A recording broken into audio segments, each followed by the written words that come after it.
Tantor Audio presents Suddenly One Summer by Julie James, narrated by Karen White. Prologue. Although people often said that divorce was an ugly business, Victoria Slade had a different perspective. Typically, by the time clients arrived on her office doorstep, it was the marriage that had gotten ugly. Divorce was simply the part where the truth came out. In a cab on the way to her townhouse on Chicago's North Side, Victoria leaned her head against the seat and thought about the case she'd wrapped up today. Her client, a 45-year-old stay-at-home mom, had been blindsided 3 months ago after being served with a divorce petition by her husband of 14 years. According to the terms of the couple's prenuptial agreement, Victoria's client was not entitled to receive any portion of the sizable business empire her husband had amassed throughout the course of their marriage as one of the most successful celebrity chefs in Chicago. The 3 lucrative restaurants, the best-selling cookbooks, and the income derived from his Food Network cooking show had all been designated separate assets per the prenup, and thus untouchable by his wife in the event of a divorce. Unless, of course, Mr. Celebrity Chef violated the no-cheating clause in the couple's prenup, thereby rendering the entire agreement invalid. Knowing this, Victoria naturally had done a little digging. She would say this for Mr. Celebrity Chef: he'd covered his tracks better than most cheating spouses she'd come across, and that was coming from someone who'd made virtually a cottage industry out of the unfaithfully wed. Most got caught after leaving a text message or email trail, others because of suspicious activity on their credit card or bank statements. But this guy had been smart. He'd bought his 26-year-old mistress a one-bedroom condo in the Ritz-Carlton Residences via a limited liability company that he'd created under false pretenses, supposedly a food supply company, to which his restaurants had made bi-monthly payments in the amount of $20,000. Unfortunately for him, however, the forensic accountant Victoria had hired to comb through Mr. Celebrity Chef's books was even smarter, and the rest was history. Because of the diligent work of Victoria Slade and Associates, their client had walked out of this afternoon's settlement conference with significantly more money than the maintenance award she would have received had they not busted her husband with his hands in the metaphorical cookie jar. So, to celebrate, Victoria had taken all 6 of her associates, and Will, her assistant and right-hand man, out for a well-earned evening of dinner and drinks. Lots of drinks, judging from the tab Victoria had signed off on when leaving the restaurant. She herself was basically sober when the cab pulled up in front of her 3-story townhome. She enjoyed a good bourbon on the rocks as much as the next girl, but tonight she'd been wearing her badass boss hat, and as far as she was concerned, badass bosses didn't get falling down drunk in front of their employees. She tipped the driver an extra 20 when the taxi came to a stop. "Would you mind waiting until I get inside before you drive off?" She was playing it safe, of course, given the recent string of burglaries in the Lincoln Park and Lakeview neighborhoods, not to mention the fact that it was 1 o'clock in the morning. He nodded. "Sure, no problem." After getting out of the cab, she crossed the sidewalk and headed up the front steps of the brick townhouse she'd lived in for the last 10 months, her first home. In truth, she probably could have afforded to buy the place a couple of years earlier, given the success of her firm. But with childhood memories of notice of foreclosure dancing in her head, she'd wanted to be confident she wasn't biting off more than she could chew with the mortgage. Victoria unlocked the front door, triggering the warning beep of her security system, and immediately punched her code into the keypad.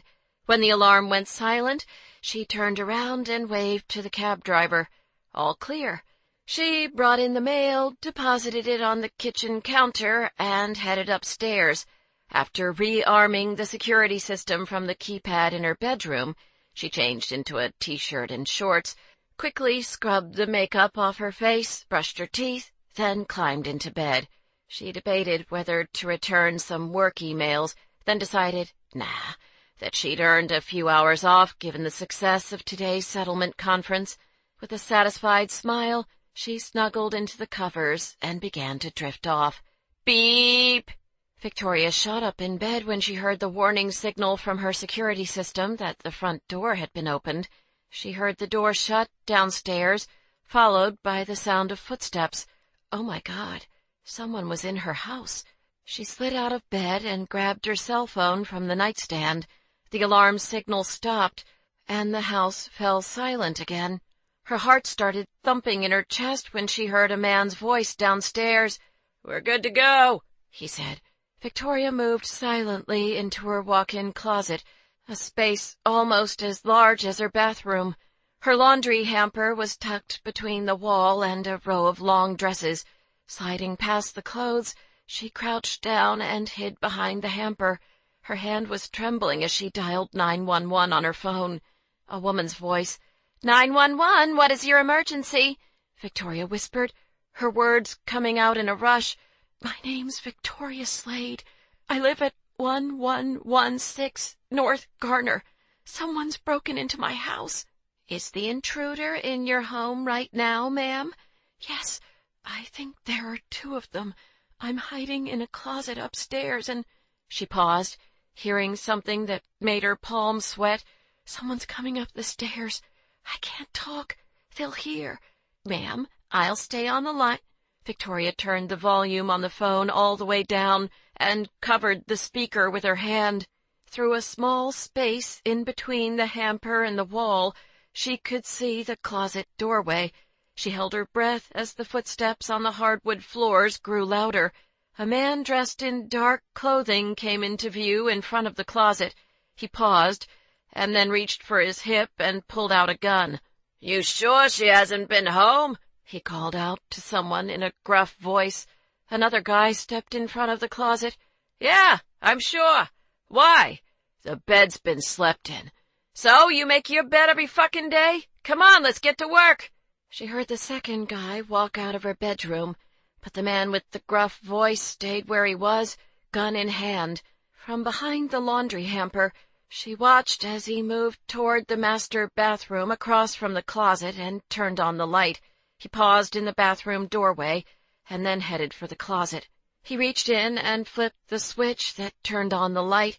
As light flooded the small room, Victoria saw that he wore a black mask with openings at his eyes and mouth. He stepped inside the closet. Her heart began to beat so hard against her rib cage she was afraid he might actually be able to hear it. She stayed absolutely still, praying he didn't see her through the gap between the hamper and the wall. A soft, whirring sound came from the other side of the closet. The man spun around, pointing his gun. Then he relaxed when he spotted a brown case, her automatic watch winder, sitting on a shelf. Tucking the gun into the holster at his hip, he walked over, opened the front of the case, and picked up her watch. He examined it for several moments, flipping it over in his hand, and then pulled a medium-sized cloth bag out of the front pocket of his black hoodie. After dropping the watch inside, he moved on to the jewelry box that sat next to the watch winder. With his back to Victoria, he spent what felt like an eternity rifling through the jewelry box, then picked it up and dumped the entire contents into his bag. Something fell to the floor with a clink against the hardwood floors, and he crouched down to pick it up. There was a loud crash downstairs.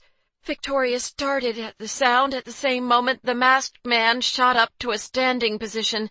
He shouted to his partner, "What the fuck was that?" She heard a loud commotion downstairs. Someone shouted, "Police!" and then a gunshot. Instantly, the intruder was out of the closet. Suddenly remembering the cell phone in her hand, Victoria put it to her ear. "Hello?" "It's okay, Victoria. I'm still here.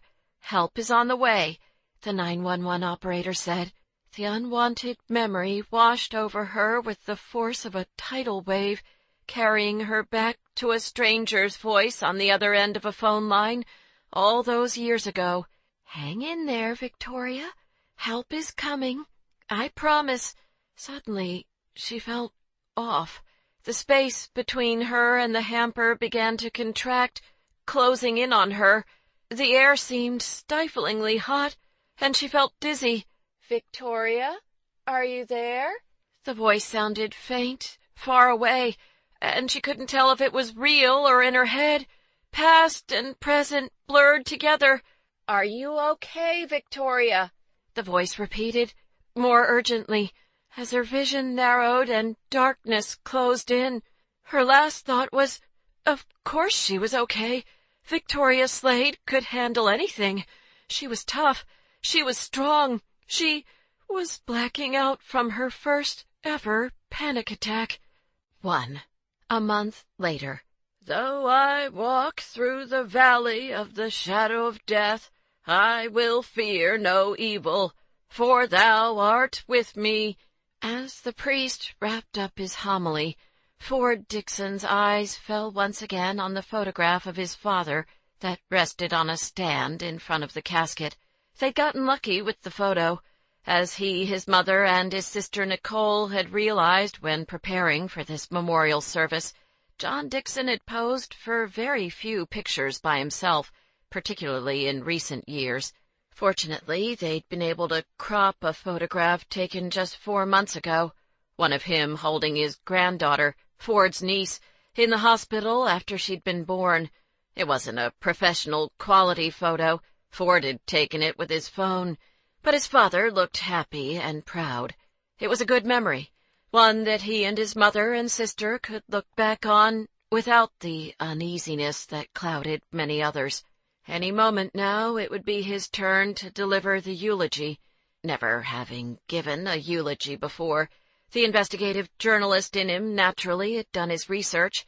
He was supposed to keep his remarks brief but personal, and he was supposed to focus on a particular quality of his father that he'd admired, or share a story that illustrated something his father had enjoyed doing.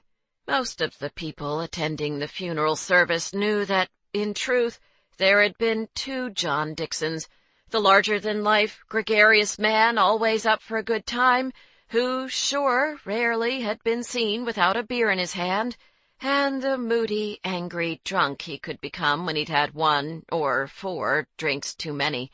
Ford could wax poetic for hours about the first John Dixon, because that man had been his hero, the father who'd spent hours playing catch with him on weekends in the field next to their townhome subdivision, the man who used to make up funny bedtime stories with different voices for the characters, the man who'd organized water balloon fights for the kids at family barbecues, the cool dad who'd let him have his first sip of beer at a Cubs game, the guy always getting a laugh out of the crowd of parents sitting on the bleachers during one of Ford's Little League games. But the other John Dixon, that guy was a lot harder to warm up to. "Get away from me, kid. Don't you have any damn friends you can annoy?" Ford cleared his throat just as the priest looked in his direction. "I think Ford, John's son, has some remarks he'd like to share with us today." Ford stood and walked to the lectern located to the right of the altar. He looked out at the decent-sized crowd and saw a lot of familiar faces, a mixture of family acquaintances, relatives, and close friends of his and his sister, who'd come to offer their condolences. With a reassuring glance at his mother and sister, who sat in the front pew, Ford rested his hands on the sides of the lectern. He hadn't written any notes, planning instead to rely on the innate storytelling instincts possessed by all good journalists, instincts he'd inherited from the man who lay in the casket behind him, a man who, once upon a time, had woven epic tales about Ford's stuffed animals while tucking him in at night. Today, that was the John Dixon he chose to remember. "The 4th of July, when I was 11 years old, my father decided we had to have the biggest, most elaborate fireworks display in the neighborhood." "Aha, I see some of you out there smiling already. You know exactly where this story is going." After the funeral service and subsequent lunch, Ford drove his mom back to his parents' house in Glenwood, a suburb north of the city. His parents lived, or now he supposed he should say his mom lived, in a subdivision nicknamed the Quads, because each square-shaped building contained 4 small townhome units stacked back to back. Although Glenwood was well known as a very affluent town, one of the 10 richest in the U.S. according to Forbes, the particular neighborhood in which he'd grown up was decidedly blue-collar, mostly families with 2 working parents who'd specifically chosen the subdivision because of its access to public schools ranked among the best in the state. "I'm worried about your sister," his mother said as they drove along Sheridan Road, past the tree-lined side streets and multi-million-dollar mansions that, while technically part of his hometown, had always felt like a different world. Ford glanced over, feeling a mixture of admiration, amusement, and frustration. The comment was so typical of his mother. She'd just buried her husband of 36 years, and of course here she was, thinking about someone else. He reached over and squeezed her hand. "Nicole will be fine, Mom." She gave him a no-nonsense look. "Don't you start giving me the grieving widow platitudes. There've been enough of those these past few days." That got a slight smile out of him. Fair enough. Unlike his father, with his wild mood swings, Maria Dixon had always been grounded and down to earth. "Fine. I'm worried about Nicole, too," he admitted, despite being firmly of the belief that his mother didn't need to be thinking about this today. It wasn't exactly a secret that his 25-year-old sister Nicole had been struggling as a single mom ever since giving birth to her daughter Zoe 4 months ago.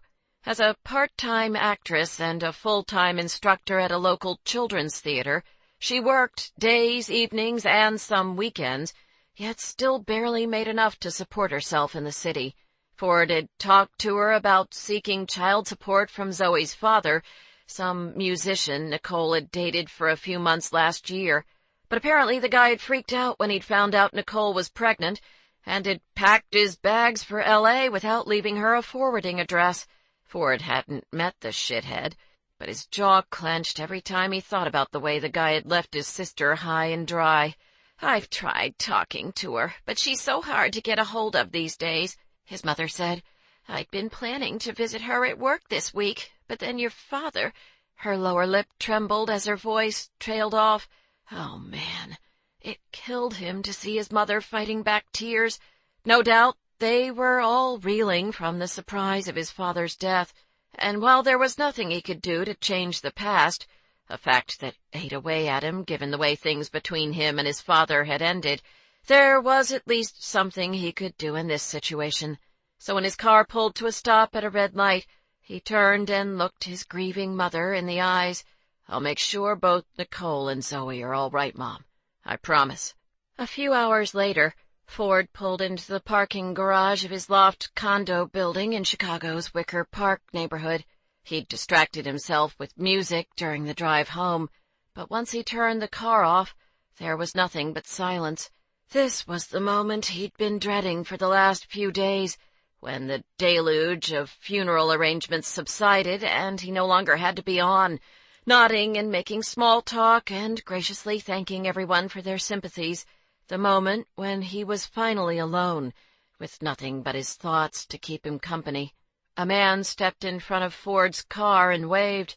"Hey, Ford!" Or maybe this wasn't that moment.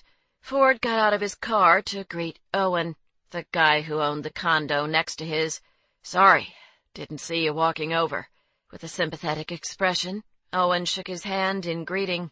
"How'd everything go today?" Ford appreciated that Owen had taken the time to drop by the wake yesterday.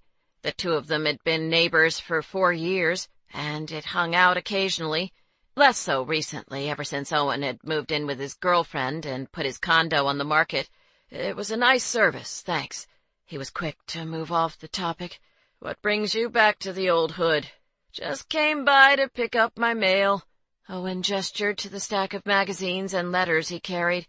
"I saw you, and I thought I should mention that my real estate agent rented my place for the summer." "You're renting?"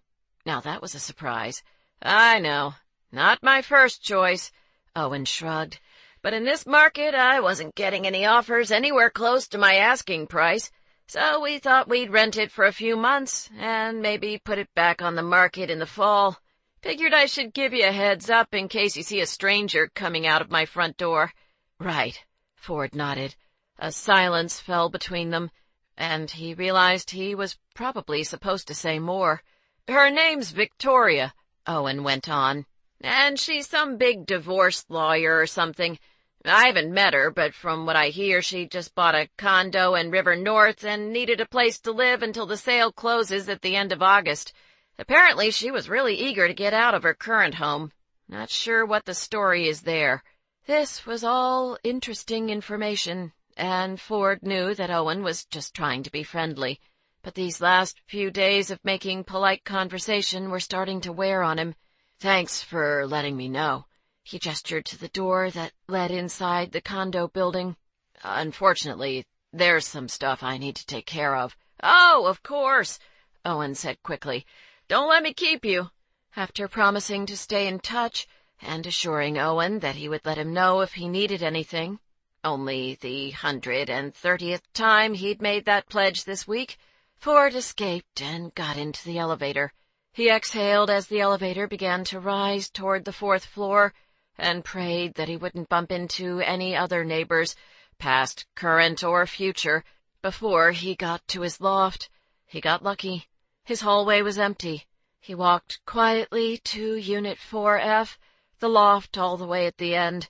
Key already in hand, he unlocked the door and let himself in. In his bedroom, he yanked off the tie and black suit jacket he'd worn for the funeral. Pacing in his bedroom, he thought about these past few days and felt a stab of emotion. This was not how things between him and his father were supposed to end.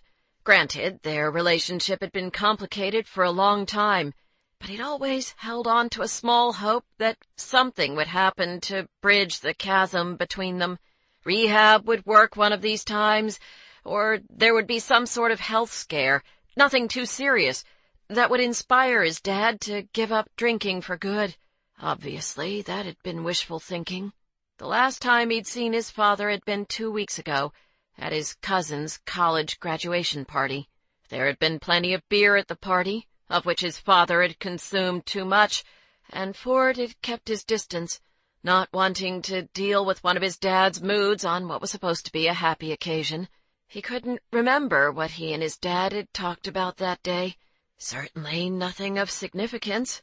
None of the things Ford would have said if he'd known then that his mother would call 10 days later, crying, to tell him that his father had dropped dead in the kitchen after suffering a massive heart attack while she was out grocery shopping. There had been no warning. The doctors said there was nothing anyone could have done. His father's heart muscles had been significantly weakened, likely the result of years of excessive drinking. So many things left unsaid, and now that could never change. Fuck. All of the emotion Ford had been holding back suddenly boiled over. Without thinking, he grabbed the glass and cast-iron candle holder on his dresser and whipped it at the wall opposite him. Seeing the glass smash into pieces was oddly cathartic. There was, however, one small problem. Apparently the iron candle holder had been a little heavier than he'd thought, at least judging from the 8-inch hole he'd just put in his bedroom wall. He surveyed the damage. Well, at least this was one problem he could actually fix. 2. Bright and early the following Thursday morning, Victoria walked into the lobby of her downtown office building. She took an elevator up to the 33rd floor, which her firm shared with 2 other tenants, a small consulting group and an engineering firm. Back when she'd been looking for a place to hang her shingle, she'd been attracted to this particular office space because of its clean, modern lines and great use of natural light. The bright, open feel of the place was reassuring to her clients, who were going through a difficult time in their lives. "You're going to be okay after this divorce. Victoria Slade and Associates will make sure of it," said the sunlit, sophisticated decor. After unlocking the fogged glass doors that bore her firm's name, she turned on the lights to the reception area. She liked being in before everyone else, so she could soak in those few moments when the office was quiet and just hers. Her office had 2 walls of windows that framed a picturesque view of the city and the Chicago River. She settled in behind her desk and checked her email while sipping the coffee that she'd picked up on the way in. About a half-hour later, she heard her 4 associates trickle in, followed by Will, her assistant. She heard a knock and saw Will standing in the doorway. "Give it to me straight. How bad are they?" he asked, touching the rim of his new wire-frame glasses. He'd turned 40 years old earlier in the year, and, much to his displeasure, had been told by his eye doctor that he needed reading glasses. "Oh, I like them," Victoria said approvingly. "Very Gregory Peck." "Humph," was Will's sole response, although she noticed he seemed to have a little swagger in his step as he took a seat in front of her desk. "Tomorrow's the big day. Is there anything else you need me to take care of?" he asked. She smiled, knowing this was pretty much a rhetorical question. If there was anything else that needed to be taken care of, Will already would have thought of it himself. The man was a god when it came to organizing these types of things. "I think we're all set." Tomorrow she would move into her temporary home, a loft condo in a converted warehouse in Wicker Park. She hadn't lived in an apartment or condo building since law school. Her place before the townhome had been a duplex, and as a relatively private person, she wasn't overly enthused to suddenly be sharing common space with a bunch of strangers. But this was her life now, at least for the foreseeable future, so she supposed she would just have to get used to it. Ever since the break-in, she hadn't gotten more than 3 or 4 hours of sleep each night. Instead, she would lie awake in her bed, listening for any strange sounds and repeatedly getting up to check her security system. Not that her security system had kept the burglars at bay before. Scary thought. From what she'd learned from the police, who thankfully had arrived quickly on the scene because of the 911 dispatcher, the masked men had staked out her place for most of the night, with the exception of a short break when the man with the gruff voice needed to use the bathroom at a convenience store a few blocks away, because the White Castle sliders they'd grabbed earlier hadn't agreed with him. Nice. Apparently his partner was a former employee of a home security company, and thus knew how to bypass certain types of alarm systems, including hers. The police had caught both men, one of whom had foolishly fired his gun at the cops, and thus earned an attempted murder charge, along with a charge of home invasion. During questioning, they admitted being responsible for the string of burglaries in the neighborhood, and were expected to be in prison for a good long time. Victoria knew she should consider herself fortunate, at least as far as scary-ass home invasions by masked men with guns went. But when the 2 weeks of not sleeping stretched into 3, and after Will walked in on her dozing off at her desk, startling her and making her face plant against her open laptop, she decided it was time to face facts. She wasn't comfortable living in a place that had more than one level. She couldn't relax in her town home, and feared she would always be tense at night, waiting for that beep of the alarm, and listening for the sound of footsteps on her stairs. Once she'd come to terms with that, she'd immediately put her townhome on the market and spent a weekend condo hunting with Audrey and Rachel, her 2 best friends. She decided on a 2-bedroom place in the Trump Tower, telling herself that the burglars hadn't really gotten the best of her if she was moving to a place with its own indoor pool and health club, and it even has a spa, dickheads. In her head, she had all sorts of sassy one-liners for the scary-ass armed men who'd broken into her place. But there was one problem.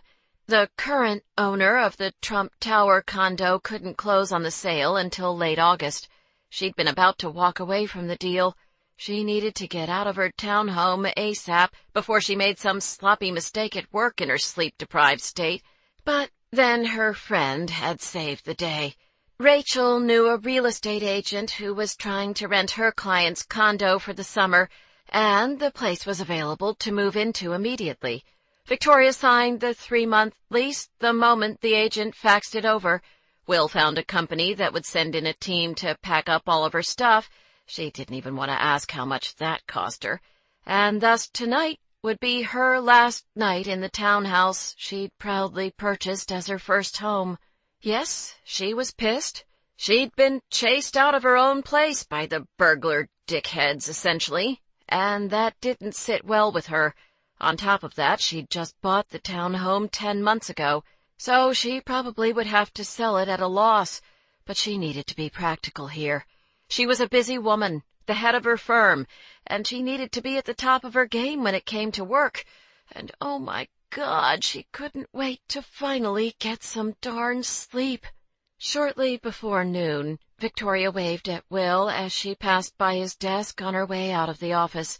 On the phone, he covered the receiver with his hand and whispered, "Good luck." She felt a twinge of guilt, because this was the first time in the 5 years she and Will had been working together that she'd lied to him.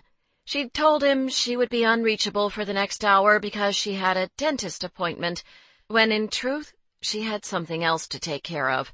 Not a big deal, just this teeny tiny problem she'd been having ever since the break-in. Her research into these types of teeny tiny problems had led her to Dr. Aaron Metzel, supposedly one of the top cognitive behavioral psychologists in the city. His office was located in the Gold Coast neighborhood, a quick cab ride from downtown. Victoria adjusted the lapel of her jacket as she rode the elevator up to Dr. Metzel's floor. She wasn't quite sure what to expect from this appointment. It had been over 20 years since she'd last seen a psychologist, but she'd deliberately worn her favorite gray tailored suit and snakeskin heels. It was a suit that made her feel particularly put together and confident. There was a small private waiting room adjacent to Dr. Metzel's office, with a sign on the interior door that said, "Please make yourself comfortable." Thinking that comfortable was a bit ambitious, she was here only out of necessity, she took a seat in one of the empty chairs and distracted herself by checking email on her phone. A few moments after she sat down, the interior door opened. A balding 40-something man dressed in a blazer, khakis, and button-down shirt smiled at her. "Victoria." He held out his hand as she approached. "Aaron Metzel. Nice to meet you." He gestured to the adjacent room. "Come on in. Have a seat wherever you like." "Thanks." She looked around curiously as she entered his office. The blinds were pulled down but angled open, allowing a good amount of natural light to come in. It wasn't a massive office, but enough to accommodate a desk and bookshelf in front of the windows, a couch along one wall, and 2 leather armchairs in the center of the room. She chose the armchair closest to the door and took a seat. Not sure where to put her purse, she set it on the floor. She watched as Dr. Metzel, or was she supposed to call him Aaron, grabbed a notepad and pen from his desk. They made brief small talk. Yes, she'd found the office just fine. No, thanks, she didn't need anything to drink. Before getting down to brass tacks. Seated across from her, Dr. Metzel crossed one leg, settling into his chair. "Let's talk about what brings you here. I know from our telephone conversation that you're having some issues with panic attacks." Whoa. It sounded like somebody was getting a little ahead of himself here. "Actually, there's been just the one panic attack. The night my home was broken into." She felt it was important to emphasize this. He clicked his pen open. "Tell me about that experience." "Well, I remember suddenly feeling very lightheaded and hot, and then I guess I just fainted." "Has that ever happened to you before? A loss of consciousness?" "No." "What happened when you came to?" he asked. "There were 2 police officers hovering over me, asking if I had a medical condition, and it took me a moment to answer them, because at first I didn't know who or where I was." She took a deep breath. "But then, after a few seconds, everything came back to me." "Does it make you uncomfortable, thinking back to that experience?" "Of course," Victoria said, thinking this would be self-evident. "In what way?" he asked. "For starters, it was embarrassing, lying there on the floor like that, and scary. Like I said, I've never blacked out before. But I understand why it happened. My heart rate was escalated, I had a decreased oxygen intake, and I was under intense emotional stress. Dr. Metzel's lips curved. Somebody's been doing some research. Heck yes, she'd done her research. And she'd also quickly learned that looking up symptoms on the internet was the quickest way to convince herself that she had every medical condition in existence. Logically, I understand that I fainted during the break-in because of the extreme circumstances. He waited. But ever since that incident, occasionally I'll find myself in some sort of situation, a normal situation, and I'll start to worry about having another panic attack. Dr. Metzel wrote something on his notepad and then looked up. Can you give me an example? She nodded. So the first time it happened, I was riding the subway, heading home from work. The subway was packed, and it was warm and stuffy. You know how it gets. And the stuffy air reminded me of that night in my closet when I fainted, and thinking back to that, I suddenly began to feel off. Off in what way? Nervous, dizzy. My heart started racing, like the time in the closet. What was going through your head during that moment? Do you remember what you were thinking? I was thinking that there had to be at least 20 people between me and the exit door, and that if I did have another panic attack right there in the train, it was going to cause a huge scene. More note-taking. So what did you do? Dr. Metzel asked. Victoria shrugged. I basically said screw it. At the next stop, I bulldozed my way to the door, got off the train, and took a cab the rest of the way home. Have you ridden the subway since then? She tried to downplay this with a smile. A nice, air-conditioned cab ride home isn't all that expensive. I figured why bother with the subway while it's so hot. From the way Dr. Metzel furiously scribbled something down on his notepad, she had a feeling she'd failed that question. Crap. She shifted uneasily in her chair, not enjoying the feeling of being so scrutinized. Any other incidents? Dr. Metzel asked. Well, I also walked out of an exercise class the other day. She blushed, a little embarrassed to admit these things. Not to toot her own horn or anything, but as a lawyer she had a reputation for being fearless and tenacious in the courtroom. Heck, she'd been called a ball-buster by more than one irritated male opposing counsel. Yet here she sat, admitting she couldn't ride the subway or take an exercise class. Dr. Metzel cocked his head. What happened in the exercise class? She shrugged. Basically the same thing that happened in the subway. About 20 minutes in, I noticed how hot the room was getting, and everything just spiraled from there. I kept thinking, uh-oh, am I feeling a little lightheaded? And, oh, crap, what if I faint in the middle of this class? Because that's going to look really weird and cause a scene. That kind of thing. He raised an eyebrow. Have you been back to the exercise class since that experience? If I say no, are you going to start scribbling on your notepad again? Indeed, apparently he was. When Dr. Metzel was done writing, he looked at her. What if you had fainted? Drop right there in the middle of the class and everyone saw. Would that be such a terrible thing? Victoria shuddered at the mere thought. I don't think anyone wants to cause a scene like that, do they? He acknowledged this with a nod. Probably not. But I notice that you keep talking about causing a scene and looking weird. Is that something you consider important? How other people view you? Well, that seems like a bit of a loaded question. Maybe, I guess, she said, not sure how this particular line of questioning was relevant. Can you expand on that? Dr. Metzel asked. Do I have to? I suppose I try to present myself a certain way in front of other people, but doesn't everyone do that? The point is, Doctor, when he didn't correct her, she assumed it was okay to call him that. I run a successful law practice and have a professional reputation to maintain. I can't be running out of the courtroom because I'm suddenly feeling woozy or worried about having another panic attack. He nodded. I understand. Good. Now they were getting somewhere. I fully recognize that these lingering fears, she hesitated over the word, debating whether it was too extreme, are obviously all in my head, and I'm sure they'll go away as more time passes from the burglary. But since they're kind of, well, annoying, I was hoping you might have some tricks to help speed up the process. You know, breathing techniques, relaxation exercises, things of that nature. She went for a joke.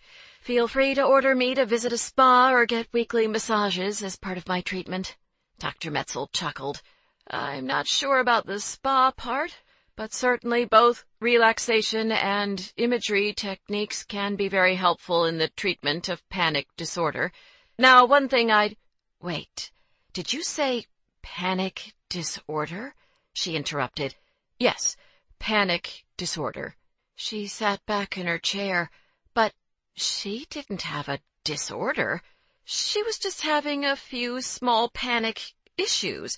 Clearly, the good doctor here needed to get with the program. Then she realized what was going on. Sorry. I should have mentioned this up front. I'm not fishing around for some kind of diagnosis in order to get insurance coverage. I'm fine paying out of pocket for these sessions. That's good to know, he said. And admittedly, this is just an initial assessment, but based on what you're telling me, I'm comfortable diagnosing panic disorder at this time. Having deposed and cross-examined several psychologists, her lawyerly instincts took over. If you don't mind my asking, what exactly are you basing that diagnosis on? I don't mind at all, Dr. Metzel said patiently. In a nutshell, panic disorder is the fear of having a panic attack, your fear of causing a scene or looking weird, and the changes you've made in your behavior, no longer riding the subway and stopping your exercise class, are all very classic symptoms. Completely caught off guard, Victoria tried to process this. But I don't have any history of anxiety. Not that Dr. Metzel would know this, because she hadn't intended, and still didn't intend, for these sessions to be an all-access pass into certain things from her past, but she was about as mentally steady as they came. She was the rock. Hell, ever since she was 10 years old, she'd made a point of demonstrating just how unflappable she was. In your case, the break-in was the catalyst for your initial panic attack, Dr. Metzel said, and as you said, that's not a wholly atypical physiological response, given the extreme stress you were under at the time. But as for why that incident has now brought on your fear of having additional panic attacks, well, that's something we'll want to explore in therapy. Therapy. Criminy. Once upon a time, after the incident, Victoria had gone through therapy at her mother's insistence. 2 years of it, in fact, just in case there was anything she wanted to talk about. So she had a pretty good idea what to expect. All the talking and the dissecting of her every thought and emotion. Going through that ordeal again sounded about as much fun as stapling her tongue to the carpet. Can't you just patch me up with some breathing techniques and send me on my way? She asked, trying to charm her way out of this. Dr. Metzel returned the smile and clicked his pen. Are weekends better for you? I have an opening for Saturdays at 1 p.m. She took that as a no. 3. It's me. You know what to do at the beep. At the sound of the familiar greeting, Ford grumbled under his breath. Per the promise he'd made to his mother, this was the second time in 3 days that he'd called to check up on his sister and Zoe. Both times his call had gone straight to voicemail. Hey, Nick. Just checking in to see how everything's going. I thought I might swing by sometime this weekend. Maybe take you and Zoe out to lunch. Call me. After hanging up, He looked at the computer for a moment, and then turned back to his computer. A week had passed since his father's funeral, and at times it felt a little surreal how most things just went back to normal. He'd taken a couple of days off from work to help his mother go through his father's things, a process that had hit him harder than he'd expected. But he'd buried his emotions down deep, and had stayed focused on the tasks at hand, both for his mother's sake and, admittedly, his own. He felt better when he stayed busy. Doing something, anything, felt good and productive, especially when the alternative, sitting around his loft and ruminating, resulted in an 8-inch hole in his bedroom wall. Not his finest moment. Fortunately, right then he had work to distract him. It was a typical Friday afternoon in the Chicago Tribune newsroom, mostly quiet except for the sound of clicking keyboards and occasional conversation as people got up to get coffee. The newsroom was large and open, with no walls separating the desks, and the air pulsed with a feverish beat as everyone raced against the clock to make their deadlines. Today he was finishing up a piece that was part of a series in which he'd exposed a multi-million-dollar bribery scheme involving a city transportation official and the company that had won a contract to supply Chicago with its red light cameras. He'd worked over a year on this particular series, and the corruption scandal was now the subject of an FBI investigation. He took particular pride in that. Like many investigative journalists, he enjoyed seeing that his work had actual impact and contributed to rectifying a wrongdoing or injustice. After wrapping up the red light piece and emailing it off, he met with his managing editor, Marty, to discuss an idea for a news story he'd been developing over the last couple of weeks. The April Johnson murder. You're a little late to the party, Dixon. We covered that 3 weeks ago. Not from this angle, Ford said. Last month, April Johnson, a 17-year-old honors student and artist, had been shot and killed by a gang member a block away from her high school grounds. Because the girl had recently visited the White House and met the First Lady as part of her school's successful participation in the Department of Education's Turnaround Arts program, her killing had been widely covered in all the Chicago media. Mostly the press coverage had focused on the victim, rightfully so given the tragic circumstances, but Ford had done a little digging and wanted to explore another aspect of the crime.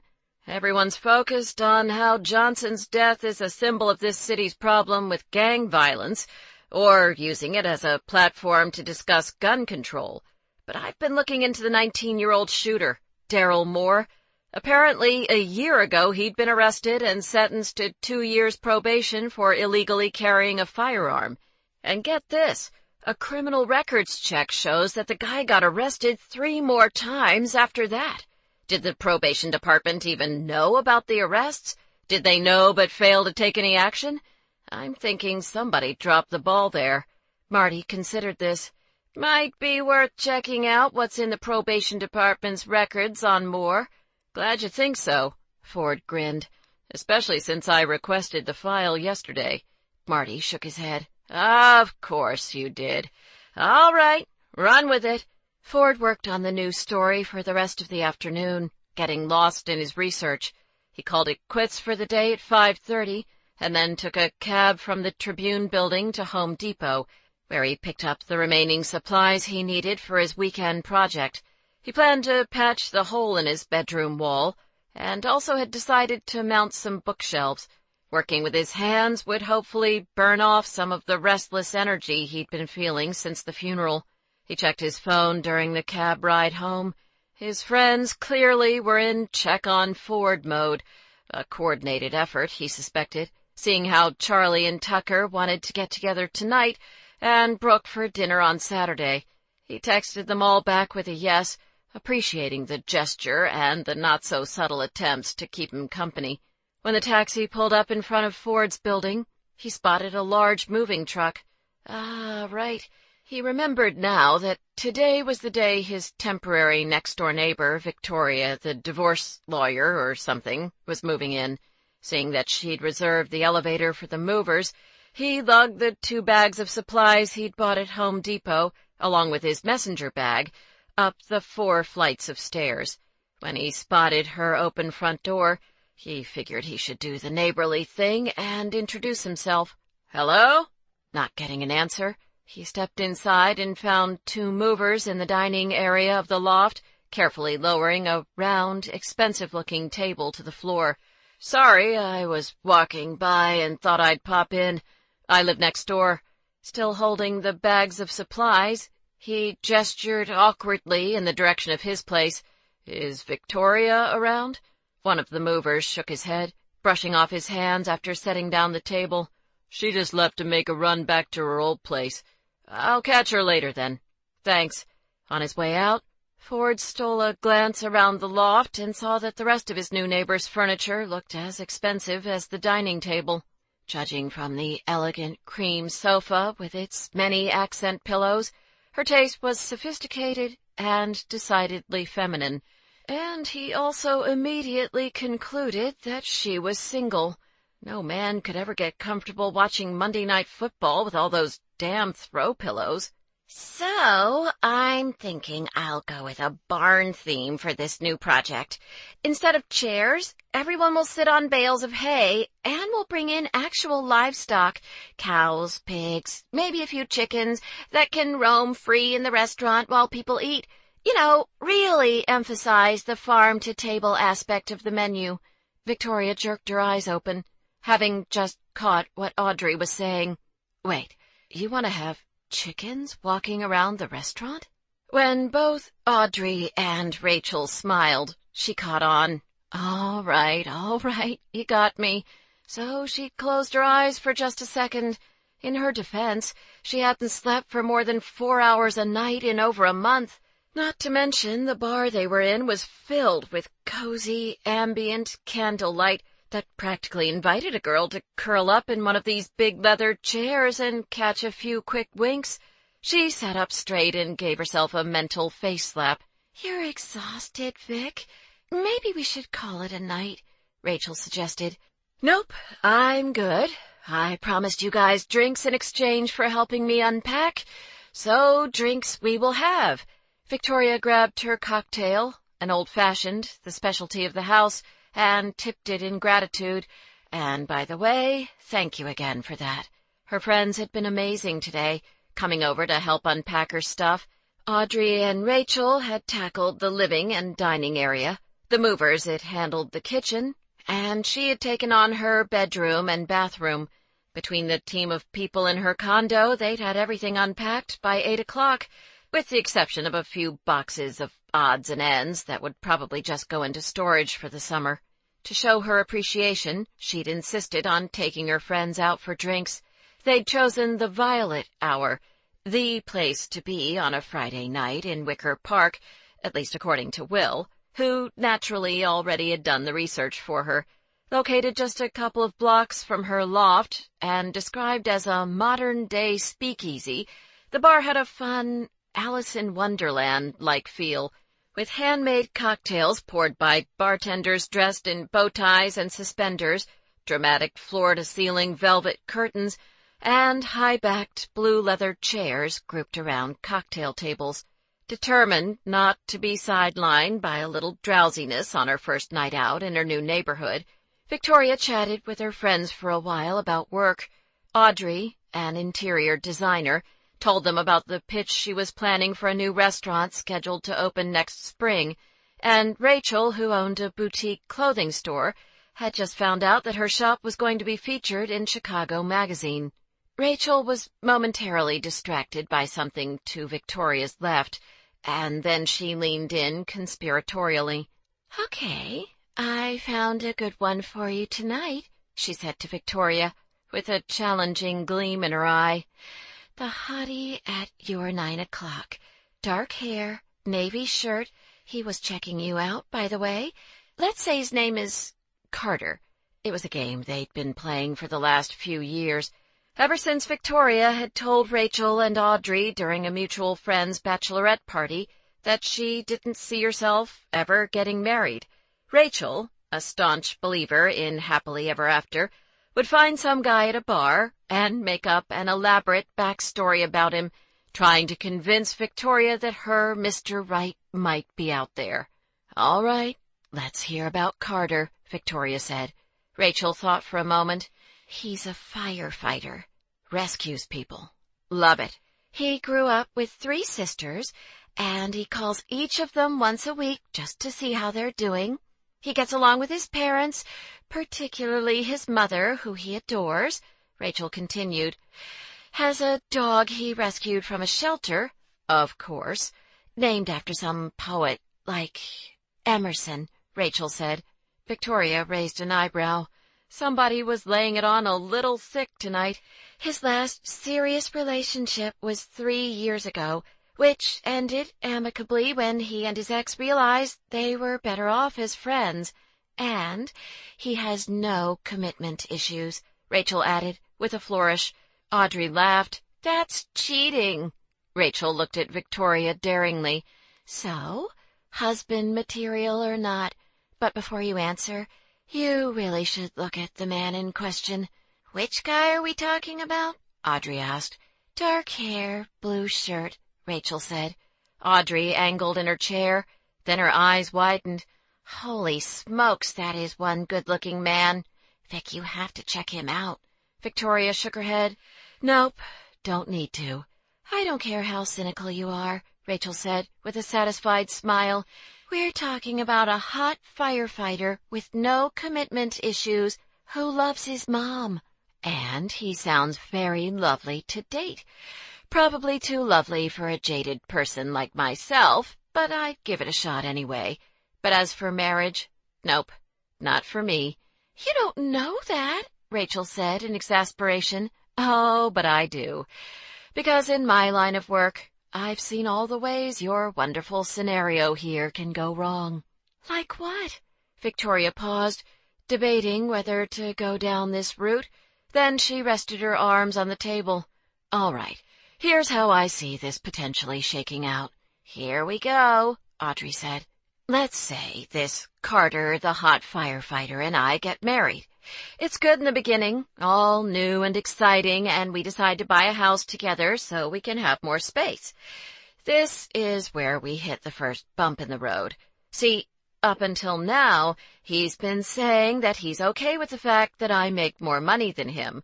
But when I want to look at houses that would be outside his budget, because I can cover the mortgage, suddenly the money becomes an issue. At first he makes jokes about it, referring to me as his sugar mommy.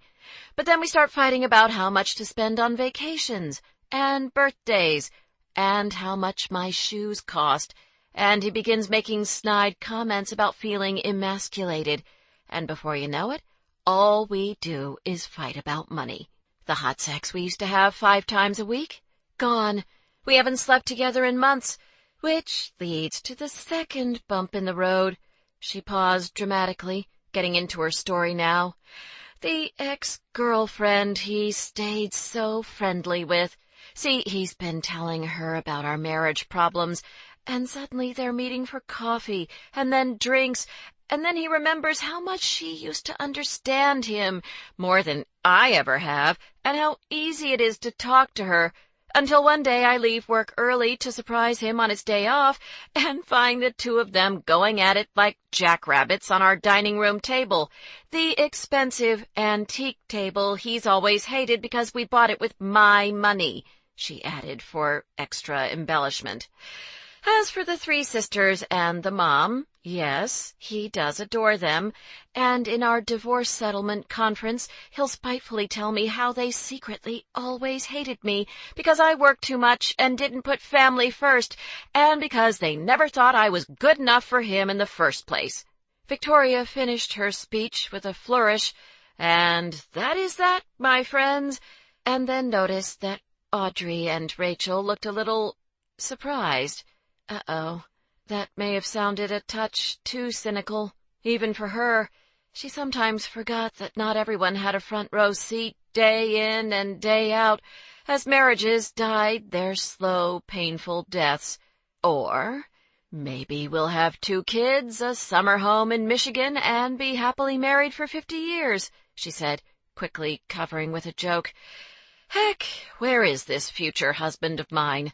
She glanced over her shoulder to look at the man who'd inspired their whole debate, this dark-haired guy in a navy shirt who undoubtedly was not a fireman, or named Carter, or even— Holy crap, he was gorgeous. Slightly unruly dark brown hair, a strong, chiseled jaw that even Superman would envy, and piercing eyes. Victoria couldn't make out the color from where she sat, but it didn't matter. He wore a short-sleeved shirt that showed off the toned muscles in his arms and broad chest, and she'd bet that every inch of his body not currently on display, boo, was just as delicious. She blinked and turned back to her friends. Wow, I know. Rachel leaned in. And he's been checking you out this whole time. Maybe he and his two friends will come over. Audrey sized them up with a scrutinizing air. The one with the hat has a cute hipster thing going on. I could work with that. Unable to resist, Victoria sneaked in one more peek. When his eyes met hers across the bar, boldly holding her gaze, she felt a thrill of attraction zip through her body. The corners of his lips curved in a smile, as if to say, "Yeah, I felt that too." Victoria was just thinking about her next move, or how she might respond to his next move, when an attractive woman with short blonde hair sat down in the seat next to him and whispered something in his ear. Ah, well, so much for that. Victoria turned back to her friends. Audrey rolled her eyes. What a jerk! Totally checking you out while he's here with another woman. Rachel, ever the optimist, was quick to jump in. Now, we don't know what the situation is. Maybe that's his sister. Ah, yes, one of the 3 sisters he adores and calls every week. Victoria cocked her head. You know what? Let's go with that. If we never talk to him, then we'll never find out that he isn't perfect. He'll always remain as lovely in our fantasies as Rachel says he is. Audrey grinned and raised her glass. I'll drink to that. Me too, Rachel seconded. They clinked their glasses together in cheers.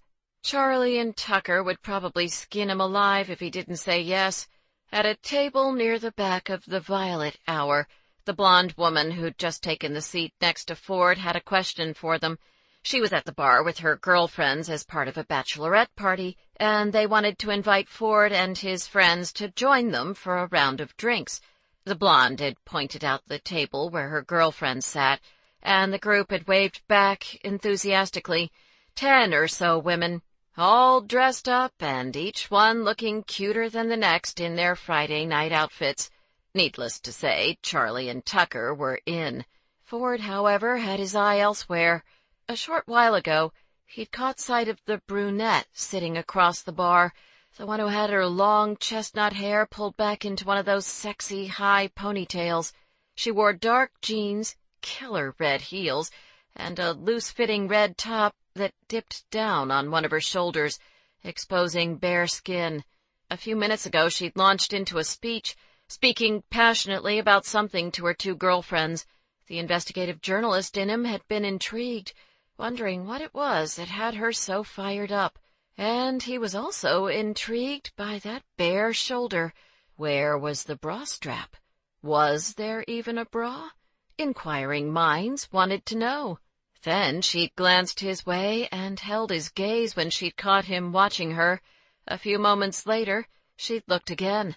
He'd been contemplating his next move when the blonde from the bachelorette party unexpectedly sat down next to him, and the brunette in the red heels hadn't looked at him since. Crap. We'd love to join you for a drink, Charlie said enthusiastically, answering the blonde on behalf of the 3 of them. Hell yes, we would, Tucker concurred wholeheartedly. Great, I'll let everyone know you're coming, said the blonde, before rejoining her friends.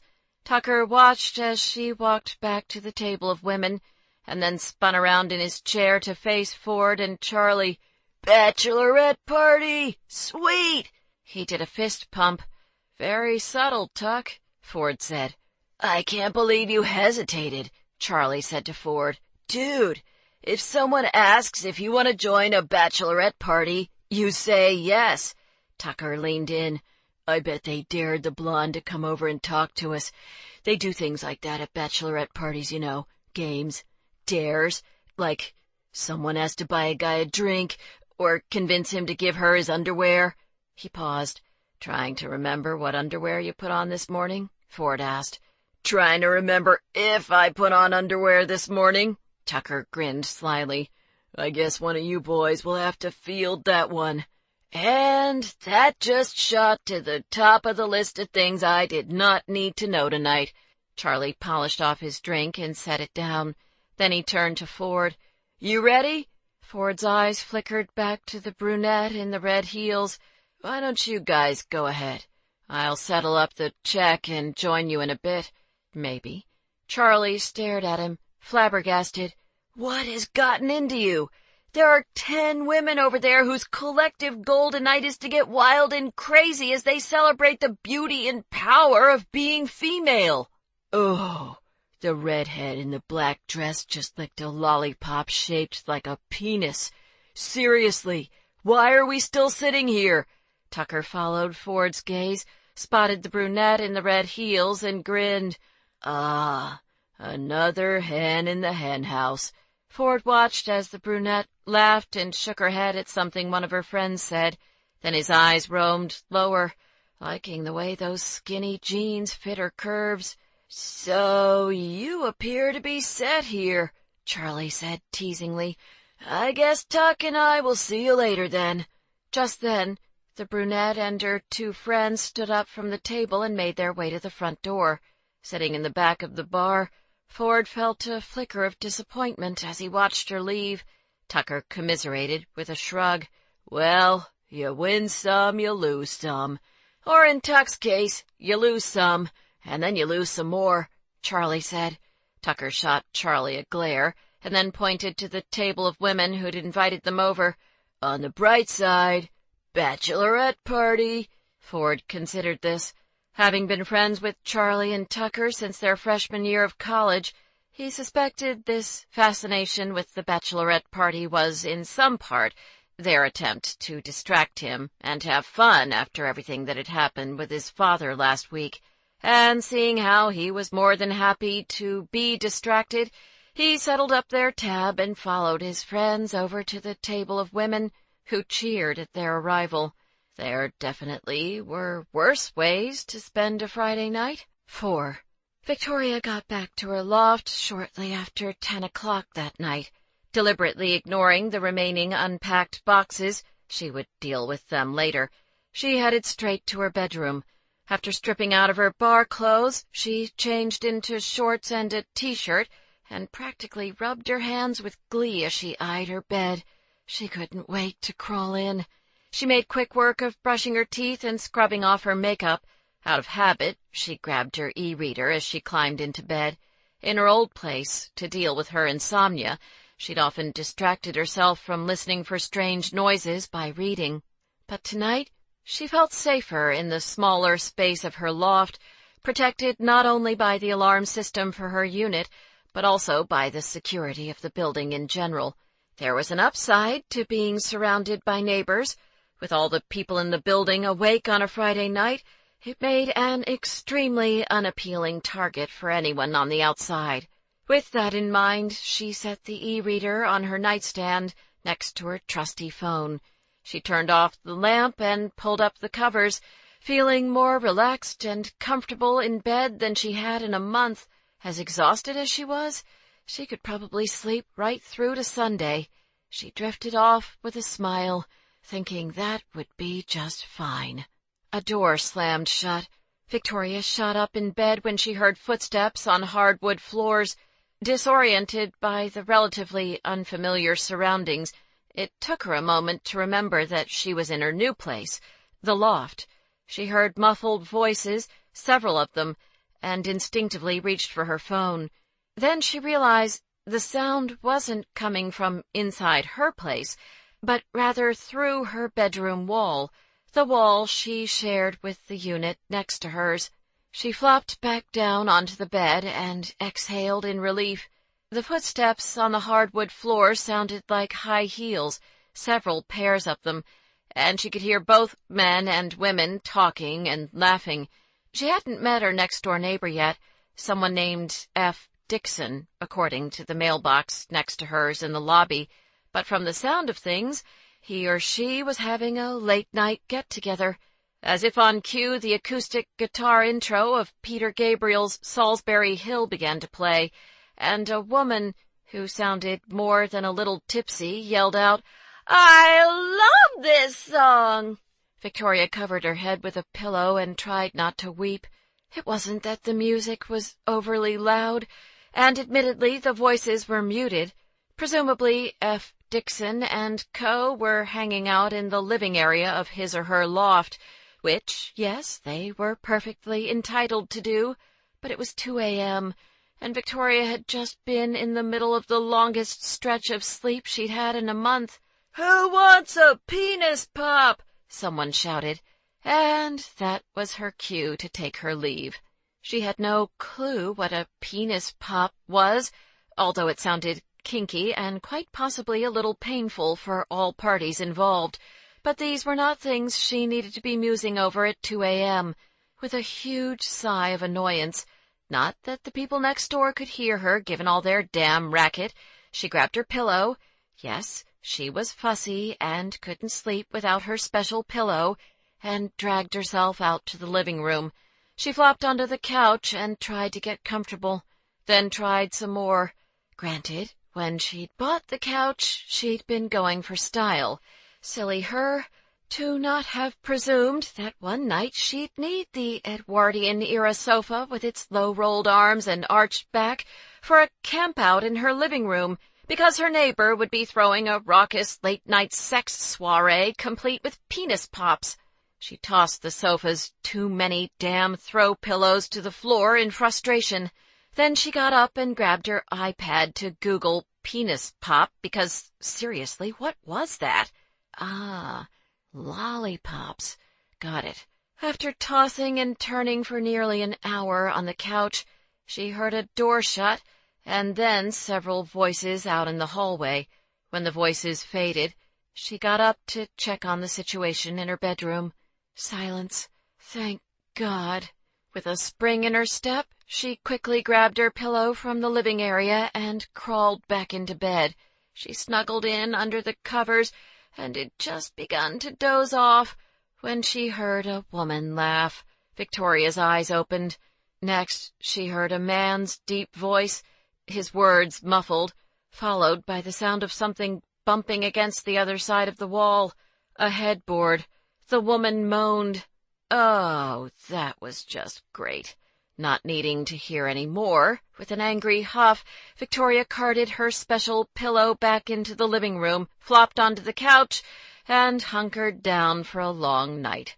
Early the following morning, grumpy and bleary-eyed after a less-than-ideal night spent sleeping on her sofa, she went on a quest in her new neighborhood for some much-needed coffee.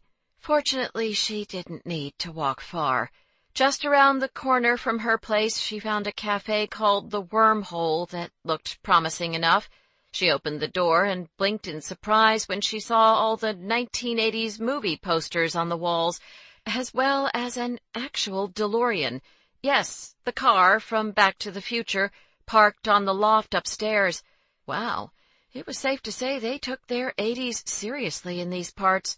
Charmed by the kitsch of the place, she ordered a large coffee and grabbed a seat at the table underneath the Raiders of the Lost Ark poster.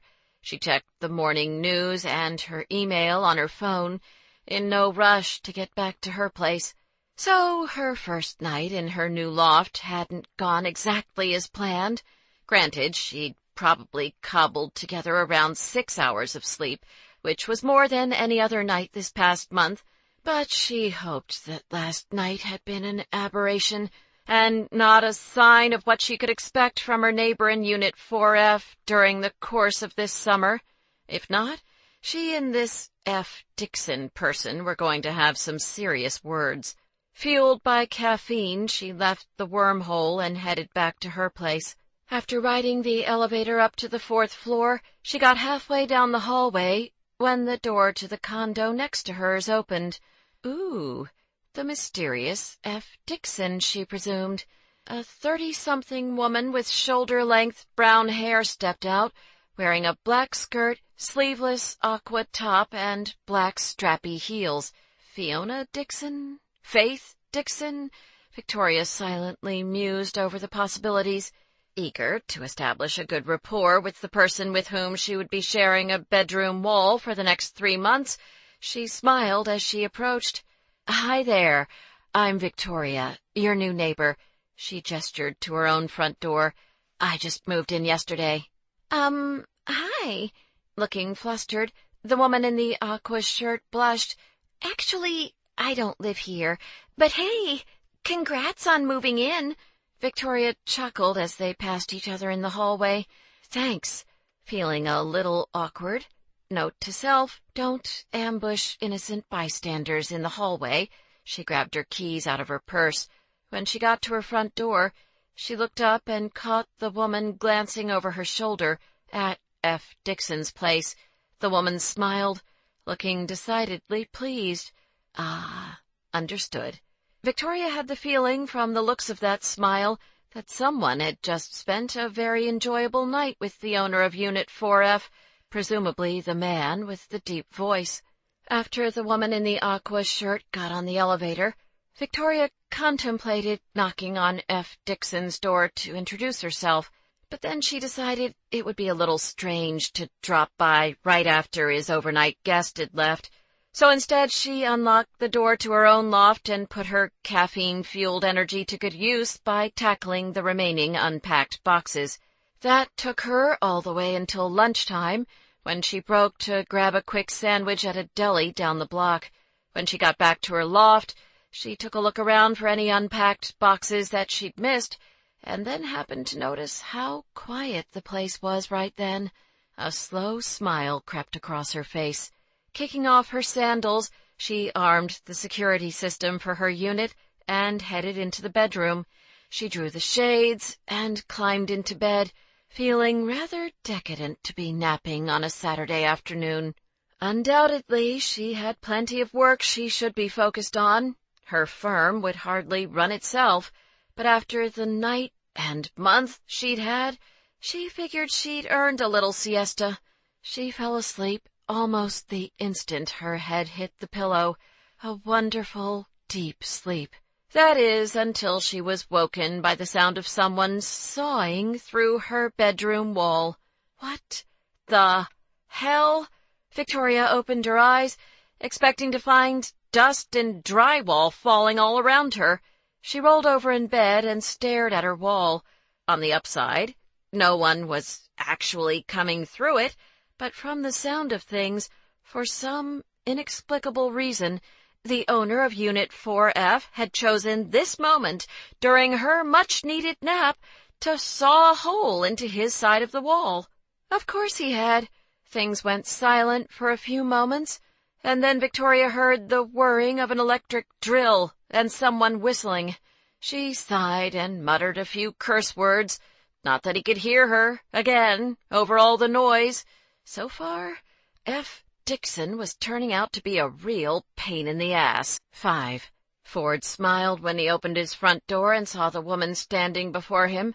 "You're early. Sorry, the place is a little messy." Brooke Parker, his closest friend since 4th grade, walked in.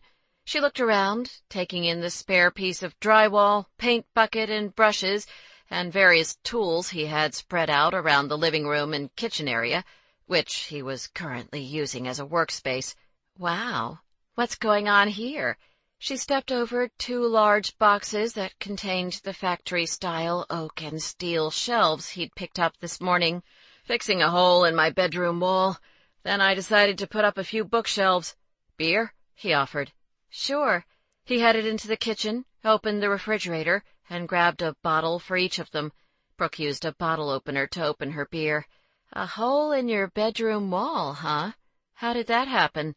"I, sort of threw a candle holder at it the other day." "Ah." She took a sip of her beer and then checked out the boxes stacked on his kitchen island.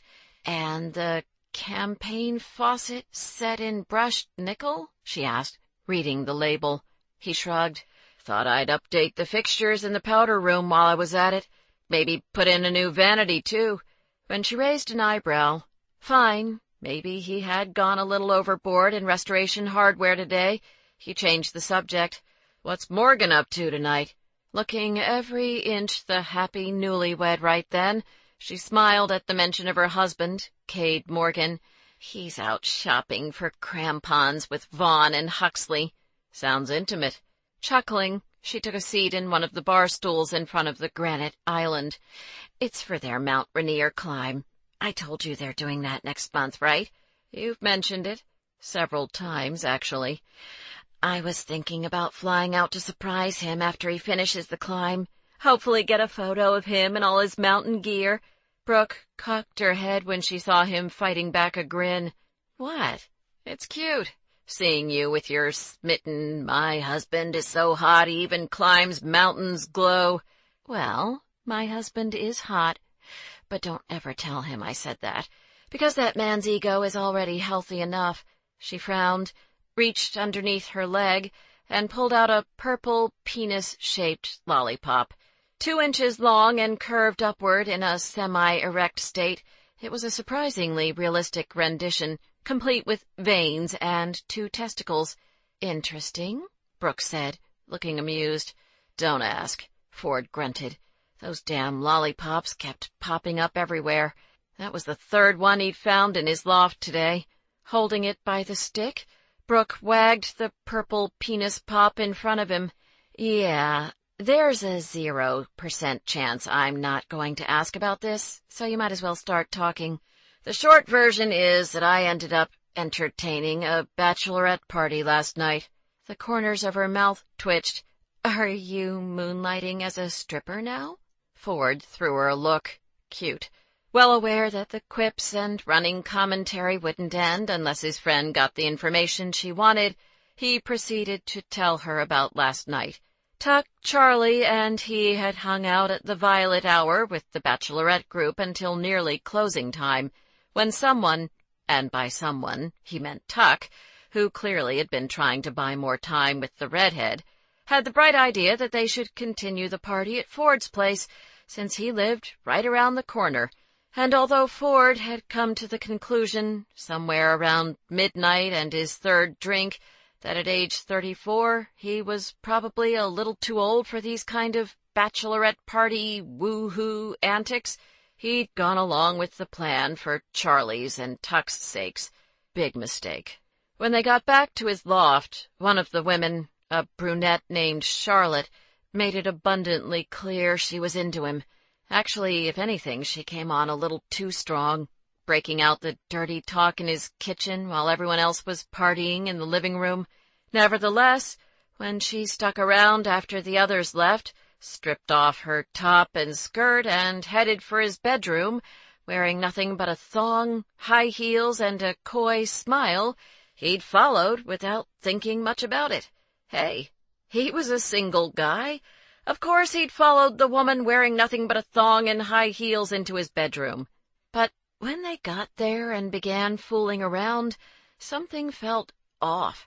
Yeah, his body was responding in a physical sense, and no doubt some part of him kept thinking, "Hey, asshole, you have a dirty, talking, half-naked woman in your bed. What's the damn hang-up?"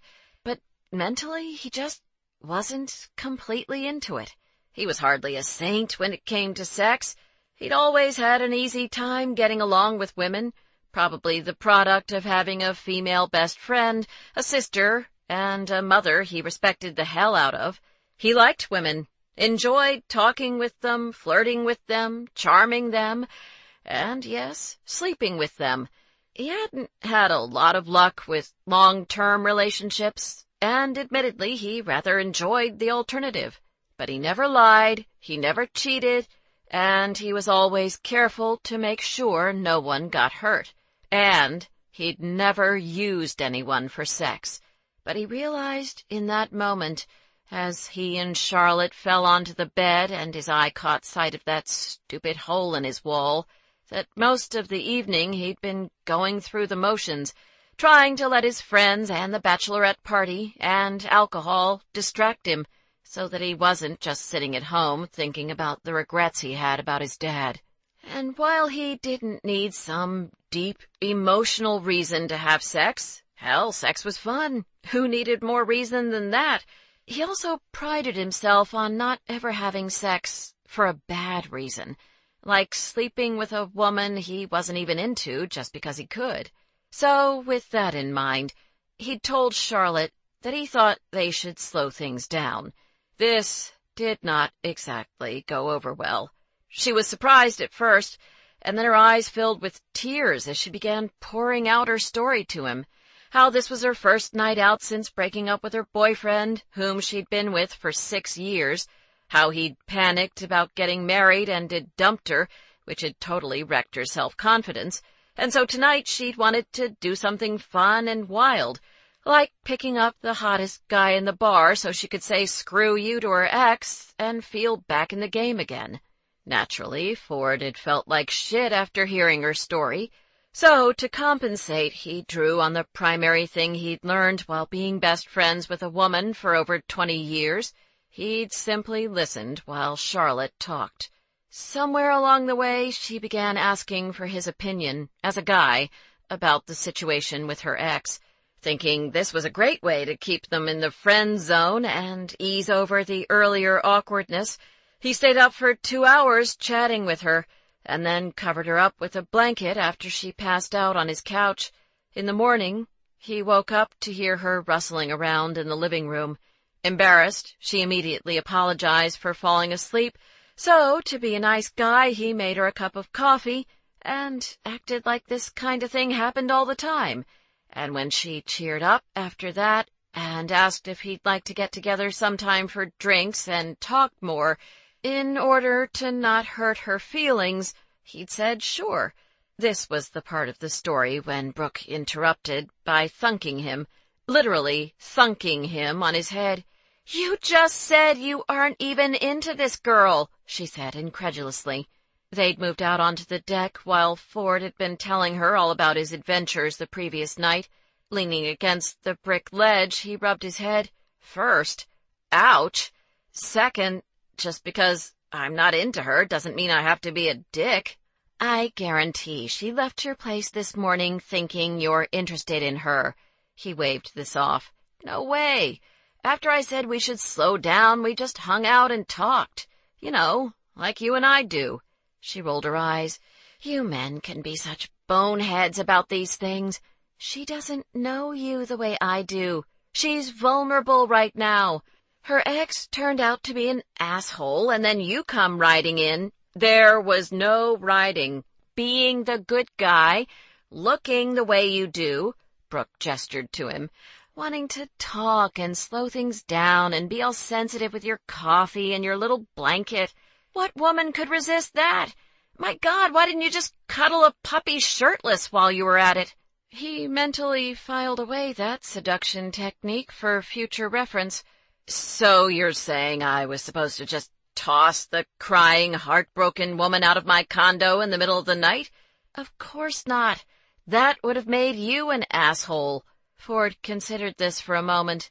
So, from the female perspective, basically anything I could have done last night to get myself out of an awkward situation would have resulted in me being either a bonehead or an asshole. She smiled, patting him on the shoulder. Now you're catching on. You know, Parker, these male-female heart-to-hearts of ours are just so helpful. She laughed. Somebody has to keep you in your place. You're too charming for your own good. She ruffled his hair, and a comfortable silence fell between them as they leaned against the brick wall, sipped their beers, and looked out at the view of the Chicago skyline. Then she looked sideways at him. About all these home improvement projects of yours, how long are we going to pretend this isn't some male angsty excuse for you to bang on things and work out your grief and frustration? Probably when I'm done remodeling the kitchen. She half smiled at the joke, but then the look in her eyes turned serious. I'm here any time you want to talk. I love you, you know. He put his arm around her shoulders and pulled her in close. I know. When he and Brooke were kids, and his dad was in one of his foul moods, he used to hang out at her house whenever he'd needed a break. During those times, he hadn't said much about the situation with his dad. Talking about feelings was hardly his forte, and he didn't say anything further right then either. After a few moments, she broke the silence in typical Brooke fashion. "So, about this sex problem you're having." "Seriously?" "There is no sex problem," he growled, fully aware that she was teasing him in order to lighten the mood. But still, just the wrong girl at the wrong time. He cocked his head, suddenly remembering something. "But you should have seen this brunette in red heels that was also at the bar last night. She was something." He grinned. "With a girl like that, there would never be a wrong time." "Aw, it's cute, seeing you with your smitten, I just saw the most beautiful girl across a crowded bar glow," Brooke said. He brushed off her teasing. "I don't do smitten. That kind of vulnerability and willingness to put himself out there to be rejected by someone, well, that was something he'd never been able to do, never had any desire to do. Instead, he kept things light and casual in his relationships, never getting too close to anyone, always just having fun. And his entire adult life, he hadn't seen anything that had made him want to handle things any differently." Victoria flipped through her mail as she rode up the elevator to the 4th floor. Seeing how her plans for an afternoon siesta had been interrupted by the ubiquitous Mr. F. Dixon and his saw and drill, she'd gone out for a walk in her new neighborhood. She had a quiet evening planned, assuming a certain someone didn't have any more drywall to tear down or raucous penis pop parties planned, and figured she'd order pizza and veg out on the couch with a movie. Once inside her loft, she tossed out the junk mail and set the rest on her kitchen counter. She'd just pulled out her phone to look up Peace Brewery and Pizzeria, a restaurant she'd discovered during her walk that seemed promising, when she heard a man's voice out on her balcony. She froze at the sound, her heart pounding, until she saw through the sliding glass doors that her balcony was clear. Right, the man's voice wasn't coming from her balcony, but the one next door. She exhaled. Holy crap, that had freaked her out, and then realized something. If the man's voice was coming from the balcony next door, it had to be F. Dixon. Between her run-in with the woman who'd left his place this morning with a satisfied smile, and the way he kept intruding into her space in the less than 48 hours she'd lived in the building, she was a little curious to get a look at the guy. Okay, maybe a lot curious. She tiptoed to the sliding doors of her balcony, before realizing that was a touch over-dramatic since he couldn't hear her anyway, and peered through the glass. Not seeing anything at first, she had to readjust her position to get a better angle. Then she spotted him on the balcony next to hers, a tall man wearing a baseball cap. He leaned against the ledge with his back to her, and even when he angled to the side, he had the baseball cap pulled down too low for her to see much of his face. But what she could see was that he wasn't alone. A woman with long blonde hair stood side by side with him on the balcony. She held a bottled beer in her hand and looked at F. Dixon with a serious expression. From their body language, there was no mistaking the fact that the two of them were close. Victoria couldn't help but wonder if the blonde had any clue about the brunette who'd just spent the night at his place. "I love you, you know," the blonde said to him. Victoria would take that as a no. She couldn't make out his response, but really it didn't matter. After 8 years of being a divorce lawyer, she knew his type. Men who wanted to have their cake and eat it too when it came to women. They led women on, they lied, they cheated, and in the end, people got hurt. Sometimes really hurt. "Are you still there, Victoria? Help is coming. I promise." Shoving the memory aside, she tried not to gag as F. Dixon put his arm around the blonde's shoulders and pulled her in close. Aw, wasn't he so sweet and affectionate? Why, he looked so caring. One would never guess that just last night he'd had another woman in his bed. The jerk! Thinking that she'd seen enough of her neighbor for one day, she stepped away from the sliding glass doors and headed back into her kitchen to order that pizza. 6. Amazingly, over the next 4 days, the ubiquitous F. Dixon actually allowed Victoria to get some sleep. How gracious of him! Oh, sure, there were minor annoyances, like his nighttime routine. From the low din of television she could hear through her bedroom wall, he liked to watch the news at night, followed by sports. At least, she assumed these were sporting events he was watching, judging from the shouts of, "Yes!" and "Aw, come on!" and "What the hell was that?" that permeated her wall while she tried to read a book in bed. Either that, or F. Dixon had a strangely critical way of dirty talking. The sounds coming from his bedroom weren't overly loud, and they always ended by 11:30 p.m., when she went to sleep. And yes, she knew that neighbor noise was simply part of condo living. Still, reading in bed was her way of relaxing at the end of a busy day, often the only peaceful 30 minutes she ever got. So, rightfully or wrongfully, this nighttime routine between her and F. Dixon just irked her. Normally, there'd be an easy solution. She could buy a white noise machine, but that was out of the question after the break-in at her townhome. She felt safer in her new place, but nevertheless, she didn't want to do anything that would impair her ability to hear strange sounds at night. So for now, she supposed she would have to grin and bear it, or at least frown, mutter sarcastically under her breath, and bear it. On the upside, she was now clocking in a luscious 7 hours of sleep per night, and holy crap, did it ever feel good. She felt more energized, more like herself than she had in over a month. So much so, in fact, that she'd begun to wonder whether she needed to continue her therapy sessions with Dr. Metzel. True, she still wasn't riding the subway or attending her exercise class, but in the grand scheme of things, weren't these minor inconveniences? Mankind had, after all, invented taxis for a reason. And really, who needed to exercise indoors when one lived in a city where the weather was nice, at least 20 days out of every year? Denial ain't just a river in Egypt, girlfriend. Great. Suddenly her subconscious was a psychotherapist, too, and kind of a little sassy. Victoria mulled over these thoughts while walking back to the office after court Friday morning. From the looks of things in the lobby, someone in her building was hosting a workshop or some kind of conference, because there were nearly 30 people milling around the elevator bank wearing name tags.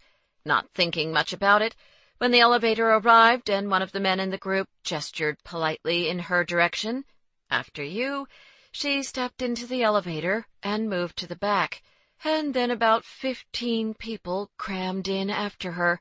When the doors closed and the elevator began to rise, she began to feel uncomfortable with all the people pressed against her. Maybe she was imagining it, but the air in the elevator suddenly felt stuffy and warm. She was essentially trapped, a realization that made her heart beat faster. Just stay calm, she told herself. This sudden onset of anxiety was all in her head. She knew that. Or was it? After all, she'd blacked out just a month ago in circumstances a lot like this. What if that happened again? What if she felt lightheaded and needed to get off the elevator, and nobody moved out of her way, and everyone stared as she took a deep breath and exhaled. As people chatted around her, she stared up at the floor indicator, counting down the seconds until she was free. Her mouth was dry, she felt hot and flushed, and her heart was pounding. But she could do this. She was going to make it. 30, 31, 32. The doors sprang open at the 33rd floor. "Coming out," she said, a tad too vehemently. To cover, she smiled as she slid past the other passengers. Nothing to see here, trying to appear normal and casual as she hurried out. Then she stood in front of the glass doors marked Victoria Slade and Associates, and exhaled as the elevator doors slid closed behind her. "Hey, you!" She jumped at the sound of the voice and saw Will waiting for an elevator heading down. "Hi!" Her voice sounded unnaturally bright. Will cocked his head. "Are you okay?" "Yes, sure." She realized she was sweating a little under her suit jacket. "Lovely. I was in a rush, walking back from court. I have that conference call at 11, right? Didn't want to miss it. The call is at 11:30. Damn it. For once, couldn't the man not be so organized and on top of her schedule? Right. 11:30, she said. Well, guess I didn't need to rush after all." The chuckle was probably overkill. Luckily, Will's elevator arrived, so with a casual wave she headed through the glass doors, nodded hello at the receptionist, and strode down the hallway to her corner office. She smiled as she passed by her associates' offices, deliberately exuding confidence. "Yes, I am still your fearless leader. No, I did not just freak out trying to ride a stupid elevator." And then she shut the door when she got to her office and sank down into her desk chair.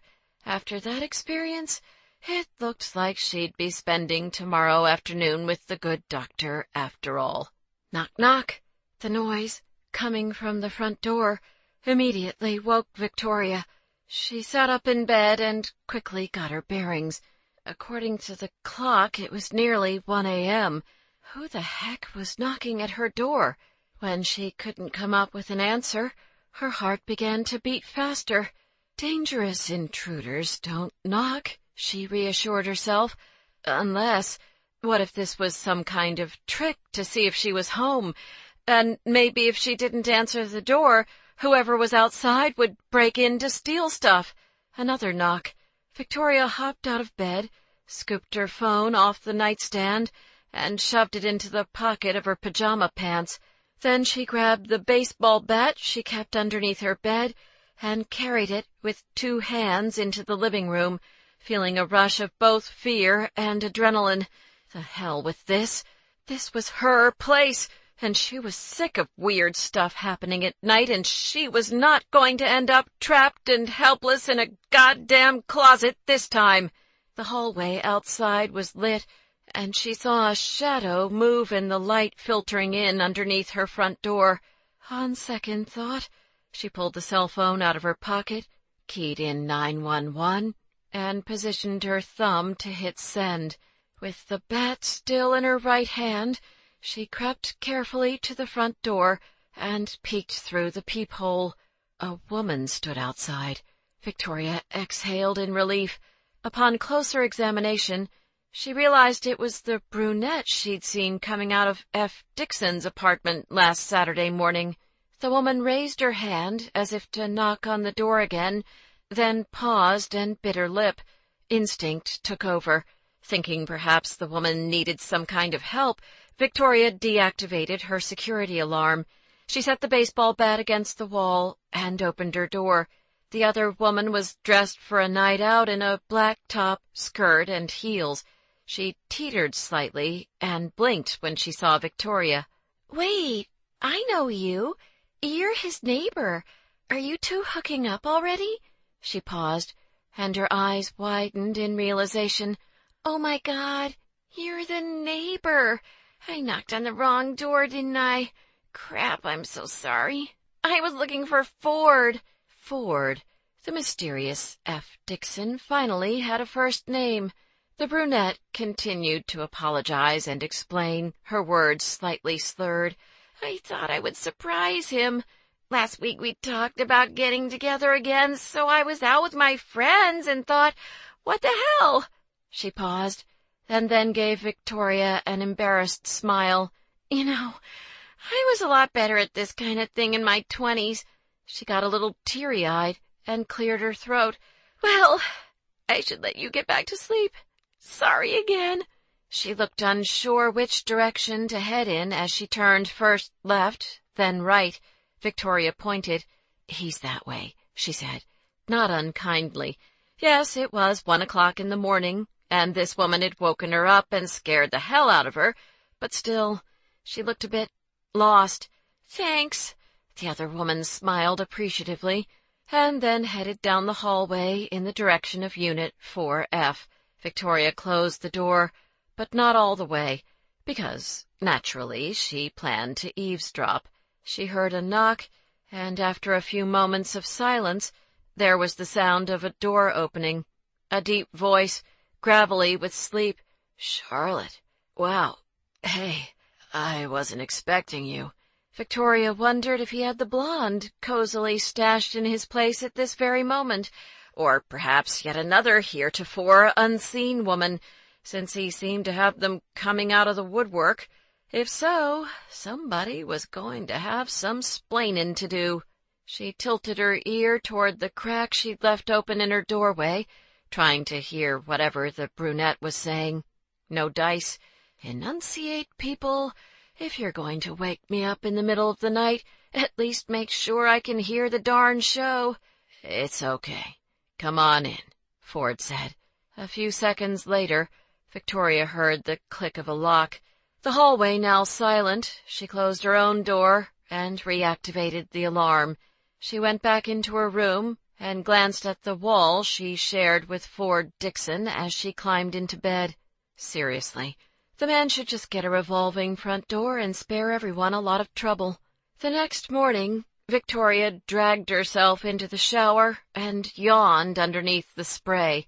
After last night's unexpected visitor, it had taken her a long time to fall back asleep. She'd gotten out of bed twice, the first time because she couldn't remember if she'd armed the alarm, and then 20 minutes later, when she'd realized she'd left the baseball bat by the front door. Coffee was definitely in order. She had a few hours to kill before the dreaded appointment with Dr. Metzel, so she decided to catch up on some work at the Wormhole coffee shop. She grabbed her laptop and stuffed it into the tote bag she used on weekends, then grabbed her keys. She opened her front door and nearly barreled right into a man's broad chest.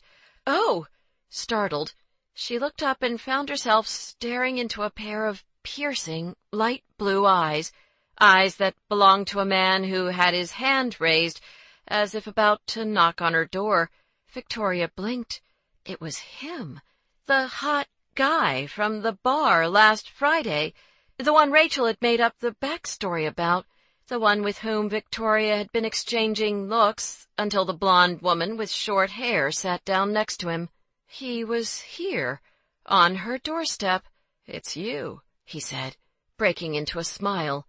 And when he smiled like that, the strangest thing happened to Victoria.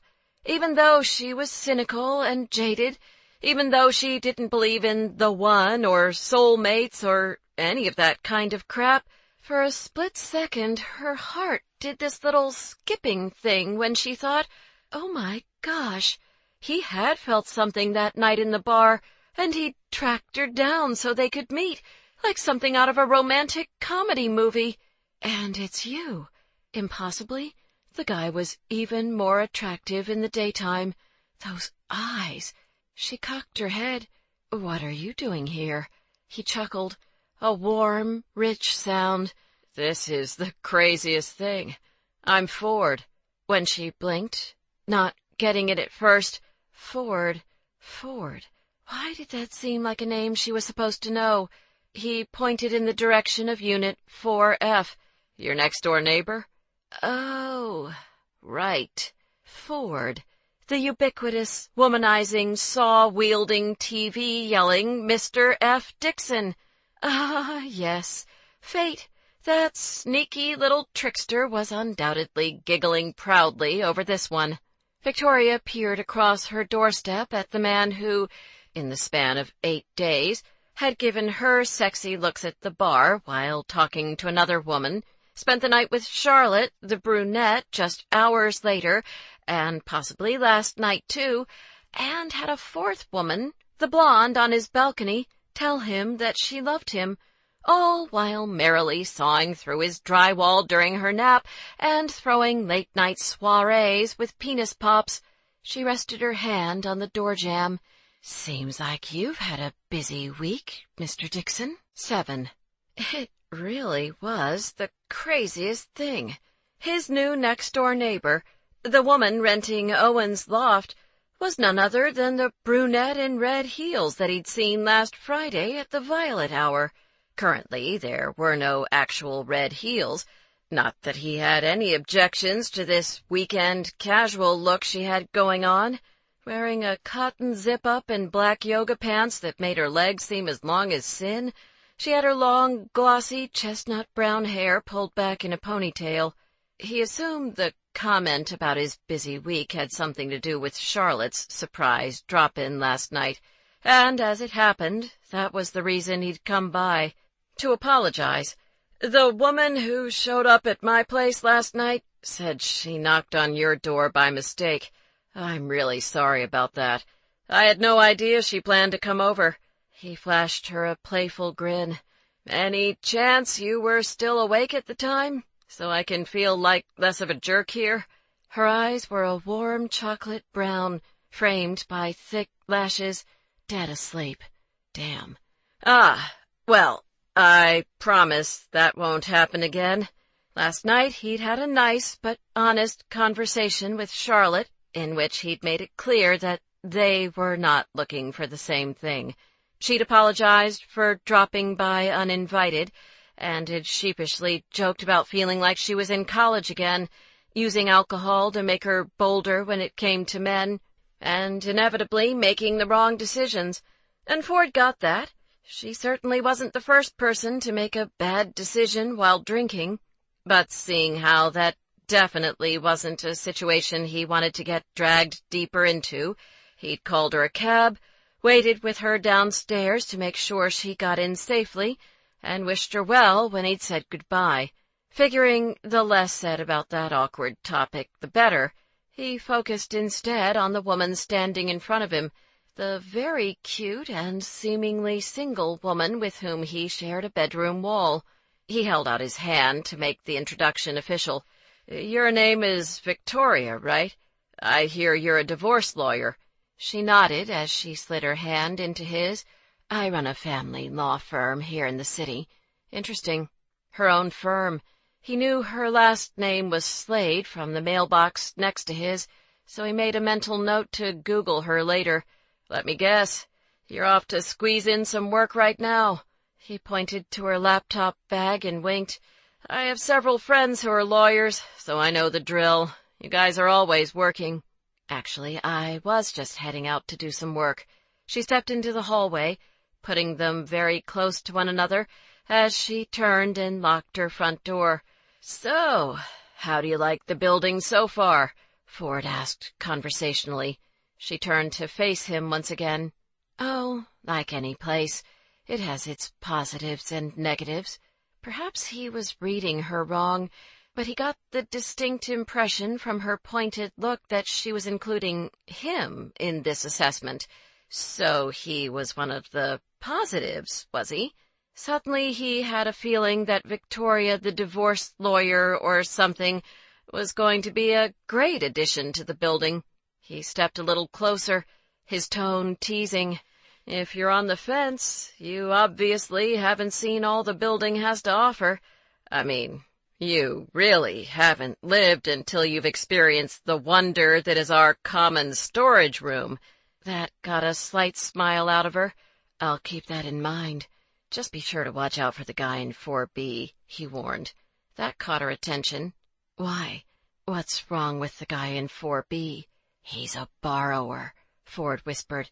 "Pots, vacuum cleaners, stepladders. Heck, the guy's even got 2 patio chairs of mine, and you'll never see it again, except maybe on eBay." He paused, sensing that he had her hooked. "But that's nothing compared to the people in 3A. She waited.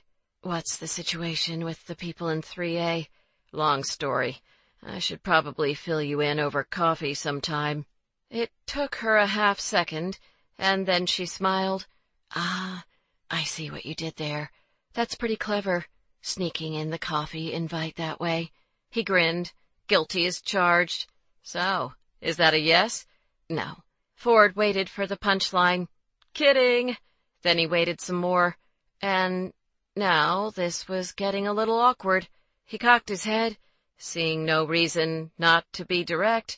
"Sorry, but last Friday at the bar, I thought we had a vibe going." "We did." Her tone was surprisingly pleasant for someone who'd just rejected a guy without a second thought. "But, unfortunately, I'm not interested in joining the cavalcade." The cavalcade? No clue what that meant? Of women coming in and out of your place? He smiled because, well, that was a bit of an exaggeration. Obviously, he needed to clear the air here. That cavalcade. Look, I'm not sure what you—" She held up her hand. "Don't get me wrong. I have nothing against casual dating. I'm a big believer in it myself, actually. Between the blonde, the brunette, and the redhead you undoubtedly have on deck for tonight, it looks like you've got a nice arrangement for yourself there. And under different circumstances, I'd probably say, hey, rock on with your frisky self. But as the person who has to share a wall with you, these antics with the partying and the penis pops and the late-night hookups showing up on your doorstep and mine are starting to wear a touch thin. And frankly, it all seems a little juvenile." Ford blinked. "But hey, to each his own, right?" With a smile, she gave him a wave in goodbye. "See you around the building, Ford. And thanks for the tip about the guy in 4B. Without so much as a second glance in his direction, she headed for the stairwell, pushed her way through the door, and disappeared. Ford stood there, taking a moment to digest the fact that, yes, that had just happened. Some perfect stranger who didn't know jack shit about his personal life had just given him a smug talking to. All of a sudden, Victoria, the divorce lawyer or something, didn't seem like such a great addition to the building after all. Wanting to get some writing done that morning, he grabbed his messenger bag from his loft and then texted Brooke on his way to the coffee shop. Just yesterday, during dinner, she'd asked what his new neighbor was like. At the time, he hadn't yet had the pleasure of meeting Ms. Victoria Slade, Esquire, but now he could give his friend a full update. "Just met the new neighbor. She sucks." He shoved the phone into his bag, Victoria's speech still ringing in his ears. Fine. Perhaps bringing the bachelorette party back to his place wasn't something he would do under normal circumstances. Admittedly, he'd been off his game that night, not wanting to be alone.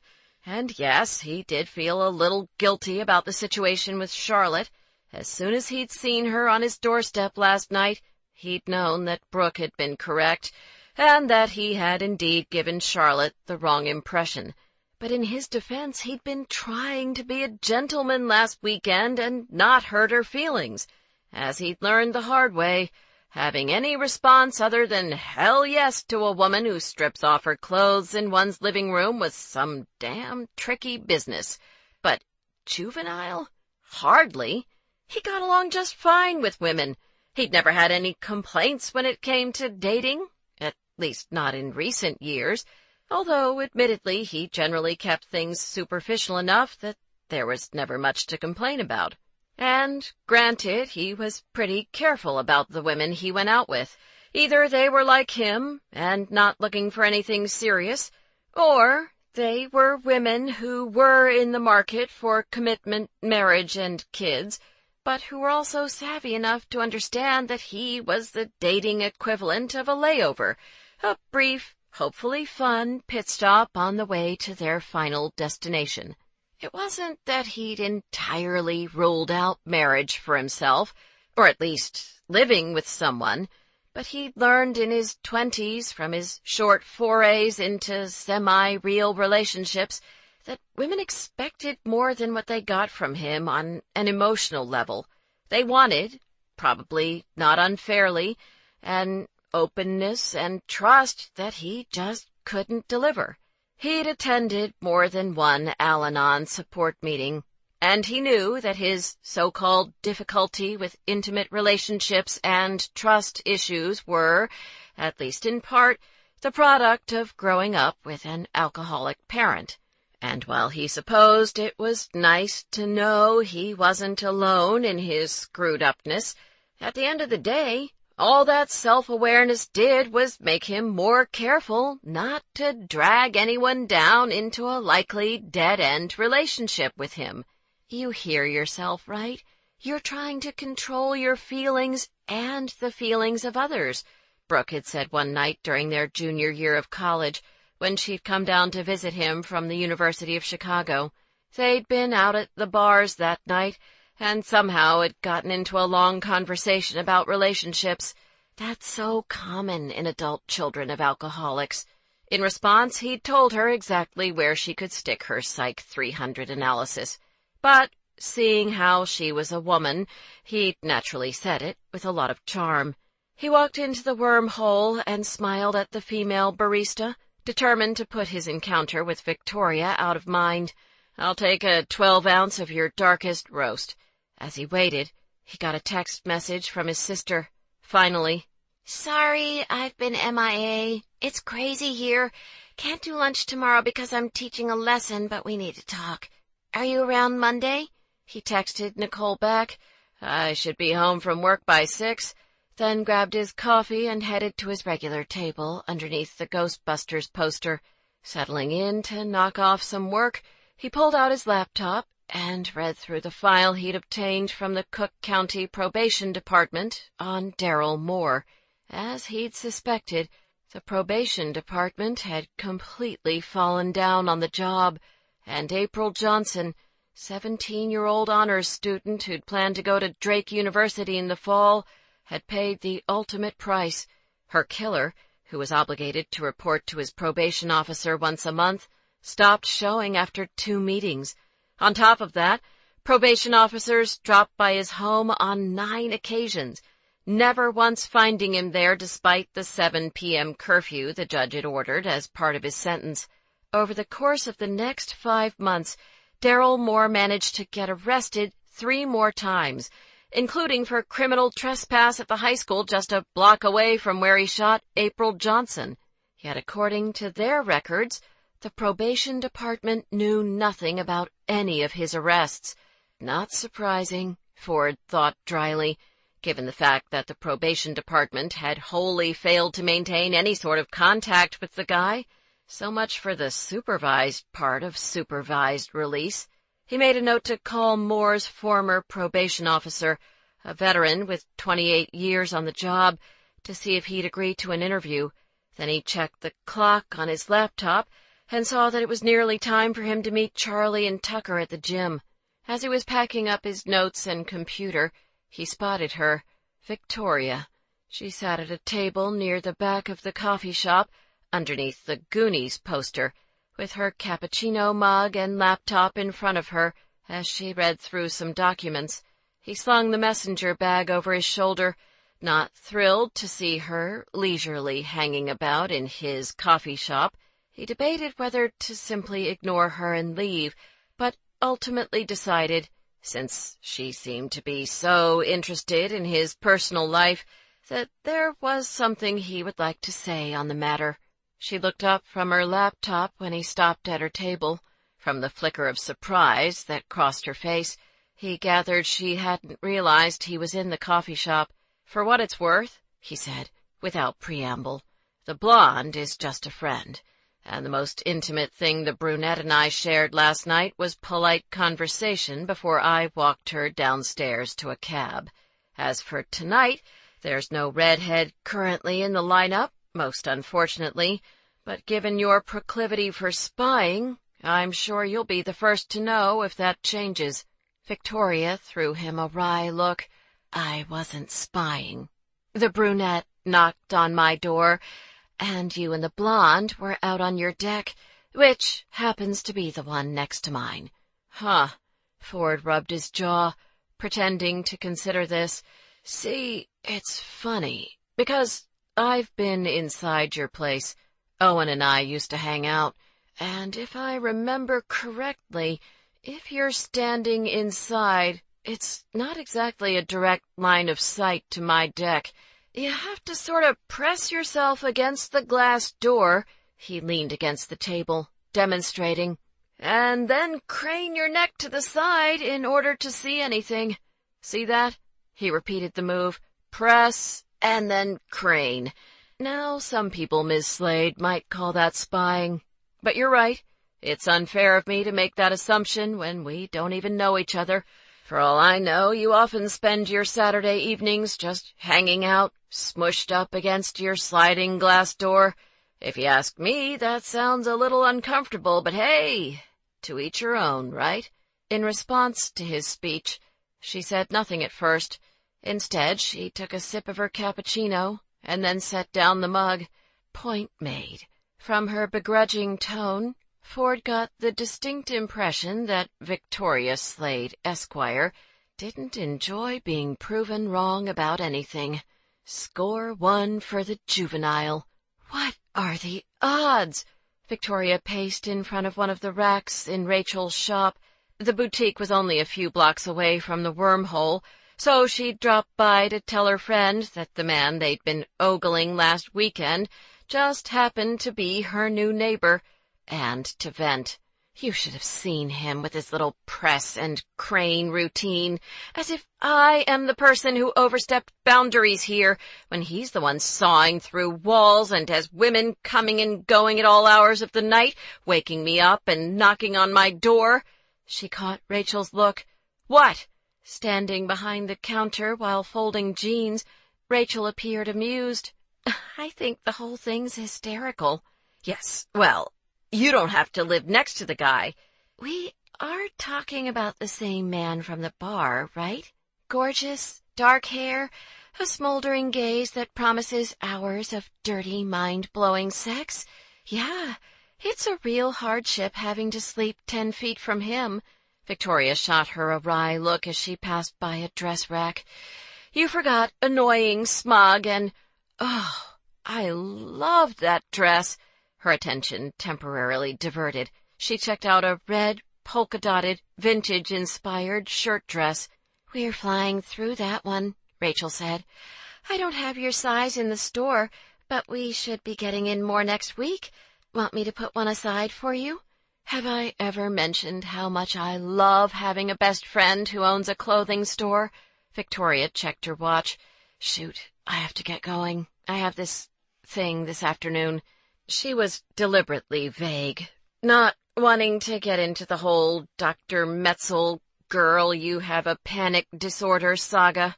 Not that she was embarrassed to tell Rachel and Audrey about the teeny-tiny issues she'd been having ever since the break-in. Okay, she was a little embarrassed. Rachel raised an eyebrow, her tone sly. Go home and pretend not to ogle your hot neighbor thing? Ha ha. Not happening. Trust me, my press and crane days are over as far as that man is concerned. 40 minutes later, Victoria sat in Dr. Metzel's office, in the same leather chair as last week. I couldn't help but notice last time that you seemed hesitant when we talked about including psychotherapy as part of our sessions, Dr. Metzel let in, after the obligatory chit-chat part of the appointment was over. And so it begins. Now he would want to know why she didn't like psychotherapy, and whether she had any experience with it, which would naturally lead into a discussion about her parents' divorce and the aftermath. It's not a process that comes naturally to me, she acknowledged, putting all my feelings out there to be dissected and analyzed. Ever since she was 10, she'd been pretty guarded with her emotions. Even when something was wrong, she'd sucked it up and kept her feelings to herself.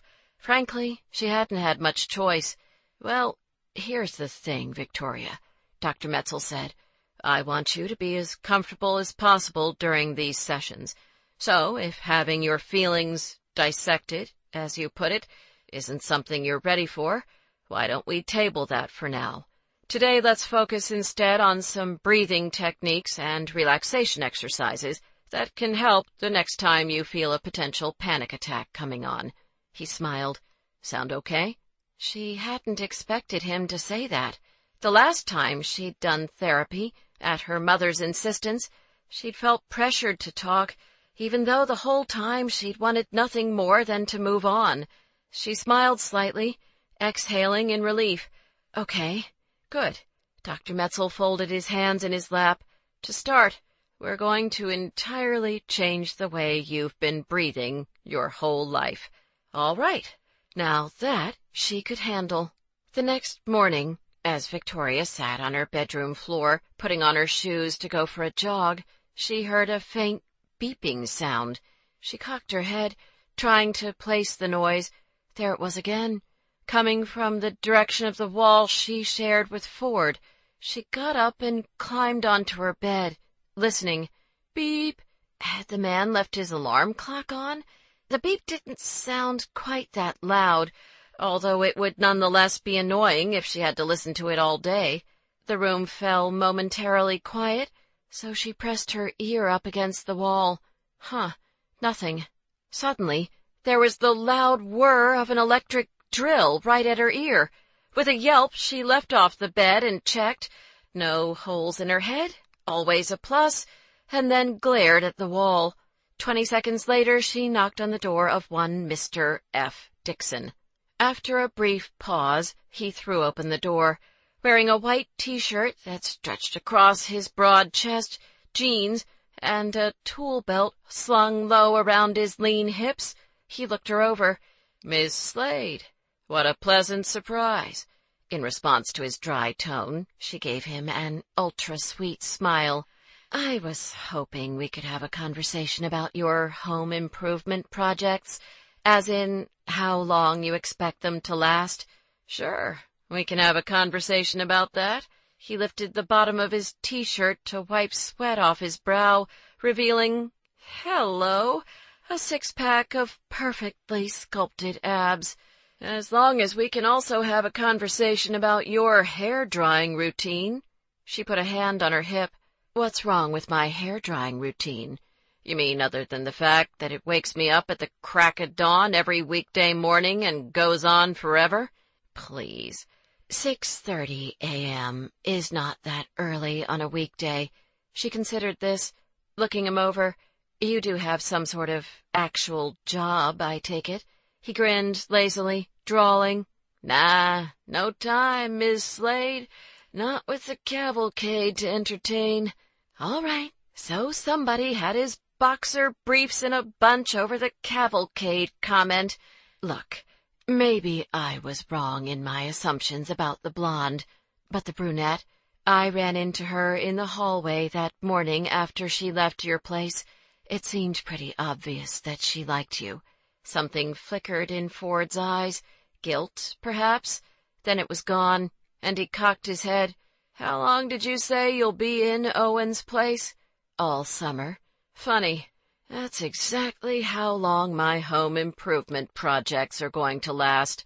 He returned her fake smile, and then shut the door firmly in her face. 8. Monday morning, Victoria sat in Judge Boggs' chambers as her opposing counsel argued on about what a neglectful father Victoria's client was. At issue in today's pretrial conference was the emergency motion for visitation that Victoria had filed on behalf of her client, Nate Ferrara.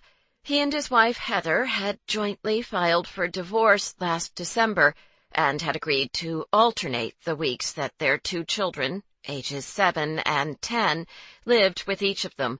Last Sunday night, however, Mrs. Ferrara had called her soon-to-be ex-husband and told him not to bother picking up the kids for his visitation week, and also said she wanted to amend their agreement so that he saw them only on alternating weekends.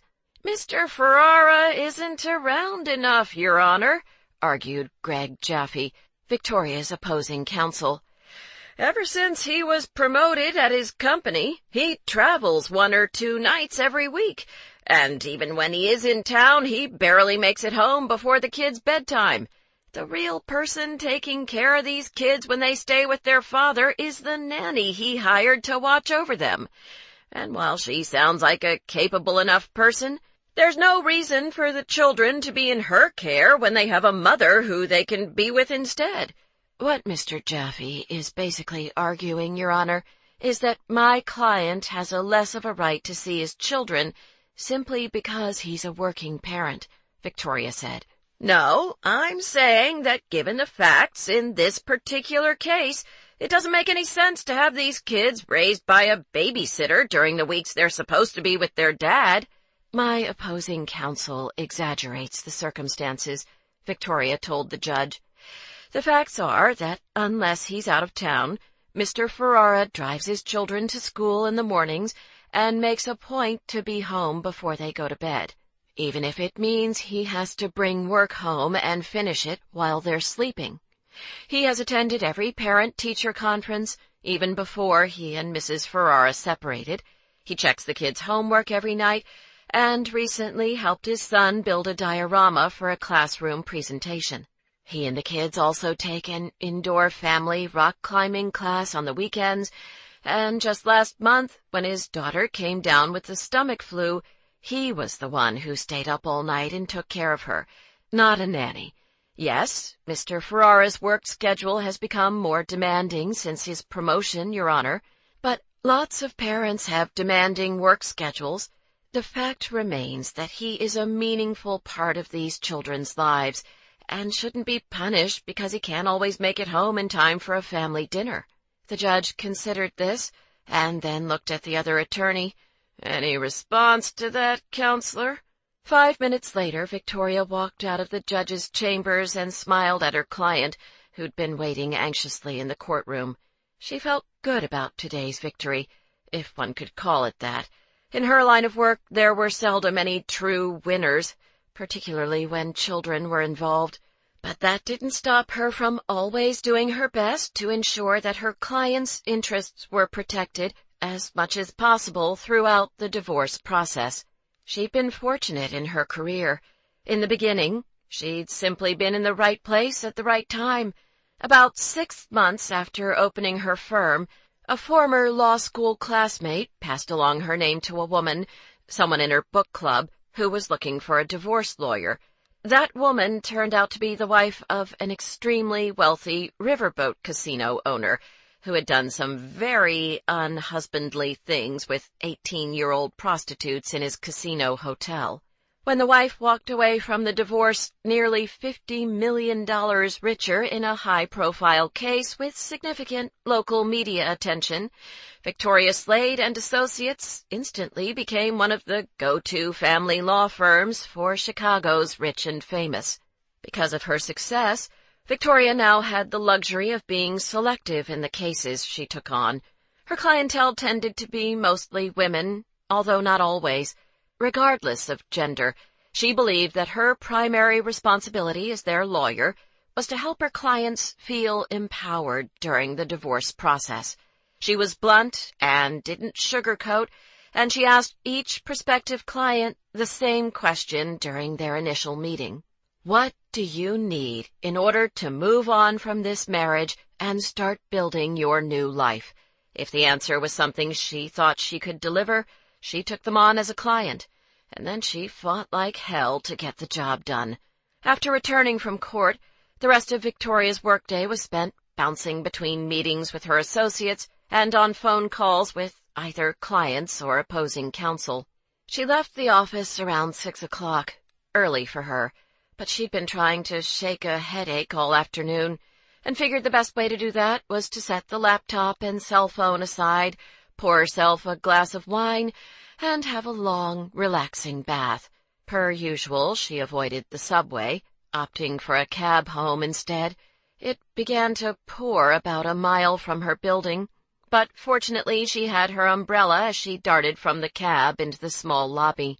She grabbed her mail, flipping through it as she rode the elevator up to the 4th floor.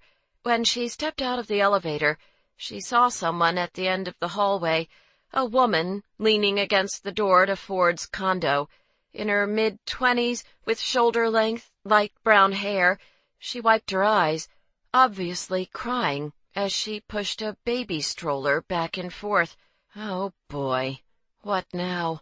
Ever since her run-in with Ford at the coffee shop, a nagging voice in the back of Victoria's head had been asking whether she had, perhaps, rushed to judgment about her new neighbor, and whatever situations, Frisky or non-frisky, he had going on with the women she'd seen coming and going from his condo. But now here they were, just 2 days later, and the guy had a crying woman with a baby on his doorstep. At this rate, they were going to have to set up a damn number dispenser and a waiting area outside Unit 4F. The younger woman's eyes were puffy and her cheeks blotched. She tucked a lock of hair behind one ear, appearing embarrassed by her obvious state of distress as Victoria approached. "Sorry, I'm just waiting for my brother to get home." She cleared her throat and peered down at the stroller, continuing to push back and forth. Oh, she was Ford's sister. Victoria had assumed, well, whatever. She paused in front of her door, keys in hand, and watched as the younger woman brushed away more tears. Just keep moving. It's a family matter. She'd paid the price once for sticking her nose into Ford's business with that little press and crane routine of his. She wasn't about to do it again. She put her key into the lock just as the other woman sniffed and did that shaky inhale thing people did when trying to stop crying. Ah, hell. She stuffed the mail into her briefcase and walked over. "I'm Victoria, Ford's neighbor. I don't mean to intrude, but are you okay?" The woman looked her over. "Are you Owen's girlfriend?" "No, Owen moved out. I'm renting his place for the summer." "Oh," the woman cleared her throat. "I'm Nicole." She gestured to Ford's door, as if feeling a need to explain. "My brother's on his way. He texted and said he got stuck in traffic. I guess he was on the south side, doing an interview for work." "Ah," Victoria said, as if this information made sense. In truth, she had no clue what Ford did for a living. They hadn't gotten that far in their brief, mostly insult-based exchanges. She watched as Nicole continued pushing the baby stroller back and forth. "If I stop moving, she wakes up," Nicole explained. "The only time I can get her to nap is when she's in the stroller." She blinked back more tears and tried to cover with a more light-hearted tone. "Sorry, I'm a little sleep-deprived." Victoria stepped around so she could peek inside the stroller. She was far from an expert on babies, but guessed this one to be somewhere around 4 months old. Wrapped in a pink and lime green blanket, and with a little bit of dark brown fuzz on her head, she slept with a pacifier in her mouth. "She's adorable. What's her name?" "Zoe." "That's pretty." Victoria gestured to her front door, the words coming out of her mouth before she even thought about them. "You're welcome to wait inside my place until your brother gets home." She nearly thunked herself on the head. For Pete's sake, Slade, what happened to minding your own business? Really, she didn't need to be getting involved with whatever the problem was here. "Oh, no," Nicole said. "That's nice of you to offer, but we're okay out here. I wouldn't want to impose." Back and forth with the stroller, and more sniffles. Victoria sighed to herself, thinking about the quiet evening she'd envisioned, the glass of wine and the hot, relaxing bath she'd had planned. "Are you sure you don't want to come in and sit down?" She went for a joke. "Because I'm getting exhausted just watching you push that thing." Nicole hesitated. "Well, if you're sure you don't mind. Actually, it would be nice to sit down for a few minutes." She managed a slight smile in return. "Thank you." "Of course. It's not a problem." Victoria let them inside her condo, holding the door open so Nicole could get in with the stroller. She shut the door quietly, being mindful of the sleeping baby. "Make yourself comfortable. Can I get you something to drink? I have Diet Coke, water, iced tea." "A glass of water would be nice, thanks." Victoria headed into the kitchen and set her umbrella and briefcase off to the side. Watching as Nicole took a seat on the living room couch, she cracked open a bottled water and poured it into a glass with ice. Okay, a little awkward here, having a perfect stranger with a baby in her home, a crying stranger no less. Not exactly sure what to say. She set the glass of water on the coffee table in front of Nicole, and then smiled as she sat down in the chair next to the couch. Nicole continued to push the stroller back and forth across the hardwood floors. Thanks. I should probably text my brother to let him know that I'm here. Victoria wondered how that message would go over, seeing how she and Ford were hardly on the most neighborly of terms. With one hand, Nicole pulled her phone out of her jeans pocket. Would you mind pushing the stroller while I type? Oh, sure. Victoria took hold of the handle and slowly pushed it back and forth, imitating Nicole's pace. She peered down at Zoe, all nestled in her blanket next to some giraffe toy that was clipped to the side of the stroller. If anyone had told her that she would be rocking a baby to sleep in her condo today, she would have said they really needed to cut back on the hallucinogenic drugs. Not that she had anything against babies, but if she went down that road at all, they weren't in the schedule for another good 4 or 5 years. Soak it up while you can, girls, she told her hormones. Nicole finished typing and then looked around the loft. This is a nice place. She checked out Victoria's suit. Are you a lawyer? Victoria smiled. Is it that obvious? My brother's best friend is a lawyer. You remind me a little of her. What kind of law do you practice? Nicole's phone buzzed with a new text message. She checked it, then looked up at Victoria quizzically. You said your name is Victoria, right? Yes. That's what I told Ford. He seems really surprised that I'm with you. She typed a quick reply to her brother. Yes, your neighbor Victoria, she typed, in a tone that was equal parts annoying, mocking, and affection. Then she put her phone down and gestured to the stroller. Thanks. I can push again. She took over from Victoria, then brushed her hair off her face with one hand. Sorry, you were saying something about your law practice? I'm a family lawyer. I run my own firm, actually. Nicole paused, then reached for her glass of water. Huh, that's interesting. So, do you handle child support cases, then? Child support is certainly part of a lot of my cases, yes. Nicole leaned forward in her chair. How does that work in situations where the mother and father were never married? Say, hypothetically speaking, that a woman wants to collect child support from the guy who got her pregnant. What does she have to do? Victoria glanced down at Nicole's left hand. No ring. Well, first she would file a petition for child support, assuming we're talking about someone who lives in Illinois. And given Nicole's very interested look, Victoria had a sneaking suspicion they were. There are guidelines for what the father will pay, based on his income and the number of children. She'd want to make sure he's being truthful in his financial disclosures and not hiding anything. Also, she can request separate contributions toward the child's education, medical expenses, and extracurricular activities. I didn't realize you could ask for those kinds of things. A good lawyer would help with all of that, as well as any custody and visitation issues that might arise. Nicole's eyes darted toward Zoe. Custody? Victoria treaded delicately here. I'm not sure what the situation is between the mother and father in this particular hypothetical, but if you ask a man to support a child financially, he very well may want to be a part of that child's life. Right. Or maybe he won't care at all. Tears welled up in Nicole's eyes again. Victoria went out on a limb. Nicole, we're not really talking about a hypothetical here, are we? After a moment's hesitation, the other woman shook her head. I shouldn't be bothering you with this. I don't even know you. It's just that you mentioned you're a family lawyer, and lately I've been thinking a lot about these things. It's what I planned to talk to Ford about tonight, actually. Her lip began to tremble.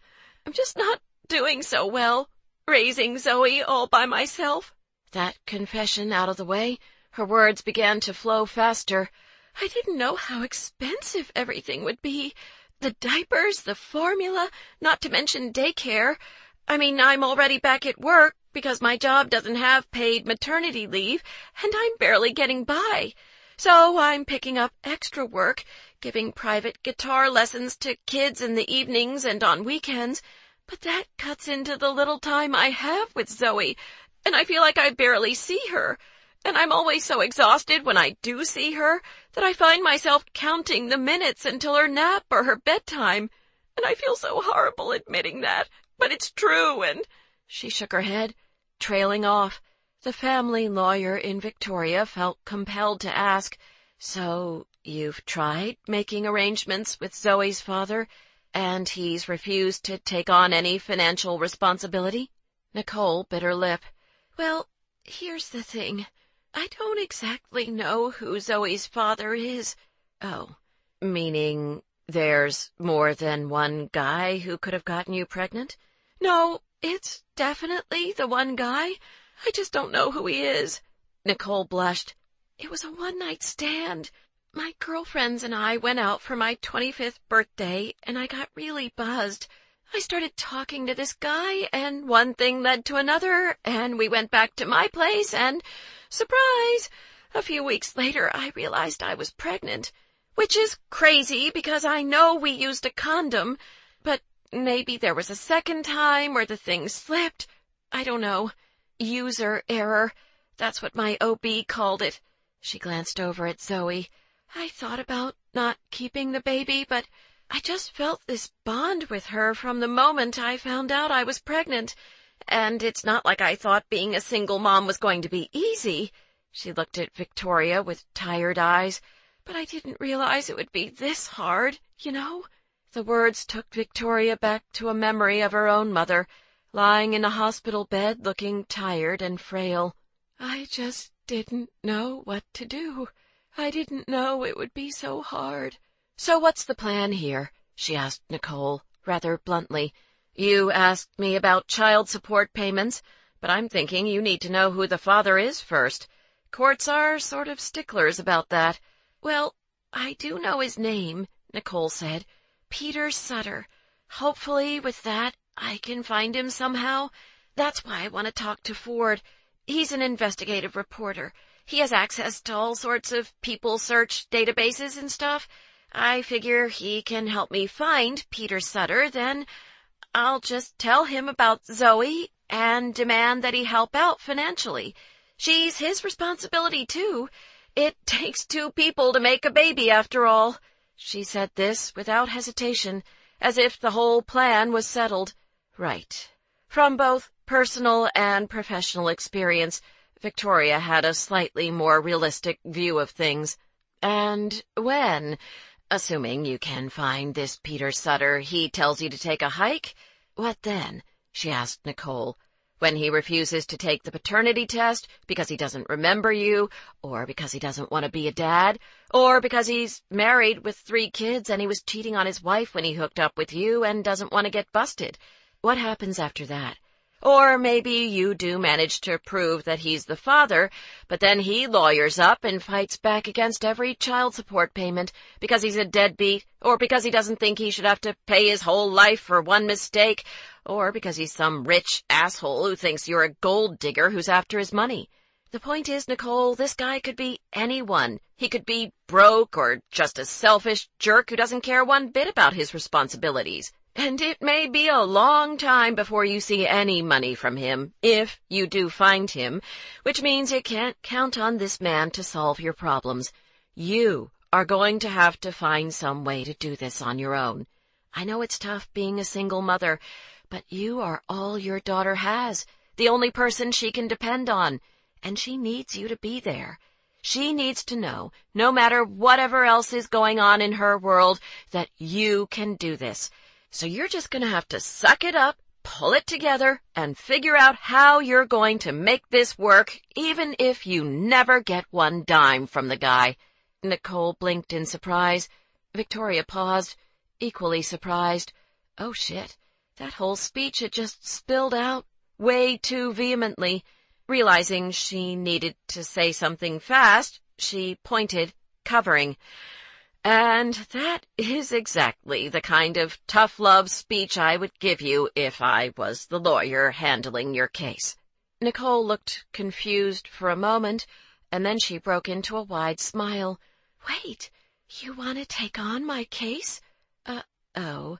"Well," I said, if I was the— This is so great! Nicole clapped her hands in excitement.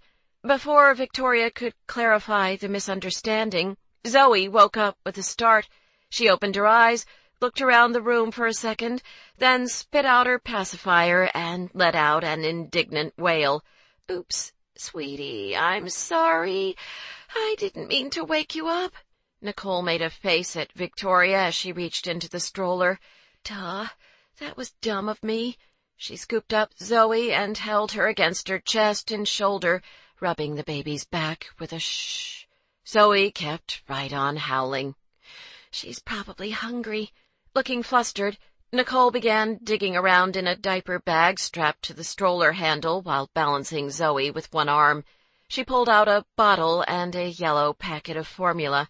"Would you mind taking her for a minute while I mix this?" she asked Victoria. Little Zoe, with her red, scrunched-up face, looked less than enthused about this idea. Still, it wasn't like Victoria could refuse. Of course. Naturally, she could hold a baby for a few minutes. She used to babysit back in high school. It wasn't as though she'd never held an infant before, just not in a really long time. Nicole's left hand was full, so she couldn't just plunk Zoe into Victoria's arms. So Victoria reached over and semi-awkwardly lifted the baby into her lap. Okay, that wasn't too bad. She could do this. "Hi," she said, smiling down at Zoe. Zoe let out a yell of outrage. Nicole rushed over to the sink to fill the baby bottle with water. Victoria tried bouncing, and then some rocking. She even cooed, "Mommy will be right back." But nothing worked. Zoe was in a mighty pissed-off mood and apparently determined to let everyone in the building know it. Nicole dumped the formula into the bottle and shook it. By this point, Zoe had worked herself into a full-fledged fit, rather like a wailing police siren, then hurried back to Victoria and scooped the baby up. She settled Zoe on her lap, plunked the bottle into Zoe's mouth, and, literally mid-howl, the crying just stopped. Silence. "Wow," Victoria chuckled, a combination of shock and awe. "Is that always how she is when she's hungry?"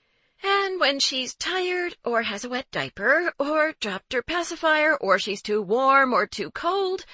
Nicole peered down at her daughter. "She's a little pistol, all right." She gently stroked her finger across Zoe's cheek, wiping away a tear.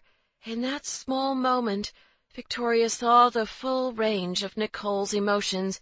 She saw the exhaustion in the other woman's eyes, the frazzledness, the uncertainty, but also the love and adoration she felt for her daughter.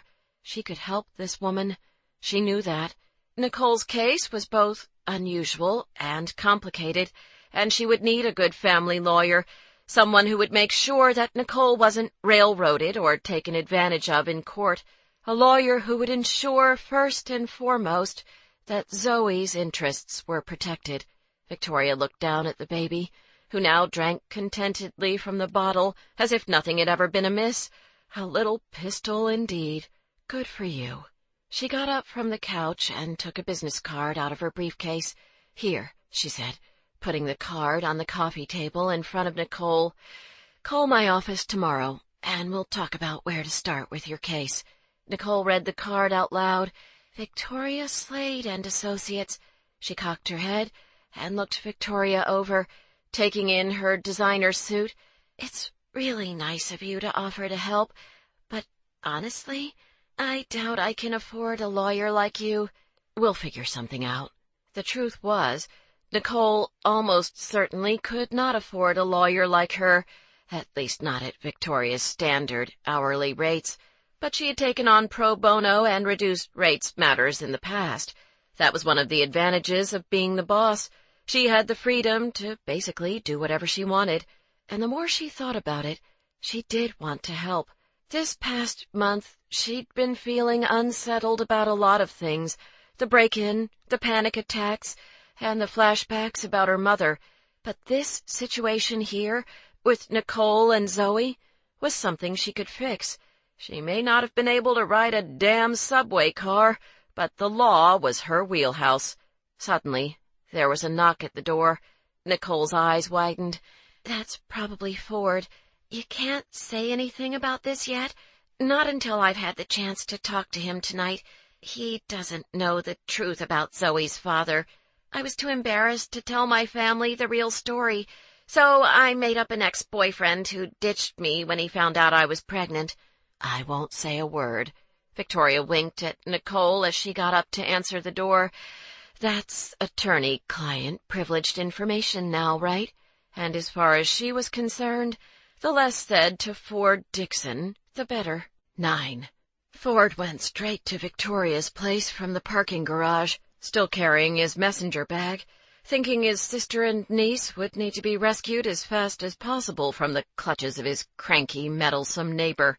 Victoria opened the door, looking every inch the high-powered lawyer in her sleek black suit.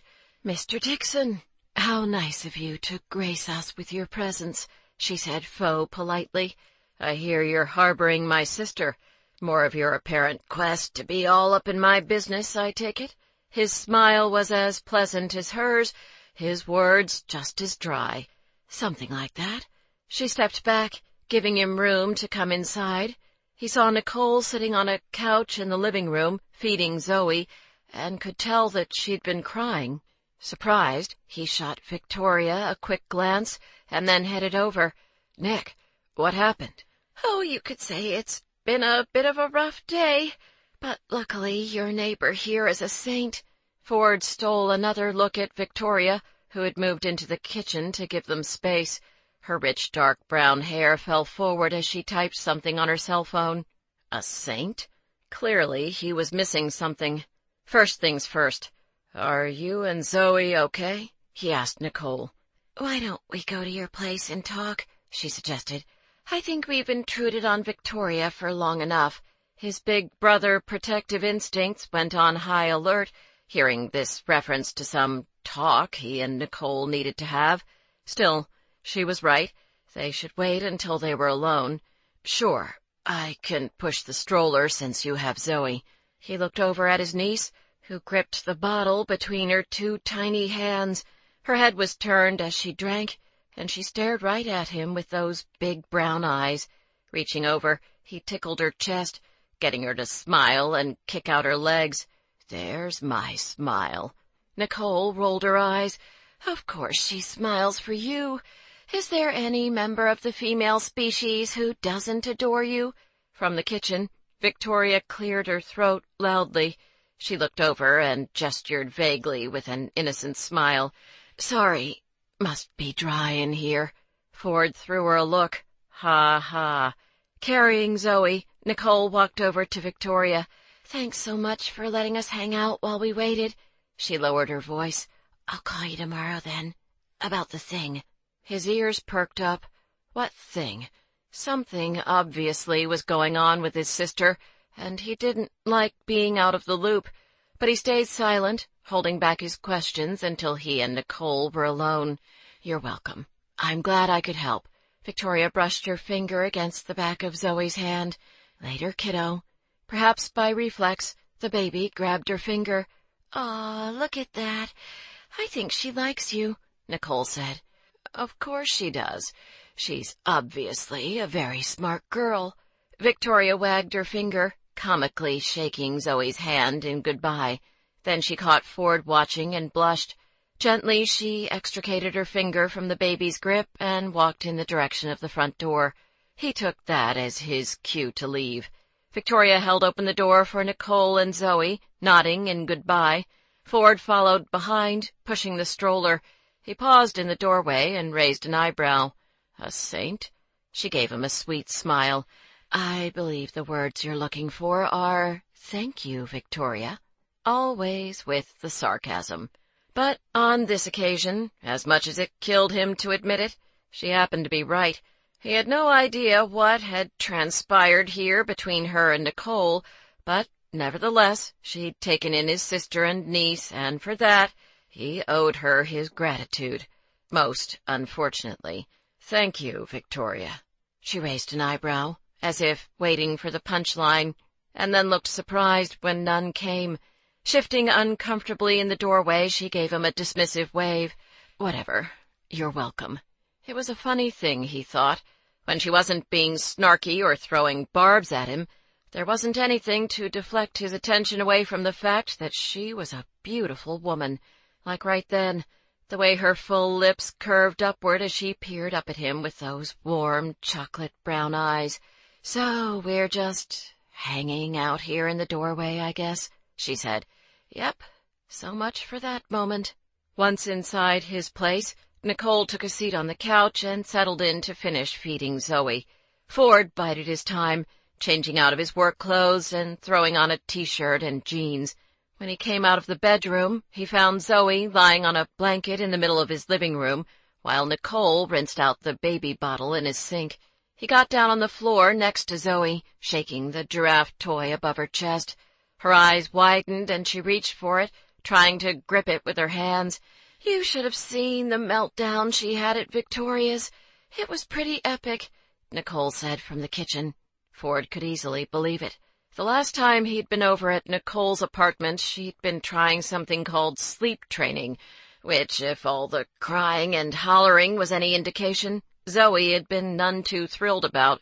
"Mom would probably tell you it's payback. You weren't exactly an easygoing baby either." Nicole put the clean bottle into the diaper bag and sat down on the floor next to Ford and Zoe. "Have you talked to Mom this week?" "I drove out and saw her yesterday afternoon." "How's she doing?" "You know, Mom, keeping herself busy. She gave me a box of Dad's things that she thought I might like to have. She has one for you, too." Ford had stashed his box in the closet, but hadn't looked at it yet. Wanting to get down to the business at hand, he nodded in the direction of Victoria's place. "So, want to tell me what was going on in there? Mom's worried about you. We both are. I've been trying to reach you ever since the funeral." "I know, I'm sorry. Things are always so crazy. I feel like I never get a chance to catch my breath.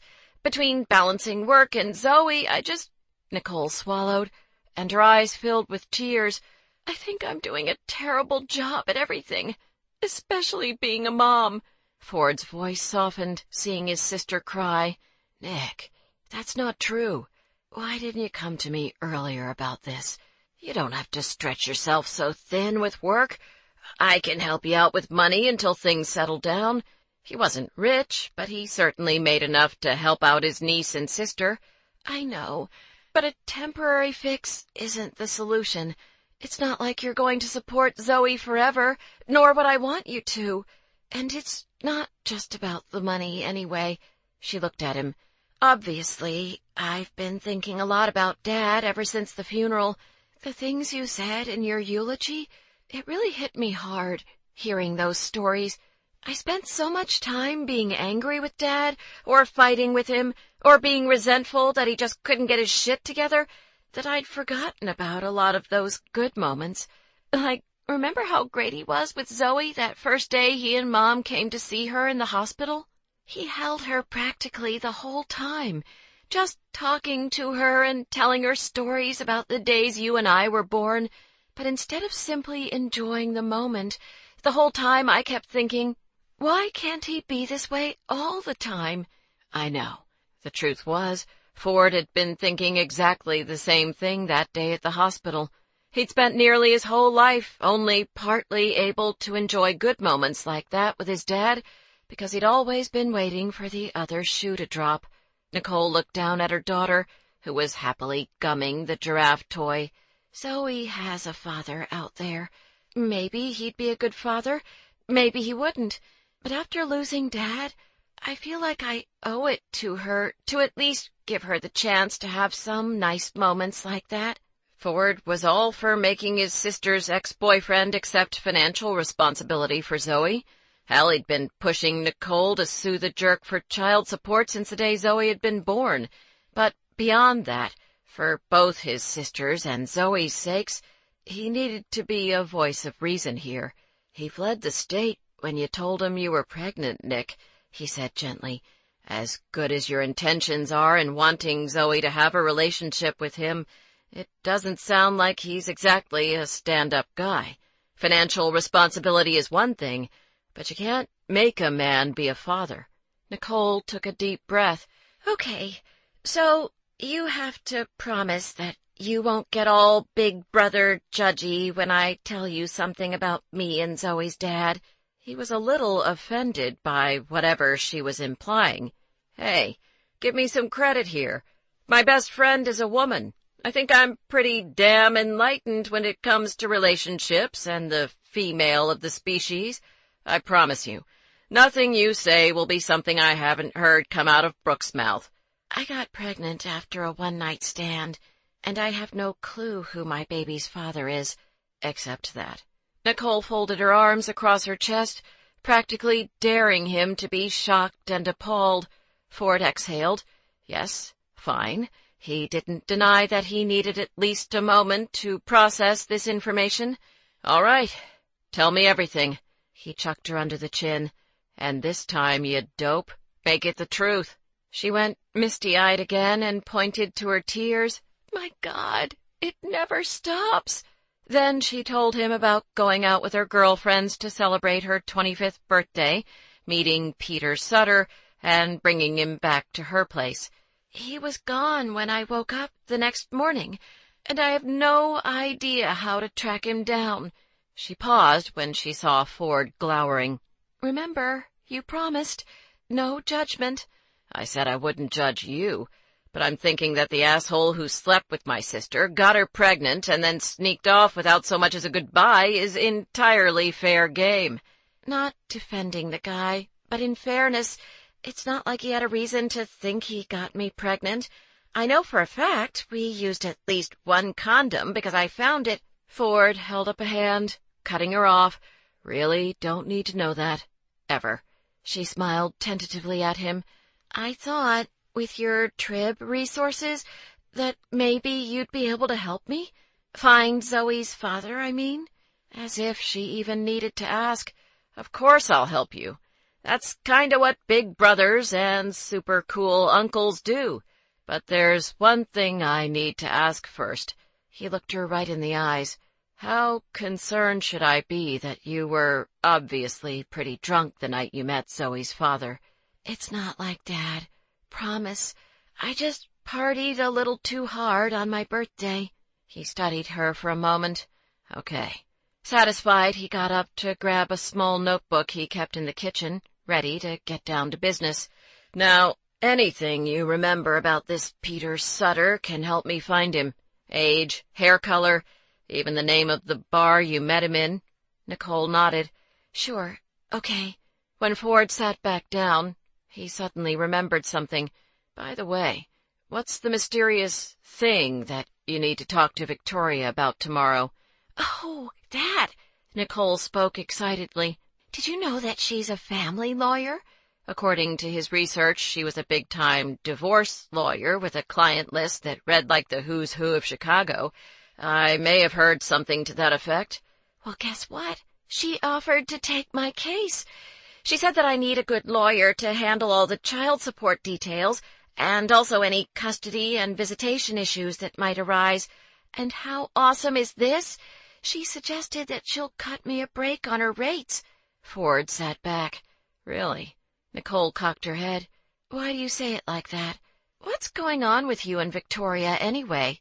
I assure you, nothing is going on with me and Victoria. The woman was far too smug for his tastes, judgmental, not to mention snarky.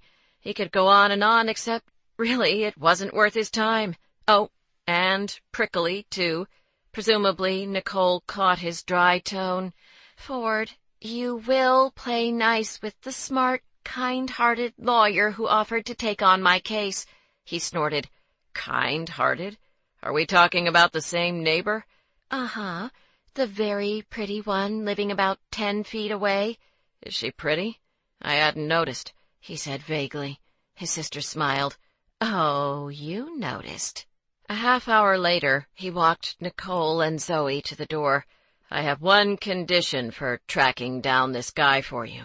That you talk to your doctor about all the stress you've been under. He knew jack squat about postpartum depression and baby blues. Maybe Nicole was simply going through the same stress all new moms experienced. Still, he'd feel better if she talked to someone. She pulled him in for a hug, her voice thick. You never could resist telling me what to do." He watched as she and Zoe strolled down the hallway to the elevator, and then his eyes fell on the door next to his. "She offered to take on my case, and, how awesome is this? She suggested that she'll cut me a break on her rates." Perhaps it was time that he and Ms. Victoria Slade, Esquire, had a little chat. 10. Victoria closed her eyes, relaxing as the hot water and steam surrounded her. She had Nora Jones piping through the bathroom speakers, "It's just the nearness of you," and a glass of Zinfandel on the marble ledge of the tub. Heaven! This was the moment she'd been looking forward to all day.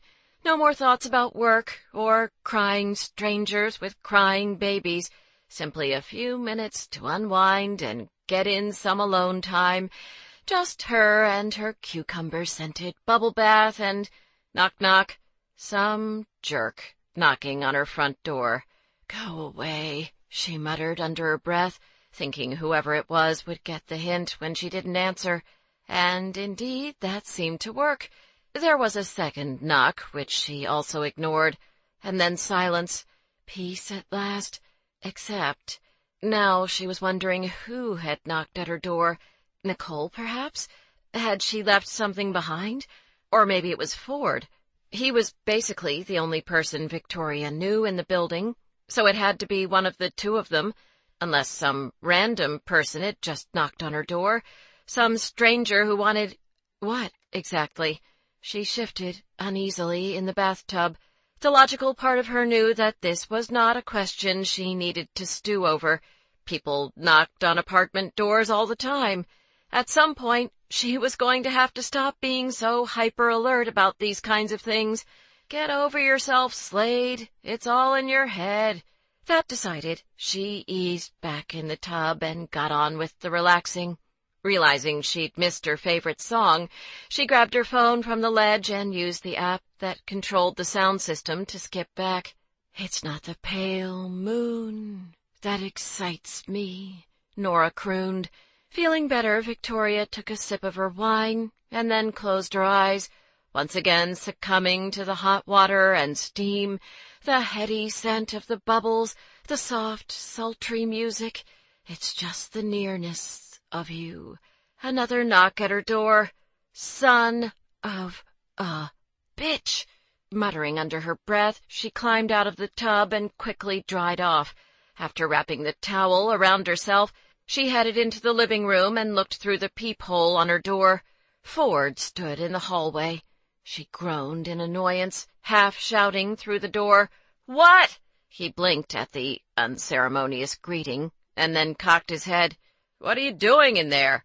I can see your lights on through the balcony. You're obviously not sleeping." Oh, really? Who was spying on whom now? "I was trying to take a bath." "Oh." He paused, as if considering this. "All right, I'll come back. What do you need, 10 minutes? 10 minutes? She rolled her eyes. "Man, that's hardly enough time to—" Feeling stupid, arguing through the door, she sighed in frustration. "Just hold on." Figuring she might as well get this over with, she grumbled under her breath and went into her bedroom to throw on jeans and a t-shirt. On her way back to the door, she removed the clip she'd been using during her bath and shook out her hair. She threw the door open and got right down to it. "So, to what do I owe this pleasure, Mr. Dixon?" His lips twitched at the corners. "That's an interesting way to wear eye makeup." Victoria stepped back and checked out her reflection in the foyer mirror and saw that she had 2 big, black, raccoon-like smudges of mascara under her eyes. Oh, for Pete's sake. She gestured impatiently for him to enter. "Well, come in already. I'll be right back." She left him standing there and went to the bathroom to grab her makeup remover, then scrubbed her face clean and headed back out into the living room. She found Ford standing by the couch, checking out a photograph of her and her mom from law school graduation. "I know someone else who went to Northwestern Law. Cade Morgan. 2 years ahead of you, I'm guessing." Clearly somebody had been doing a little research on her, if he knew what law school she'd attended. "I know the name. Listen, I have a tub of steaming hot water and a nice jammy Zinfandel waiting for me. Maybe we could cut to the chase." Ford turned to face her. "My sister said you offered to take on her case." "That's true. And if he'd come here tonight to tell her he had a problem with that, unfortunately he'd just have to get over it. She may have stumbled unintentionally into being Nicole's lawyer, but now that she'd made a commitment, she was all in. She also said you'd mentioned cutting her a break on your rate." "Also true." He studied her. "Why would you do that? You don't even know my sister." Victoria leaned her hip against the back of the couch. "She needs help. I can help her. It's not all that complicated." He came around the couch, moving closer. "I looked into you, you know. Your firm appears to be quite successful." "I do all right." He stopped in front of her, shifting uncomfortably. "So, if someone with your seemingly acceptable legal skills," he looked slightly pained by the acknowledgment, "has decided to help my sister, I suppose I shouldn't get in the way of that, even if it does mean we have to work together."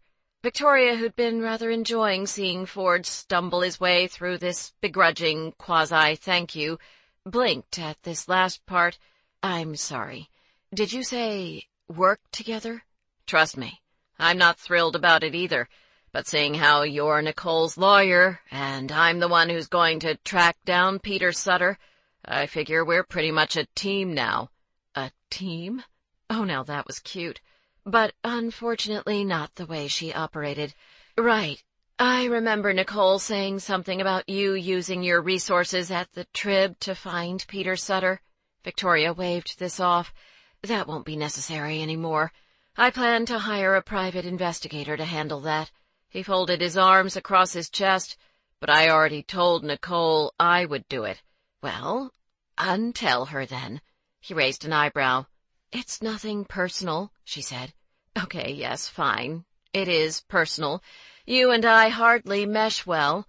But on top of that, I don't subcontract out the investigative work in my cases to relatives of clients. Period." Ford considered this. "How much will a PI charge you?" She thought back to the last time she'd worked with a private investigator. "Around $100 an hour, maybe more. And you'll just pass along that cost to my sister, despite the fact that she has someone who's offered to do the work for free?" Victoria bristled at the implication. "I didn't say that." "Then what? Your firm eats the cost of the PI? All we have is a name and the bar where Nicole and Peter Sutter met. Do you realize how long it could take to find this guy? We could be talking about thousands of dollars here. I can save you that expense." The practical businesswoman in her paused at that. "But I just don't think you and I working together is a good idea." He met her gaze boldly. "I can handle it if you can." "I never said I couldn't handle it." And the truth of the matter was, technically, Nicole had every right to use her brother to track down Peter Sutter, whether Victoria liked it or not. She didn't have to give Victoria the go-ahead to use a private investigator for that. "Then it's settled," Ford said, not seeing how she had much choice. Most unfortunately, she wanted to get one thing straight from the beginning. "If we do this, we do it my way. I want to be kept fully in the loop with everything you're doing. I can't be wondering that you're running around knocking on the door of every Peter Sutter in town, demanding to know whether he knocked up your sister. Just so I know, is it your plan to be this bossy the entire time we're working together?" She smiled sweetly at him. "You're welcome to walk away any time. This is my sister we're talking about." He took a step closer. "Which means you're stuck with me, Victoria, like it or not." She'd had a bad feeling he was going to say just that. 2 days later, Ford was at his desk in the Tribune newsroom, finishing up the first part of his series on the Cook County Probation Department. Fueled by the second cup of coffee he'd had that morning, he wrote for nearly 3 hours straight, banging out the entire story before lunchtime. Just as he was finishing up with some editing, his phone rang. He checked the caller ID and saw that it was Nicole. "Unfortunately, no luck," she told him. "You're sure?" Yesterday he'd begun his search for Peter Sutter. They didn't have much to go on, just the name and a vague description. Brown hair between the ages of 25 and 40, but Nicole believed she would recognize him from a photograph. Ford hoped she was right about that, because if she couldn't ID the guy, this was going to be a hell of a lot more complicated than it already was. His first step, on the off chance they'd get lucky, had been to check Facebook, Twitter, and LinkedIn. He'd run searches for all Peter and Pete Sutters in Chicago, and then had emailed Nicole profiles of the 3 guys with brown hair who'd popped up. "I'm sure," she told him. "Do these men honestly look like the type I'd go home with? Even when drunk, I have my standards." "This isn't Match.com, Nick," he said. "I don't care whether they look like your type, just whether they might look familiar. Besides, for all you know, these guys are totally cool in person." "The second one's Twitter profile says, 'Angry son of a bitch. Don't like what I say? Go fuck yourself.'" "Okay, not him." "Call me stuck up if you want, but I'm telling you, we're looking for a Peter Sutter who is cute." "Cute. Got it," Ford said, pretending to take notes. "Eye color, height, address, phone number, and profession, all unknown, but definitely a hottie. Based on that, I should have the case cracked by dinner." Her tone was sweet. "Have I told you how awesome you are for doing this?" Yeah, he grumbled. "Save it for when I find the guy." He hung up with his sister and wrapped up his probation department piece, then headed out to grab a sandwich. It was a warm and sunny late June day, so he decided to walk across the river to one of his favorite delis. He grabbed a table outside and caught up on email as he ate, not realizing until he'd finished his chips that he was only a half a block away from the law offices of the illustrious Victoria Slade. He could easily picture her in some sleek, sophisticated office doing whatever the heck high-powered divorce lawyers did on a Friday afternoon, probably sassing someone, if their interactions thus far were any indication. Undoubtedly, while wearing another one of those sexy suits she seemed to like so much, and high heels. Actually, now that he thought about it, he really should drop by and update her on his plans for Phase 2 in the search for Peter Sutter, seeing how she'd been so worked up about being kept in the loop and all. That decided, he threw away the remnants of his lunch and headed along the river. Her office was located in a glass skyscraper, and after checking the tenant listing, he took the elevator up to the 33rd floor. He saw the door marked with her firm's name in bold gray letters and walked into a sunlit, elegant lobby with white leather chairs, hardwood floors, and floor-to-ceiling windows. A receptionist greeted him from behind a curved white desk. "Can I help you?" "Ford Dixon. I was hoping to see Victoria. I don't have an appointment." The receptionist nodded. "Let me see if she's available." Ford walked over to check out the view of the Chicago River while he waited. Moments later, he heard footsteps coming from the hallway behind the receptionist. He turned around and saw a man with wire-framed glasses and dressed in a slim-cut navy suit heading his way. The man held out his hand in introduction. "Mr. Dixon? Will Coffer, Ms. Slade's assistant. I was told you wanted to speak to her?" His gaze was polite but sharp. "Miss Slade doesn't generally take walk-ins. Can I ask what this is in regards to?" "I'm working with her on a case, and I thought I would stop by to give her an update." "Dixon." Will cocked his head. "As in the Nicole Dixon matter?" "That's the one." "You must be the brother, Victoria's new neighbor." He suddenly appeared quite curious as he looked Ford over. "She's very busy today, but follow me. I'll see what I can do." He led Ford down a hallway, passing several offices along the way. The place buzzed with an energy that was palpable, not unlike the newsroom before deadline. Phones were ringing. One lawyer paced in her office while practicing some kind of speech or argument, and a younger man, probably an intern or paralegal, hurried by them carrying a stack of files almost as tall as his head. At the end of the hallway was a second, smaller waiting area outside a large corner office. "Feel free to have a seat," Will said. "She's with someone right now, but I'll let her know you're here." From his vantage point in the waiting area, Ford could see Victoria in her office. He'd guessed right about her outfit. Today she wore a camel-colored suit with a white silk blouse and high heels. She leaned against her desk as she spoke to a woman in her mid-20s who was also dressed in a suit. He watched as Victoria nodded encouragingly as she talked, looking surprisingly approachable, friendly even.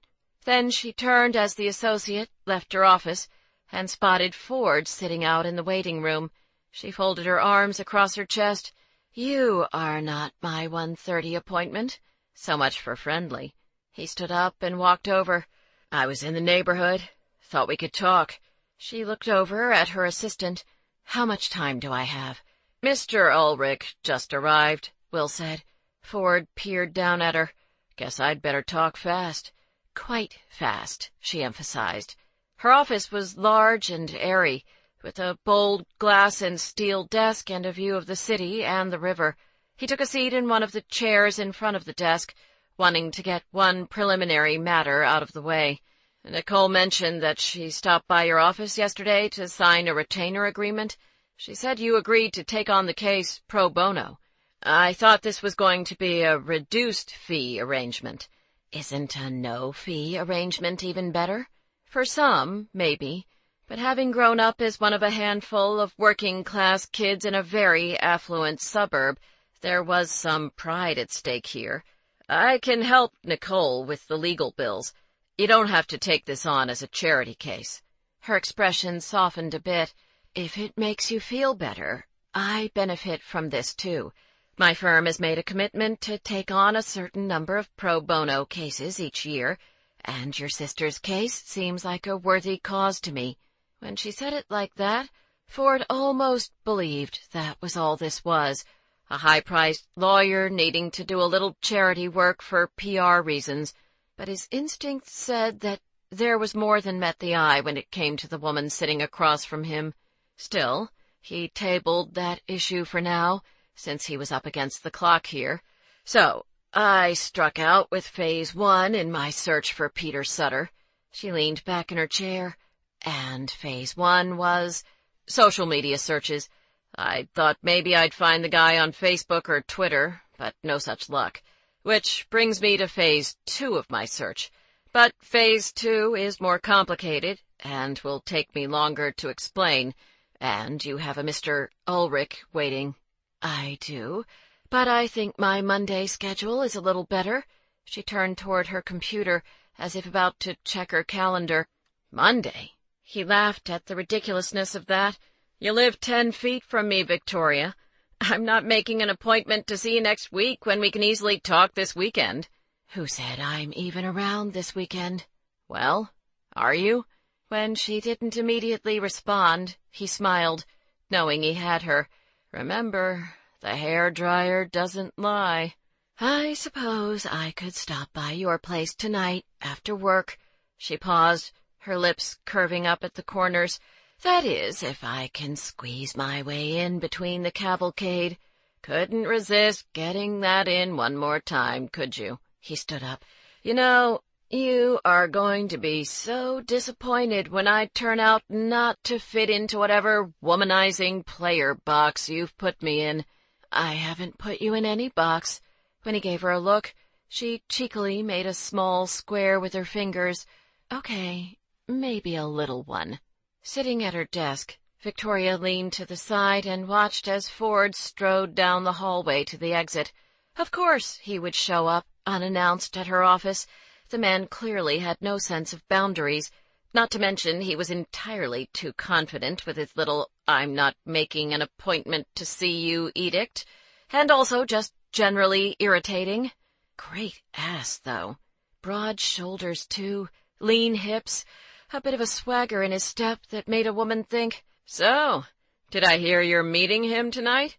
Startled by the voice, Victoria jumped and quickly righted herself in her desk chair. She looked at Will, who grinned knowingly from the doorway. "It's not like that," she said, cutting him off at the pass. Isn't somebody quick with the denial? I was simply wondering if I should block off an hour for your meeting tonight, Or do you need more time to conduct your business with the ruggedly Adonic man who sleeps 10 feet from you? She threw up her hands in frustration. Why does everyone feel the need to keep pointing that out? I'm well aware of where the man sleeps. I bet you are. Will's tone was sly as he left her office. Clearly, she needed to start being more badass boss-like in their relationship, if she was actually paying to be mocked like this. And I don't think Adonic is actually a word, she called out, determined to at least get the last word in. 5 seconds later, Will emailed her the link to Merriam-Webster.com. Damn, that man was good. 11. Shortly before 7 o'clock, Victoria knocked on Ford's front door. She'd run late with her deposition that afternoon, and then had stopped at her condo to drop off her briefcase. While there, she'd debated whether to change out of her suit and heels, and then had thought better of it.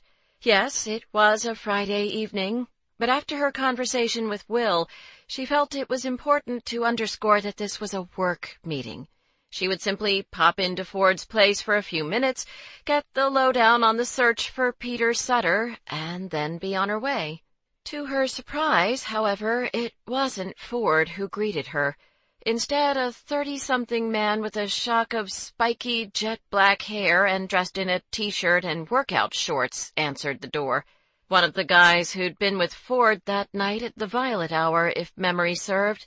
His eyes widened when he saw her. Wow, I picked the wrong building to live in. And I just said that out loud, didn't I? Shit. Said what out loud? Victoria asked, deadpanned. It took him a moment, and then he grinned. Oh, you're funny, too. He held out his hand, faux earnestly. Hi, I'm Tucker. Will you marry me? Don't you think it's time you retired that lame line? You've been using that since college, said a man from behind him. It's not lame. It shows off my wry sense of humor and makes a good icebreaker. Tucker turned back to Victoria for agreement. Right? Good icebreaker? Before she could answer, a second man holding a bottled beer appeared in the doorway, the guy in the hipster hat whom Audrey had been eyeing at the Violet Hour. Hello, Ford's new neighbor, he cheerfully greeted her, extending his hand. I'm Charlie. We hear you're a divorce lawyer or something. He cocked his head. Huh, have we met before? You look familiar. I was just thinking the same thing, Tucker said. I think we were at the same bar 2 weeks ago, Victoria said. The Violet Hour? Charlie pointed. That's it! You're the girl Ford was checking out. He tapped Tucker on the shoulder. Remember? Right before we joined the bachelorette party? Tucker nodded. Oh, yeah. Man, he was really into you that night. He paused. Probably I wasn't supposed to say that out loud either. So, that's some coincidence, huh? Charlie asked her. You two living next to each other now? Like a freaky kismet kind of thing, Tucker agreed. Charlie snorted. Kismet? Who uses that word anymore? Lots of people, Tucker shot back. Yeah, lots of people like my grandmother. Well, then your grandmother must be cool as hell, because Kismet happens to be the name of a comic book character, Marvel and DC, Tucker emphasized victoriously. Charlie rolled his eyes, then turned to Victoria. Anyway. Yes, anyway, Tucker said, looking a bit peeved. Both men stared expectantly at Victoria. So, just to clarify, is Ford actually home? She asked. Right, that. With a chuckle, Charlie pushed open the door. He's in the shower. We just got back from the gym. He didn't know what time you'd be stopping by, so he asked us to hang around until he got out. Victoria stepped inside the loft, checking out the place as she followed Charlie and Tucker. Layout-wise, the condo was the mirror image of hers, and the kitchen granite and shelves were basically the same, but that was about where the similarities ended. Wow, she said, both surprised and impressed. Clearly, he'd invested a lot of time and effort into the place. Half of the open floor plan was designated as a living space, with a leather couch and chair, brick walls, and a sliding door that led out onto the terrace. but the other half appeared to be a combination dining workspace with a striking reclaimed wood and steel table and matching stools, and 2 entire walls of built-in reclaimed wood bookshelves. It was a great space, masculine and urban, and yet also warm and inviting, too. The wall shelves were various heights and filled with a mixture of books, artwork, framed photographs, and other interesting odds and ends, an antique clock, a sculpture of a hand, and something that looked like a replica Star Wars blaster. She walked over to take a closer look. Good thing this wasn't a date, because if it had been, she would have been tempted to spend a good long time examining all the nooks and crannies of those bookshelves, trying to discover what they said about the man who owned the place. "This is nice. Really nice." "Try not to sound so surprised," said a dry voice. Victoria turned and got her first look at the shower-fresh version of Ford Dixon, gorgeous as ever. 6'+" of incredibly blue eyes, wet mussed hair, low-slung jeans, and a T-shirt stretched across his broad, solid chest, and bare feet. She heard the tiny cry of 100 unfertilized eggs as one of her ovaries exploded. She cleared her throat, pointing to the wall shelves. "Did you do this yourself?" "I did." "With our help," Charlie said, waving from the kitchen. "Well, mostly Tuck and I just drank beer and held a few boards. Speaking of which," he tossed his empty beer into a recycle bin under the sink and opened the fridge. He grabbed another beer, then stopped short when he saw Ford staring at him. Charlie looked between Ford and Victoria, then smiled innocently and put the beer back. "I'm guessing you two have work you want to get to. What are you guys working on anyway?" Tucker asked. "Is this something for the Trib?" "It's a project for one of Victoria's clients," Ford said ambiguously, giving Victoria a subtle look. "Huh, sounds very boring." Tucker pointed a finger at each of them. "Well, I guess we'll let you 2 worker bees get down to it. Shall we, Charles?" He headed to the door with Charlie, then turned and walked backward the last few steps. "Victoria, it was a pleasure." Putting his thumb and pinky to his ear, he mouthed, "Call me," as Charlie yanked him by the back of the T-shirt and pulled him out the door. "Yep, that would be Charlie and Tuck." Ford turned to Victoria. "Nicole asked me not to say anything to my friends about the fact that she doesn't know who Zoe's father is. That's why I was vague about what we're working on tonight." He went to the couch and pulled his laptop out of his messenger bag. Absent-mindedly, he ran a hand through his hair, giving it a rakish, finger-combed look. One stubborn, errant lock fell across his forehead. He caught her looking at him. "What?" For some reason, she couldn't resist teasing him. "Your friend said you were quite taken with me that night at the Violet Hour." He walked over, moving in close. "My friends say a lot of things. I learned a long time ago to ignore 99% of them." She smiled to herself as he strode over to the table, laptop in hand. That wasn't a denial. "So tonight we come up with our list of baby daddy contenders," Ford said, setting his laptop on the table. Victoria took a seat on the stool next to him. "Great. How do we do that?" "That's what I'm about to show you, Ms. Slade." He typed in the web address for Tracer's info specialists and entered the login and password he had via his status as a Tribune reporter. Then he angled the computer toward Victoria so she could see what he was doing. "This is a people search database. From here we can generate a list of all possible Peter Sutters in Chicago." "Are we even certain the guy lives in Chicago?" "Good question. Nicole said he mentioned being a Cubs fan, so keep your fingers and toes crossed that he's somewhere in this city, or we're essentially screwed." Next, he clicked on the link to run a new search. "First, we enter the information we do know." He typed in the blanks he could fill, all 2 of them. Name, Peter Sutter, city, Chicago. When Victoria leaned in closer to watch, Ford noticed her perfume, something light and feminine and kind of sexy. "How do we know that's how he spells his last name?" she asked. What about Sudder, or just one T? He blinked, refocusing. Nicole remembers him making a joke about being nicknamed Peter Butter and Peanut Butter when he was a kid, so I think we should start with a double T spelling and try other options if we strike out. He clicked search, and within seconds onto his screen popped a list of approximately 20 Peter Sutters and their respective info. Okay, now we have something we can work with. He pointed to the screen. This gives us dates of birth. Nicole said she thought her Peter Sutter was between 25 and 40 years old, so let's be overcautious and go with an age range of 20 to 45. That means we take out anyone with a birthday before 1970 and after 1995. The first guy on the list is out, Victoria said, and the second. Ford removed the eliminated candidates as they scrolled through the entire list. When finished, he sat back as Victoria did a quick count. 11 men left, she said. Yep, one of these Peter Sutters is likely the dickhead who had sex with my sister, got her pregnant, and then sneaked out while she was sleeping. She gave him a sideways look. This is probably a good time to reiterate my don't do anything stupid and screw up my case speech.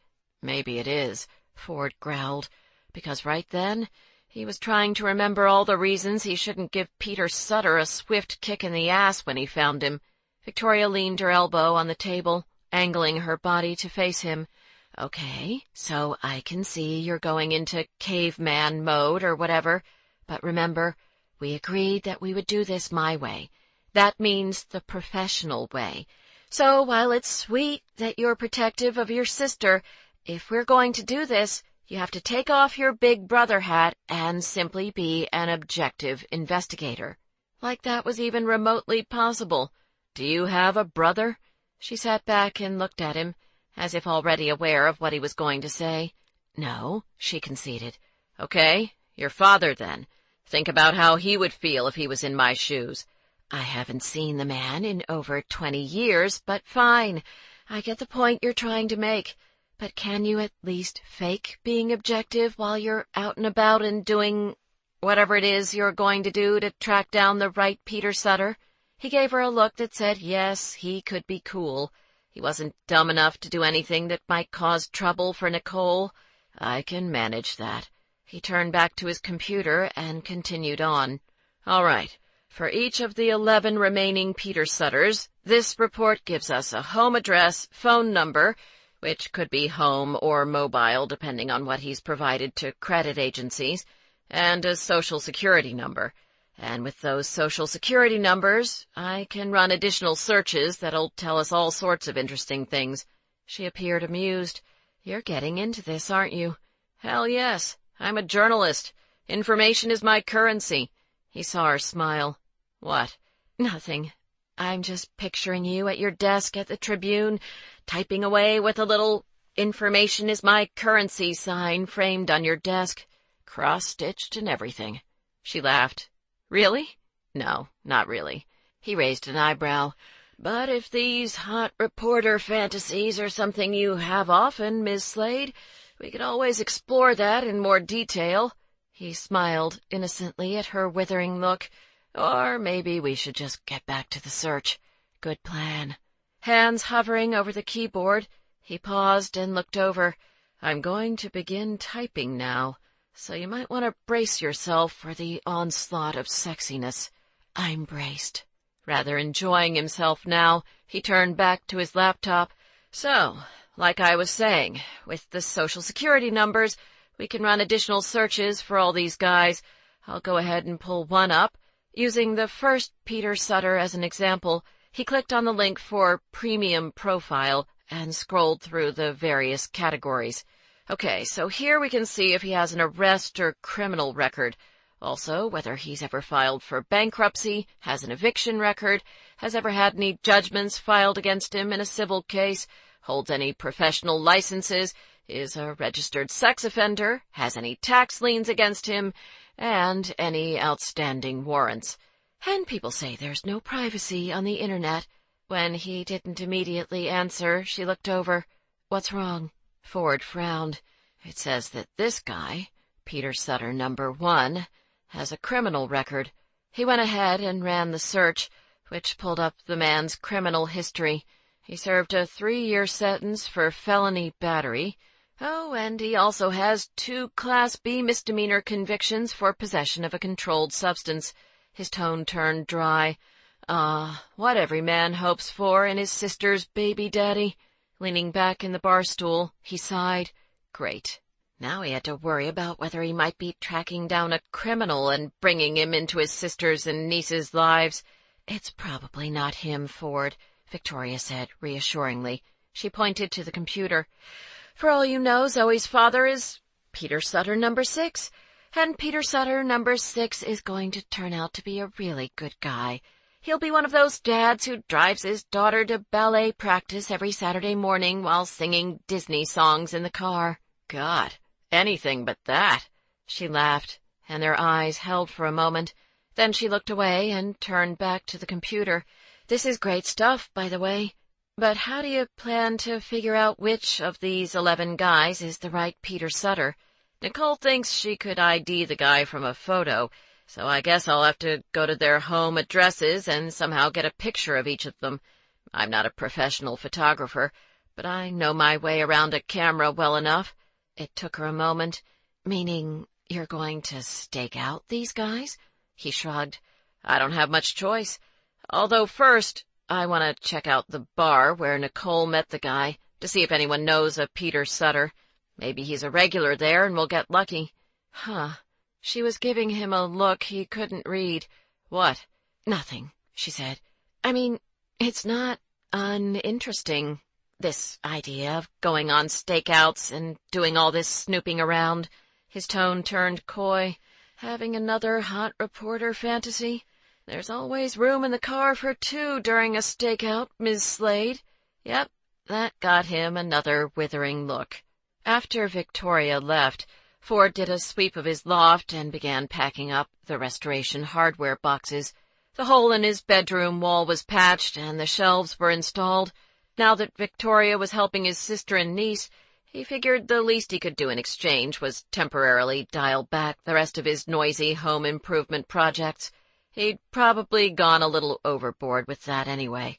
Besides, he wasn't going to have time to start a new project right now. This search for Peter Sutter would likely soak up most of his spare time for the next few weeks. Not that he was daunted by the task. In fact, it felt good to be helping his sister and actually doing something. Still, he planned to reach out to an acquaintance this weekend, an FBI agent who was a friend of a friend, to see if he had any suggestions about ways to make the search for Sutter easier. He stacked the boxes in the closet in his master bedroom, thinking that a trip to the storage room might be in order. While shifting things around to make more room, he pulled out the box his mom had given him, the one with his dad's things. He held it for a moment, debating, then set it down on his bed and opened it. It was a mixture of stuff, photographs, some school yearbooks, an old stamp collection he remembered his dad showing him when he was a kid. Wrapped in tissue paper was a picture frame, one that held a photograph of him and his father at the Illinois football game on Dad's weekend, his junior year of college. He remembered that day well. His fraternity had been tailgating in the stadium parking lot, and his dad had commandeered the grill, joking around with all Ford's fraternity brothers and the other fathers as he cooked up burgers and brats. He'd been in a good mood then, the life of the party, hamming it up for the crowd and proudly sharing his grilling secrets. One flip. You gotta let the meat do its thing. 2 hours and 6 beers later, he was asked by security to leave the stadium after starting a fight with an equally drunk fan of the visiting team. Ford set the picture frame aside. He dug a little deeper into the box and smiled when he found something else, a model rocket he and his dad had built together when he was 9. Ah, now that had been a great day. He pulled the rocket out of the box, turning it in his hands and recalling the weekend he and his dad had spent building and painting it with painstaking care. Afterward, they launched it in the field next to their townhome, and all the neighborhood kids had gathered around to watch as it flew over 500 feet into the air. His dad had high-fived him when the parachute released, and then the two of them had stood in the grass, his dad's arm over his shoulders, watching as the rocket floated gracefully to the ground and landed without a scratch. Clearing his throat, Ford set the rocket aside and repacked the rest of his dad's things into the box. While stacking it in the closet, he realized he'd left one small box in his bathroom, the new towel rack he'd planned to install. He went into the bathroom to grab it and heard the sound of running water coming from the other side of the wall. Victoria was filling her tub. He shook his head. What was it with this woman and her damn baths? Was she part mermaid? He could just picture her right then, pouring herself another one of her nice, jammy Zinfandels as she waited for the tub to fill, probably piling her long chestnut hair on top of her head, and then slowly stripping off her clothes, one item at a time, closing her eyes in hedonistic bliss as she stepped in the tub, perhaps even moaning softly as she eased into the water and slid her hands over her naked, wet skin, 10 feet from him. With an irritated grunt, Ford grabbed the towel bar box and hauled it into his bedroom. Looked like he picked the wrong day to stop hammering away his frustrations. 12. Her eyes closed. Victoria took a deep breath and exhaled, listening to the sound of Dr. Metzel's voice. The key is to breathe from your diaphragm, he reminded her. Try putting one hand on your chest and the other hand on your stomach, above your waist, as she had when they'd first started practicing these exercises during their last session. She felt a little silly and self-conscious, sitting in his office with her hands on her chest and stomach. But according to Dr. Metzel, diaphragmatic breathing was the core foundation for the relaxation techniques that would help with her tiny panic problem. She still refused to call it a disorder, so she went ahead and did it anyway. As you inhale, the hand on your chest should move less than the hand on your stomach, he said. Now exhale, allowing all of the tension in your neck, shoulders, and back to drain away. Good. Remember, this is something you can do anytime you find yourself in a stressful situation. Speaking of which, you're getting homework this week. I'd like you to start facing the things that trigger your panicky feelings, like the subway. Nervous butterflies danced in her stomach. Are you sure I'm ready for that? We'll start slow. Pick a time when you know the subway won't be crowded. Ride it for 2 stops, get off, and ride it back. And while you're riding, here's what I want you to do. Dr. Metzel walked her through another exercise, one that involved relaxing different parts of her body while silently repeating a certain phrase. I feel quiet. The muscles in my forehead are relaxed and smooth. My shoulders are loose. My legs and feet feel warm and heavy. She studiously tried to memorize every phrase. She liked this technique. For the first time, she felt like she had a weapon in her arsenal to fight back against the anxiety issues that had been plaguing her since the break-in. Don't worry, I'll give you a handout that lays out all of this so you can practice on your own, Dr. Metzel said. If possible, I'd like you to spend 15 minutes a day repeating this exercise. More homework? Good. That meant more progress. She mentally doubled the time to 30 minutes per day, thinking the faster she could whiz through these exercises, the faster she'd be back to her old footloose and panic-free self. When they'd finished running through the exercise, she opened her eyes. Well, that wasn't so bad. Dr. Metzel smiled. Glad to hear it. He folded his hands on his notepad. Now, with the time we have left, how would you feel about digging a little deeper into what might be behind these panic attacks of yours? Balls. She'd spoken too soon. He must have seen the less than enthused look on her face. It's your choice, Victoria, but I really do think that exploring these issues would be helpful to your treatment. She considered this. The good doctor was smart, using her desire to be cured as fast as possible like a carrot on a stick that he dangled in front of her. So she agreed, reluctantly. Okay. He appeared pleased with her decision. "I think a good place for us to start is with that first panic attack you had during the break-in. Take me back to that night, when you were hiding in the closet. I believe you said the 911 operator told you that help was on the way, and then you suddenly began to feel off." "That's right." "What were you thinking about? Walk me through that moment." "Well, I heard a gunshot downstairs, and the guy who'd been raiding my closet ran out. Then I started to talk to the 911 operator, and she said something that triggered a flashback." Dr. Metzel sat up in his chair, looking particularly interested in this new, unexpected information. "A flashback to what?" So, here they were.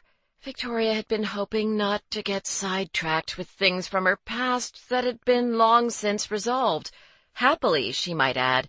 But seeing how her only other choice was to lie to her therapist, she figured she'd just get it out there so they could move on to the business at hand.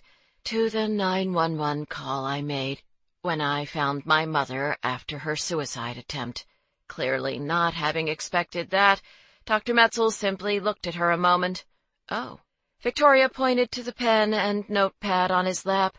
"I'll wait while you go to town with that one." Her parents' divorce had started off like so many cases she'd handled over the years. Her father, an American Airlines pilot, had an affair with a flight attendant 11 years his junior, and had decided to leave Victoria's mother when his mistress discovered she was pregnant.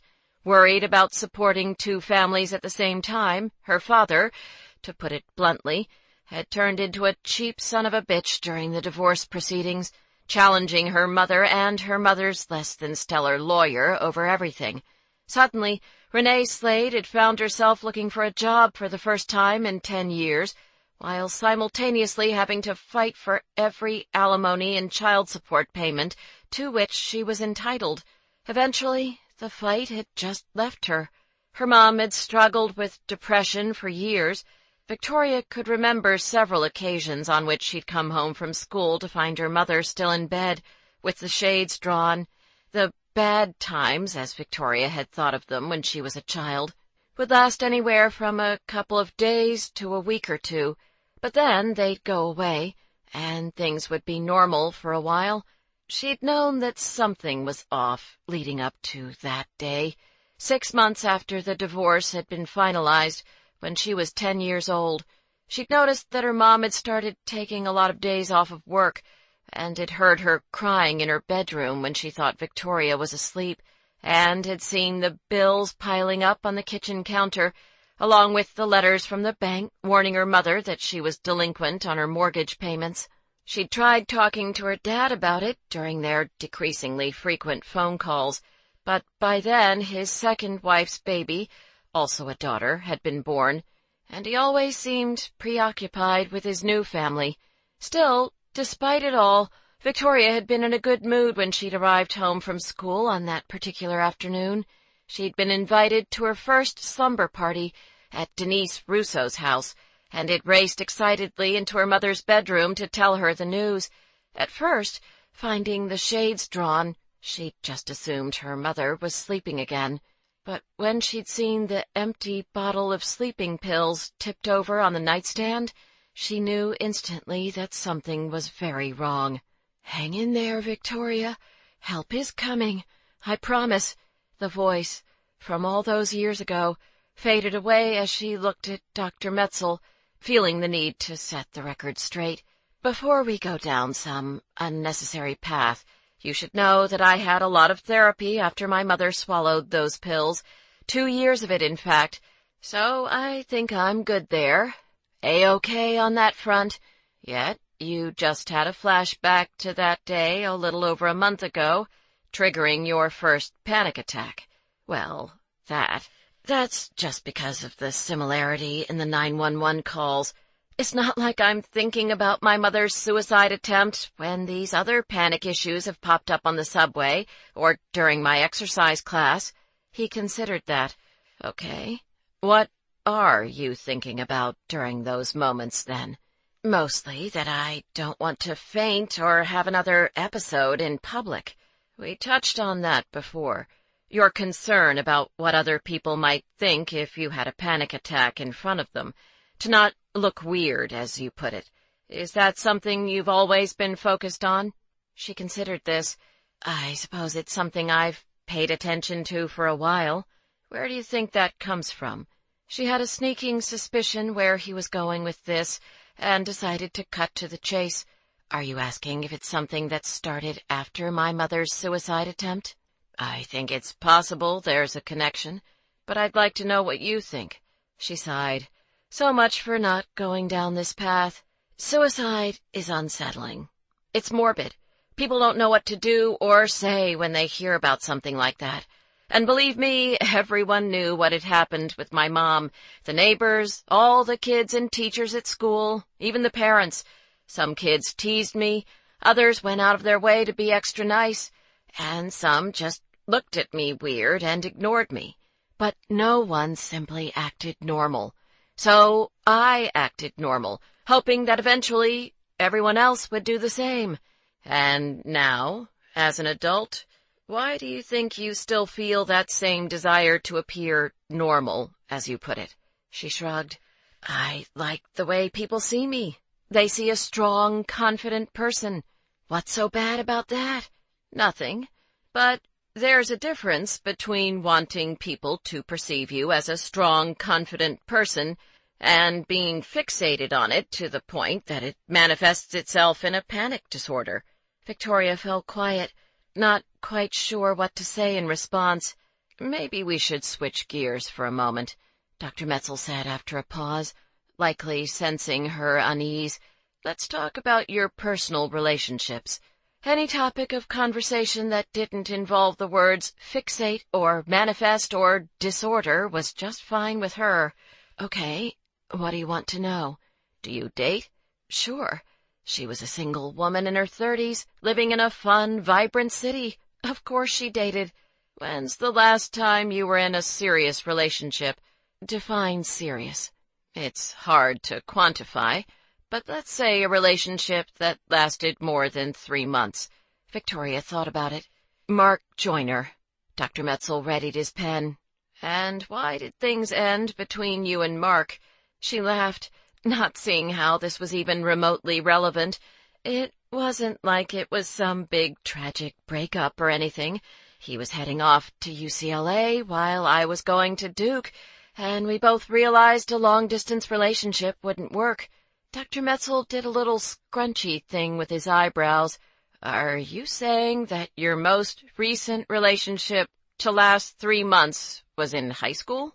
She shifted in her chair. Well, if we're getting technical, it carried a couple weeks into the summer after high school. Man, did the good doctor ever have a field day scribbling away in his notepad after that one. Victoria left her session with Dr. Metzel convinced she was the most screwed-up person in the world. She caught a cab outside his office, gave the driver her address, and took a deep breath as the car began moving. All right, fine. So she had some issues about marriage and long-term commitment. If it wasn't enough that the demise of her parents' marriage had literally nearly killed her mother, every day at work she was reminded of just how sad and painful it could be when two people had to untangle themselves from the life they'd made together. Marriage was a gamble, and so far she hadn't seen anything that made her want to put her own chips on the table and give that big old roulette wheel a whirl. As for these panic issues, so what if the idea of losing her shit in public bothered her more than it might bother others? They didn't have her history. They hadn't grown up seeing how people had stared at her mom in the grocery store or at parent night at school, like they'd expected her to have a nervous breakdown right there. She'd grown up in a relatively small community, and people had whispered about her mother for years after the suicide attempt. The crazy lady who'd once freaked out and tried to kill herself. Her daughter is the one who found her, you know. Can you imagine? That poor kid. Even though the sympathy had been well-meant in many cases, it had only made Victoria feel worse. Stop looking at me and my mom. We're fine, she wanted to scream when she was younger. So now the good doctor would have to excuse her if she was a tad more sensitive, perhaps, to the idea of losing control in a public place and having everyone once again staring at her and wondering what the hell was wrong. Victoria slammed the cab door a little harder than necessary when she climbed out, then turned and gave the driver a sheepish wave. "Sorry, my bad. Gotta shrink up my ass and it's making me a little peevish. You know how it is." She brushed her hair out of her face and took a deep breath. Probably this would be a good time to practice those calming exercises Dr. Metzel had been so jonesed about. Fortunately, she was in a better mood by the time Rachel showed up at her place a few hours later. "Is that what I think it is?" She pointed excitedly to the garment bag her friend held. "Yep, it just arrived today." Rachel stepped inside and pulled the red vintage-style shirt dress out of the bag with a flourish. "It'll go perfect with those red heels you have that tie at the ankle." 20 minutes later, Victoria, her new red dress, and Rachel made their way to the elevator. They planned to take a cab to R.M. Champagne Salon, where they were meeting Audrey for dinner and drinks. As they walked down the hallway, Rachel talked about the date she had gone on the night before. "I liked him. Really liked him," she said. Of course she did. Whenever Rachel liked a guy, she really liked him. Always so hopeful, her friend was. "Look at you smiling. Tell me everything," Victoria said as they stepped into the elevator. "Hold the elevator," called a voice from down the hallway. "Oh!" Rachel, who was closest, hovered her finger over the buttons, looking for the door open button. The elevator doors began to close, but then a man's hand reached in, blocking them. When they slid back open, Victoria found herself face to face with Ford. "Miss Slade, fancy meeting you here," he said, speaking of things that made her peevish. "Ford." She nodded in greeting as he stepped into the elevator and stood next to her. "Sorry about the doors," Rachel told him. "I couldn't find the button." Victoria made quick introductions. "This is my friend Rachel. Rachel, Ford. Victoria and I share a bedroom wall," he explained, in a mischievous tone that made this sound illicit. "So I've heard," Rachel said. Victoria shot her a pointed look, but it was too late. "You've been talking about me to your friends?" Ford looked up at the floor indicator, his mouth curved. "Interesting."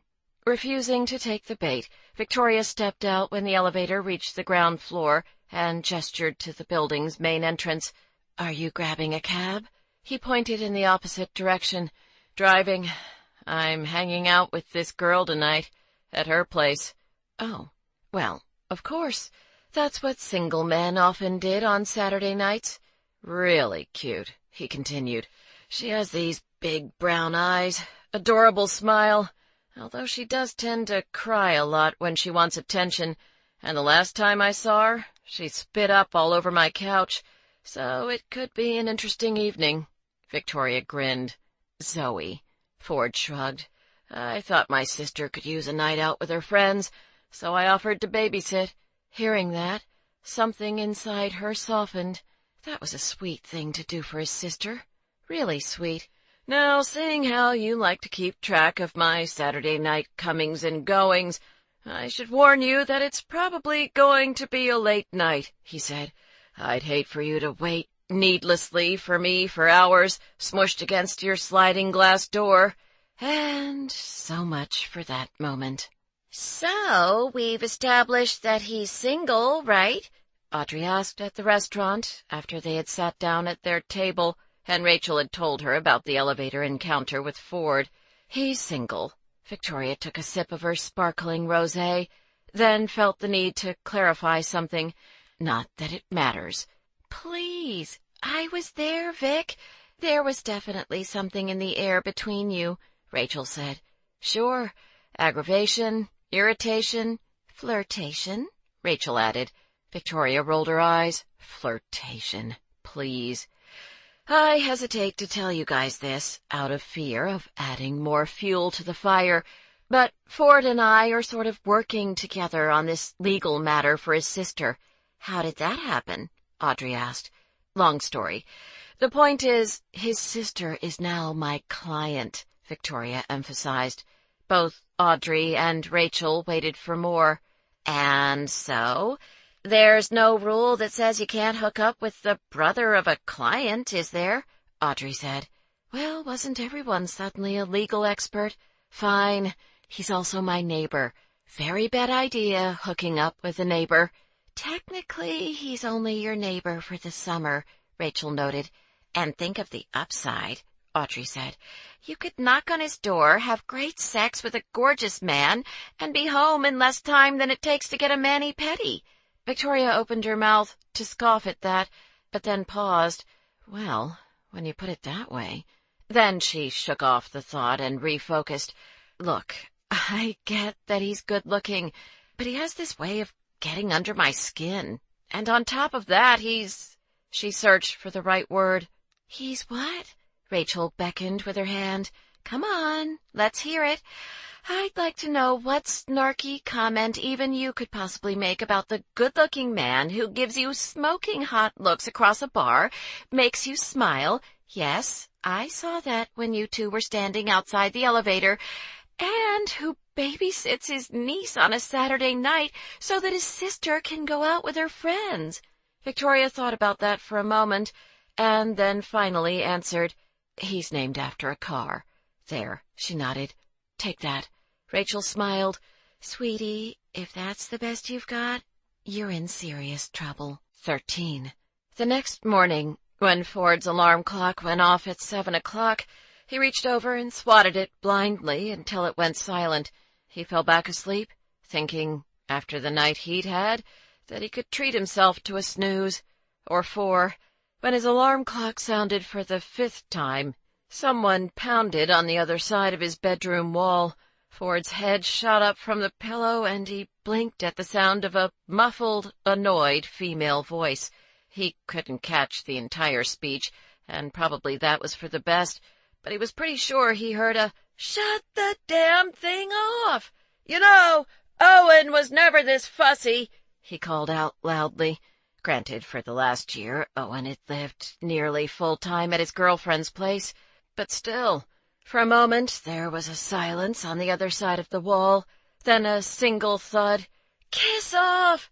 Of course, she had to get in the last word. Awake now, most reluctantly, he made his way into the bathroom and stood under the shower spray for over 10 minutes, trying to remember why he'd ever thought it was a good idea to schedule a coffee meeting for 8:30 on a Sunday morning. Then again, at the time he'd made the appointment, he hadn't realized what he was in for when he'd offered to babysit Zoe. "It's really important that you stick to the schedule," Nicole had said last night, as she'd walked him through Zoe's nighttime routine.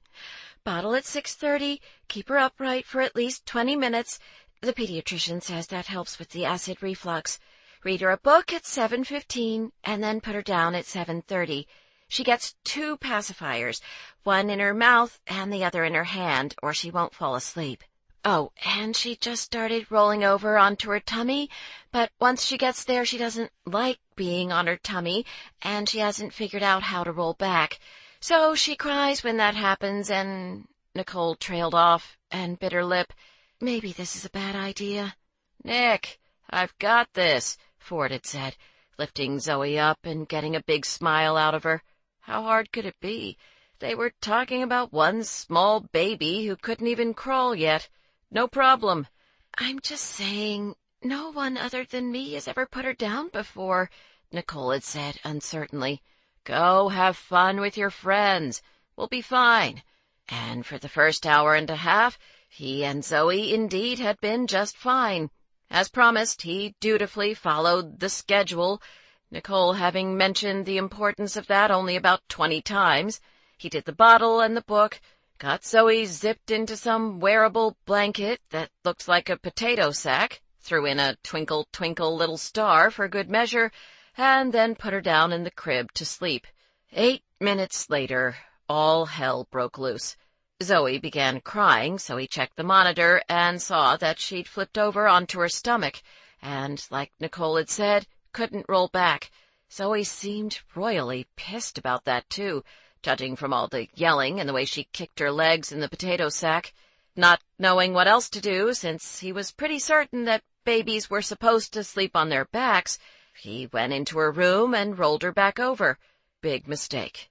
For the next 2 hours, yes, gasp, they strayed from the schedule. They played this game. Zoe would be quiet for 10 or 15 minutes, then she'd flip onto her stomach and scream bloody murder until he went back into her room. "Listen, you," he told her after take 7. "See here? It's embroidered right on your potato sack. Back to sleep. You don't like being on your stomach? Then stop rolling over." She chucked one pacifier out of the crib, unimpressed with the lecture. After that, Ford decided to try a new approach, this self-soothing thing he'd heard his sister talking about. The next time Zoe flipped over onto her stomach, he let her cry. But after 15 minutes, he caved, because the crying was god-awful and he felt guilty as shit, and certainly no one in the damn apartment building was going to be soothed by that racket. So they went back to the flipping game. Eventually, it got to be so late that they'd moved into the time when Nicole had said Zoe might wake up for a feeding. Figuring she might be hungry, hell, he certainly could use a snack after all the drama, he fed her. She fell asleep mid-feeding, so he seized the moment and put her down in the crib, being careful not to wake her up. This was big fucking mistake number 2. 10 minutes later, he heard Zoe coughing on the monitor and realized that he'd forgotten to keep her upright after he'd fed her. He ran into her room and scooped her up just in time for her to throw up all over both of them. A full-out volcanic-style heaving that spewed out of her mouth and nose, which was doubly disconcerting because, A, holy shit, no one had ever warned him that something so tiny and cute could puke like a drunken frat boy who'd just gorged on a double-stuffed burrito, and B, now Zoe was hollering like a banshee, "Who left the dumbass in charge of me? Help!" as he hurried around trying to find clean sheets and pajamas and a new potato sack for her to sleep in. His shirt smelled like baby vomit, so he stripped it off and said screw it to both the schedule and the self-soothing crap. He was getting this baby to sleep come hell or high water. So he gave her the 2 pacifiers and rocked her in the chair until finally she dozed off. He even managed to sneak her back into the crib, but as he rinsed his shirt in the kitchen sink, he started thinking about the drunken frat boy heaving, and worried that Zoe might do it again and choke. And thus, an hour later, when his sister came home around 1 a.m., she found him passed out on the floor in front of Zoe's bedroom, one hand wrapped around the baby monitor, shirtless, and smelling like throw-up. He woke up to see Nicole standing over him, looking as though she was trying really hard not to laugh. "How'd it go?" she asked. He raised a thumb in exhaustion. "Piece of cake." After that adventure, Ford was more determined than ever to find Zoe's father. Who knew if the guy would end up being much help to Nicole, but it was worth a shot. If he hadn't before, he now fully appreciated how difficult it must be for his sister, trying to balance work, Zoe, getting some sleep, and having some semblance of a life. Hell, he'd been on baby duty for 7 hours and felt like he needed a vacation. With that in mind, he grabbed his messenger bag and keys and headed out the door. He walked to the wormhole and ordered 2 large coffees, then took a seat at one of the tables in the back, where he could speak privately with the FBI agent he'd reached out to, a friend of a friend who specialized in undercover cases. He was hoping, at the very least, that the agent could help him eliminate at least one of the 11 Peter Sutter candidates. A few minutes later, Special Agent Vaughn Roberts walked into the coffee shop and headed over. "Why did we ever agree on 8:30 on a Sunday morning?" he asked, gripping Ford's hand in greeting. Ford grinned. "I told you. I was happy to meet closer to your place." Vaughn waved this off as Ford slid the second cup of coffee across the table. "Gives me an excuse to visit the old neighborhood." He, too, had lived in Wicker Park up until 9 months ago, when he'd moved into his fiancée's Gold Coast townhouse. "How's Sydney?" "She's good," Vaughn smiled. poked her head up as I left, just long enough to mumble something about bringing her coffee. Not a morning person, that woman. He took a sip of his own. By the way, this better not be for a story. If I see anything by you in the Trib tomorrow that quotes an anonymous FBI source, we will have words. Ford chuckled. Despite the fact that he and Vaughn knew each other well enough, a byproduct of the fact that his best friend Brooke was married to Vaughn's best friend Cade, there tended to be an inherent distrust between reporters and the FBI. You're safe. This isn't for work. It's a personal matter. All right, tell me more. Ford took a piece of paper out of his messenger bag and slid it across the table.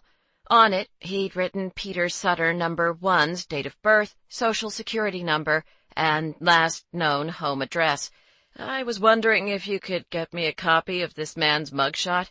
He was arrested 4 years ago for felony battery, served a 2-year sentence at Stateville.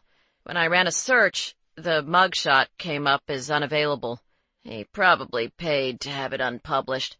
Vaughn looked at the information, then tucked the paper into the pocket of his jeans. Shouldn't be a problem. I can pull it up tomorrow when I'm back in the office. I take this Peter Sutter as someone you're looking for? Actually, it's the opposite. I'm hoping this isn't the Peter Sutter I'm looking for. Without mentioning his sister or niece, Ford explained the situation and said that he was helping to track down Sutter for a friend. I have the list narrowed down to 11 men. Hopefully, after seeing the mugshot, we'll be able to eliminate this guy as a possibility. For the rest, I'll have to do some legwork to get their photographs. The kind of legwork you're talking about works best for someone who lives in a single-family home, or a 2- or 3-flat, Vaughn said. You stake out the home, say, in the morning before work hours, and if you're lucky, you'll get a shot of him coming out the front door. Or you might catch him pulling his car out of the garage, so you follow him to work and get a shot of him exiting the vehicle. But even that's going to take time. I don't mind putting in the time on this. Fair enough. But if any of your Peter Sutters live in a large condo or apartment building, it's going to be a lot trickier to snap a photo. Ford had already considered this, which was precisely why he planned to tackle the men living in single-family homes and 2-flats first. Still, he had a plan B if that didn't pan out. I can get license plate and VIN numbers from their social security numbers, which in turn would tell him the make and model car driven by each Peter Sutter. If I have to, I can wait outside the parking garage, wait until the right car comes out, and then follow the guy from there. This must be for someone important if you're willing to go through all that. Ford said nothing, merely took a sip of his coffee. Vaughn chuckled. Look, all these stakeouts might work, but depending on the address, some down-and-dirty undercover work could be a lot more efficient. Ford liked the sound of anything that could save time. Such as, you get a partner, someone who could knock on a front door for some plausible reason and ask the guy if he's Peter Sutter. Meanwhile, you are stationed somewhere nearby where you can snap a photo. If you can, I'd recommend a female partner for this kind of thing. Vaughn pointed with his coffee cup. A tall, built guy like you comes around asking questions, and people get their guards up. But both men and women are inherently less suspicious when it's a woman looking for information. He thought about that. Maybe Brooke could help you out. I don't want to get Brooke involved in this, because Brooke naturally would want to know why they were tracking down 11 Peter Sutters, and Ford had specifically promised Nicole he wouldn't share that information with his friends. Maybe one of your female co-workers? Another reporter? The problem, Ford knew, was that any reporter he dragged into this would undoubtedly ask a lot of questions, and this was a personal matter. But there was one woman who already knew all about the situation with Nicole, a woman who, as it so happened, had vehemently insisted that she be kept fully informed about the search for the missing Peter Sutter. Ford looked at Vaughn. I think I know just who to ask. After leaving the coffee shop, he walked to the corner of the 3-way intersection of Milwaukee, Damon, and North Avenues and waited for the light to change. A Blue Line train came roaring toward the elevated platform on the opposite side of the street. His eyes drifted up, drawn in the direction of the noise, and he saw a handful of people waiting for the train. Then he noticed, well, hello, that one of those people happened to be the very woman he'd just been thinking about, Victoria. Dressed in jeans and a T-shirt, she took a step back as the train entered the station and slowed to a stop. The doors opened, and she remained where she was on the platform, seemingly hesitating, until the train chimed. "Doors closing," said the automated voice. As if propelled into action by the words, she sprinted onto the train, just beating the doors. Ford watched as the train pulled away, having no clue what that was all about. Another curious development in the mystery that was Victoria Slade. 14. Flushed from the high of her success, Victoria walked into her loft feeling like a victorious woman indeed. She had ridden the Blue Line a whole 3 stops and back without incident. Granted, the train cars hadn't been crowded, which was the very reason she'd chosen to ride on a Sunday morning, but it was progress, nevertheless. In a celebratory mood, she pumped Alicia Keys through the loft's speakers. "This girl is on fire!" She kicked off her shoes and headed into the kitchen, singing along with the lyrics. "We got our feet on the ground, and we're burning it down." She was no singer, far from it, but who cared? She had done something about her tiny panic issue. She could report back to Dr. Metzel, and for once he'd be able to scribble down an A+ in that little notepad of his. The song finished when she was halfway through the banana she was slicing for a smoothie.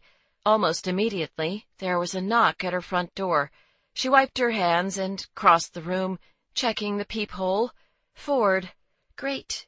She opened the door, wondering how long he'd been standing there. "It is a catchy song," he said, the corners of his mouth twitching. "Yep, long enough." With a sigh, she put her hand on the door. "Do you think it would be possible for me to get just a bit of privacy once in a while?" "That's loft living for you. The soundproofing is terrible in this place." So she'd noticed. He took a step toward her, his blue eyes warm with amusement. "I have a proposition for you." "What kind of a proposition?" "Invite me in and I'll tell you." Not sure what this was all about. She kept one eye trained on him as she stepped back to let him inside her place. He followed her toward the kitchen. "By the way, I like what you did with the space." He looked around at her furniture. "Is the condo you bought also a loft?" She went to the blender to finish making her smoothie. "No, it's a more typical 2-bedroom layout. Probably about the same square feet as this place, though." Ford helped himself to a seat at the counter. "Where at?" "The Trump Tower." "That's hardly a typical 2-bedroom." She smiled in acknowledgment. Maybe not. She turned on the blender and mixed the strawberries, banana, and orange juice together. "So, about this proposition of yours," she prompted him as she poured the smoothie into a glass. "I wanted to see if you're free for dinner tonight." She blinked, not having expected that, and felt a strange flutter in her stomach. "You want to have dinner with me?" "Yes, at Public House." It took her a second. "That's the bar where Nicole met Peter Sutter." He nodded. "I talked to an FBI agent today about the situation. Based on some things he and I discussed, I think it would be helpful if you check out the bar with me." "Me?" she laughed. "What am I now, your sidekick in this?" "Not a sidekick. I need a front man. See, I thought about it. What if, when I go to the bar and ask around, Peter Sutter is a regular? Maybe the bartender will know him, and he'll want to know why I'm asking. I can come up with some excuse, but it would be less suspicious to have a woman doing the asking." He waited as she considered this. "Think of it as an adventure that would help your client, the struggling single mom who's really hoping to catch a break with this." "Now that's just playing dirty." He grinned and stood up from the counter. "I'll pick you up at 6. Wear something cute, like you'd wear on a first date." Her eyes met his archly. "I didn't say yes." He peered down at her, his voice a little huskier than usual. "You didn't say no, either." A few hours later, Ford knocked on Victoria's door. When she answered, he was rendered momentarily speechless. She looked drop-dead gorgeous, in a black pencil skirt, short-sleeved white shirt with a scoop neck, and the hottest pair of high heels he'd ever seen. Black, with a strap that wrapped around her ankle in a way that had him thinking all sorts of naughty, decidedly non-platonic neighbor thoughts. "I knew it," she said at his silence. "It looks like I'm trying too hard, right? I hate dressing for first dates, even fake ones." She held out her hands reassuringly. "Don't worry, I have a backup outfit." She turned around, but he caught her hand and stopped her. Over his dead body would she change that outfit? "Leave it." His voice was so low it sounded like a growl. Her lips quirked in a smile. "Okay," she said, imitating his growl. "Let me just grab my purse." Seemingly, a comedy routine was going to be part of their amateur sleuthing tonight. In his car, they went over their plan as they drove to the bar. Ford managed to mostly keep his mind out of the gutter, except for one brief moment when she crossed her legs, hiking up her skirt and exposing several inches of bare thigh. "So I'm supposed to pretend I'm nervous about a blind date and trying to get intel on the guy before he shows up." She pointed to the traffic signal ahead. Green light. The cars behind Ford laid on their horns. Christ! He hit the gas, forcing himself to concentrate on the task at hand. "Yes, act chatty, casual. Tell the bartender your date mentioned that he's been to the bar a few times, so you thought he or she might be familiar with him and could give you some insight. Let's say worst-case scenario here. What if the bartender is friends with him and he's like, 'I don't remember Peter saying anything about having a date tonight'?" Ford shrugged. "Play it off. Say you just texted him back confirming the date a half hour ago. Or act flighty and say you must have gotten the day wrong. A male bartender isn't going to think you're suspicious. Men are always clueless about what's really going on in a woman's head." "True enough. But what if it's a female bartender? What if I say I'm meeting Peter Sutter for a date and Peter Sutter is her boyfriend?" He thought about that. "Then you'd better run." "Run?" She looked appalled. "That's your suggestion?"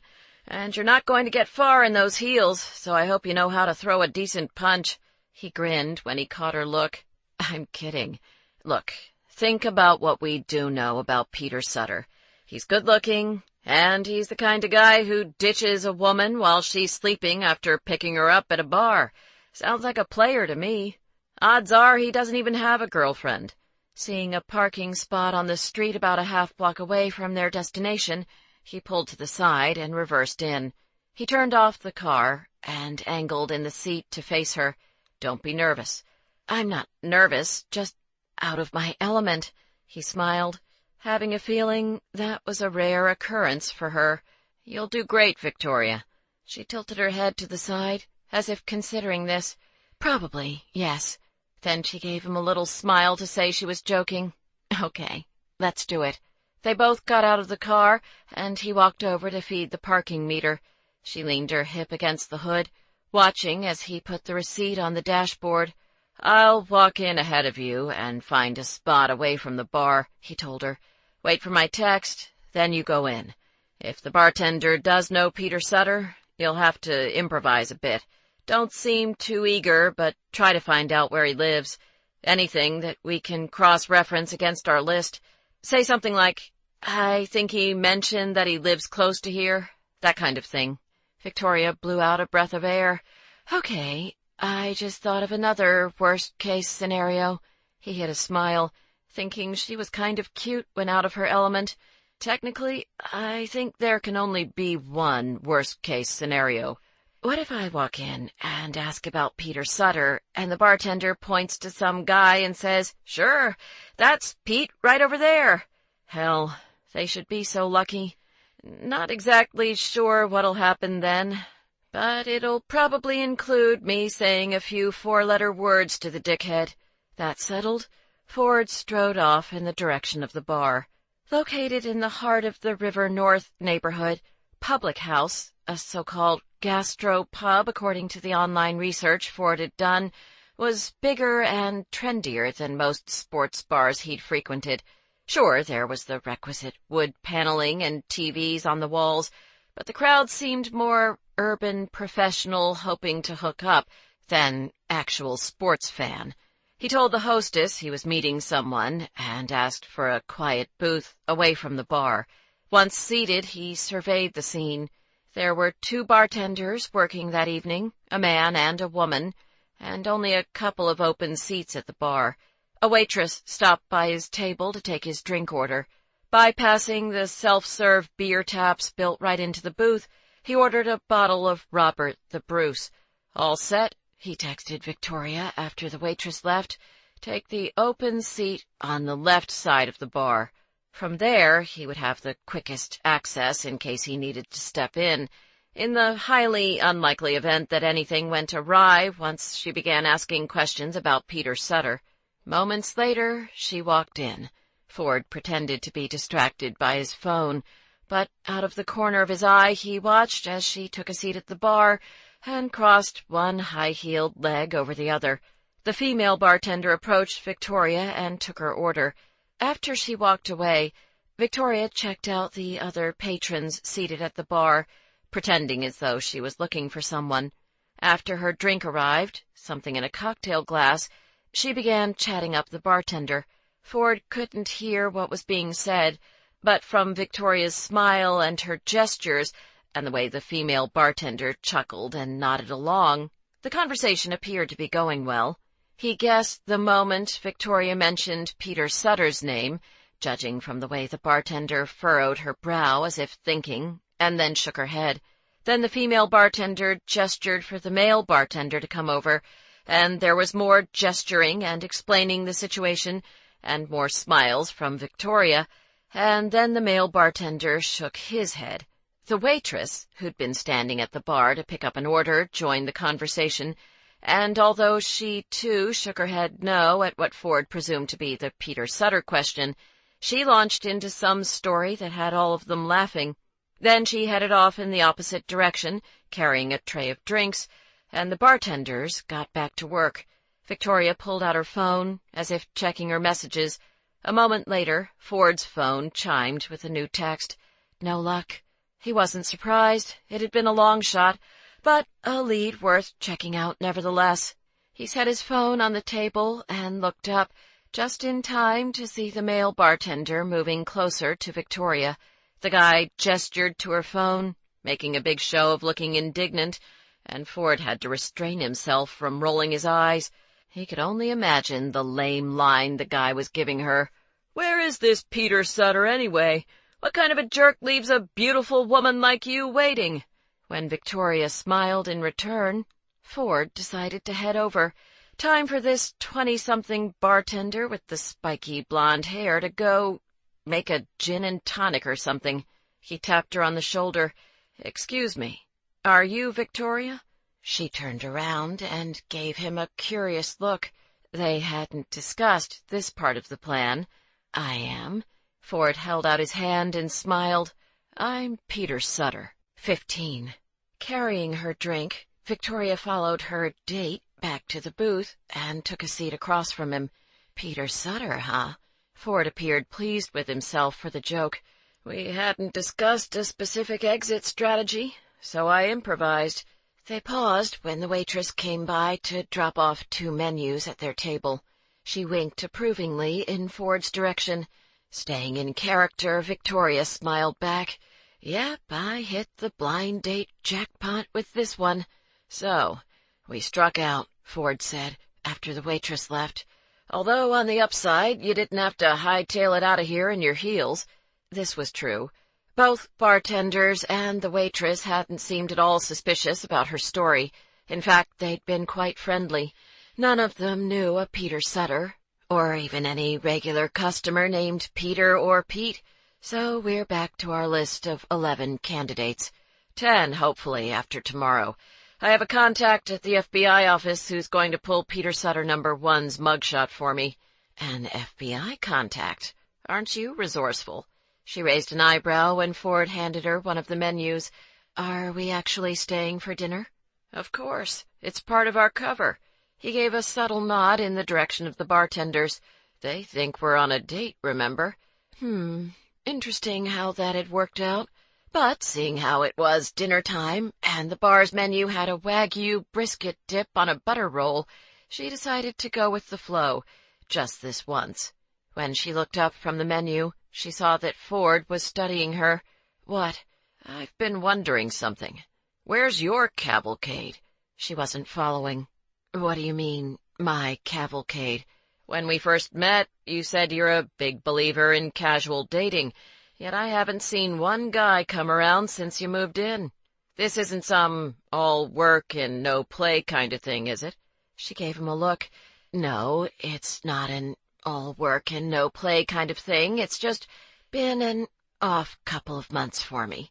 How so? For starters, back in May, 2 guys broke into my townhome while I was sleeping. Ford frowned. Did they hurt you? No, but regardless, I didn't feel comfortable living there afterward, so I put my townhome on the market, bought the condo in the Trump Tower, and then moved into the loft. Between all that and work, and starting therapy for this little panic problem, I guess my social life has been on the back burner. I didn't know about the break-in, he said after a moment. Why would you? Besides, it's in the past now.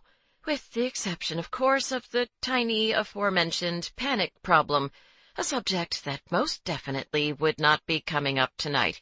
He seemed about to say something, then changed his mind. All right, but how about pre-break-in?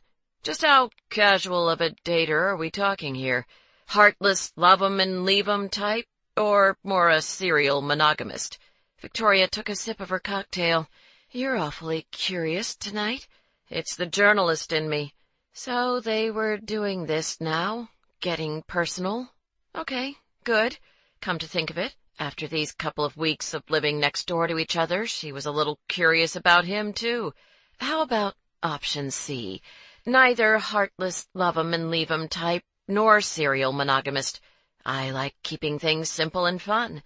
No obligations, no expectations, no end game of a marriage, 2.5 kids, and a minivan in the suburbs. I have self-selected out of the happily ever after rat race, so to speak. You don't believe in marriage? I don't think every marriage is doomed, but these days you've got as good odds as a coin flip of finding one that will go the distance.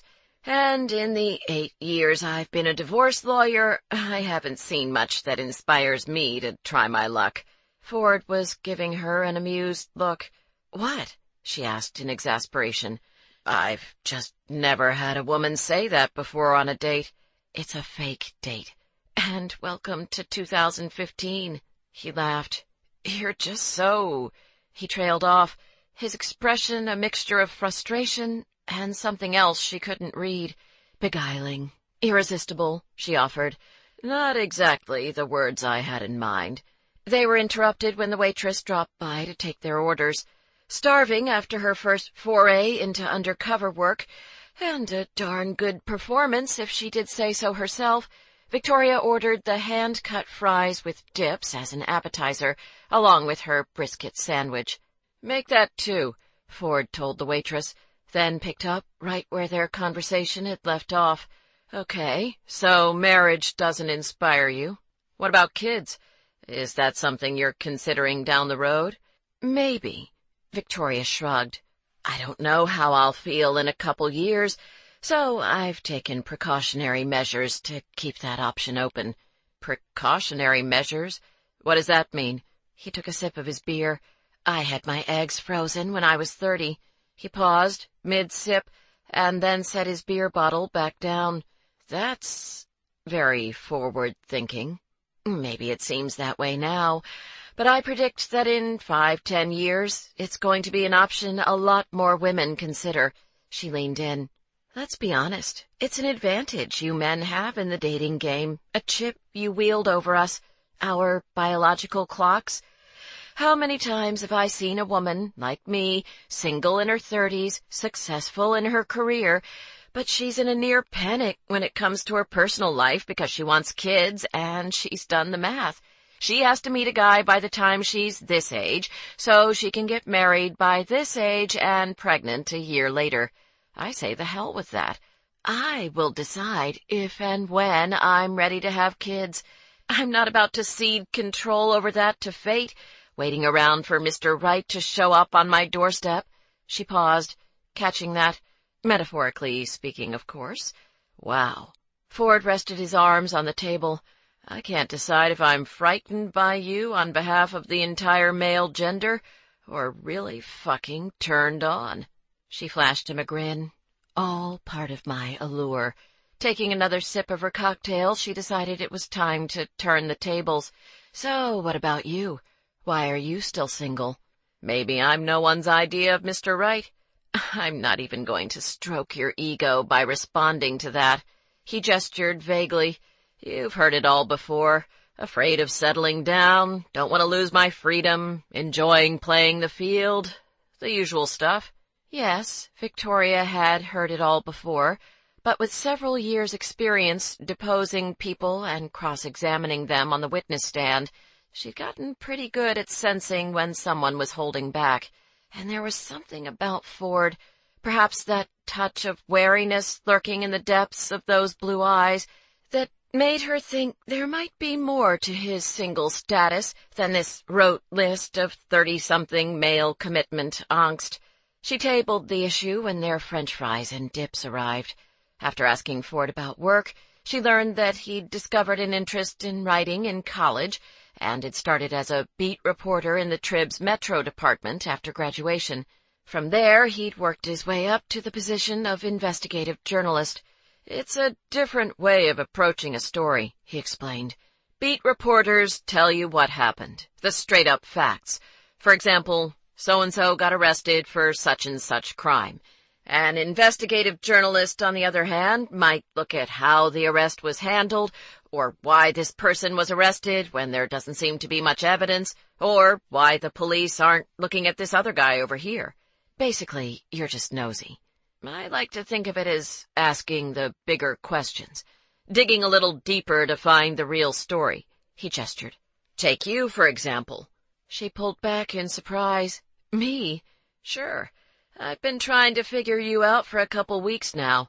Then you made that comment the other night about your father, that you haven't seen him for over 20 years. So, what does that tell you? For starters, I'm guessing your parents were either never married or got divorced, he said. Divorced. And can I also assume that your mom raised you? She did. See? There's the story, Ford said. Divorce lawyer, raised by a single mom yourself. You go out of your way to help my sister. Also a single mother. Do you know what that tells me? Probably she didn't want to know. I didn't go out of my way, she scoffed. Your sister was crying in the hallway while pushing a baby stroller. I asked if she wanted to wait for you in my place, and everything spiraled from there. She pointed a French fry at him. You want your story? You Dixons have invaded my life. That's the story. He shook his head. I think you have a soft spot, Victoria Slade. Something about the way he was looking at her made her think of Audrey's comment the other evening. You could knock on his door, have great sex with a gorgeous man, and be home in less time than it takes to get a mani-pedi. Still not a good idea. But when he looked at her that way, it took her a moment to remember why. It was dark outside by the time they left the bar and drove home. In their parking garage, Ford asked when she'd started her own firm, which led into a conversation about one of her very first cases. They were two of the most stubborn people I've ever met in my life, she said, as they walked to the elevator. The husband and wife both refused to move out of the house while the divorce was pending, so they drew a line down the middle and each stayed in their respective half. Ford laughed, punching the up button. Get out of here. That's like something out of a sitcom. I'm completely serious. They used painter's tape on the floor to make the line and everything. How does that even work? How do you divide a kitchen in half? Oh my God, the kitchen. No, you can't divide it in half. So we had to negotiate a schedule of the hours each of them could use it. The other lawyer and I spent 2 days fighting over things like who got to eat breakfast first, or the wording of clauses that required each party to be responsible for cleaning up his or her own dishes. They stepped into the elevator. It's funny now, but at the time I kept thinking, I did not work my ass off in law school for ridiculous shit like this. She smiled at the memory as the elevator doors closed and leaned back against the wall. Then she noticed Ford was watching her. What? Just thinking how different things might have been if the blonde woman hadn't sat next to me that night at the violet hour, right at the moment you looked over. How so? For starters, I wouldn't have ended up hanging out with the bachelorette party, and there wouldn't have been any Charlotte, nor any Charlotte waking you up in the middle of the night a week later and getting you all cranky with me. Who knows? Maybe everything would have happened exactly the same way. Doubtful. I was about 10 seconds away from walking over to you before the blonde sat down, and if that had happened, well, let's just say I'd planned to be pretty charming. The elevator reached their door. Awfully confident there, are you? She asked, as they stepped out and began walking down the hallway. You've already admitted there was a vibe between us. True, but in this alternate universe where you walked up to me that night, the odds are that you still would have found some way to annoy me. Maybe. But deep down there would have been a part of you that would have been attracted to me nevertheless. He slowed down as they reached her front door, which means you would have said yes when I asked to walk you home that night, and we would have ended up right here, on your doorstep, with you wondering if I was going to give you a good-night kiss. Her pulse began to race when he took a step closer. Stay cool, Slade. Actually, I probably would have said that a kiss isn't such a good idea, with us being neighbors, and I probably would have said that you're overthinking things. He put one hand on the wall next to her, trapping her in. Wow, had his eyes suddenly gone all sexy and smoky? She fought to keep her voice steady, despite the fact that her sassy subconscious had just jumped up and screamed, "Yes! Finally!" and now was eagerly waving Ford in with 2 lit air traffic control beacons. "Straight ahead! Keep it coming, big boy!" And that probably would have annoyed me. His lips curved. Probably. He bent his head, his voice turning husky. But I would have kissed you anyway. She closed her eyes and sucked in her breath when his mouth brushed over hers in a teasing caress that shot a thrill of anticipation down to her toes. Momentarily forgetting everything else except her need to feel more of him, she slid her hands up his toned, solid chest and curled her fingers into his shirt. He growled softly and pressed her lips open, pushing her back against the door. When his tongue wound hotly around hers, she moaned and arched against him. He cupped her cheek with one hand, kissing her so thoroughly that they both were breathless as he slid one thigh between hers, his other hand gripping her hip possessively, and a door opened farther down the hallway. They immediately sprang apart. Victoria turned and pretended to be searching for her keys in her purse as Ford shoved his hands in his pockets and gave a nonchalant nod over his shoulder. "Hey, Dean." "Hey, Ford." Her cheeks flushed, both from the kiss and from nearly being caught. Victoria looked up and smiled at Dean, her neighbor in Unit 4A, as he walked into the waiting elevator. She unlocked her door and stepped inside her loft, then turned around.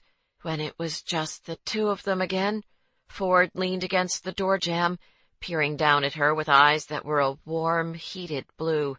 "I think it's safe to say that if things had gone differently at the bar that night, that would have been one hell of a kiss." Maybe. She stepped closer. But this would have been the part when I would have said good night to you anyway. His lips curved as he held her gaze. "Good night, Victoria." After watching him walk down the hallway to his place, she closed her front door and leaned against it, Alone in her loft, she touched her fingers to her lips, irritating and overconfident, no doubt. But god damn, did that man know how to kiss. 16. At work the following morning, Ford met with his managing editor, Marty, to discuss a possible idea for a new story. As was his ritual, he'd watched the local news on TV before falling asleep the previous night, and had seen something that had gotten his journalistic fires going. The kid is only 9 years old. Apparently his father had come home from a bar and started a fight with the boy's mother. The boy jumped in to help, so his father put him in the hospital instead. Marty shook his head. It's terrible, I know. Martinez covered the father's arrest yesterday, he said, referring to one of their criminal courts reporters. But how is this a story for you?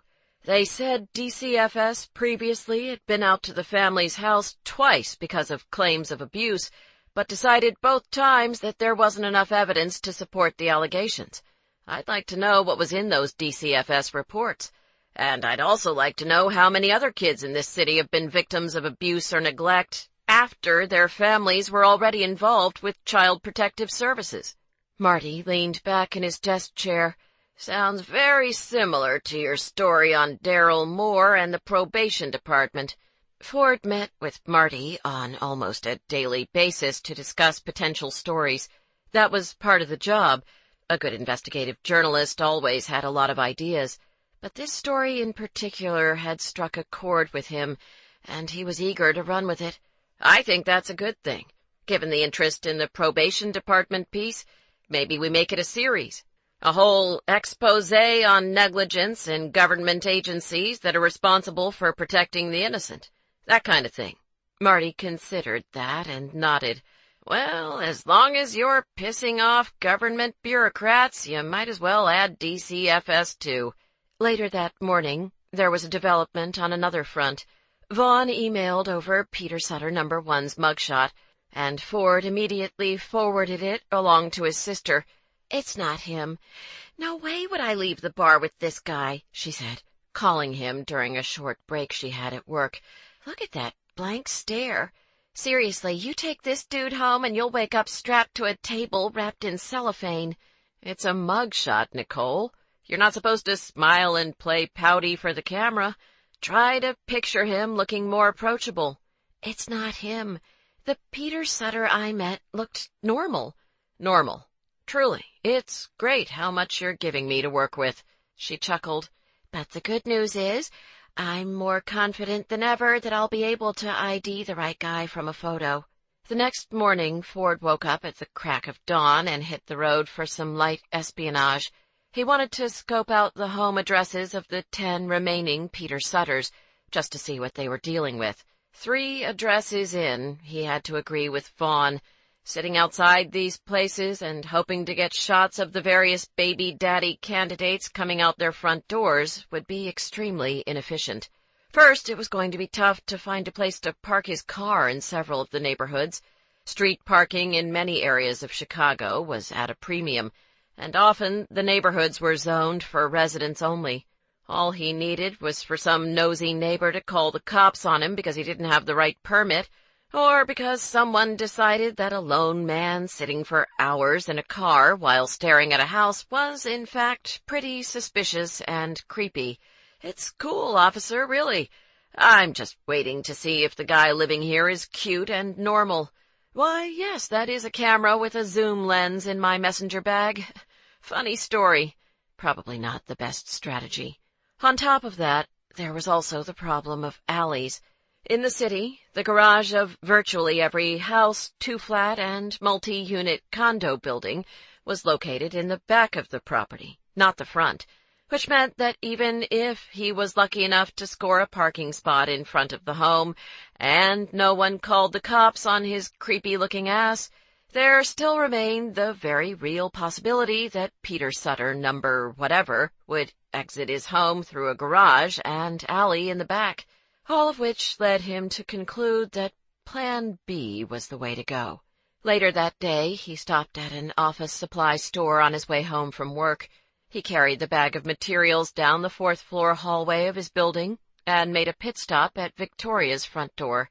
He held up the bag in his hand when she answered. "I come bearing gifts." She checked it out. "Office supplies. Ooh, you really do know how to charm a girl, Dixon." Cute. "These aren't ordinary office supplies. They're props." "Props for what?" "Our next mission." She laughed at that. "Mission? I'm not going on any mission with you. I have work, a life, things to do other than play amateur sleuth with you. But you're so good at it. Watching you in action on Sunday at the public house, that was seriously quality stuff. Hell, I was there with you, and even I forgot you weren't actually there for a blind date." "This is your plan? To flatter me until I say yes?" "Actually, yes. But he also had other tactics in his arsenal. Remember, it's for your client, the struggling single mom with the adorable 4-month-old baby who really would like to meet her dad one day." "You are shameless." He'd prefer to call it persistent. And right then, standing on Victoria's doorstep and looking at her in that sexy black skirt suit with the memory of their hot-as-hell kiss burned into his brain, he was beginning to suspect there was more than one thing he wanted out of this mission. "It'll only take a couple hours." She folded her arms across her chest. "Look, I can't today. I have a hearing in the morning that I need to prep for tonight." She paused, making a big show of trying to sound begrudging. "But I suppose I could be free tomorrow evening." "Tomorrow? Okay." He held her gaze. "Thank you." She caught his look and pointed, getting all huffy. "You say one word about some alleged soft spot, and I'll dry my hair at 5:30 in the morning for a month." He bit back a smile. "Wouldn't dream of it, Miss Slade." When she dropped by his place the following evening, Ford had just finished preparing the last of their props. "You didn't say what the plan is. Is this casual enough?" she asked as she walked into his loft. She'd sent him a text message earlier in the day asking what kind of attire was required for their mission. He looked over her sleeveless white top and summery skirt, and then his eyes held on her strappy sandals. "As long as you can run in those." "Ha ha." As they headed into the kitchen, she shot him a sideways glance. "You are joking, right?" "Sure. Mostly." He grinned when she poked him in the shoulder. She followed him to the island in the center of his kitchen, where he'd put together large padded envelopes addressed to 5 of the Peter Sutters.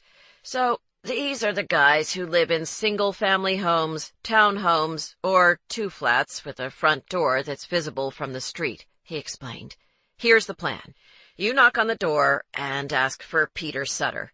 Tell him you live a block over and that a package addressed to him was mistakenly delivered to your place. Meanwhile, I'll be sitting somewhere close by, ready to snap his photo as soon as he comes to the door." She considered that. "All right, that could work. But what if someone else answers the door and Peter Sutter isn't home?" "Depends. If it's another guy, say that you're a neighbor, that you have a package for Peter, and try to find out when he'll be back. You're cute. A male roommate, at least a straight single one, will be happy to have you drop by again. But if a woman answers the door and she offers to take the package, just give it to her to avoid suspicion. We'll move on to Plan C for that particular candidate." "What's Plan C?" "All questions about Plan C will be answered after the conclusion of Plan B." "Meaning you don't actually have a Plan C yet?" "This is true, but when I do, it'll be genius." Shaking her head, she picked up one of the packages addressed to Peter Sutter. "There's actually something in here. What are you sending these guys?" It didn't matter. He'd just needed something to fill the envelope and make it look legitimate. "Pens." She laughed. "Pens? Aren't they going to wonder why they're randomly getting pens from someone named—" She checked out the return address on the envelope, then raised an eyebrow at him. "N. Drew?" So he was having a little fun with this amateur detective mission. It doesn't matter what these guys think. By the time they open the package, we'll be long gone. She looked at the spread on the counter before them, then took a deep breath and nodded. All right, let's go deliver some pens. 17. Just for the hell of it, Ford decided to start with Peter Sutter, number 6, since Victoria had randomly mentioned him in an earlier conversation. For all you know, Zoe's father is Peter Sutter, number 6, and Peter Sutter, number 6 is going to turn out to be a really good guy. Here was hoping. This particular Peter Sutter lived on a tree-lined street in a single-family home in Roscoe Village, a neighborhood on the north side of the city.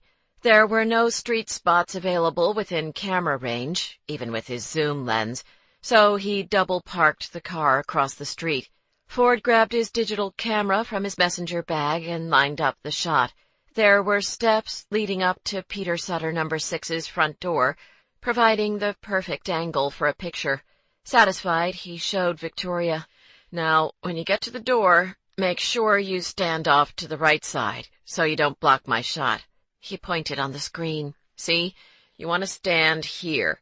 She leaned in to get a better look at the camera, moving closer. Christ, she was wearing that sexy perfume again, while practically sitting in his lap.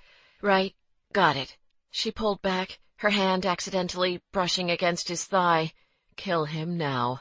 And remember, you're supposed to be his neighbor, so walk to the end of the block and head west when you're done, he said, forcing himself to stay focused. I'll pick you up on the next street. Sounds good. She reached into the back seat and grabbed the envelope addressed to Peter Sutter, number 6. Wish me luck. Victoria climbed out of the car and got her game face on. She crossed the street and headed up the front steps of the house, a brick 3-story set on an extra-wide lot. Being careful to stand off to the right side, she took a deep breath and rang the doorbell. Here goes nothing. After a moment, the door flew open and she found herself looking down at a boy wearing a baseball cap, whom she guessed to be around 7 or 8 years old. He could be Zoe's half-brother, she realized. His attention drawn to the handheld game device he played with, he barely spared her a glance. She smiled brightly.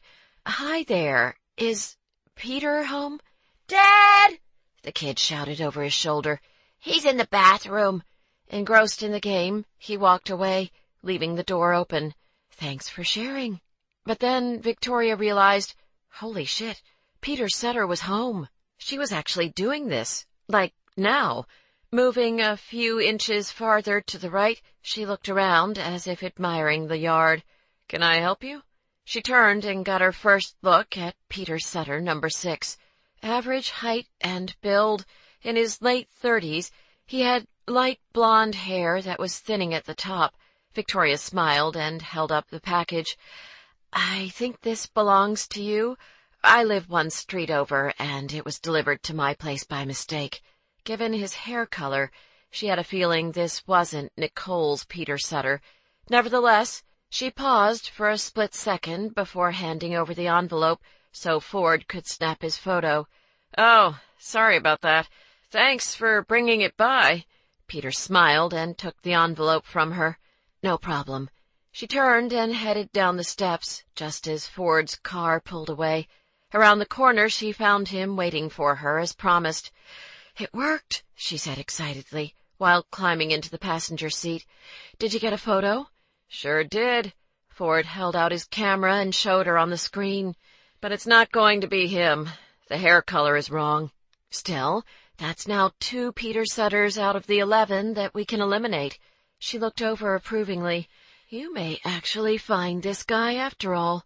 Unfortunately, they struck out with the next 2 addresses.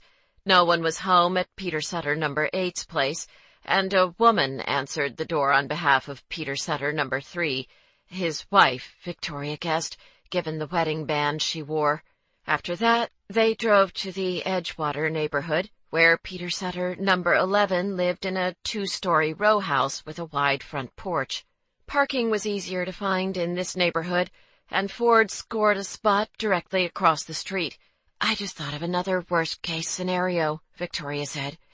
What if someone sees you snapping photographs and charges the car, demanding to know what you're doing? On the off chance that happens, Ford said, while adjusting the zoom lens to line up his shot. "I'll show him my Trib ID and say that I'm a photographer, getting photos for a home and garden feature we're doing on the neighborhood." He grabbed the envelope out of the back seat, handed it to her, and winked. "But it's really sweet that you're worrying about me." She didn't bother responding to that as she exited the car. Well familiar with the drill by now, she headed up the steps to the front door, got into position, and rang the bell. No one answered, so she rang again to be certain. No luck. With a shrug, she turned to go and made it halfway down the steps when the door opened. "Sorry," the man said, out of breath. "I was running on the treadmill and had earbuds in." He flashed her a perfect smile. "Luckily, I heard the doorbell between songs."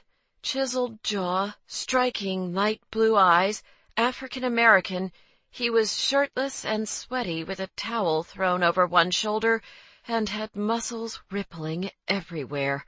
Victoria blinked, vaguely remembering something about a mission. "Are you Peter Sutter?" He nodded. "Sure am." She held up the envelope. "I live on the next block.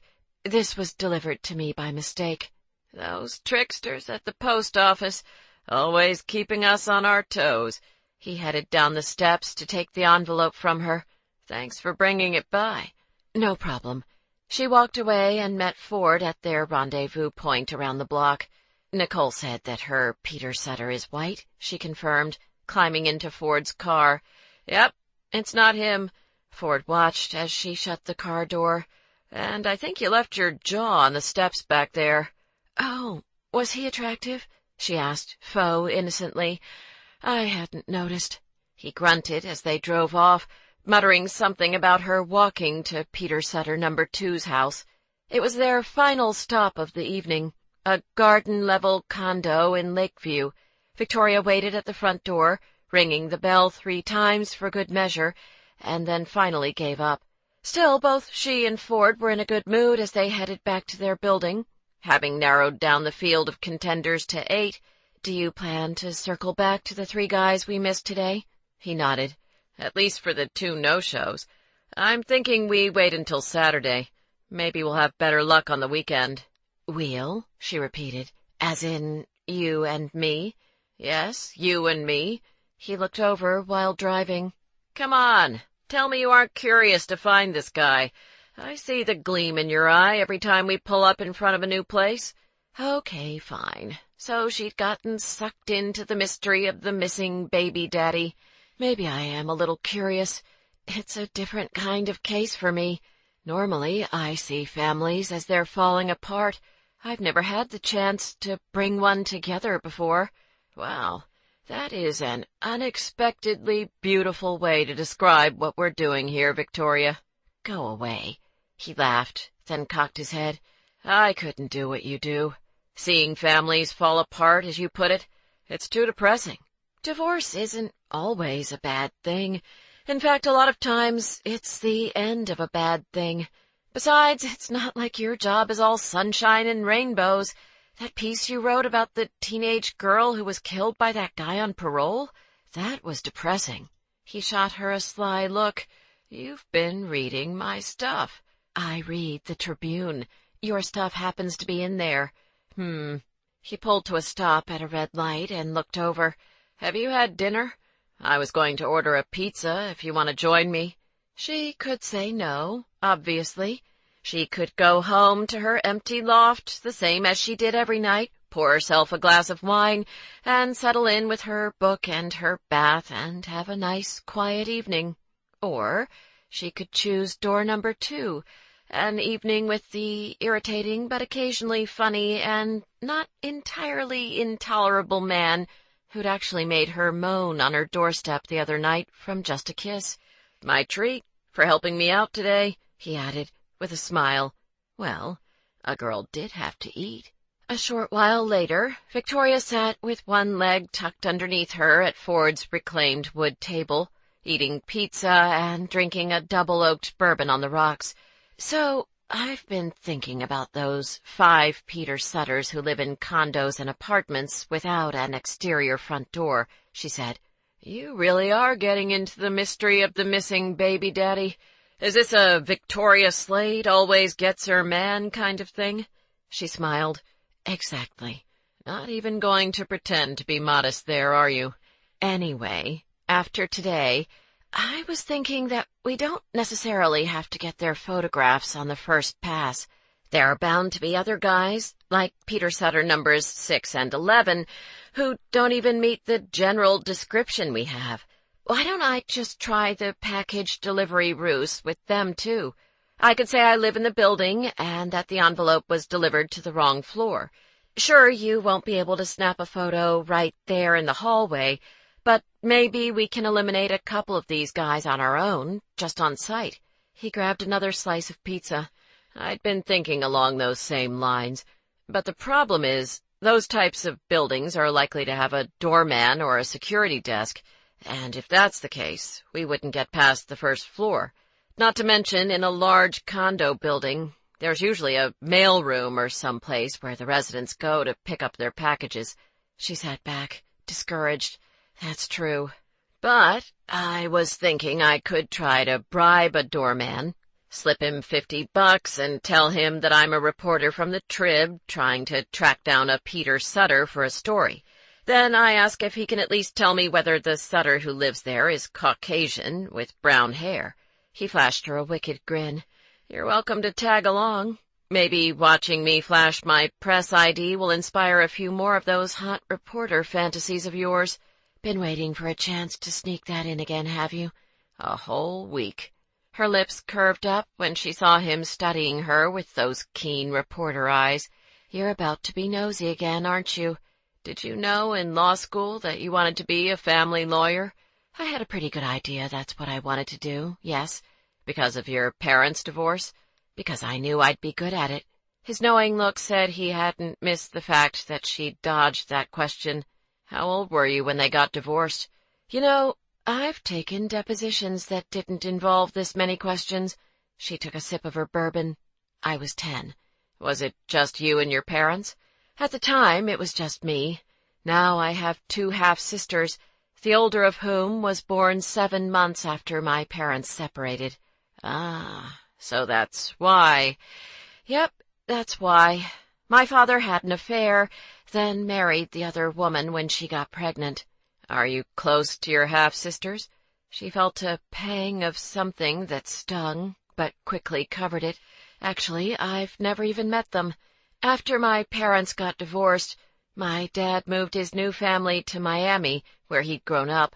My grandfather and several of my aunts and uncles on my father's side are very active in the Cuban political community.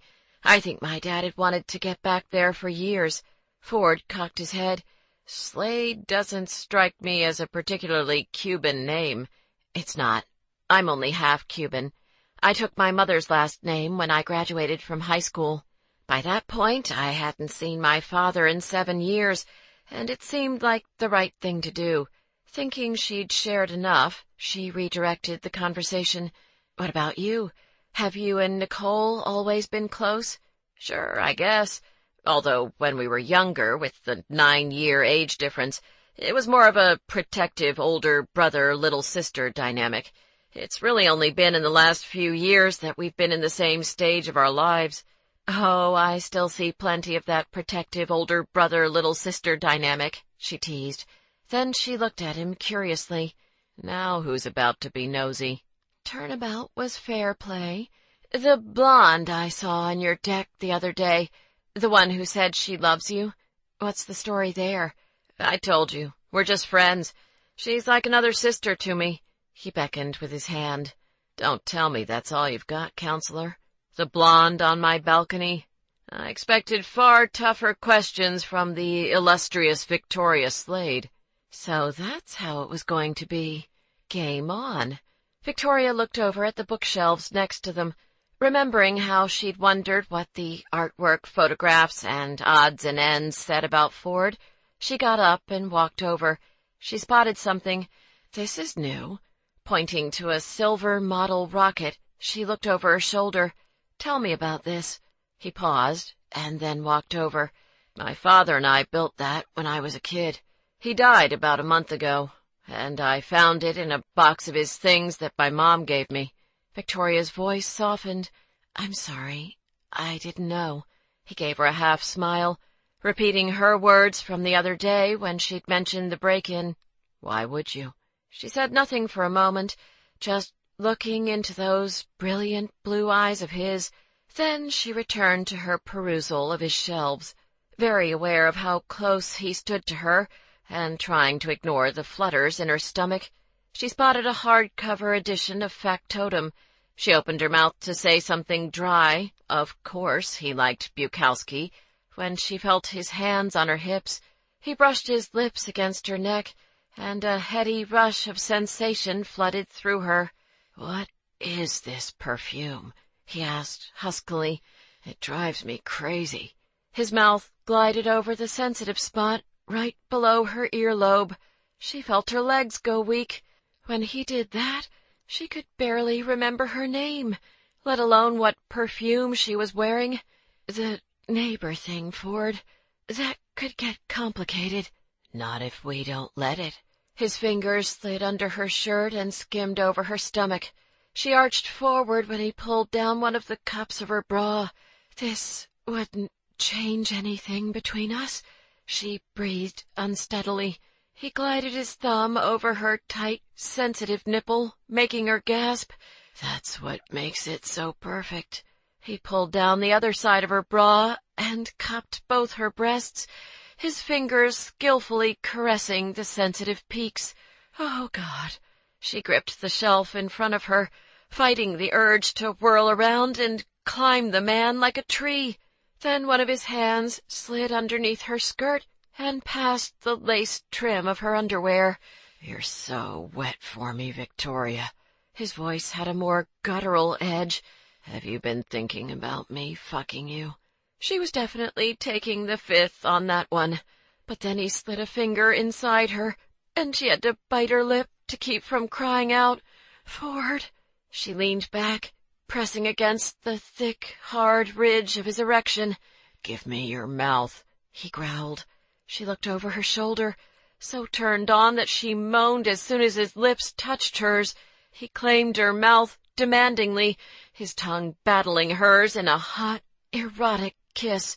Not wanting to waste another moment, she spun around. He scooped her up, and she wrapped her legs around his waist as he carried her to the table. As soon as he sat her down, both of their hands began to move feverishly. He slid her underwear down her legs, tearing them as he yanked them past her shoes. When he straightened, she tugged impatiently at the hem of his shirt and lifted it over his head. She paused momentarily, her mouth going a little dry as her eyes took in the sleek planes of his toned, broad chest and abs, the strong, corded muscles in his arms, and the light trail of dark hair that disappeared into his jeans. She was so going to sex this man up. He pushed her shirt up around her waist, spread her legs, and stepped between them. After tugging her shirt over her head, he made quick work of her bra, and his eyes darkened as he peered down at her. She went back on her elbows invitingly, feeling an almost painful ache between her legs when he plumped one of her breasts in his hand and leaned forward to suck the tip into his mouth. She threw her head back, giving in to the delicious sensations washing over her as he swirled his tongue over the tight bud. He pinched her other nipple, and she gasped, a shiver of desire shooting down to her toes, and then he switched to that breast and soothed the aching nipple with his mouth.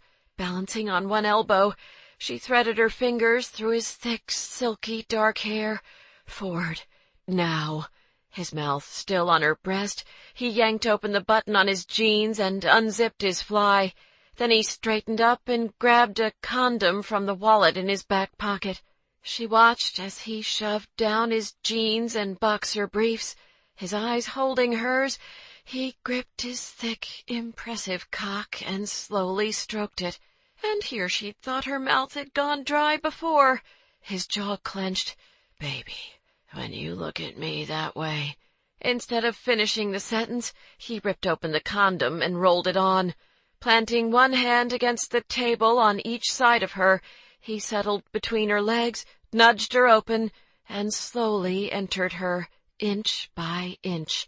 Her nails scraped against the wood table as she moaned, feeling incredibly, exquisitely filled. She wrapped her legs around his waist as he began to move, slowly at first, letting her get used to him. Then he began to take her harder, the table creaking rhythmically as he pounded in and out of her. "You feel so fucking incredible," he rasped.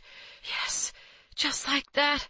She closed her eyes, letting go for the first time in what felt like forever, forgetting all about the break-in and her panic issues and everything else, and focusing only on the pleasure of the moment, the strong, cocky, annoying, gorgeous man who was driving her wild as his fantastic cock thrust in and out of her, so goddamn skillfully and rough and hard and perfect that she could scream.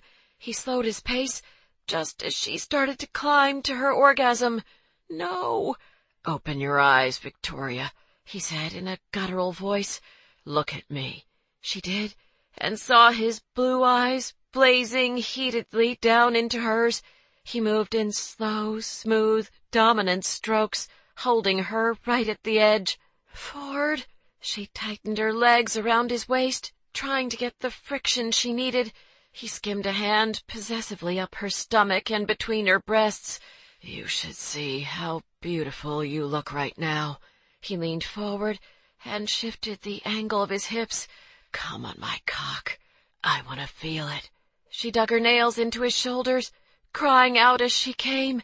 He swore under his breath and grabbed her legs, pinning her against the table as his hips flexed, and he pounded into her, faster and harder, until he groaned, all the muscles in his arms and shoulders straining beautifully tight as he shuddered and slowly came to a stop, and finally collapsed on top of her.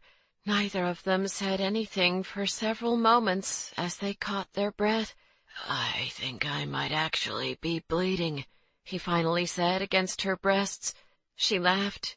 "Oops," as he pushed up and looked over his shoulder. There were indeed several red scratches from her nails, but no blood. She smiled cheekily. "Well, you did say that you wanted to feel it," when he grinned down at her, looking all flushed and tousled and adorably sexy. She felt a fluttering in her stomach. "That's not a game you want to play right before I carry you into my bedroom for round 2, Miss Slade." Liquid heat spread low across her stomach. "I didn't say there would be a round 2. He lowered his mouth to hers, his voice husky and wicked. "It didn't say there wouldn't." 2 hours later, feeling deliciously sore and exhausted, Victoria climbed out of Ford's bed.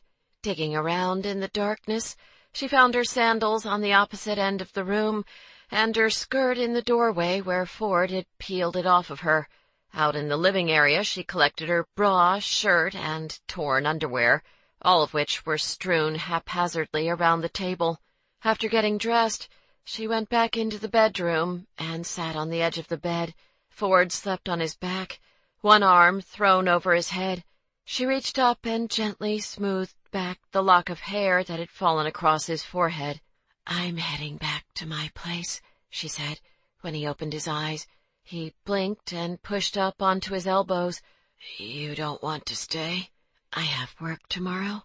You know how it is." "Sure. Yeah." He ran a hand through his hair, making it all stand on end. A few moments later, she shut his front door and walked down the hallway to her own place.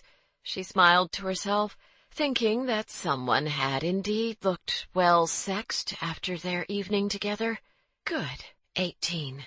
Ford spent Friday morning at his desk, fueled by coffee while furiously writing a follow-up piece about Daryl Moore and the probation department.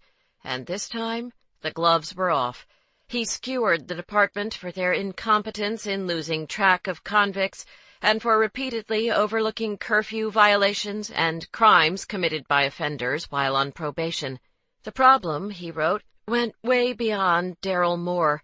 By cross-checking the department's files against arrest records, he'd found several other examples of offenders who'd fallen through the cracks, including a car thief who'd skipped mandatory meetings with his probation officer before shooting and killing a 15-year-old, and a sexual predator who'd broken curfew 17 times, without repercussion from the probation department, before raping a 13-year-old girl. Records reveal a systemic failure to monitor felons under the department's supervision. County Board President Robert Samuel said that the probation department is understaffed and in dire need of increased funding. Acting Chief Probation Officer Reese Meisner acknowledged that mistakes have been made. According to one inside source, the department has lost track of innumerable convicted felons within the county. About 20 minutes after he emailed the story off, his managing editor called him into his office. "It's good, Dixon. Very good." Marty looked up from his computer. "Why don't you let the acting chief probation officer know that we'll be running the story on Sunday's front page? See if he'd like to be quoted in response." The Sunday front page. Nice. It wouldn't be the first time for Ford, but still, it never got old, seeing his name and his words on the front page of a newspaper with a Sunday circulation of nearly 800,000. "I'll do that," he told his editor with an efficient nod. Strutting through the newsroom back to his desk, he dialed up Brooke at her office. A celebratory lunch definitely was in order. They met at the Shore, their usual place, a restaurant owned by Brooke's company that was located right on Oak Street Beach. They scored a prime table overlooking the water, one of the advantages of dining with the general counsel and part owner, and toasted over a couple of Dos Equis to his upcoming front-page feature. Shortly after their food arrived, Brooke brought up a different subject. "Why are Charlie and Tucker sending me text messages asking if I know what the real deal is between you and someone named Victoria the divorce lawyer? And more important, why don't I know what the real deal is?" Ford shook his head, not surprised to hear this. Charlie and Tuck had been all over him about Victoria ever since they'd met her, particularly Tucker, who kept asking for his future wife's phone number so he could ask her out. Clearly, in light of recent events, he was going to have to tell Tuck that wasn't happening. Ever. "I told you about her," he said to Brooke. "She's my new next-door neighbor." "Ah, right. The one who sucks." He chuckled, having forgotten about the text message he'd sent Brooke a few weeks ago. "Well, I may have been a little fired up when I said that." Brooke studied him closely, then set down her fork. "Oh, my God! You've slept with her already?" "A little louder, Brooke. I'm not sure the volleyball players on the other side of the beach could hear you." She lowered her voice, but still looked at him like he was crazy. "Your next-door neighbor? And here I thought you were an idiot for hooking up with that chick who made you talk dirty in a Scottish accent. How is this not going to be awkward when it ends?" Ford dismissed this with a wave. "Don't worry, it won't be." Brooke rolled her eyes. "You are so thinking with your penis right now." That part of him definitely had been all in favor of sleeping with Victoria the other night, but his head also had zero regrets. If you knew her, you'd understand. She's different from, I don't know, any other woman I've met, really. "How so?" He took a bite of his French fries.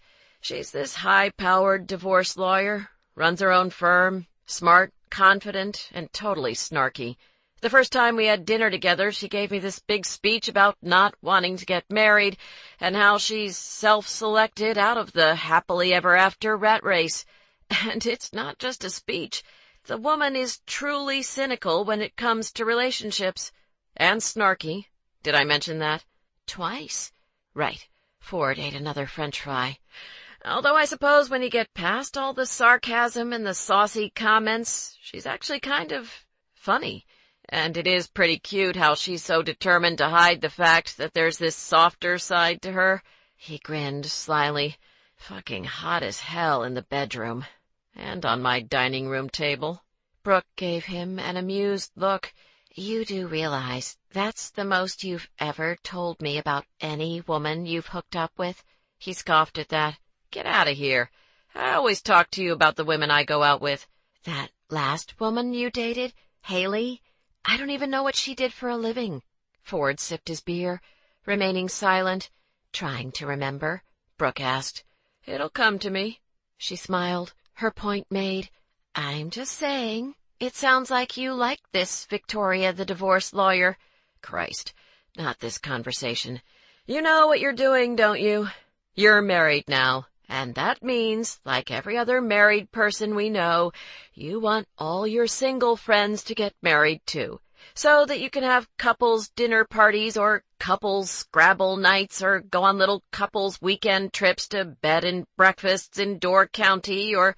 All right, I get the picture. And that's not what this is about. Brooke paused.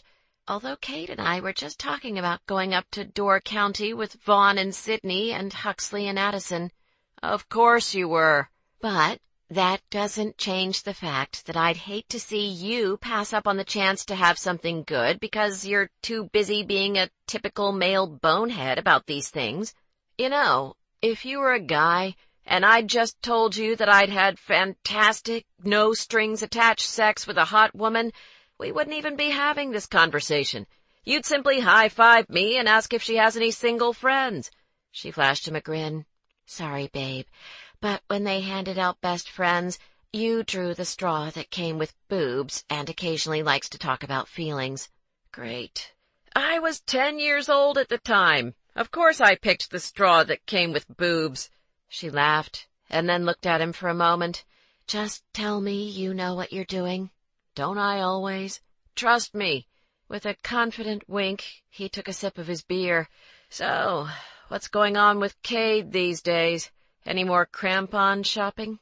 Outside the bay window of the kitchen, a sailboat floated by on the lake. It was an idyllic scene. A beautiful summer day, not a cloud in the sky, and the water a calm, deep blue.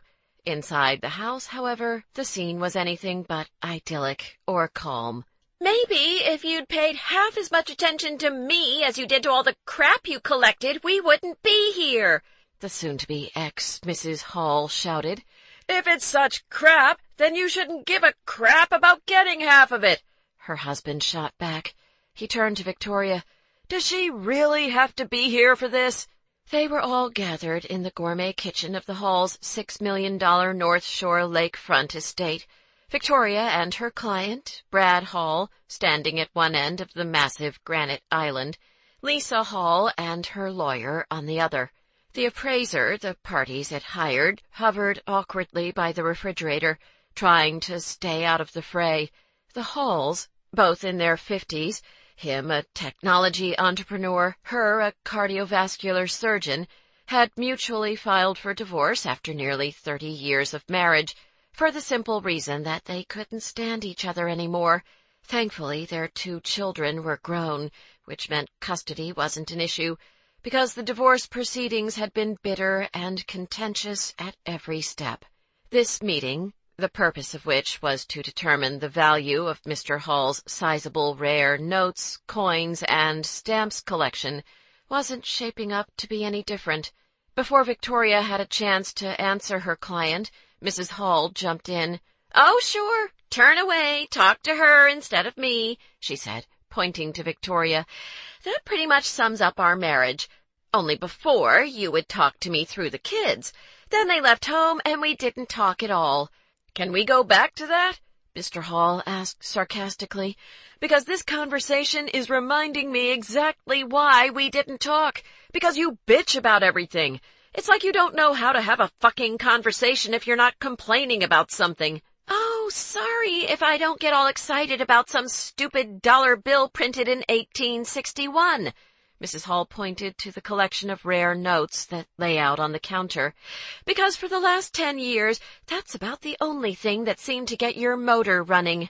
"Gee, another complaint. Imagine that," Mr. Hall said in mock surprise. "You know, you used to think I was cute for being so interested in U.S. history." "I also used to think you were cute when you were a size 34 in pants." She smiled sweetly, gesturing to his stomach. "Things change, baby." "Okay, Time to cut this off, or they would be here for hours. Victoria managed to convince her client to wait in the living room, as the other lawyer corralled Mrs. Hall into the sunroom. Unfortunately for all of them, however, the appraiser had several questions about the collection, and every time Mr. Hall came into the kitchen to answer one of those questions, Mrs. Hall bolted out of the sunroom, determined to ensure that her husband didn't screw her over with any of his bullshit.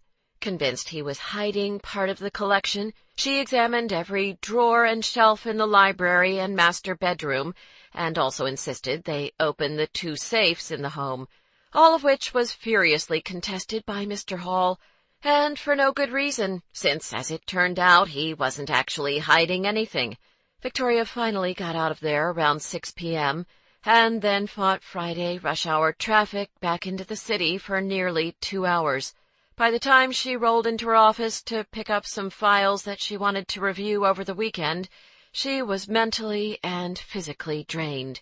Given the late hour, she was surprised when she saw Will sitting at his desk outside her office. "Hey, what are you still doing here?" He held up a white take-out bag in one hand, a bottle of Basil Hayden's bourbon in the other. "From the way you sounded when you checked in, I figured you would need it." "I'm so giving you a raise," he grinned. "Sweetie, I already gave myself a raise last month." He followed her into the office, where she dropped off her briefcase and sank gratefully into her desk chair.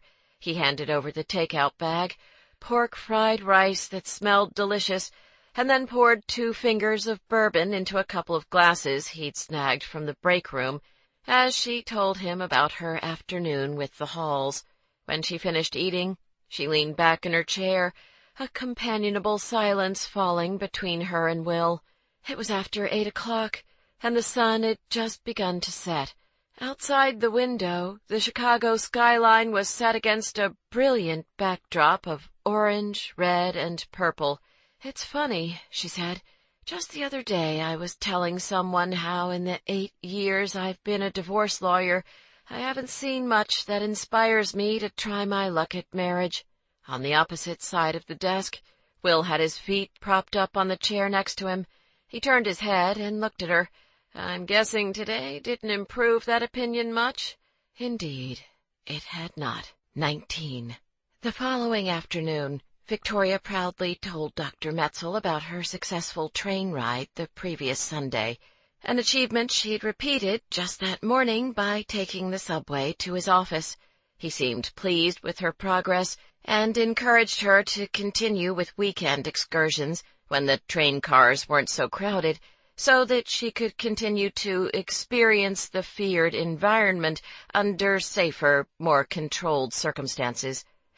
"And I also took an exercise class," she told him. Granted, it had been a yoga class at 7 a.m. that morning, which meant no crowd and no hot and sweaty room to trigger her fear of lightheadedness, but still, baby steps. He walked her through another version of a relaxation technique, then tried something new. He asked her to hyperventilate and then hold her breath, with the idea of recreating the sensations of a panic attack. She got about a minute into that and then began to feel lightheaded. Immediately she stopped. "I'm not sure about this exercise." Feeling as though her heart was racing, she tried taking a deep breath. "It's okay. We can stop," Dr. Metzel said reassuringly. "Remember your relaxation techniques." She nodded and closed her eyes. "I feel quiet. The muscles in my forehead are relaxed and smooth. My shoulders are loose. My legs and feet feel warm and heavy." After several moments, she felt better and smiled weakly at Dr. Metzel. "Guess I'm not cured yet." "You'll get there. The point is for you to remember that you are in control." She nodded, then glanced at her watch and saw they still had 10 minutes left in the session. "With the time we have left," Dr. Metzel let in, "I was wondering if we could talk about your relationship with your parents." "Sounds very Freudian," he smiled. "Let's start with your mother. Did her suicide attempt impact the relationship between you two?" "No beating around the bush there, apparently." "Of course. How could it not?" Could you expand on that a little? Afterward, I felt very protective of her. My mother is an only child, and my grandparents on that side were already in a nursing home at the time, so she didn't have anyone else to look out for her. My father was no help, naturally. In fact, after her suicide attempt, his entire family completely distanced themselves from my mother and me. Were you worried she would try to kill herself again? Only every day I left for school for about 5 years. It was a concern, yes. That must have been very difficult on you. Victoria paused, surprised to suddenly feel a slight burning in her eyes. For Pete's sake, Slade, this was something she'd resolved a long time ago. It wasn't easy, no. Dr. Metzel held her gaze. Were you angry with your mother for trying to kill herself? She shifted uncomfortably in her chair. Okay, see, now this was why she didn't like therapy. I mean, what kind of question is that? You want to know how I felt? I felt happy when she got better. There. She pointed to his notepad. Write that one down. Dr. Metzel let that sit for a moment. What's your relationship with your mother like today? They were moving on. Good. She still lives in Central Florida, where I grew up. We see each other a few times a year. Either I'll fly down there or she'll come up here. How about your father? Any contact there? Nope. Nada. She debated whether to admit this next part. I looked up my 2 half-sisters on Facebook a couple years back. I guess I was just curious. Have you considered reaching out to them? She shook her head. How do you start that conversation? I'm not sure they even know I exist. Dr. Metzel jotted something down and then flipped through his notes. I want to circle back to something we started talking about during our last session, before we ran out of time. You mentioned that you haven't had a relationship that lasted more than 3 months since high school. Oh, brother. The summer after high school. And really, I still don't see how that's relevant to, well, anything. I think if you dig a little deeper, you might find it's relevant to a lot of the things we've been talking about. Ah, you have a theory. She cocked her head. Okay, I'll bite. Let's hear it. Dr. Metzel's voice was calm and matter-of-fact. Your father left you, started a new family, and hasn't been in contact with you since. Then your mother, the only parent you had around, tried to kill herself, leaving you fearful as a child that she might try to do it again. My theory, Victoria, is that because of all this, you have significant trust, abandonment, and control issues that are continuing to impact your ability to have healthy, intimate adult relationships. Issues that you are reluctant to acknowledge, given your near-compulsive need to always seem okay. Victoria swallowed and said nothing for a long moment. Blinking back the sting in her eyes, she gave the good doctor a half-smile. Well, I asked. During the cab ride home, Dr. Metzel's words rang again and again in her head, like a depressing emo song that was overplayed on the radio because it had angst and meaning, and because some people apparently like to focus on the crappy things in life. The good doctor was only trying to help. She knew that. He just wanted to talk about things she didn't like talking about. She'd been doing just fine her entire adult life. She was a successful woman. She'd worked hard to get where she was today. Back when she was 12 years old, and still Victoria Delgado, she'd started working after school and on weekends to help her mom pay the bills. Then she'd been a cafeteria server at a retirement home, the only place that would hire her that young. Now she had people who worked for her at the law firm that bore her name and her name alone. She had 2 great best friends. She had sex with men when she wanted. Great sex. So what if she didn't have serious relationships? Was that required? What, because she was a woman of marriageable age, she was just expected to follow that path? Inside her bedroom, she realized she was pacing. See, this too was why she disliked therapy. In a nutshell, because it made her feel like shit. She needed a distraction. She couldn't call her mother. Heck, with all the raw emotions she felt right then, God only knew what would come out of her mouth. Audrey and Rachel were probably available, but they would know something was wrong. and frankly, she didn't know where to start the conversation of all the things supposedly wrong with her right then. She looked over at the wall she shared with Ford. 2 minutes later, she smiled when he opened his front door. "I'm early, I know. I just thought if you weren't busy, maybe we could get a jump on things." He pushed the door open. "Sure. Come on in." "Great. Thanks." She took a calming breath and stepped inside. Taking her gently by the elbow as she passed by, he cocked his head. "You okay?" It was the oddest thing, but as she stood there, feeling the warmth of his hand on her elbow and peering up into his eyes, she suddenly just felt better somehow. "I'm okay." She touched his cheek. That was cute, this worrying about her thing. And then she headed in the direction of his kitchen. Time to get back to their mission. 20. Their first stop that afternoon was Peter Sutter, number 8's home. Car window open, Ford watched through his camera lens as Victoria waited at the top of the front steps of the massive Lincoln Park Greystone. She rang the bell again and shifted the envelope from her right hand to her left. Watching her through the camera lens, his gaze traveled over her blue sundress, which fell just above her knees. The deep color of the dress highlighted her golden skin, and with her rich brown hair pulled back into a long ponytail, she somehow managed to look both sweet and sexy.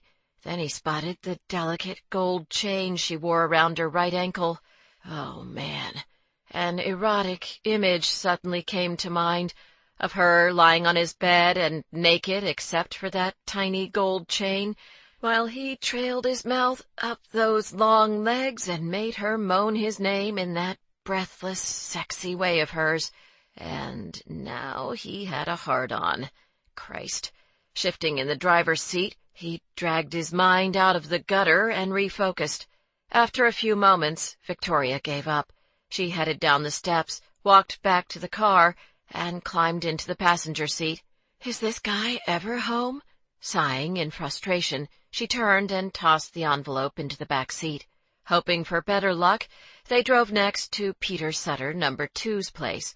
Ford double-parked on the one-way street, in the gap between two cars, and confirmed that his camera shot wasn't obstructed. The front window of the garden unit was open, the blinds up, and he could see a television on inside. He handed Victoria the envelope. "Remember, stand off to the right, so you're not in my shot." "Got it." As she approached the door to the garden unit, he got ready with his camera. She paused, as if looking for something, presumably a doorbell, and then knocked on the door. As soon as it opened, Ford began snapping away. A spike of adrenaline coursed through him when he saw that the guy had brown hair and appeared to be in his mid to late 20s. Wearing athletic shorts and a tank top, he was in good shape and looked normal enough. Victoria smiled as she spoke, and Peter Sutter nodded in the affirmative. Ford was close enough that he could hear the murmurs of their voices, although he couldn't catch their exact words. He watched as she presumably went into her speech about living on the next block, how the package got delivered to her place by mistake, etc., etc. Then she handed over the envelope. Sutter grinned as he took the package from her. With a friendly nod, she turned to go, and Ford spied through his zoom lens as the guy, who very well may have been the dickhead who'd bailed on his sister, leered at Victoria's ass. Ford's grip on the camera tightened. "Hey, wait!" With a sly grin, Sutter jogged over to where Victoria stood on the sidewalk. "I didn't catch your name, neighbor. Which block did you say you live on?" Ford set the camera down on the passenger seat, thinking it was time for Peter Sutter, number 2, to take his tank top and his pesky questions and mosey on back to his apartment. "We all set, babe?" he called out from the car. Sutter started at the sound of his voice, clearly not having noticed him. Victoria looked over, appearing amused by this breach in mission protocol. "Yep, all set," she called back. "Great." Resting his forearm on the window, Ford leveled his gaze on Sutter. "How's it going?" Good." The guy mumbled a thank you to Victoria for bringing over his package, and then hastily headed back into his apartment. Victoria climbed into the car and raised an eyebrow at Ford. "Babe?" It felt like a babe kind of moment. He threw the car into drive, took off, and parked 2 blocks up the street. His camera was synced via Bluetooth to his phone, so he sent the best of the photos to his cell and then texted them to his sister. "I told Nicole to be on standby this afternoon, so hopefully she'll get back to us right away. If Peter Sutter number 2 isn't our guy, I was thinking we could try our luck charming a few doormen." He flashed her a mischievous grin. "You'll want to brace yourself for another onslaught of sexiness, since I'll be doing my reporter thing." He chuckled as she looked out the window, shaking her head and muttering something about his ego. So much fun. A few minutes later, Ford's cell phone rang, sounding through the car speakers via Bluetooth. Seeing it was his sister, he answered on speakerphone so Victoria could hear. "Nick, hey, I've got Victoria in the car with me." "Yay, my favorite lawyer." She sounded slightly winded. "Ford said he roped you into helping him find Zoe's dad. Not sure how he managed that one." Victoria gave Ford a wry look that said she wasn't quite sure how he'd managed it either. He winked, whispering, "All charm." Victoria turned her attention back to Nicole. "I assume you saw the photo Ford sent you? What's the verdict?" "It's not him," Nicole said without hesitation. "This looks like the kind of guy who gets your number at a bar and then drunk texts you dick pics at 2 a.m. Ford began to roll his eyes and then paused. Actually, he did look like that kind of guy. "Oh, crap." In the background, the roar of an L train drowned out Nicole's voice. It took several moments for the sound to fade away, a sound that was replaced by that of Zoe crying. "Sorry, I'm out running errands. I have Zoe in the stroller and the L woke her up. Shit, and she'd just fallen asleep, too." Zoe's crying grew louder, as if Nicole was holding her close to the phone. "I know, sweetie, that train was really loud. Anyway, like I said, it's not our Peter Sutter," she told Ford and Victoria. "Listen, I've got to go. Zoe's totally melting down here. I'll call you back later. And thank you." She said a quick goodbye and hung up. Ford glanced over at Victoria. "She sounded okay, right, Nicole?" "I think so. I mean, it's obvious Zoe is keeping her on her toes. Babies do that, I guess." He nodded, making a mental note to drop by Nicole's apartment tomorrow to take her and Zoe out to lunch. He caught Victoria watching him. "What?" "It is sweet, the way you're looking out for her." Her eyes held on him for a moment before she changed the subject. "So, who's next on our list?" Next on the agenda in order of proximity were Peter Sutter numbers 7, 10, and 5, all of whom lived in high-rise condo buildings. Their first stop was the residences at the Bloomingdale's building, which had an attached garage with guest parking. "You think the guard will go for it?" Victoria asked, as they rode the elevator down to the lobby level. "Tough to say. It's a pretty exclusive place. They should have decent security." She adjusted her dress so that the front of it dipped a tiny bit lower, and then winked, "Just in case that reporter ID of yours doesn't do the trick." When the elevator doors opened, they stepped out into the marble lobby and headed for the security desk. A man dressed in a gray suit greeted them. "Can I help you?" Having spent years trying to get information from people who weren't always thrilled to provide it, Ford knew that the best approach in this situation was to act friendly and casual. "I hope so." He introduced himself, showed the doorman his trib ID, and explained that as part of a human interest piece he was writing, he was trying to track down a man named Peter Sutter who'd helped rescue a woman who'd jumped into Lake Michigan yesterday to save her dog. Apparently, both the woman and the dog were struggling when this guy jumped in and saved them, Ford explained. Victoria gave him a subtle look of approval, seemingly impressed by his cover story. For added effect, he pulled a small notebook out of his back pocket. The paramedics on the scene didn't get Peter Sutter's address, but they did say that he's Caucasian with brown hair, somewhere between 20 and 45 years old. Does that fit the description of the man who lives here?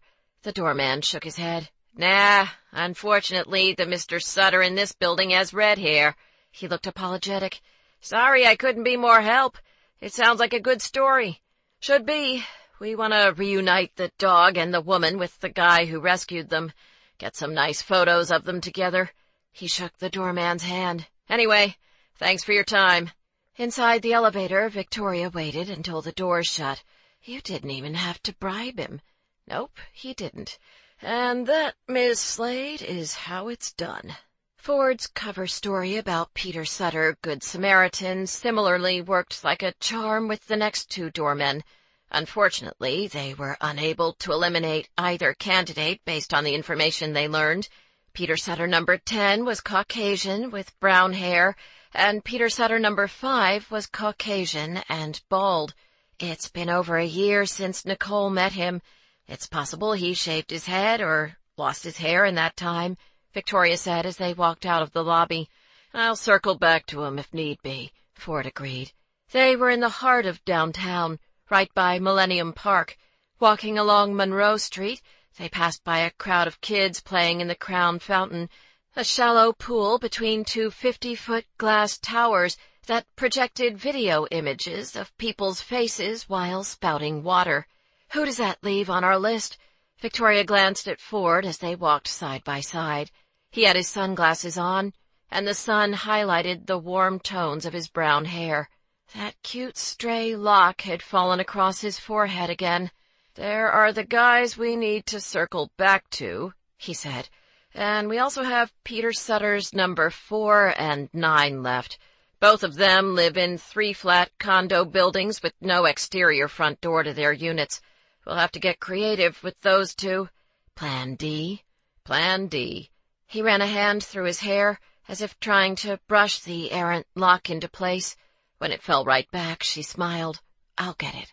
Pausing on the sidewalk, they faced each other as she reached up and tucked the lock into the rest of his beautiful dark hair. There. You must have the touch.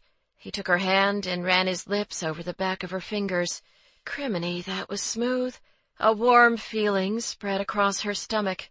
I was thinking we could grab something to eat, he said. You know what happens every time we do that. His lips curved wickedly at the corners. Indeed I do. He tugged her by the hand toward the street corner. Come on. While they waited for the light to turn, Victoria looked around. Where are we going? There aren't any restaurants this way. Sure there are. 70 of them. 70 restaurants? It took her a moment. Then she realized they were heading in the direction of Grant Park. Oh, no. We are not going to the Taste. Every July, the city hosted the Taste of Chicago, an outdoor food festival with musical bands that brought in over 2 million people. Chicagoans tended to fall into two camps about the annual Bacchanalia, viewing it either as a time-honored tradition or something to be avoided like the plague. Generally not the biggest fan of teeming masses of sweaty people, Victoria considered herself among the latter. It'll be fun, Ford said. Famous last words, she grumbled. But she allowed him to lead her across the street anyway. In fairness, the scene at Grant Park wasn't as bad as Victoria had feared. Food vendors in brightly colored tents stretched along both sides of the street, surrounded by green parkway and with the Chicago skyline an impressive backdrop against the gorgeous blue summer sky. She and Ford grabbed some food and strolled leisurely while they ate. She looked over and caught him eyeing her Lou Malnati's pizza. I told you that you chose poorly. He'd given her a big speech about trying something new in the spirit of the festival, hence the smoked alligator hot dog in his hand. When he grumbled something about it being part of the experience, she smiled and decided to take pity on him. She held out her pizza. Here. He leaned down and took a bite straight from her hands. She felt a flutter in her chest, momentarily caught off guard by the playful intimacy of the moment. I've been meaning to ask, how did it go the other night when you babysat Zoe? Total disaster. He proceeded to tell her all about Zoe's volcano-like throwing up and him lying half-naked on the floor outside her room.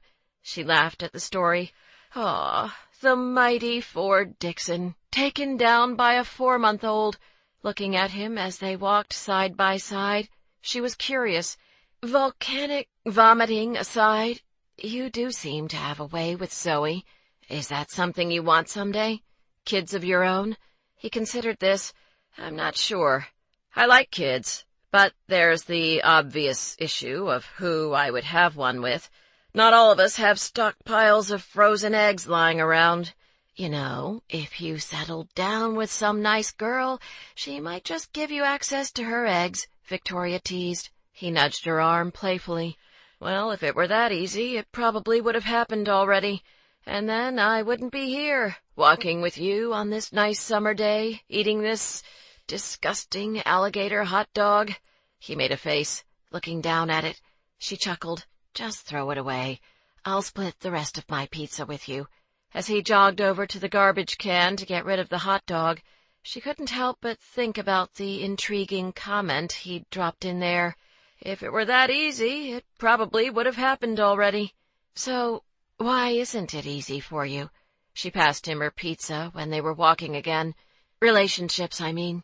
He shrugged. "I already told you why I'm single." "Ah, yes. I heard the laundry list of 30-something male commitment angst, but I think there's more to it." Do you now?" He handed back the pizza. She took a bite, saying nothing further. Naturally, she was curious. She'd slept with him, she was working with him on a case, and, oddly enough, they were sort of becoming friends. But if this was something he didn't want to talk about, she wouldn't pry.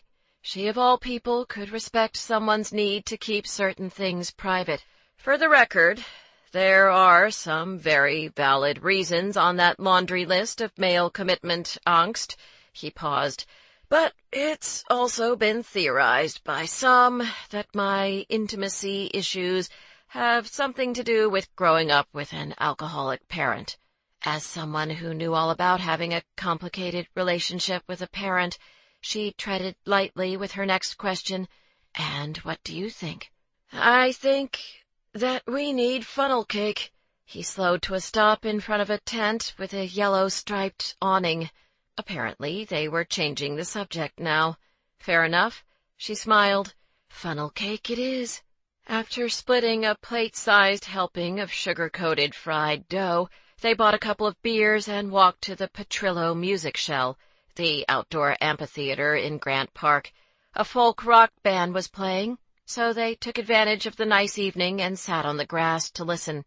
At some point around the fourth song, Ford looked over and held her gaze, then reached out and gently tucked a lock of hair that had fallen out of her ponytail behind her ear.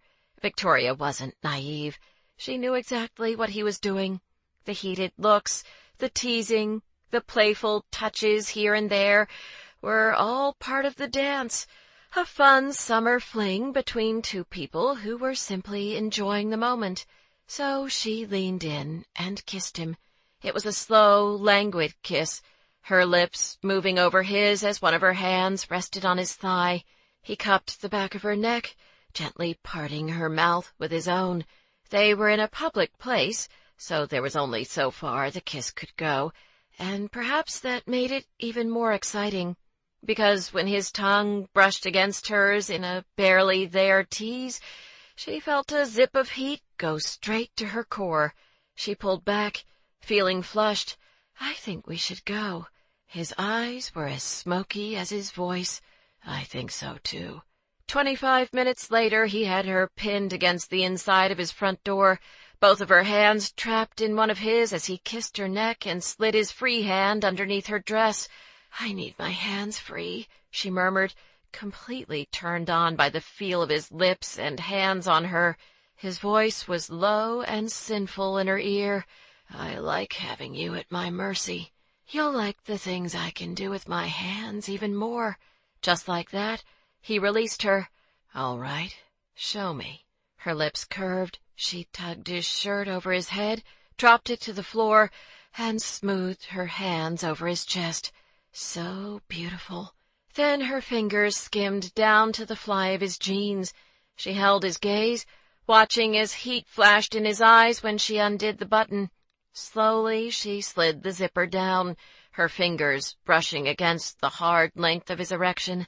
She got down on her knees. "Victoria." His voice was low and guttural. She slid his jeans and boxer briefs past his hips, wrapped her hand around the base of his cock, and took him into her mouth. "Fuck, baby. That's so good," he groaned, flattening one hand against the front door. After a teasing lick, she looked up to meet his gaze. "I've noticed you like to talk during sex, Mr. Dixon. Just remember, the soundproofing is terrible in this place." He curled his fingers tightly into her hair, his eyes blazing down into hers. "I'm going to make you pay for this, you know."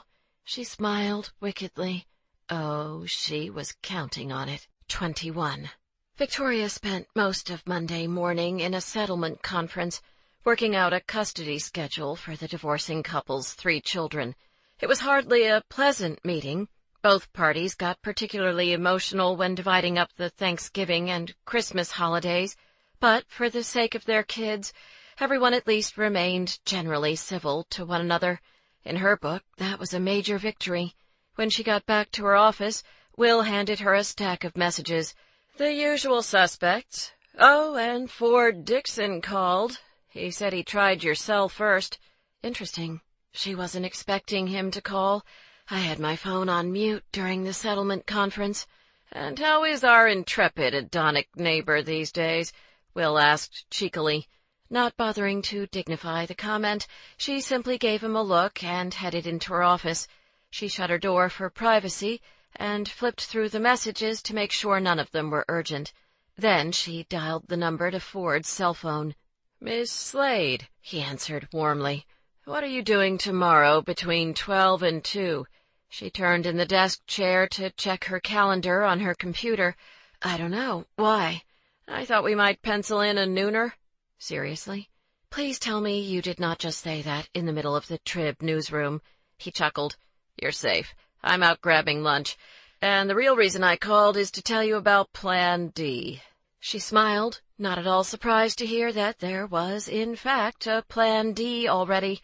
The man was always coming up with some sort of scheme. He was rather annoyingly clever that way. "All right. Tell me." "I went by Peter Sutter No. 4's 3-flat this morning. He lives only 2 blocks from a Red Line stop, so I thought I'd hang out for an hour or so on the off chance I could catch a guy with brown hair walking out the front door of the building to take the L to work. But when I got to his place, I discovered something even better. A for sale sign that says there's going to be an open house tomorrow. And since I know you're going to ask, yep, I already checked. It's for Unit 3, Sutter's condo." Ooh, that was interesting news. Is it for sale by owner? Do you think Sutter will be there tomorrow? "Doubtful. The place is listed with a real estate agent named Melanie Ames. But there's likely to be some photograph of him somewhere inside the place. I can snap a picture of that with my phone and forward it to Nick. And if that doesn't work, there's always Plan E." "What's Plan E?" "I steal his toothbrush for a DNA sample. Which brings me to the point of my call. If I have some eager real estate agent following me around, it'll be hard for me to do my thing. So I was thinking it'd be nice to have someone with me who could act as a decoy." "That's what you were thinking, huh?" Victoria checked out her calendar. "I have a call scheduled for noon tomorrow that shouldn't last more than a half hour. Why don't you text me Sutter's address and I'll meet you there at 1 o'clock. Actually, why don't I come to your office at 12:30 and we can cab over together? It'll work better with our cover story if you and I arrive together." "What cover story?" "That we're a couple, sweetie. You and I are taking the plunge and buying a place together." Oh, boy. Ford could only imagine what the cab driver thought he and Victoria were up to. "Okay, another worst-case scenario," she said, her body angled in the back seat of the cab so she could face him. "What if I get stuck in a conversation with this real estate agent while you're doing your thing, and she starts asking me questions about how long you and I have been dating, or how we met? I wouldn't get too complicated. Stick as close to the truth as possible. Just tell her that we met when you moved into the place next to mine, and things developed from there." Victoria nodded. Okay, and how long have we been dating? He shrugged. I don't know. 3 years? 3 years? She threw him a look. Oh, I don't think so. What's wrong with 3 years? I'm just saying, if I were actually the type to be in a serious relationship, at 33 years old, I would hope it wouldn't take 3 years for him and I to figure out whether we're compatible enough to live together. Ford considered that. All right. So we've been dating, let's say, 6 months? 6 months? And we're already moving in together? Victoria snorted. How'd you manage to talk me into that? Okay. Why don't you pick a length of time between 6 months and 3 years, after which you would feel comfortable fake living with me, and we'll just go with that. That got a smile out of her. Sorry, I get a little nervous before these missions. Yes, she did, and he found it more adorable every time they were together. Per his instructions, the cab pulled to a stop at the end of the block. Victoria climbed out while Ford paid the driver, who, having overheard their entire conversation, gave him an odd look. Long story, Ford said, handing over a 20. Then he stepped out of the cab and met Victoria at the sidewalk. Together they walked towards Sutter's 3-flat. Remember, this is a broker's open house, so it'll be mostly real estate agents. But you and I were driving by the other day, saw the open house sign, and thought we'd check it out. We've been eyeing this block for a while, given how close it is to both the L and Wrigley Field. Big Cubs fans, are we? Oh, huge. We're on the waiting list to get season tickets. He crossed his fingers. Here's hoping for next year. Okay, you are way too good at this. As they headed up the front steps of the building, she looked sideways at him. 1 year. He cocked his head, not following. That's how long I'd want to fake date someone before fake moving in with him, she explained. 1 year. Okay. With a smile, he took her hand, leading her up the stairs to the unit on the 3rd floor. The door was open, so he and Victoria walked right in. There were several people milling about the penthouse condo, and a handful more gathered around the kitchen island, where light refreshments had been laid out. It was a nice space, with lots of sunlight, vaulted ceilings, and maple hardwood floors. 2 bedrooms, 2 baths, according to the listing sheet Ford took from the dining table as part of their cover. He and Victoria meandered into the living room, where he spotted several framed photos on the fireplace mantel, including a wedding photo. Exchanging glances with Victoria, she'd spotted it too. The two of them made their way over to get a better look. "Any questions I can answer about the place?" asked a male voice from behind them. Ford turned around. The man smiled and gestured over his shoulder. "My wife, Melanie, is the real estate agent, but since she's a little busy, I'm helping out." He held out his hand to Ford. "Peter Sutter." Ford shook his hand, taking in the man's brown eyes and short brown hair. Good-looking and built, this man would undoubtedly meet even Nicole's standards of cute and normal-looking. And there was one other thing that stood out about Peter Sutter No. 4. He was the spitting image of Zoe, 22. Feigning interest, Victoria nodded along as Sutter talked about the upgrades he and his wife had made to the unit, and told them not to miss the private rooftop deck.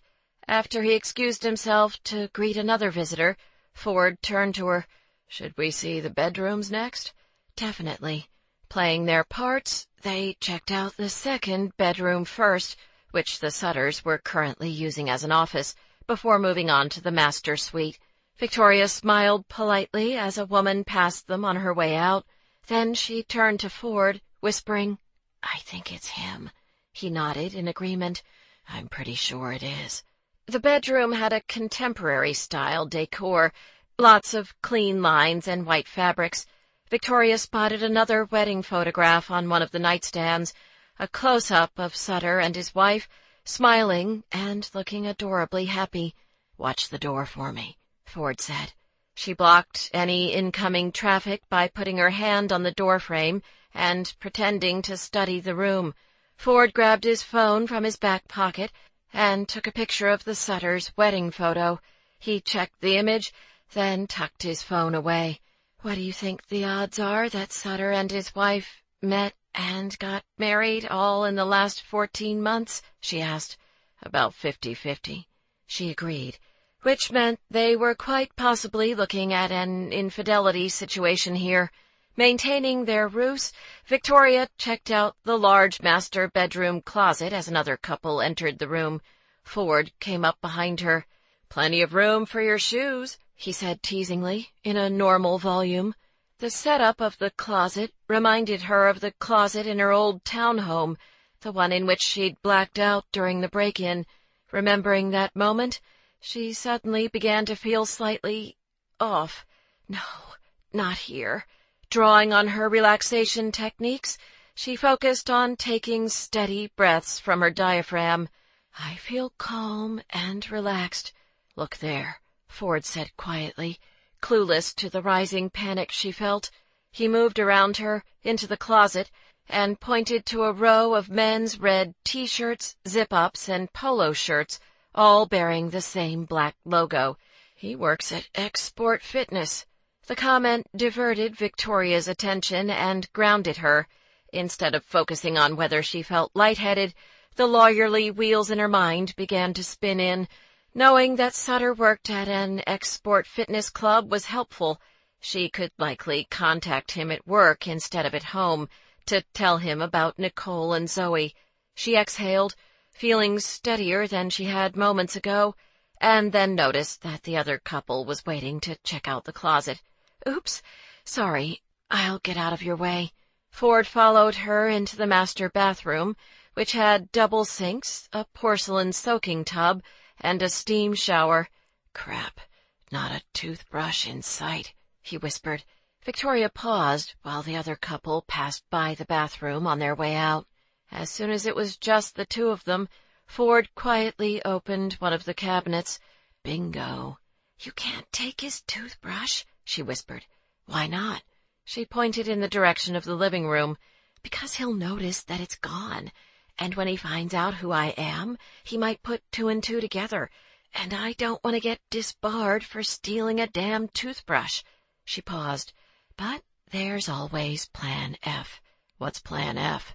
She grabbed a small Ziploc bag from her purse. Does he have a hairbrush in there, too? Oh, I like the way you think, Victoria Slade. She waved this off. Yes, she'd become quite the super sleuth these days, but they needed to forego all compliments and commendations regarding her mad skills until later. Just hurry. Ford pulled a 2-inch round brush from the cabinet. Not that one. That's a woman's brush. Yes, that one, she said, when he grabbed a flat brush with boar bristles. She checked to make sure no one was coming while Ford yanked some hair strands off the brush. He put the brush back, shut the cabinet with one hand, and then dumped the hairs into the bag that Victoria held open. She zipped it shut and stuffed it inside her purse, and Peter Sutter would never be the wiser. "Should we check out the rooftop deck?" Ford asked, getting back into character. Absolutely. They nodded while passing by a man who headed into the bedroom just as they were leaving. On the upper floor, there was an alcove that contained a wet bar for entertaining, and then a door that led to the deck. Ford put his hand on the small of Victoria's back as she stepped outside. The couple who'd been in the master bedroom was outside, as were two other women.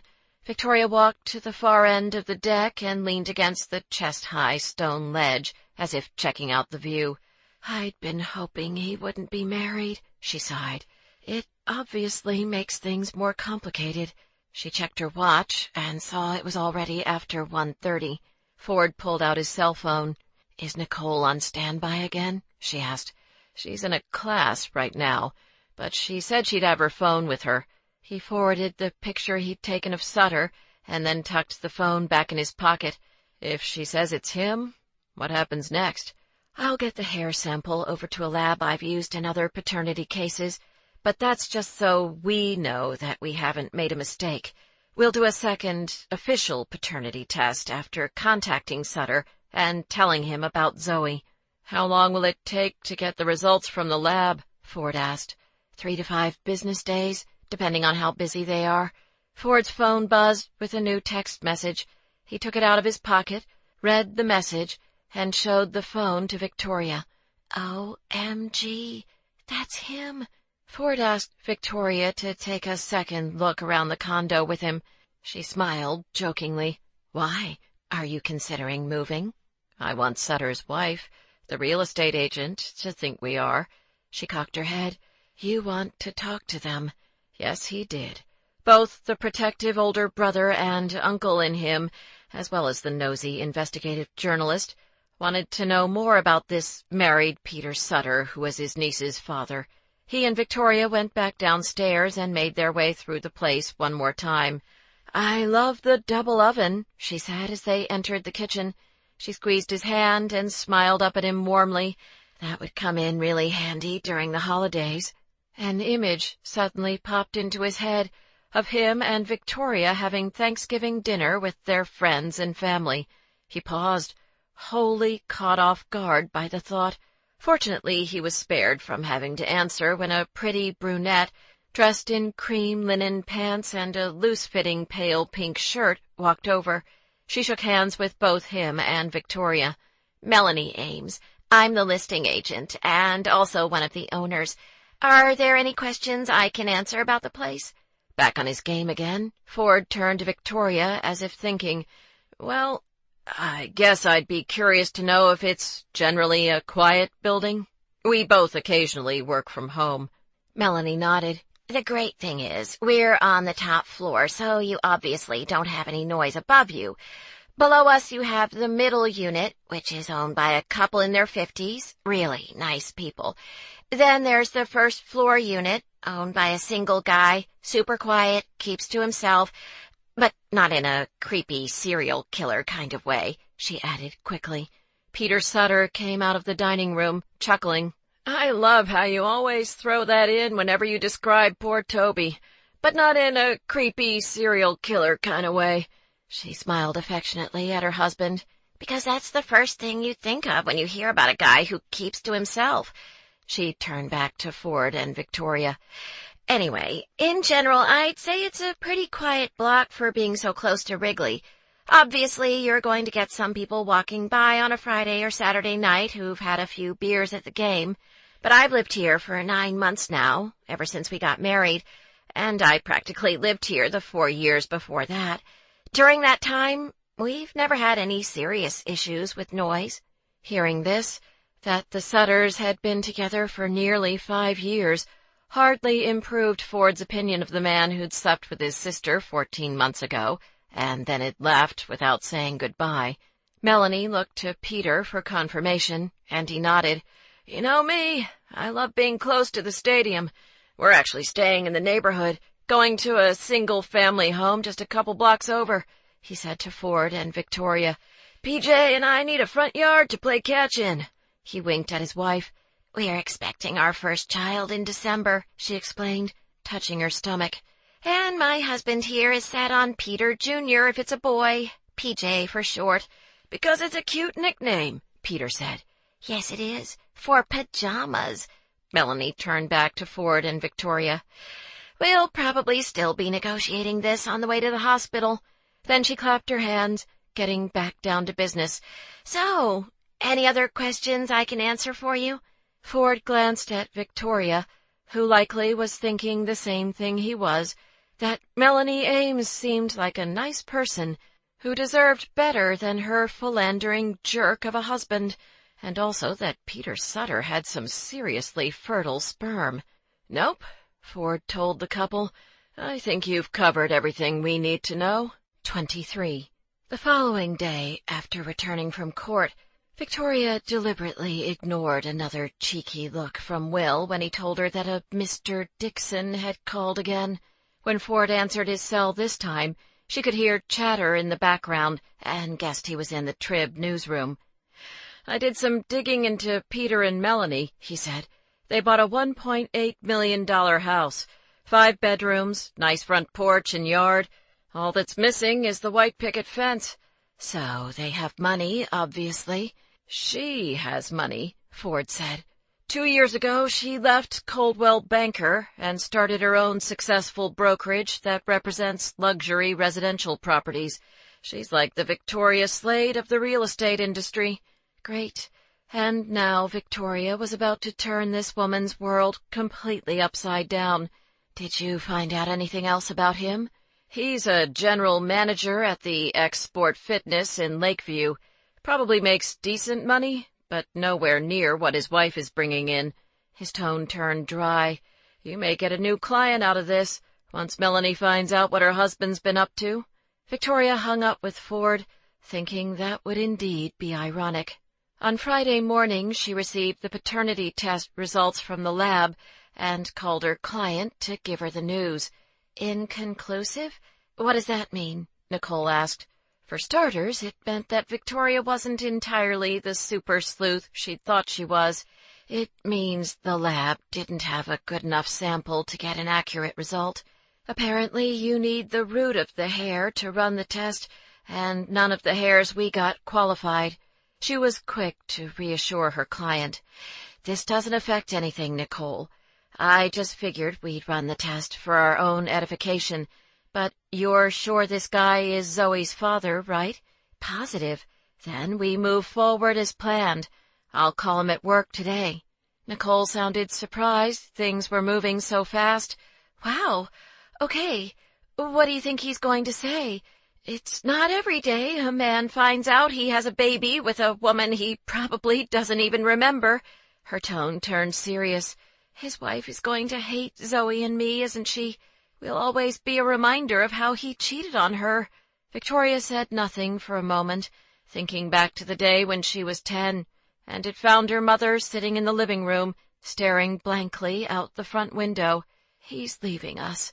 Your dad is starting a new family, and a lot will be changing around here. You didn't know he was involved with someone, Nicole, she said. And even if you did, at the end of the day, this isn't about you and Peter. It's about Zoe. He's her father, which means at a minimum that he needs to support her financially. The money will help you and Zoe, right? Yes, of course. Well then, it's my job to get it for you. Unfortunately, however, when Victoria called the gym where Peter Sutter worked, she was put through to one of the assistant managers instead. Sorry, Peter's not in today. Is there something I can help you with? The assistant manager asked. That's okay. I'll just call again later. When do you expect him back in? She asked. Monday. He gets here pretty early, usually around 7:30. As much as Victoria was eager to get the ball rolling, she preferred not to call him at home, where he lived with his pregnant wife, with the news that he'd fathered a child with another woman. If for no other reason, she'd probably get a much more honest reaction from him if his wife wasn't around while they talked. So it appeared that Peter Sutter had a 3-day stay of execution. You were able to stop the panic attack? That's excellent progress, Victoria. As pleased as she was, she didn't want to overstate what had happened in the closet during the Sutters' open house.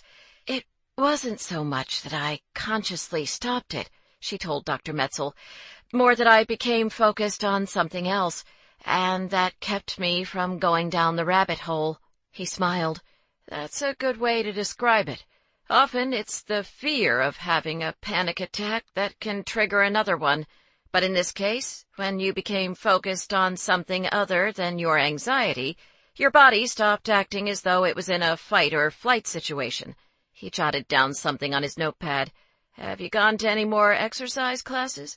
She nodded. I even managed to make it through a cardio workout class. I took a water break any time I started worrying about being lightheaded.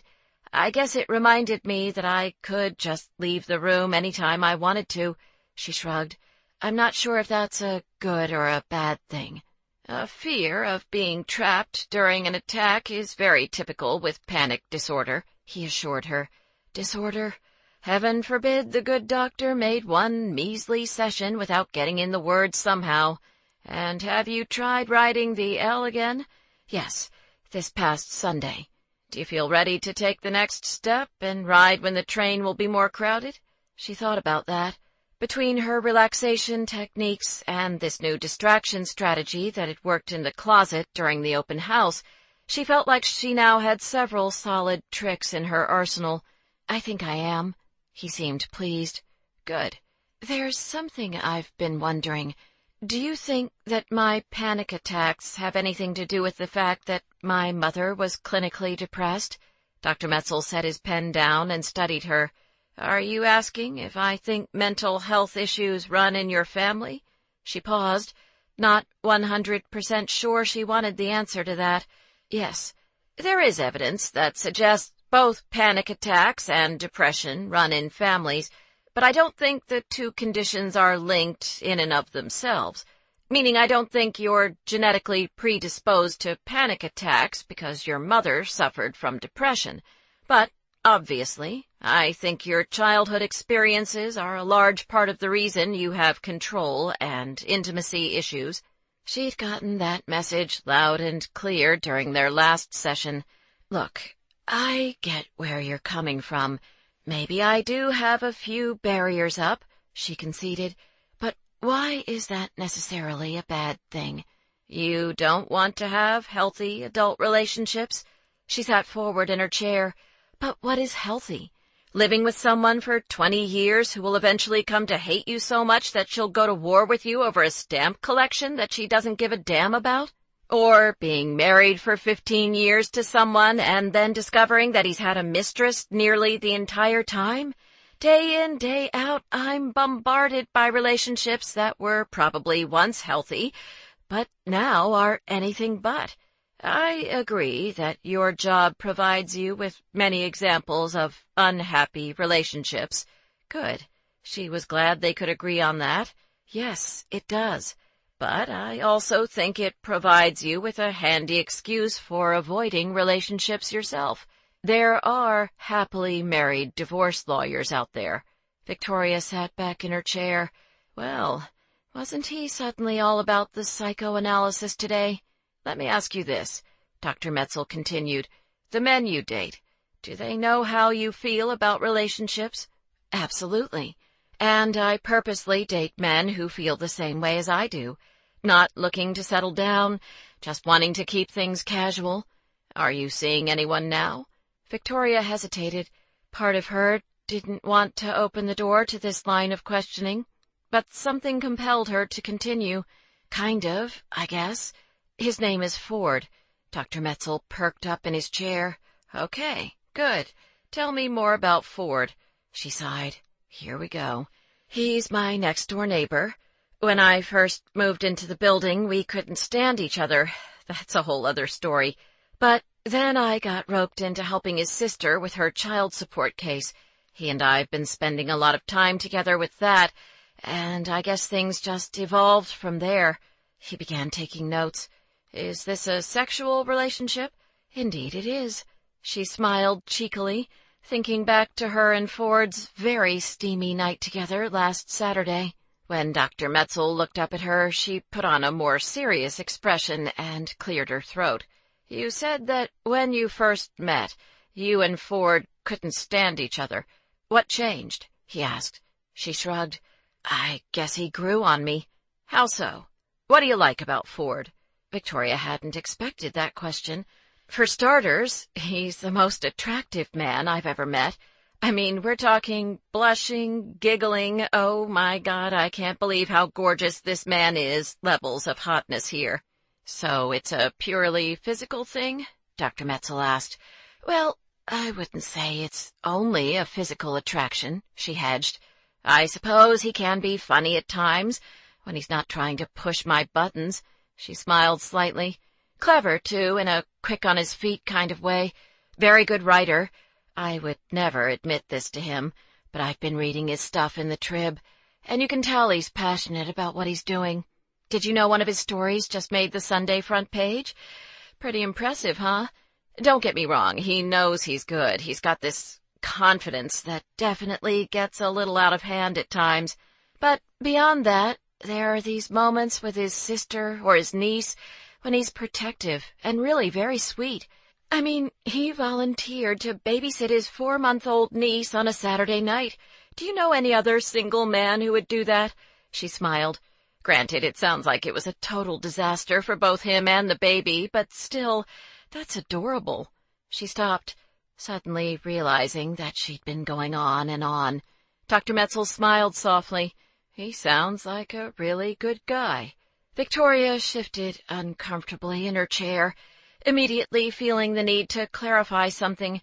"Look, before you get all jazzed up about this and start writing in your little notepad, you should know that nothing will ever happen between Ford and me, and that would be the case even if I didn't have my alleged intimacy issues."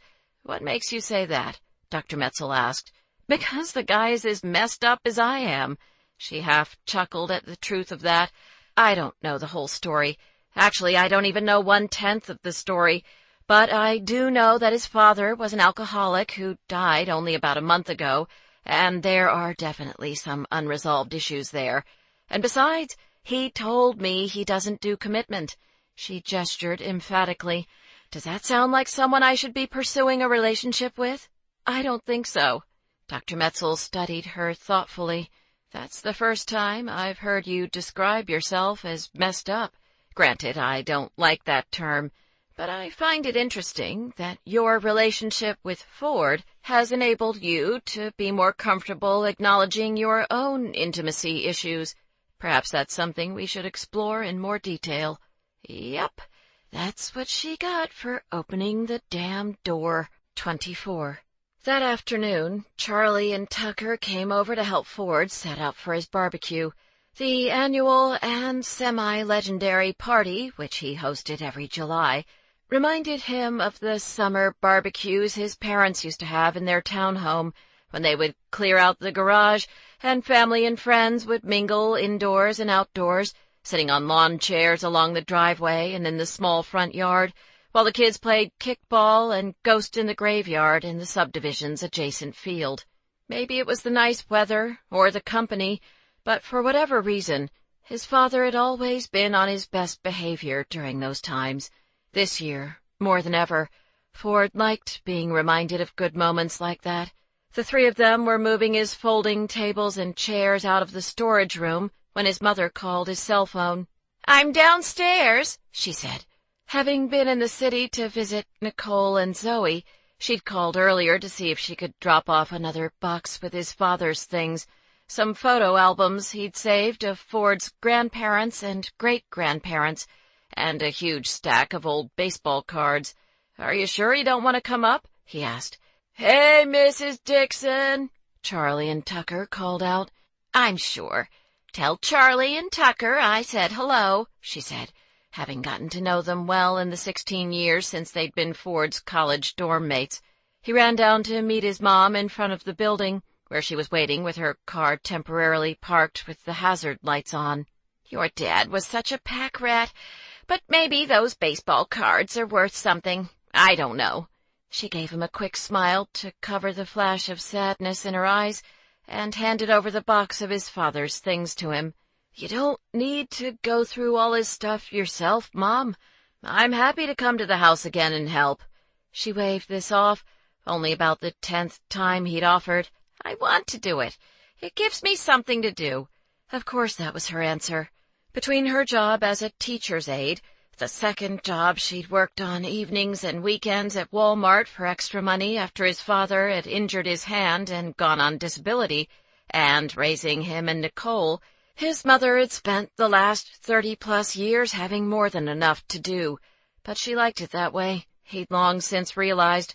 Once his mom rolled up her sleeves and set her mind to a task, pretty much the only thing anyone else could do was get out of the way. "Just promise me you won't try to move anything heavy. Save that for me." She gave him a semi-offended look. At 5'10", she was hardly a petite waif of a woman, but didn't argue. "Nicole seemed better today, less overwhelmed."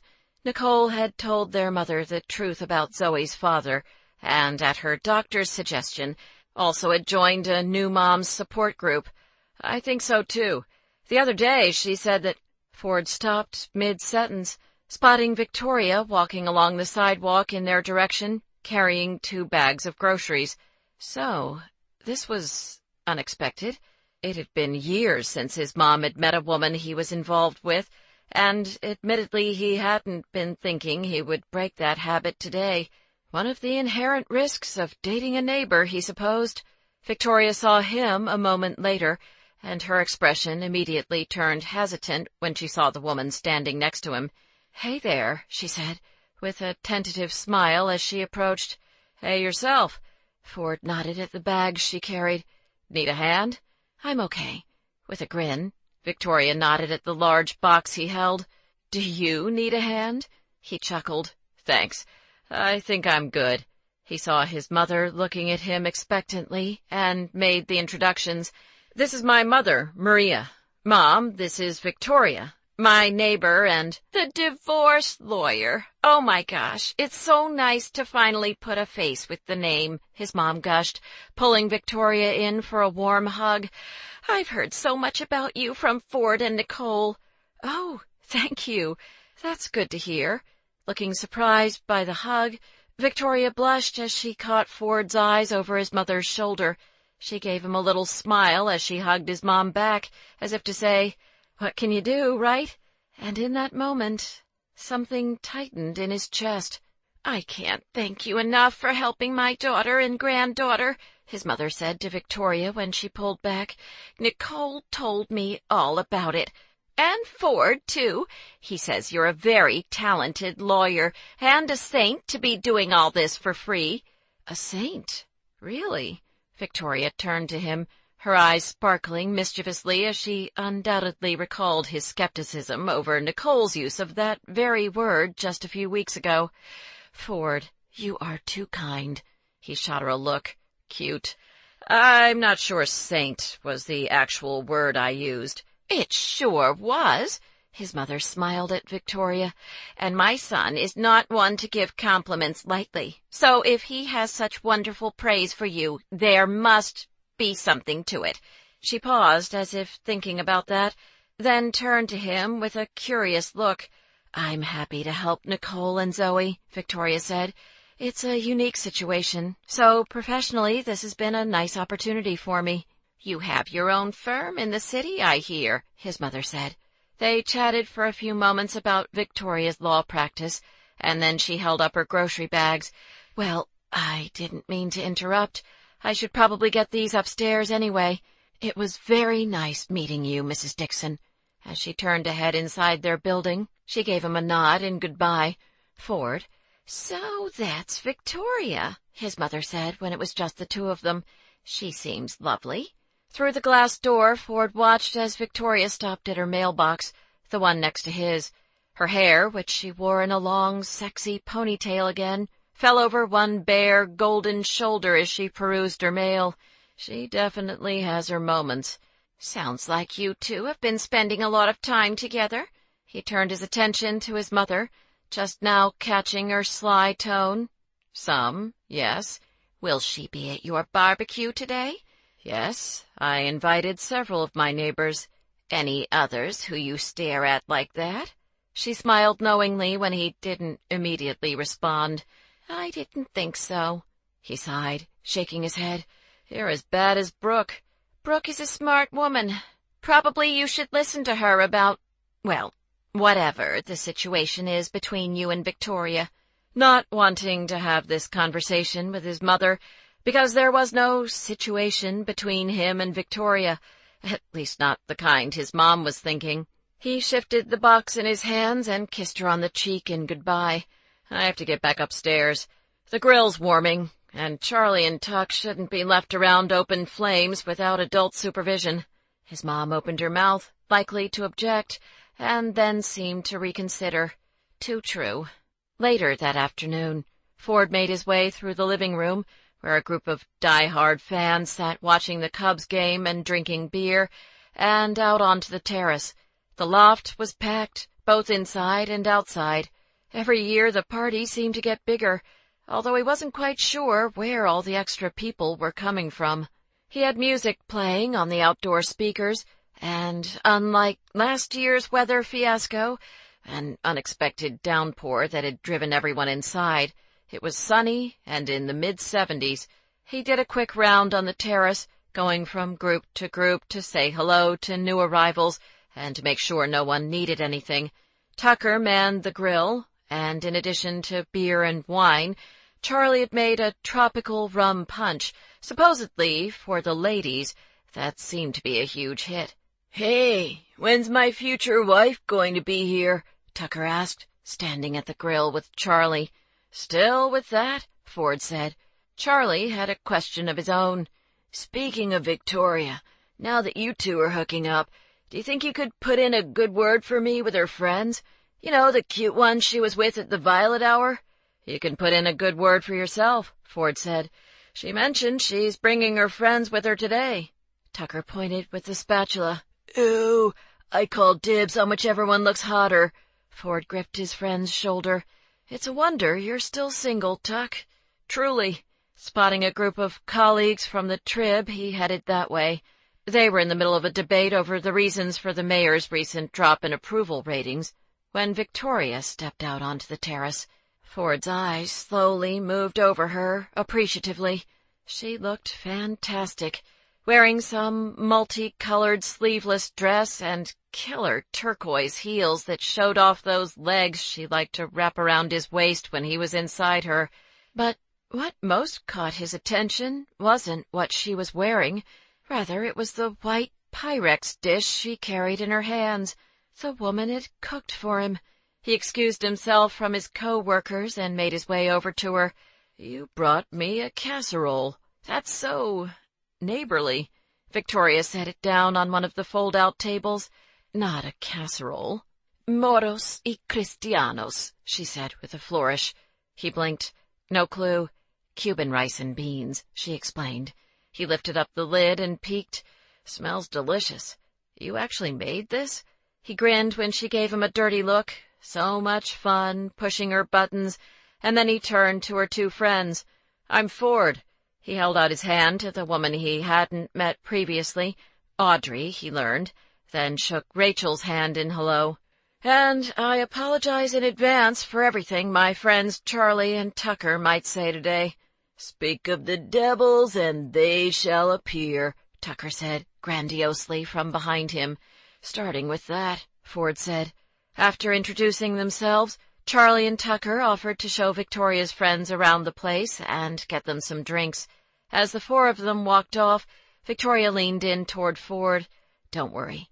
Audrey and Rachel will slap them around if they get out of line." He looked down at her. "I think Charlie and Tuck would like that. A lot." Victoria laughed just as Ford spotted Brooke heading over. He put his hand on the small of Victoria's back, whispering teasingly in her ear, "That would be the blonde from my cavalcade coming this way." "Where's Cade?" he asked as Brooke approached. Tucker talked him into manning the grill for a while. She smiled and introduced herself to Victoria. "I hear you're a divorce lawyer." Victoria looked at Ford. "Why is that the first thing everyone says? What are you telling people about me?"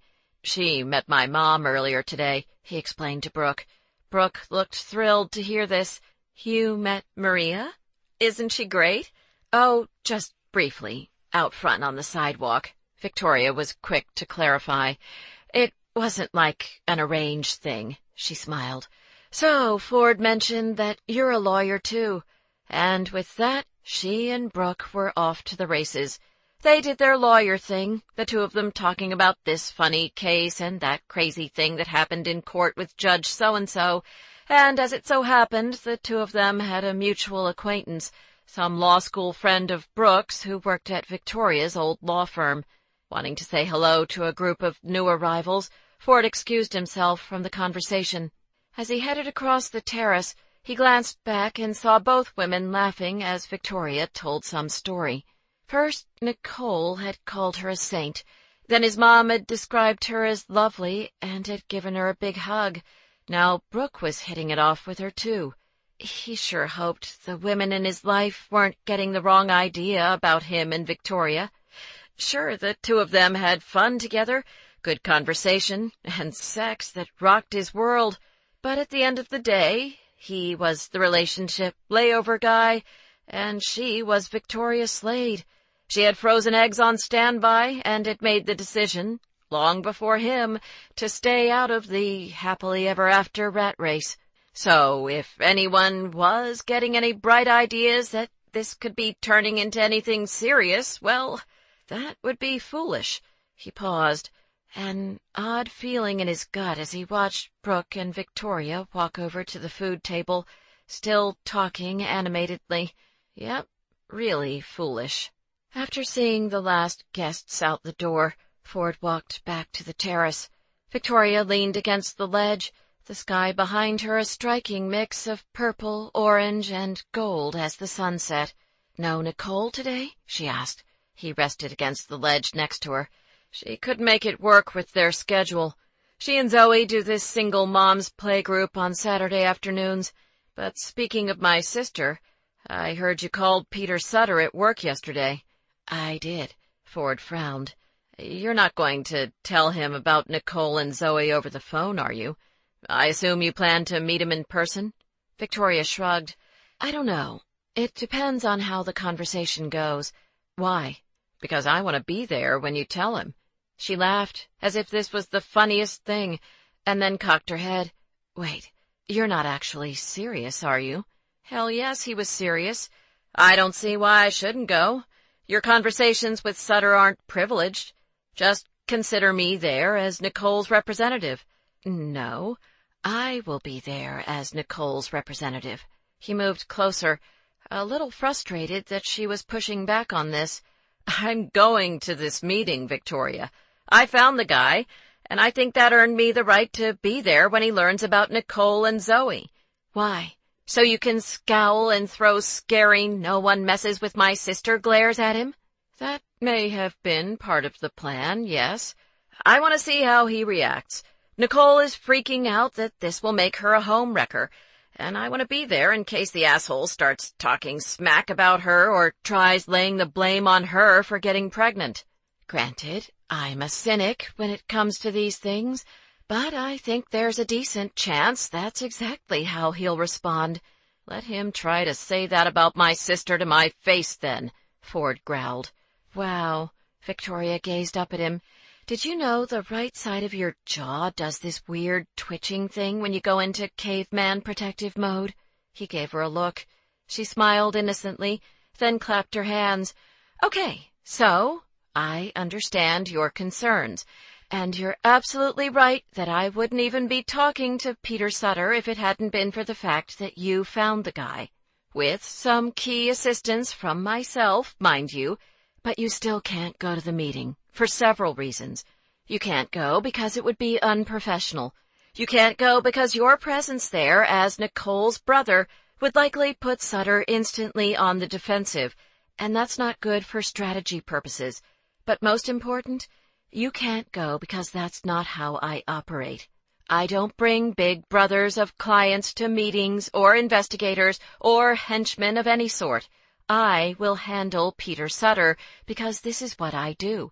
And trust me when I say that if he tries to cast aspersions on my client or shirks his responsibilities in this, he will find out very quickly just how good I am at what I do and how badly that can bode for him." Ford took in the heated way her eyes flashed with determination. "What?" she asked. The corners of his mouth twitched. That speech was kinda hot. Seriously, I'm at half-mast right now. She looked up at the sky. "I don't understand how your gender survives. All the blood drains out of your brains the minute your penises get any bright ideas." He laughed hard at that and closed the gap between them. "If I agree not to go to this meeting, it's because I trust you to take care of my sister." "Of course I'll take care of your sister." Her eyes met his, her mouth curved in a smile. "But when you agree not to go to this meeting, it's because I didn't invite you in the first place." Always so saucy. He rested one hand on the ledge on each side of her, trapping her in. "What am I going to do with you?" When she opened her mouth to answer, undoubtedly again with some saucy response, he kissed her, hot and hard. All day and evening he'd been waiting for this moment, when it was just the two of them. Now that he had her right where he wanted her, he didn't intend to waste another minute. Her breath caught when he nudged her legs apart and stepped between them. He trailed his fingers up her smooth thigh and underneath her dress. "Looking at you in this dress has been torture." She smiled coyly. "And here I'd thought you'd like this dress." "Not when I can only look and not touch." He slid his hand into her thong and cupped her possessively, making her gasp. "But I can make up for lost time now." She was already wet for him, and that only fueled his fire. "Spread your legs a little. No one can see." The only neighbor with a view of his terrace was, well, otherwise engaged at the moment. When she did as he asked, he shoved the edge of her underwear aside and slid a finger inside her, stroking her slowly. She leaned into him and swirled her tongue around his in a hot, erotic kiss. Then she broke away, arching against his hand. "God, if you don't stop, we'll end up doing it right here," she panted, in a low, throaty voice. His cock swelled as he thought about ripping her underwear off and taking her right there, hard against the terrace wall. Her dress bunched up around her waist as he covered her mouth with one hand to keep the neighbors from hearing her cries. But right then, he had other ideas. He gave her a wicked look. After all, he'd warned her that he would make her pay. "Just remember, sound does travel in this place." Her eyes widened. "What are you going to do?" In answer, he got down on his knees in front of her. She quickly glanced around, undoubtedly confirming that no one could see them, and then gripped the ledge with her hands as he lifted her dress. Bunching the material in one hand, he used his other hand to slowly pull her underwear down to her mid-thighs. For a moment, he just looked at her, beautiful, so ready for him, and trembling in anticipation. Something tightened in his gut, a possessive, edgy sensation he'd never felt before. "So gorgeous," he said in a guttural voice. "Now let's see if you taste as sweet as you feel wrapped around my cock." He reached around to cup her ass in one hand and licked her. She moaned quietly, tangling her fingers in his hair and completely giving in to him. Within minutes of using his mouth on her, her legs were shaking, and he could tell she was close. Wanting to hold her there, right at the edge, he circled his tongue around her clit, then pulled back and blew on it gently. She spread her legs wider, her underwear still mid-thigh. "Ford, please," she begged, her voice a strained whisper. His cock throbbed, hearing that. He loved seeing her like this, so turned on for him, needing him. He slid 2 fingers in her, stroking her. "What do you want, Victoria?" "You." She arched her back. "God, you." Exactly the answer he'd wanted. He withdrew his fingers and stood up, and she immediately reached for the button on his jeans. He groaned when she slid her hand into his boxer briefs and wrapped her fingers around his cock. "Right here, baby? Is that what you want?" he rasped. "Yes." Her eyes dark and heavy-lidded, she pushed his jeans and boxer briefs down. Fuck. It had never been like this with anyone else. This kind of urgency and need to be inside her, buried deep as he could be. He stepped back and helped her step out of her underwear, then kissed her, wanting her mouth on his as he pushed up her dress, and he swore under his breath, the tip of his cock right at her wet entrance. "The condoms are inside," she groaned, then took his cock and slid it inside her clit. "We need to get inside, then." His jaw clenched as he looked down and watched her. "Yes, now." Done with teasing, he pulled his jeans up and took her by the hand and led her inside. She yanked his shirt off along the way to his bedroom, and when there, they quickly got her heels off, along with the rest of his clothes. She climbed on top of him as he ripped open the condom and rolled it on. With her dress still on and him sitting up, she took his cock and guided him to her entrance. Then she sank down, both of them moaning as he filled her. She went still then, gazing down at him, and something shifted deep inside him when he looked up into those beautiful brown eyes. As she began to move, he reached up and tangled his fingers in her hair. It was a slower pace, less urgent, but somehow even better and sweeter. He smoothed his thumb across her cheek, and something flickered in her eyes. "It's so good with you," she breathed. "I love being with you like this," he murmured, seeing her softer side, so open and vulnerable, just did things to him. He grabbed her hips, guiding her in slow, smooth strokes. Their eyes never left each other until she touched her forehead to his and said his name as she came. Her body clenched tight around him, and he groaned as he followed her over, thinking he'd never felt anything as good as this moment. Afterward, they lay side by side on the bed, catching their breath. She looked at him and said nothing, just taking him in. With a tender look in her eyes, she reached over and brushed a lock of hair off his forehead. He reached up and linked their fingers, and they stayed that way for a moment. Then she took a deep breath and sat up, fixing her dress. She hugged her knees, her long hair spilling over her shoulders and legs, and then turned her head toward him. "Think there are any of those brownies left?" she asked. Brownies. Right.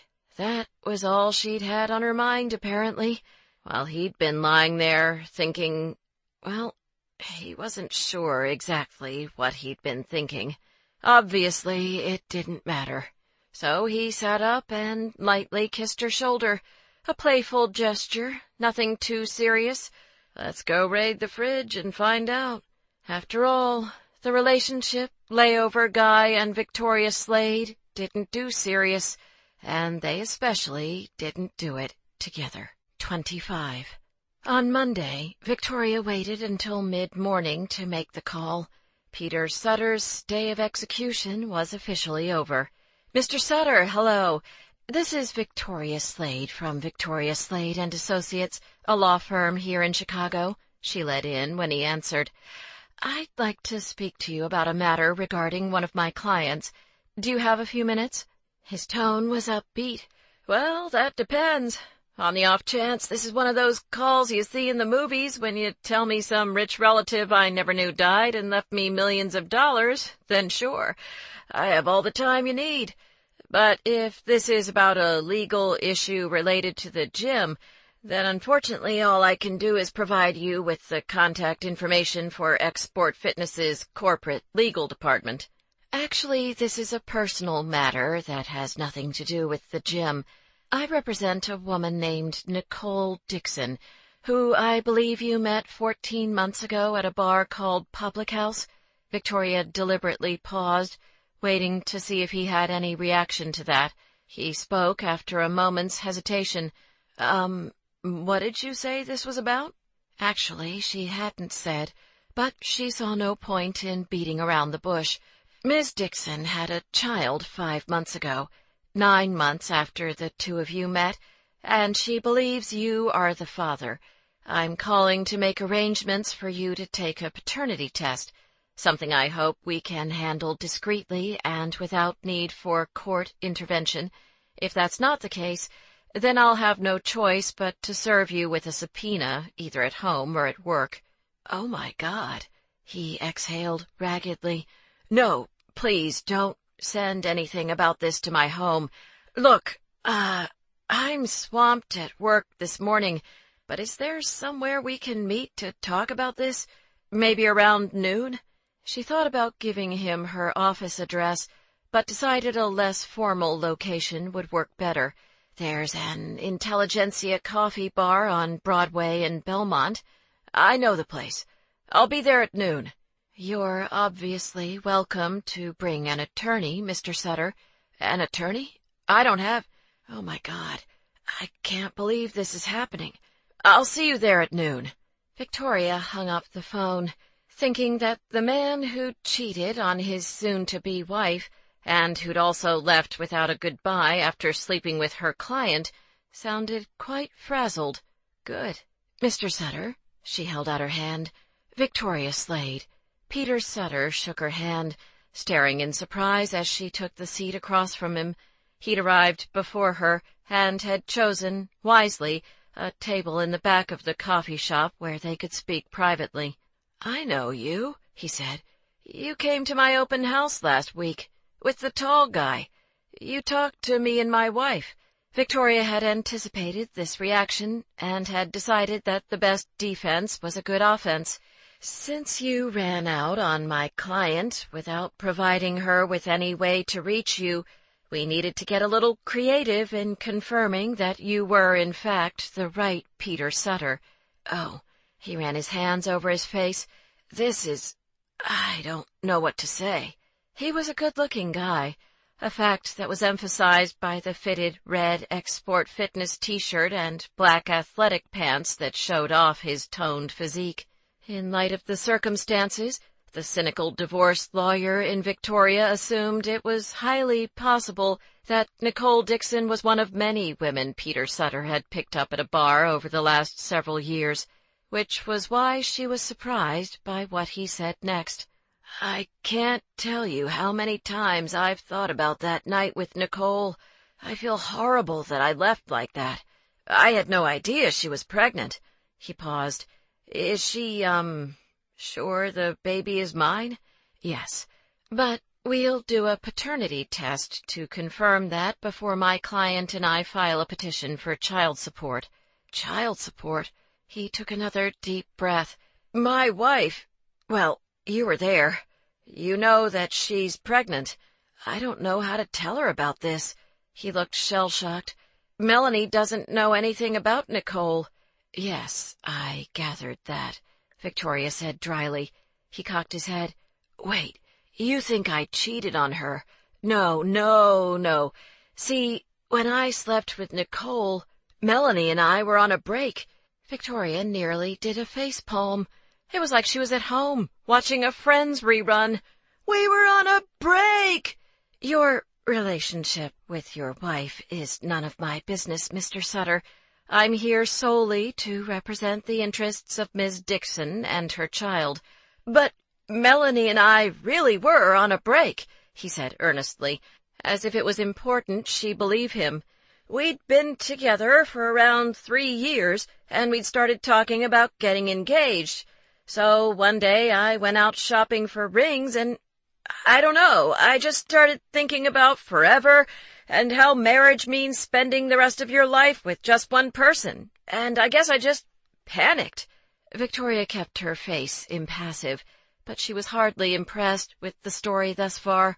A man panicking over the idea of sleeping with one woman for the rest of his life? How original. Peter held up a hand. "I know. I'm not proud of that. I'm just trying to explain. Anyway, when I told Melanie I had doubts, she basically kicked my ass to the curb. We'd been broken up for about 3 weeks, and it just wasn't the way I thought it was going to be. I missed her. A lot. I was moping around, and my friends said I needed to get out and give being single a shot. So they dragged me out to the bar, and that's when I met Nicole. If I remember right, it was her birthday that night." Victoria was a little surprised he remembered that. "That's right. I remember buying her a shot, and then she bought me a shot, and things just went from there. She was great, a lot of fun to talk to. We ended up back at her place, and, well, I guess you know what happened next." He paused, his expression turning more serious. "I think we both passed out, and when I woke up and saw that I was lying in bed next to a woman, it just felt wrong. I knew the only woman that I should be lying next to was Melanie, and it hit me that I had lost the best thing that had ever happened to me, and I got choked up about that. I didn't want Nicole to wake up and see me crying and think I was some freak or that she'd done something wrong, so I just got the hell out of there." He looked Victoria directly in the eyes, "But I know that was stupid, and if I see Nicole, I plan to tell her how sorry I am about that." Well, she supposed that wasn't the worst explanation she'd ever heard. Still, the cynic in her had some lingering questions. You could have gone back to Nicole's place the next day to apologize. Actually, the next day I went straight to Melanie's place to beg her to give me a second chance. She said she didn't want to be with a guy who had doubts, so to show her how committed I was about us, I sat on her front doorstep every night after work until she agreed to talk to me. Okay, she'd bite. How many nights did it take you? 14, he said. 14? Victoria smiled slightly at that. Good for her. After that, everything happened fast. Melanie and I got back together, and we decided we didn't want to drag things out planning a big fancy wedding, so we flew to Santa Barbara, where her parents live, and had a small ceremony with just family and close friends. That was 9 months ago.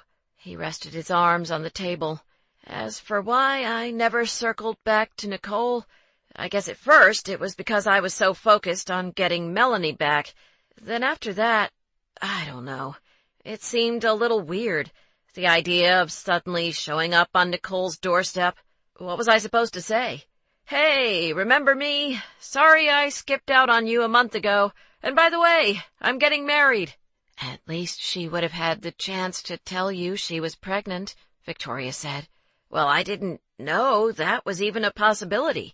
I thought we used a condom, but we were pretty drunk, so...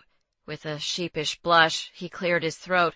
Anyway, what happens now? To start, I'll give you the address of a lab you can go to for the paternity test. He nodded. And then you'll call me with the results? That won't be necessary. The lab will mail out 2 copies of the results, one to you directly and one to either Nicole or myself. Peter shook his head emphatically. No way. They can't send anything to my home or to work. I can't risk that Melanie would find out that way. We agreed we didn't want to know what happened while we were apart, that it didn't matter, he explained. But now she's pregnant, and she's so excited about that. How am I supposed to tell her that I might already have a kid with someone else, with a woman she never knew about? He gestured at Victoria. I mean, how would you react if you found that out about your husband? Mr. Sutter, it's really not... I know, it's none of your business. He shook his head, looking despondent. I just don't want to hurt her. Something inside Victoria softened. Yes, she thought Peter could have handled the situation with Nicole better. Hell, the guy could have at least left a note before hightailing it out of her apartment. But now, at least, he appeared genuinely interested in doing the right thing. She reached inside her purse, pulled out the business card she'd prepared, and slid it across the table. If you like, we can tell the lab to send the results only to me. That'll give you a few days to figure out how to explain everything to your wife. My recommendation? Go with the truth, the whole truth, and nothing but.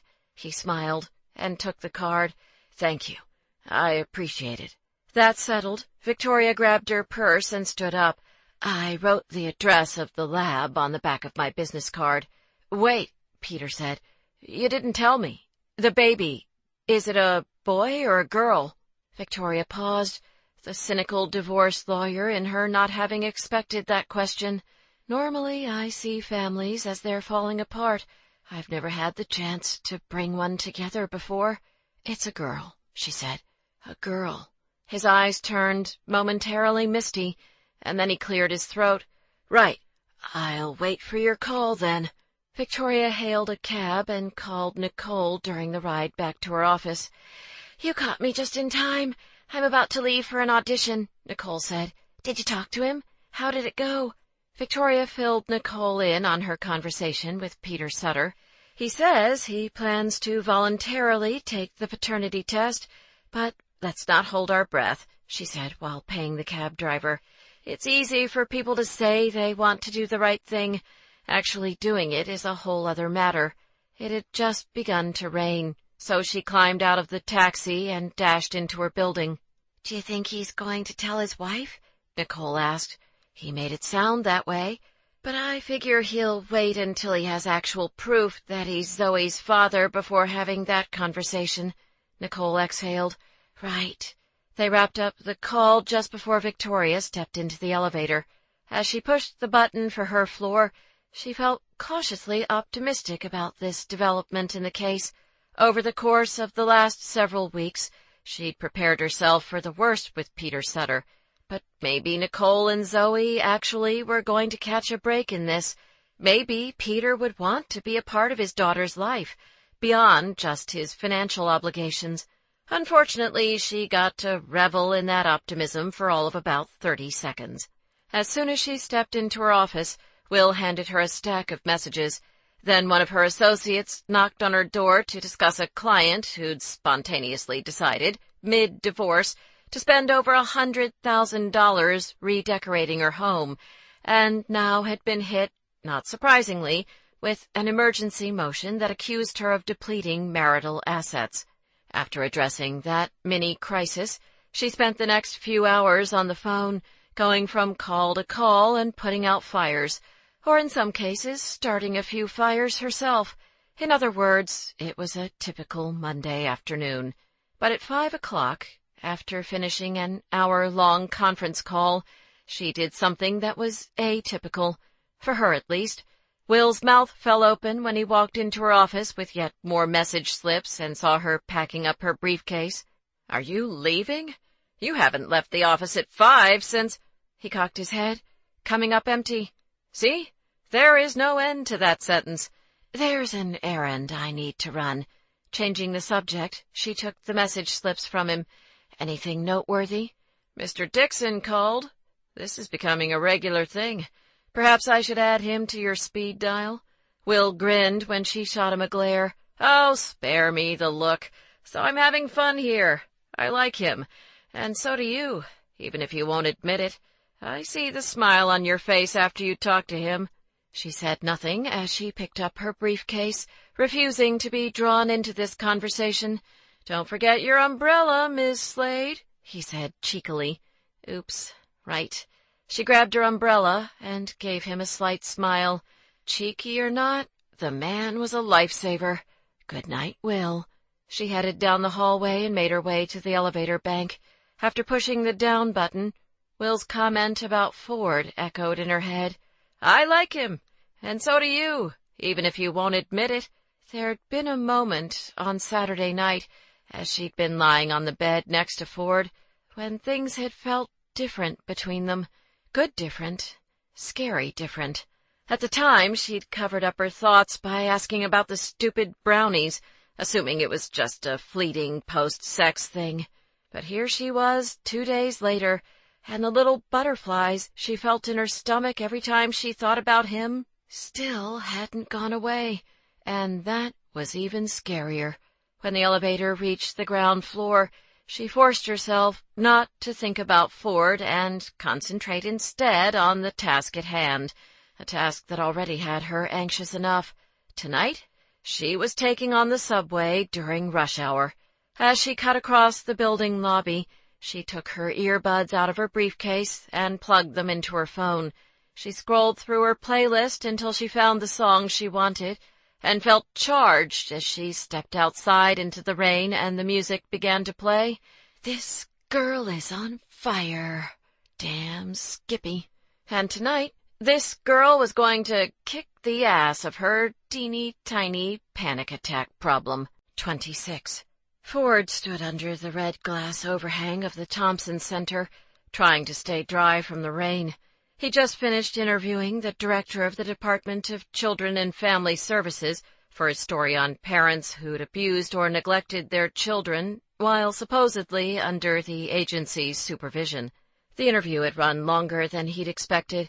The director had been surprisingly willing to talk, and since it was already 5 o'clock, he decided to scrap his plan to return to the Trib office and call it a day instead.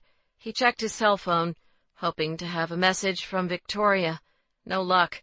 He was very eager to hear how her meeting with Sutter had gone, so he decided to try to catch her at work.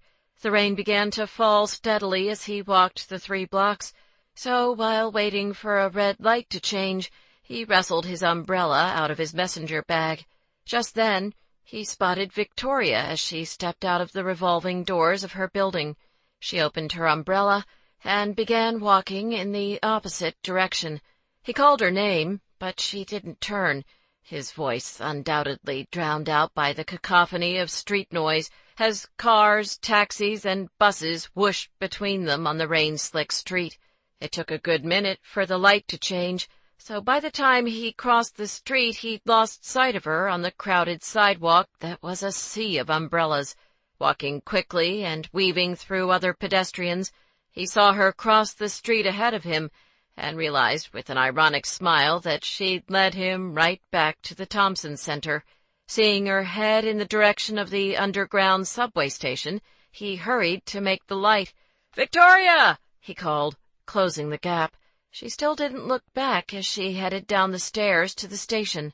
Not far behind her now, he pushed through the turnstile and made his way to the underground platform, which was even more crowded than usual because of the rain.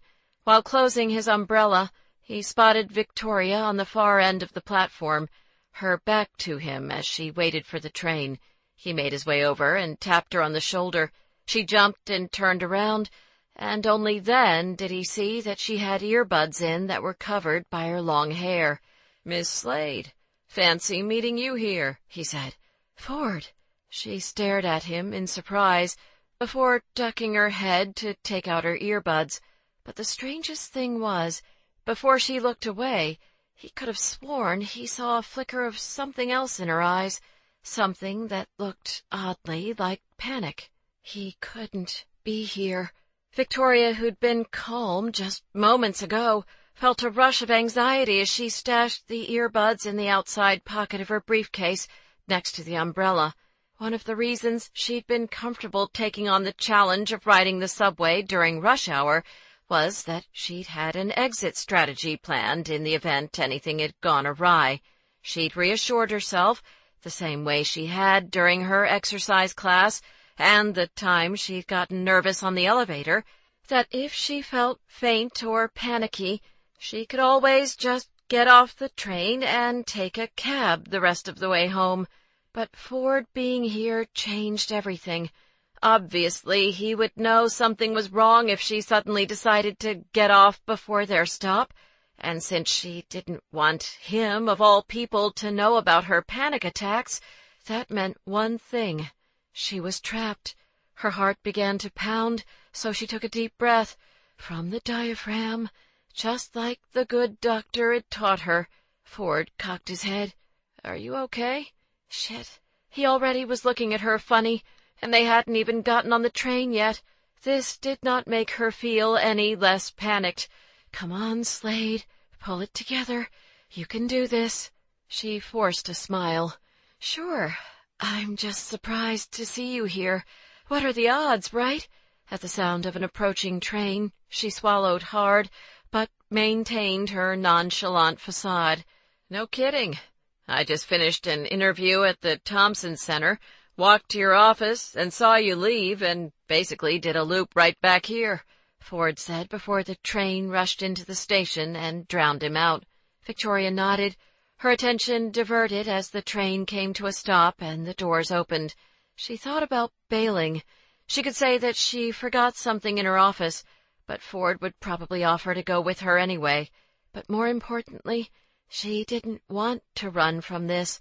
She didn't want to be the person who couldn't get on a train if she had an audience. She wanted to be herself again, the unflappable, panic-free woman she'd been before the break-in had messed up everything. Because her life had been good before, and a hell of a lot less complicated when it didn't include therapy and a pesky psychologist with pesky questions and a summer rental with a sexy, charming next-door neighbor who made her feel things she didn't want to feel. So if she wanted her old life back, if she wanted to get back to that person she'd been before, it started right here, right now.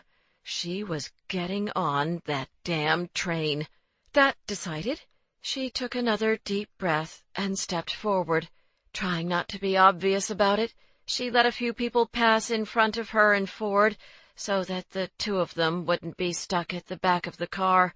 They ended up about a third of the way down the aisle, not too far from the door. She only had to make it 4 measly stops, she reminded herself.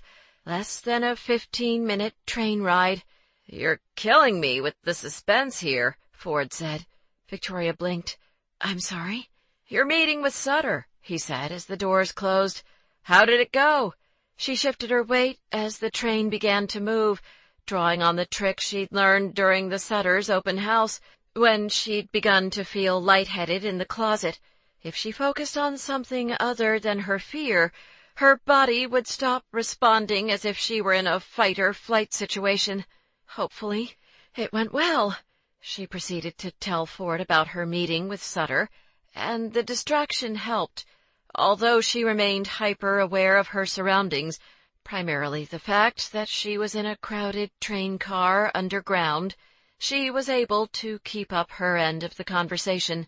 "He could have concocted that entire story in the 2 hours before you met him at the coffee shop," Ford said, looking skeptical. "Maybe, but you didn't see his face when he asked about Zoe. He was teary-eyed." Ford grunted, "Probably freaking out over how he's going to pay child support for 2 kids and for a divorce lawyer. Once his wife hears about this alleged break they were on and kicks him to the curb for good." She nudged him. "Let's just see how this plays out." "This is Chicago," said the train's automated PA system as they pulled into the station. "Doors open on the right at Chicago." Victoria exhaled. She was halfway home, with only 2 stops to go. Reassured by this, she began to feel proud of her progress when the doors sprang open and all hell broke loose.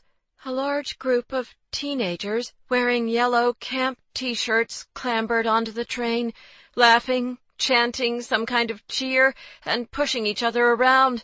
"Stay together!" someone called out as the group shoved their way inside the already crowded train.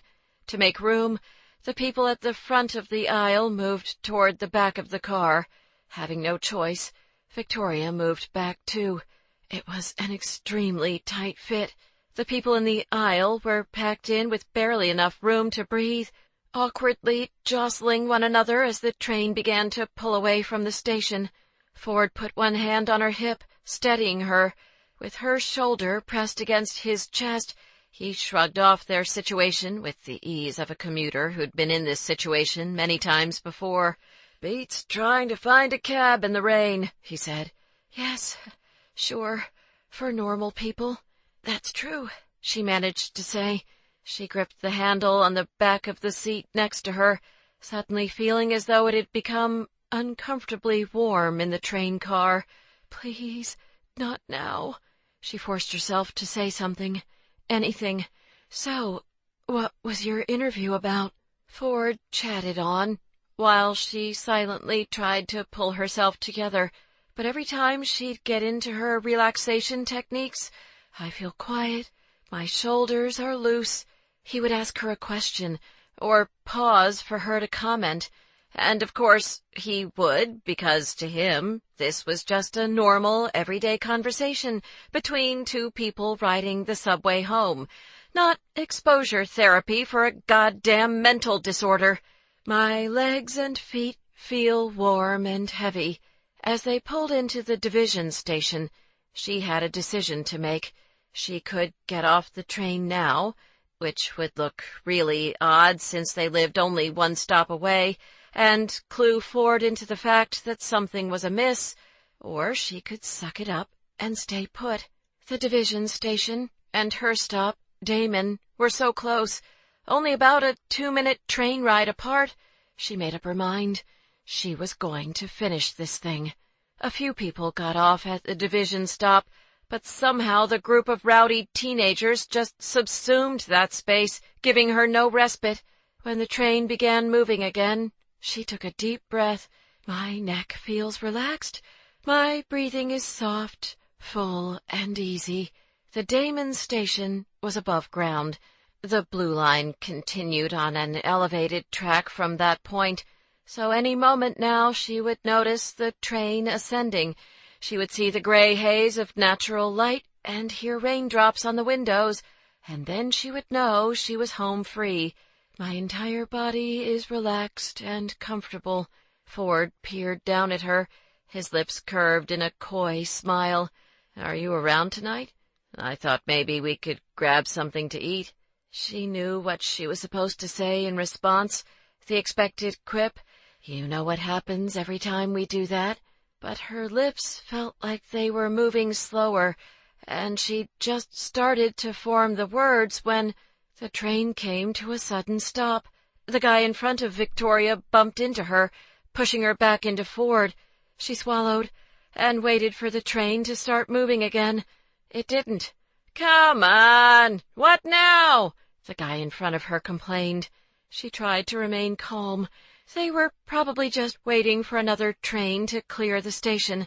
But then her mind began racing. What if this wasn't a momentary delay? What if she were stuck here for a while, in this enclosed underground metal box that had no exits?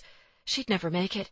She'd already been hanging on by a thread, so the train needed to start moving now, before she fainted or caused a scene, before everyone started staring at her, because everyone on the train was going to realize that something was wrong with her, and worst of all, Ford would know that something was wrong with her, and "I have to get out of here."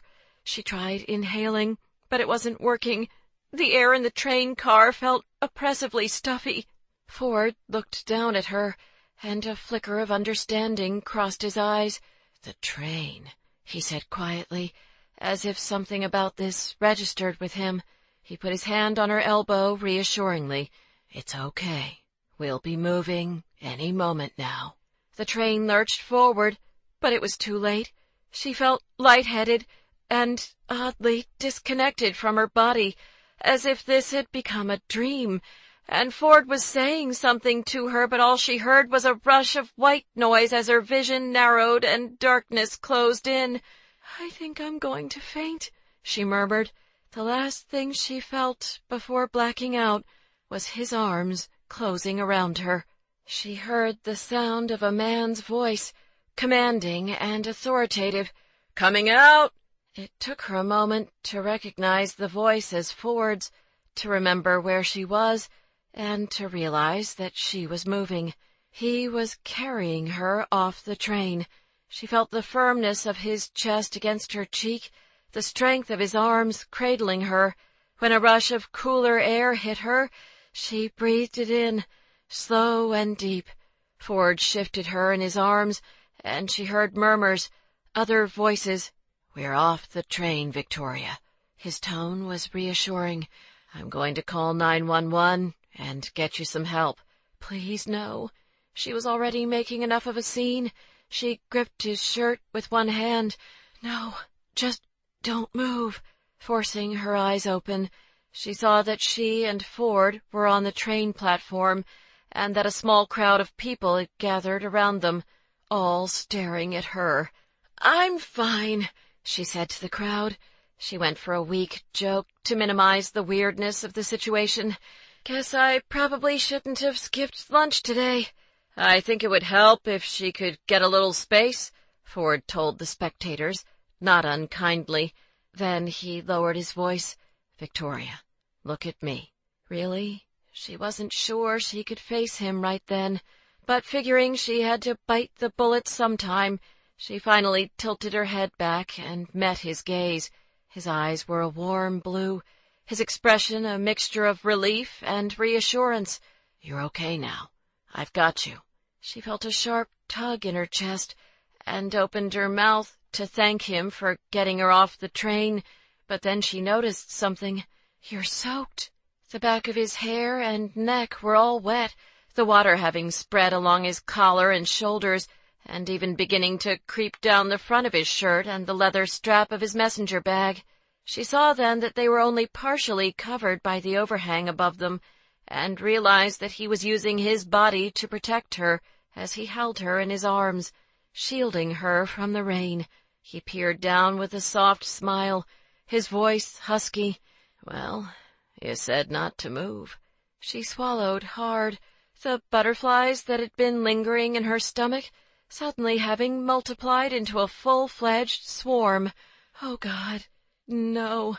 She looked away from Ford, focusing instead on the rain dripping down from the overhang as she fought back the tightening in her chest. "Breathe, Slade." "Victoria, are you okay?" Ford asked. Say something. She took a moment to collect herself and then faced him. I just want to go home. 27. When they got to Victoria's front door, Ford noticed that her hand was trembling as she put the key in the lock. I can get that. He gently took the key from her, then unlocked the door and led her inside the loft. He set down both his messenger bag and her briefcase, which a helpful passenger had carried off the train after she'd fainted. I should change into some dry clothes, she said. They'd both had umbrellas for the walk home from the L station, but it was pouring outside, and the legs of her pants were soaked. He combed his fingers through his wet hair. Me too. I'll just prop your front door open with the deadbolt so I can let myself back in. She paused at that, but then nodded. Okay. Grabbing his messenger bag, he headed back to his own place. After letting himself in, he ran a hand over his mouth, needing a second to clear his head. That moment, when Victoria had gone limp on the train and had fallen unconscious into his arms, was something he wouldn't forget for a long time, if ever. The fear he'd felt, thinking something might be seriously wrong, and then the utter relief when she'd opened her eyes, peering up at him with an expression that was so wholly, uncharacteristically vulnerable, it had brought forth a near-violent surge of protectiveness from somewhere deep inside him. Those kind of raw, powerful emotions were unlike anything he'd ever experienced before. He exhaled, not at all sure what to do about that. For now, however, he needed to focus on her. He quickly stripped out of his wet clothes, toweled off his hair, and threw on jeans and a t-shirt. When he let himself back into Victoria's loft, he saw that she was still in her bedroom. He didn't know if her trembling hands meant she was cold from the rain or in some kind of shock after blacking out, but he figured that drinking something warm would help either way. After rummaging through her kitchen cabinets, he found a mug and chamomile tea and got a tea kettle going on her stove. She came out of her bedroom with her hair pulled back into a ponytail and wearing jeans and a loose, lightweight sweater. She took a seat on one of the island bar stools and watched him pour the hot water over a tea bag in the mug. "Thank you," she said. He noticed she was acting subdued, which was unusual for her. Then again, she'd just fainted on the train. He hardly expected her to be turning cartwheels right then. He sat down on the bar stool next to her and watched as she wrapped her hands around the mug. "You're shivering. I'll get you a blanket." He looked around the room, beginning to wonder whether he was going to have to override her insistence that she didn't need medical attention. She could fuss and holler all she wanted, but if he got the sense that anything was even slightly off, he'd throw her over his shoulder and carry her to the damn emergency room if he had to. She shook her head. "It's fine. The shaking will stop in a few minutes. This happened the last time I fainted, too." He was quickly putting the pieces together. Obviously, what had happened today wasn't simply the product of her skipping lunch. He recalled seeing her on the L platform that Sunday morning a few weeks ago, acting a little oddly, and now realized that she'd been talking herself into getting on the train. He figured he might as well be direct. "Are you claustrophobic?" She cocked her head. "Huh, that seems less weird. Sure, let's go with that." He reached out and tucked a lock of hair behind her ear. "How about if we just go with the truth?" She met his gaze, and then looked down at her tea and took a sip. "The truth. Right." Victoria avoided Ford's gaze, finding it hard to look into his eyes when she knew what was coming. "So, I've been having these panic attacks," she began. "Panic attacks? Okay." He exhaled, nodding. "Do they only happen when you're on the train?" "In my exercise class, too, and once on an elevator. And the other day I got a little freaked out when we were in the closet at the Sutter's open house. But the train has been a particular challenge for me, as you saw firsthand." "Is this something that started recently?" he asked. She smiled slightly. Of course, he would have lots of questions. The man always asked questions. A couple months ago, I had the first one when I was trapped in my closet during the break-in. His jaw tightened. I should have asked more questions about the break-in.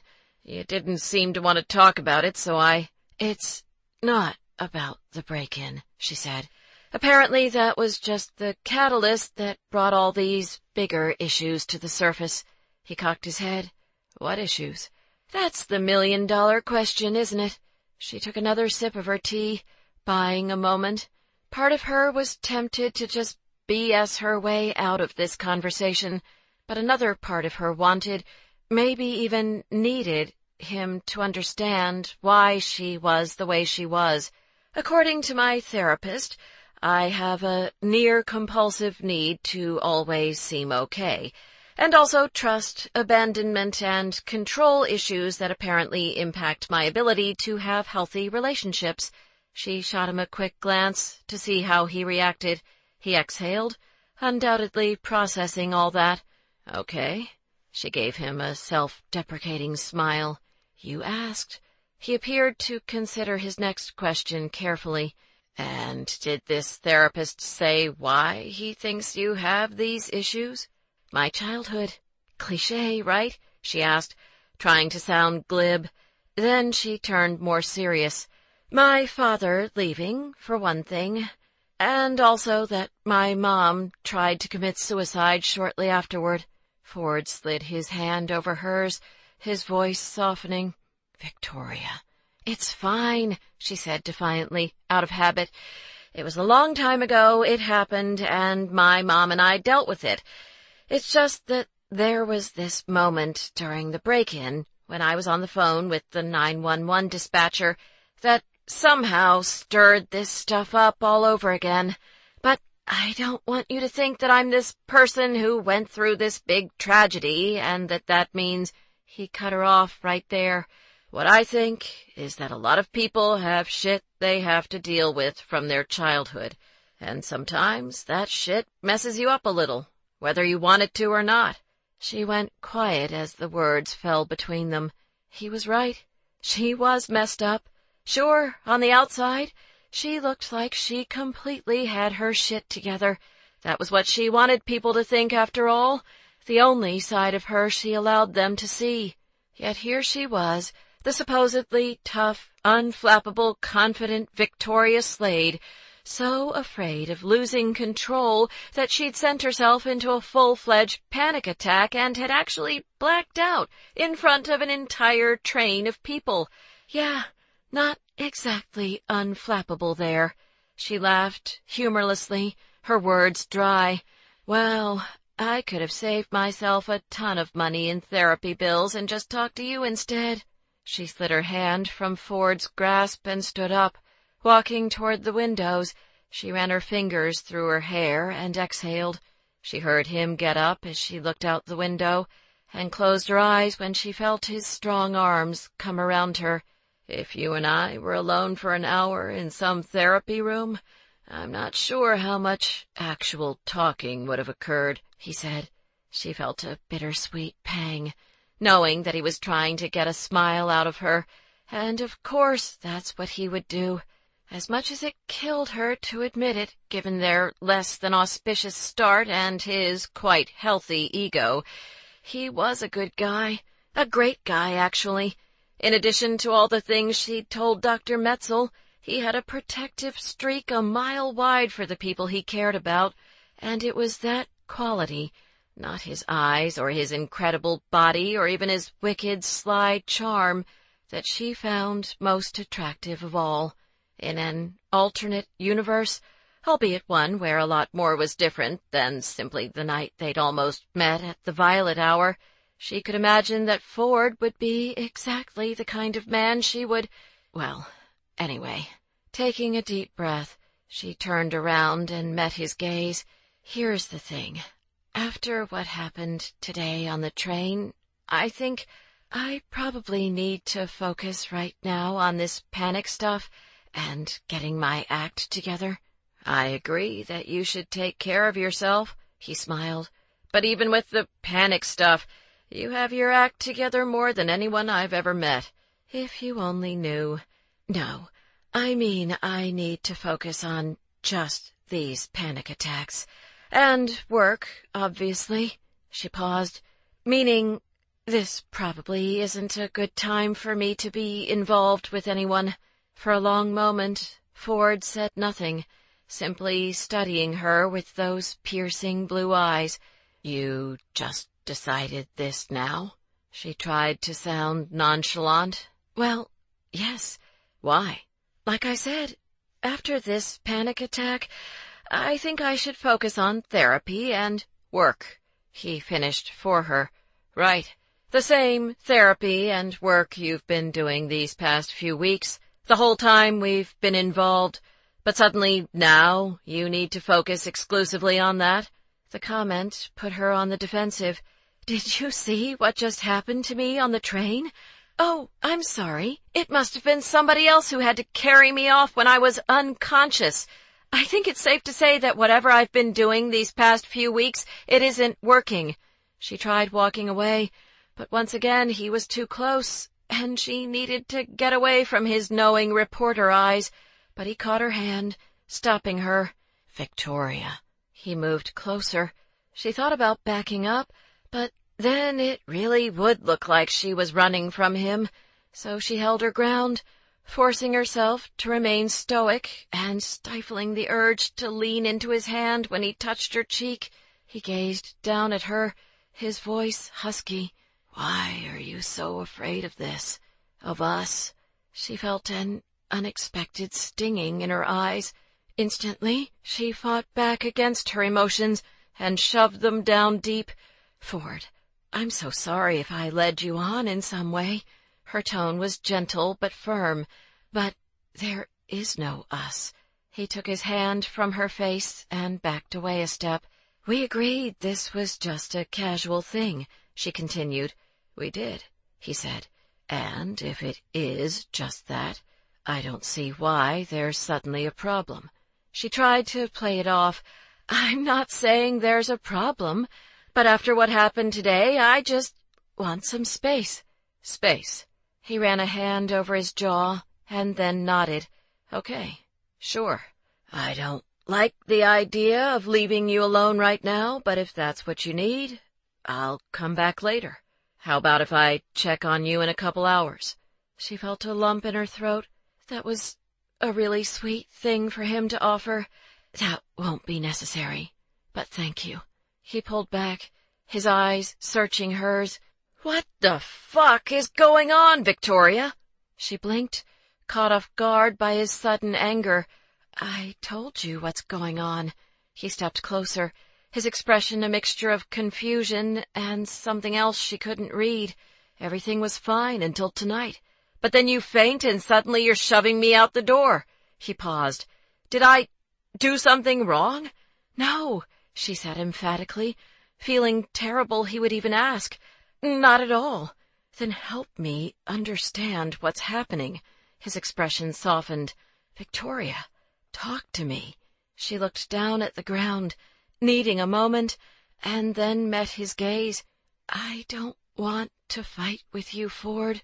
He stepped closer, his lips curved in an affectionate smile. Shockingly, this time I actually don't want to fight with you either. But I do want you to go, she said softly. He stopped, hearing that. She saw a brief flicker of emotion in his eyes, but then his expression turned stony. His voice was cool as he backed away from her. You know what? Fine. I spent years living with someone who ran hot and cold. Someone who would be my best friend, my fucking hero one day, and then the next morning he'd wake up hungover, or sometimes even still drunk, and tell me to get the hell out of his face, or backhand me for making too much noise while playing basketball on the driveway. She took a step toward him. Ford, don't. He held up his hand. You don't want me around, Victoria? No problem. I'll get the hell out of your way. No more questions asked. Without so much as a second glance, he turned and walked out of her loft, slamming her front door behind him. When he was gone, Victoria put her hand on her stomach and inhaled slow and deep, just like the good doctor had taught her. "Breathe, Slade. Just breathe." 28.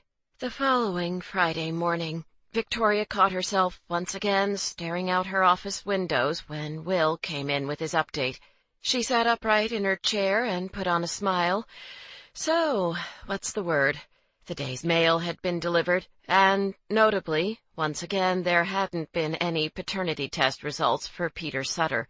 Wanting to keep the momentum of the case going now that she had Sutter's attention, she'd asked Will to call the lab and find out how much longer it would take them to process the results.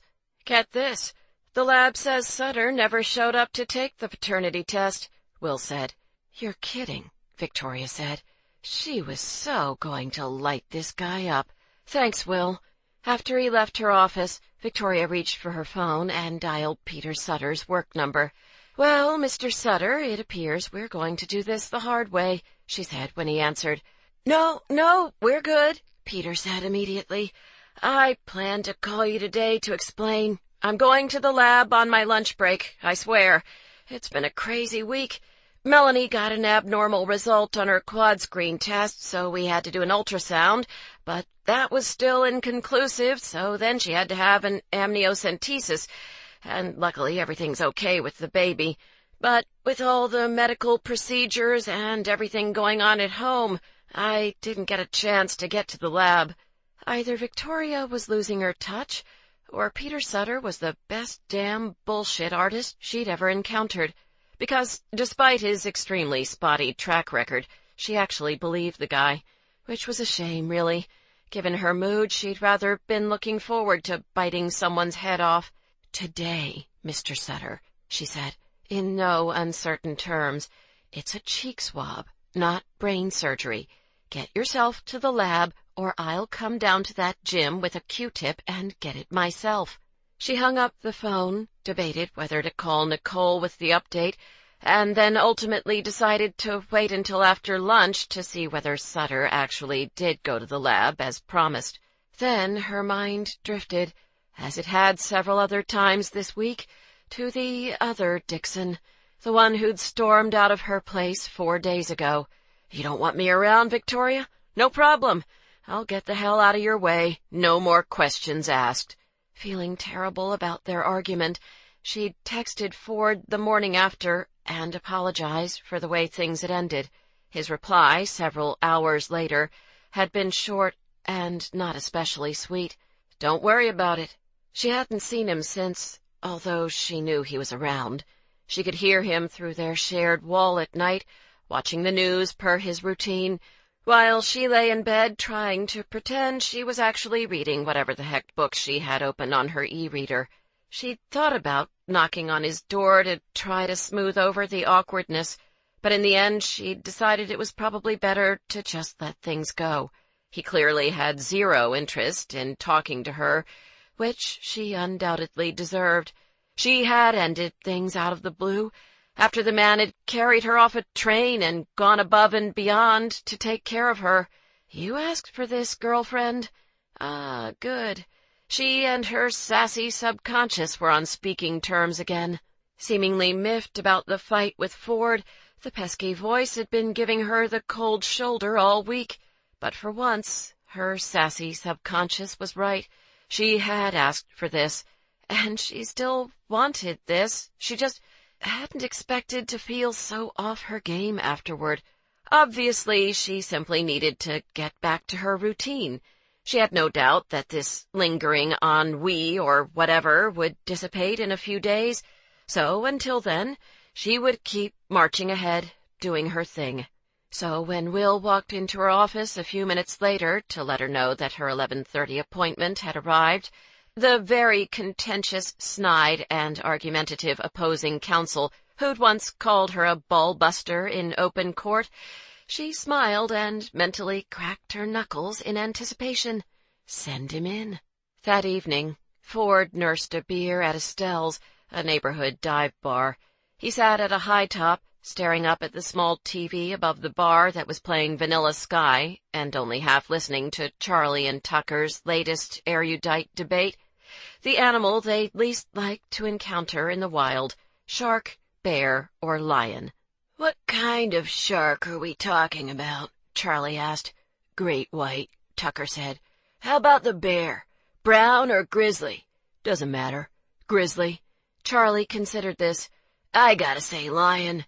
"You'd rather face a great white shark than a lion?" Tucker scoffed. "Fuck that. Man is helpless in the water against one of those things." "Yeah, but of the three, sharks and bears don't want to eat you," Charlie countered. "A lion would." Tucker waved this off. "Lions are lazy, and males don't do the hunting anyway. If he's just eatin', I bet you could walk by while he's chillin' and he'd be all, 'Sup, dude? Got some Impala leftovers under that acacia tree if you want them.'" Ford shook his head, taking another sip of his beer. "Who said it had to be a male lion?" Charlie asked. I did. 'Cause if I meant female, I would have said lioness." "What are you, fucking National Geographic? Who says lioness?" Charlie turned to Ford. "What about you? What animal would you least want to face off against in the wild? Bear, lion, or shark?" "Crocodile." "Crocodile. Another contender emerges." Tucker flagged down the waitress. "I'll get this round." He looked at Ford's beer, only half empty, and grinned. "You pacing yourself? Got a hot date with my future wife after this?" Ford gave him a look. "Actually, your future wife and I aren't seeing each other anymore." Tucker's mouth fell open. "What? When did this happen?" "Dude, she was just at your barbecue 6 days ago," Charlie said. "How'd you manage to screw things up since then?" Tucker hit him in the arm. "Nice, Charles. Real sensitive." Charlie glared back. "Like you know what to say, either." He pointed at Ford. "Brooke always handles the sensitive stuff." "True." Tucker eyed Ford for a moment, then leaned over and whispered to Charlie, "Maybe we should text her. He looks a little broody." "For Christ's sakes, no one is texting Brooke," Ford said. "For one thing, she's out of town for work, and for another thing, I'm not broody." Seeing Charlie's and Tucker's skeptical looks, he felt the need to continue. "Come on. I always knew it wasn't going to be a long-term thing with Victoria. She said she needed space, so we agreed not to see each other anymore. It's not a big deal." Granted, that was the whitewashed version of last Monday's events, but he saw no reason to share the details of Victoria's panic attack, nor the argument afterward with Charlie and Tucker. Besides, as he'd come to realize these last few days, it was probably a good thing that he and Victoria were no longer hooking up. Things between them had been starting to feel a little real, and he didn't want real. He'd just been caught off guard on Monday, not having expected her to end things so suddenly. But that was neither here nor there now. "So you're cool with this?" Charlie asked. "Definitely cool," Ford assured him. Tucker raised his beer glass. "Dude, you're back." Pfft. Ford raised his glass and grinned. "Who said I ever went away?" He finished his beer, joking around with Charlie and Tucker and having a good time. His friends found some women to talk to, of course they did, and just as Ford was debating whether to order a second drink, out of the corner of his eye he caught a flash of a long chestnut-brown ponytail. Immediately he turned and saw that it was a woman in her mid-20s. She caught him looking and walked over with a smile. "Sorry," Ford told her. "I thought you were someone else." "Oh, pretty, and with legs that went on for days in her short skirt." She pointed to his empty glass. "Well, how about I buy you a drink while you're waiting for your someone else to show up?" Ford appreciated the gesture, and on a different night, perhaps he'd take her up on that offer. "Thanks, but I'm just hanging out with my friends tonight." "Sure, no problem." With a carefree shrug, she walked back to her group of girlfriends. A few minutes later, Tucker was at his side. He nodded at the brunette. "Huh, I thought you were in there." "Nah, she was just asking me for the time. Said she has a boyfriend." Ford made a big show of shrugging. "What can you do, right?" Tucker looked at him. Then he reached out and squeezed Ford's shoulder, his voice turning uncharacteristically serious. Hey, you win some, you lose some, right? Ford smiled slightly. Indeed you do, Tuck. A moment passed, neither of them saying anything further. Nothing else to be said, really. Then Tucker cocked his head and grinned. So, can I talk to the brunette, then? Ford chuckled. Some things, at least, never changed. She's all yours. 29. On Saturday afternoon, for once, Victoria had plenty to say during her weekly session with the good doctor. She paced in his office while describing her panic attack, cross-examining him about the effectiveness of his supposed techniques and her alleged progress, both of which seemed highly debatable given recent events. "I can tell that you're upset," Dr. Metzel said calmly when she'd finished her rant. She snorted. "A regular mind reader, this one." He gestured. "Please, have a seat."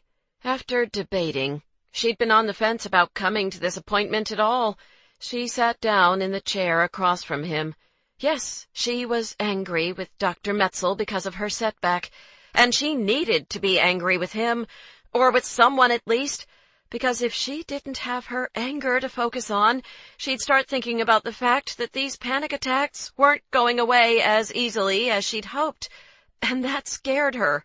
She'd never been cowed by anything in her life, and she'd be damned if she'd start now. "I understand your frustration," he said, "but I do think you're still making progress." "Tell that to the 70 people who saw me faint on the train, or to Ford, who had to carry me off like I'm some damsel in distress. Do you realize how embarrassing that was?" She pointed to her chest, her emotions raw. "I do not need rescuing." He studied her for a moment. "Why didn't you just get off the train at an earlier stop? That would have solved your problem instantly." "I told you, I didn't want Ford to know about the panic attacks." "Why not?" She exhaled. Always so many questions. "It doesn't matter. Ford and I aren't seeing each other anymore. I ended things Monday night." She pointed. "Go ahead. I'll wait while you write that down in your notebook. Patient shows 0 progress and continues to be a general pain in the ass." She pictured him stamping the top of her file with one word, written in red ink, "hopeless." But instead, Dr. Metzel held her gaze. "Why did you end things with Ford?" "I don't want to talk about him." "I think you do. You didn't have to tell me you weren't seeing him anymore." She paused at that. This whole week she'd been trying to cover up the fact that something was off, and frankly, it was getting a little exhausting. Dr. Metzel slid his chair closer to hers and leaned forward earnestly, resting his arms on his knees. "I know you see me as the enemy here, Victoria, but believe it or not, I really do want to help you, and I think I can help you, if you'll let me." She shook her head, knowing that opening this door would mean saying things out loud that she didn't even want to acknowledge herself.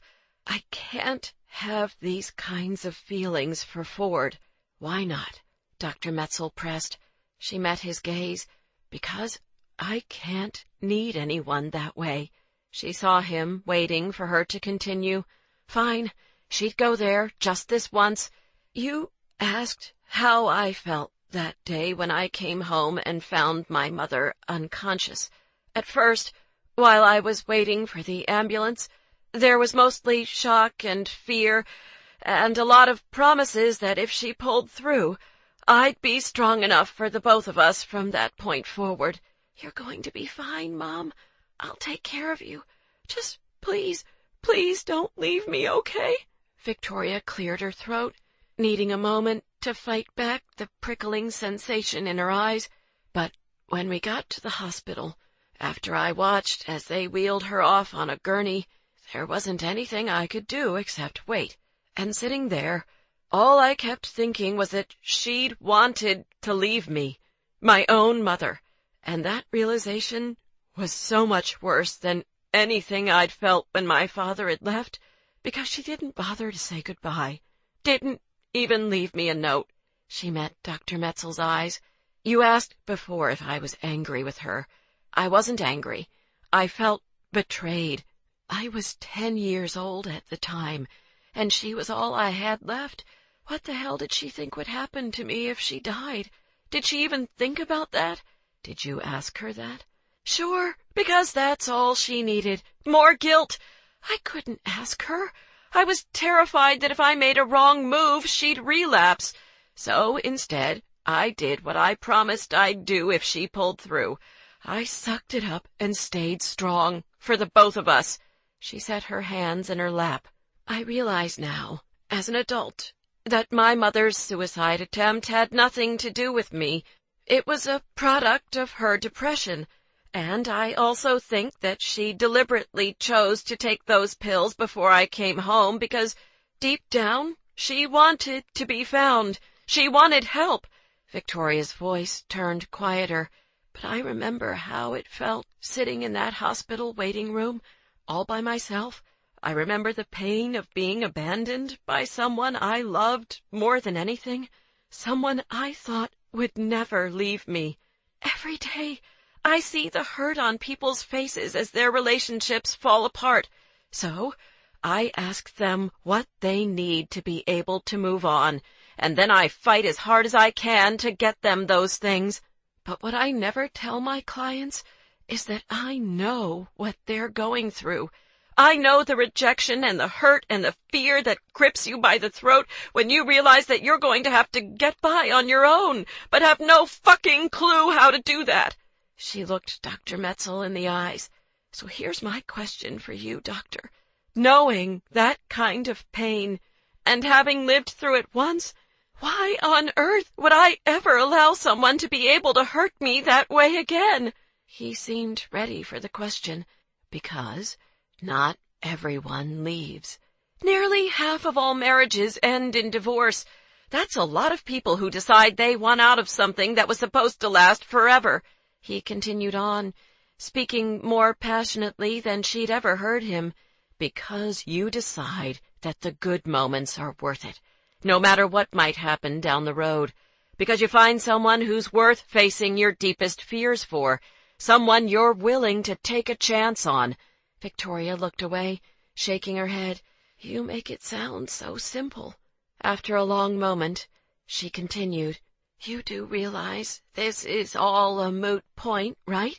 Even if I was willing to take a chance, and I'm not saying I am, none of this changes the fact that Ford has his own issues with commitment.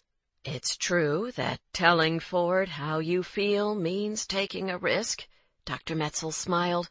But believe it or not, Victoria, you're not the first person to be afraid to put yourself out there when it comes to relationships.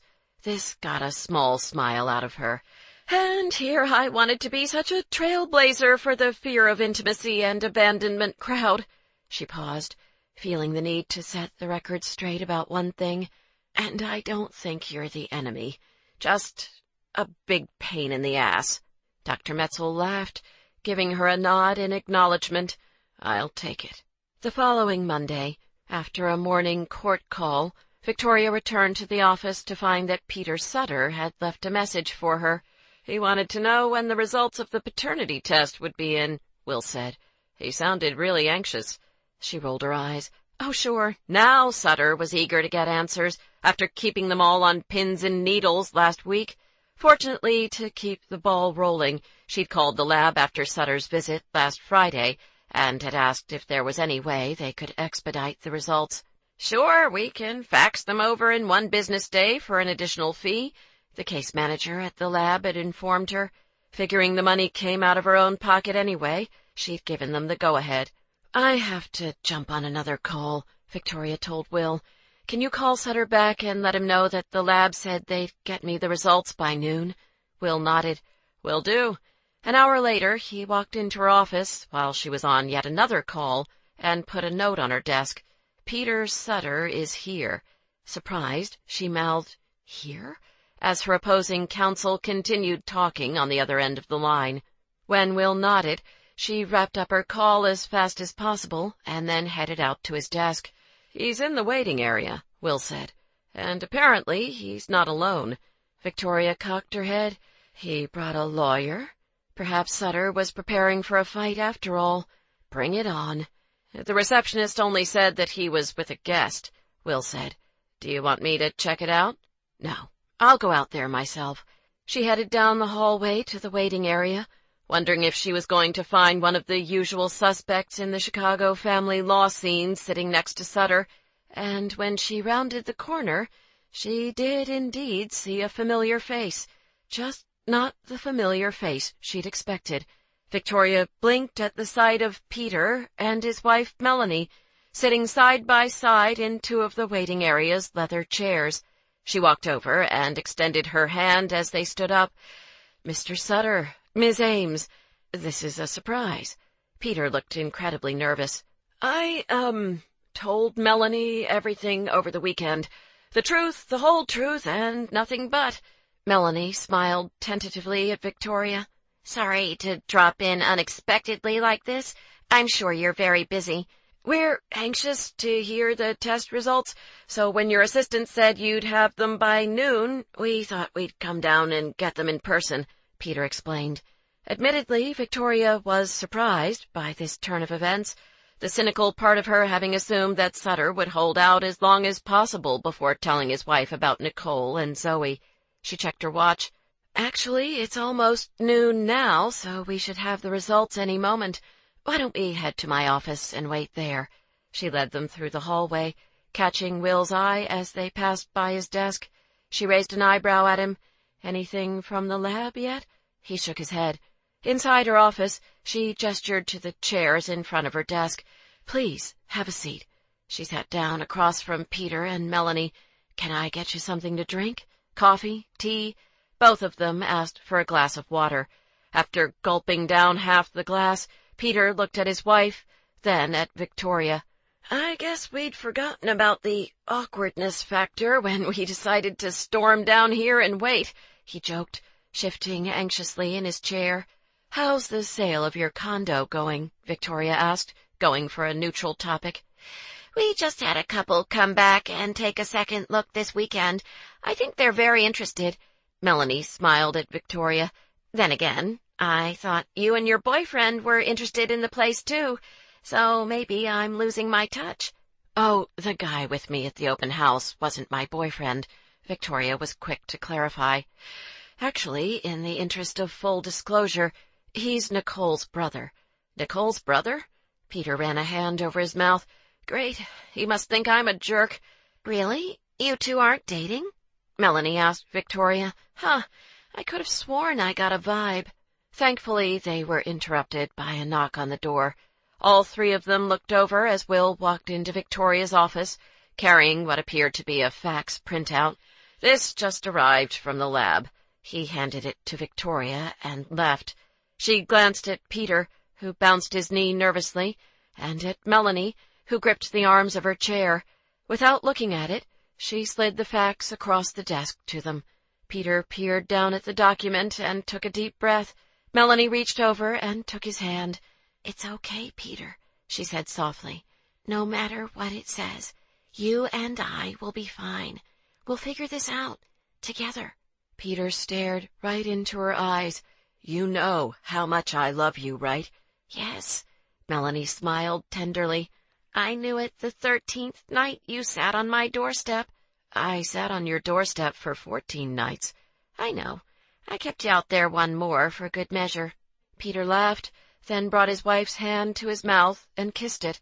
Watching this scene from behind her desk, Victoria couldn't help but feel as though she were intruding on a private moment, but she also felt surprisingly touched. For 8 years, she'd watched and listened as couples argued and fought. She'd seen the demise of so many relationships, she couldn't possibly count them all. Her office, Victoria Slade and Associates, was the places where marriages died and happily ever after came to its bitter, ugly end. But not today. Peter and Melanie looked at her and blushed, as if they'd just remembered she was in the room. "Sorry. This week has been an emotional roller coaster. All right, here goes." Peter picked up the fax, skimmed the top cover sheet, and then flipped to the next page and read the results. "She's mine," he said to his wife. "I have a daughter." Melanie's eyes filled with tears. She squeezed his hand. "Okay." Peter turned to Victoria, his voice thick with emotion. "What's her name?" Zoe, Zoe, he repeated. That's pretty. He went quiet, as if unsure what to say next. I'd asked Nicole to email me a photo of her. Would you like to see it? Victoria offered. Yes, please. Victoria pulled up the picture of Zoe on her iPad and then handed it over to Peter. Melanie covered her mouth. Oh my gosh, she looks just like you. Peter wiped his eyes. She really does. He took a moment to compose himself, and then he looked at Victoria. When can we meet her? They spent the next few minutes discussing schedules, and Victoria promised to get back to them with some possible dates and times as soon as she'd spoken to Nicole. Obviously, conversations about child support and custody arrangements were on the imminent horizon, but for now she was content to simply let Peter and Melanie process everything. As she walked them out to the waiting room, Peter turned to her. Thank you for tracking me down. This is a lot to take in, but nevertheless, I can't imagine having a daughter out there and not being a part of her life. Victoria smiled, even though the comment hit a little close to home. You're welcome. But honestly, most of the credit for finding you goes to Nicole's brother. Melanie shook her hand next. We'll wait for your call. She paused on the way out the door, then gestured between her and Peter. Oh, and for the record, we were on a break. We were on a break! Victoria smiled and gave Melanie a nod. So you were.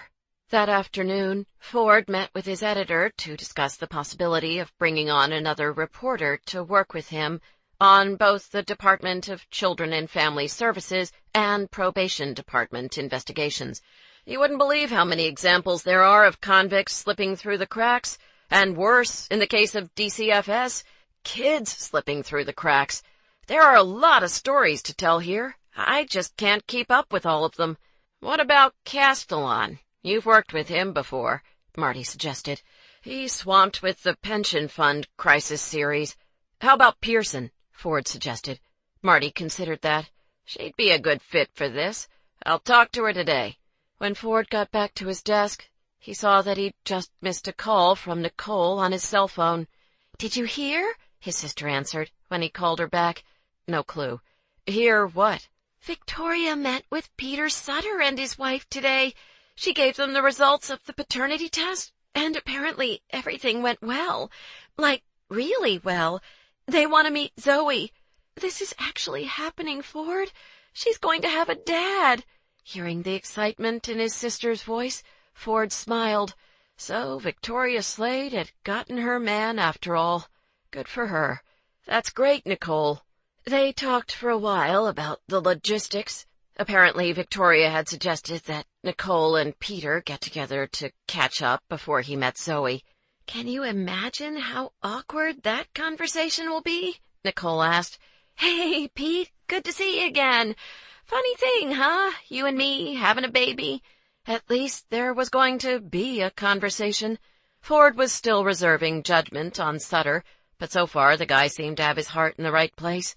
Shortly after he hung up with his sister, Samantha Pearson stopped by his desk. Even though she'd only joined the watchdog team last year, she already had a reputation at the Trib of being tenacious and extremely thorough when it came to investigating a story. I just talked to Marty about the DCFS and Probation Department series, she said. He says that if I help you, I'll probably piss off a lot of government bureaucrats. That's true, Ford said. Samantha smiled.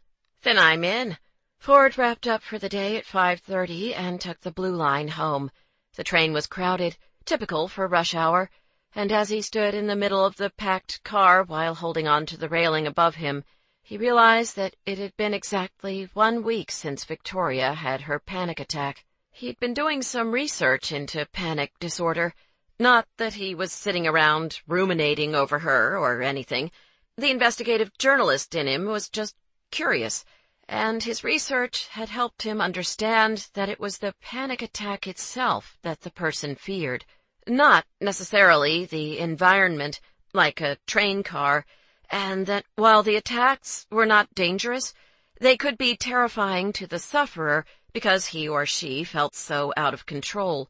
His fingers clenched around the steel railing when he thought about how afraid Victoria must have felt that day. He'd been standing right next to her, rattling on about his interview with the director of the Department of Children and Family Services, and he'd had no clue that anything was wrong until the moment right before she'd fainted. If only she'd said something. Maybe he could have...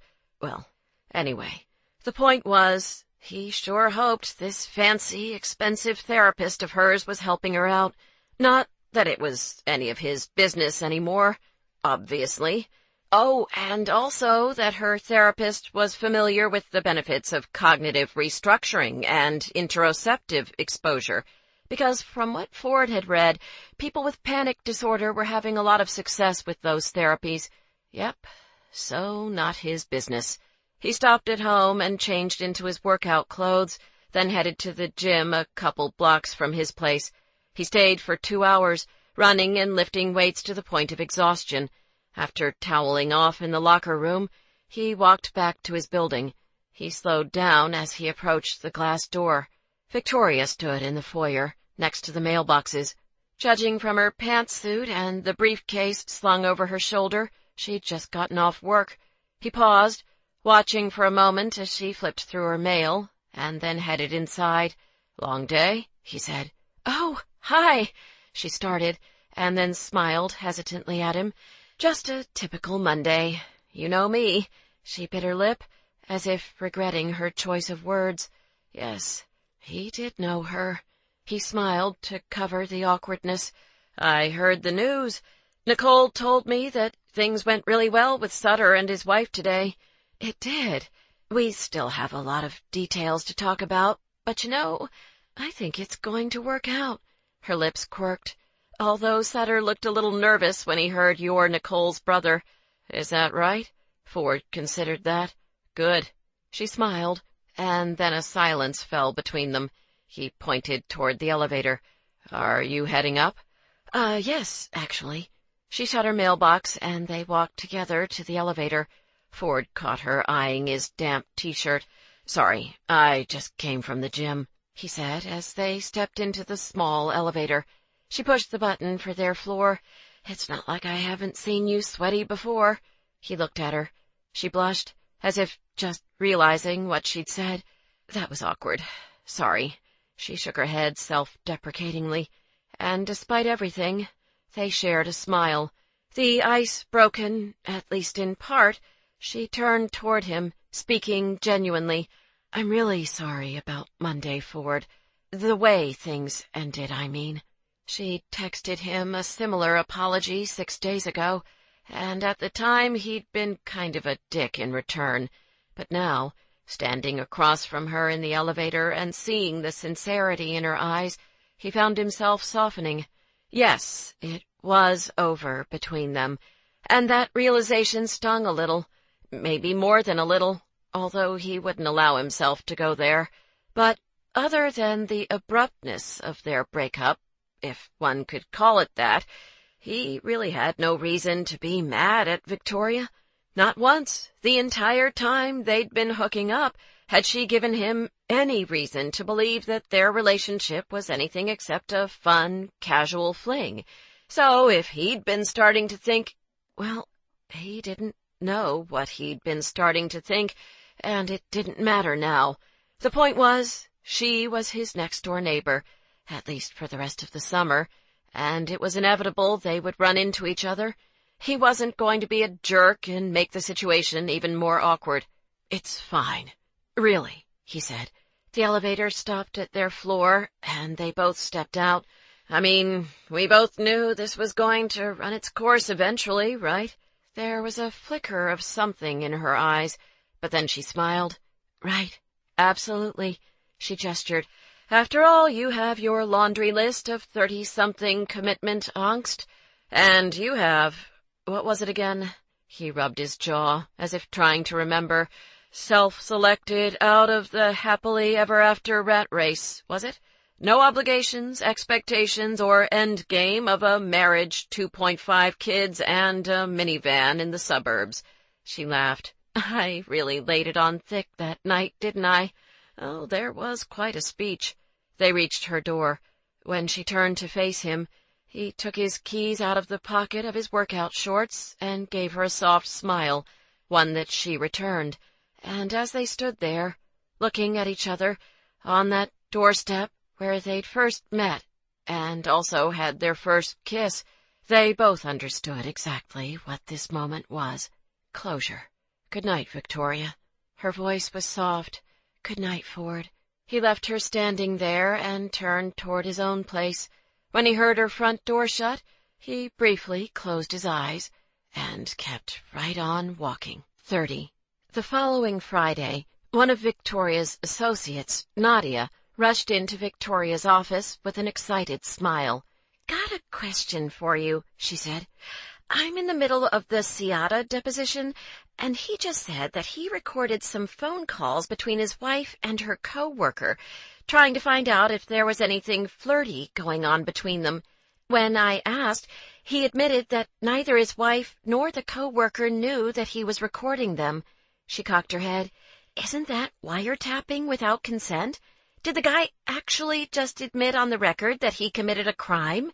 Can we use that as leverage against him?" Victoria considered this. "Maybe, if that does constitute an illegal wiretapping." "And does it?" Victoria smiled.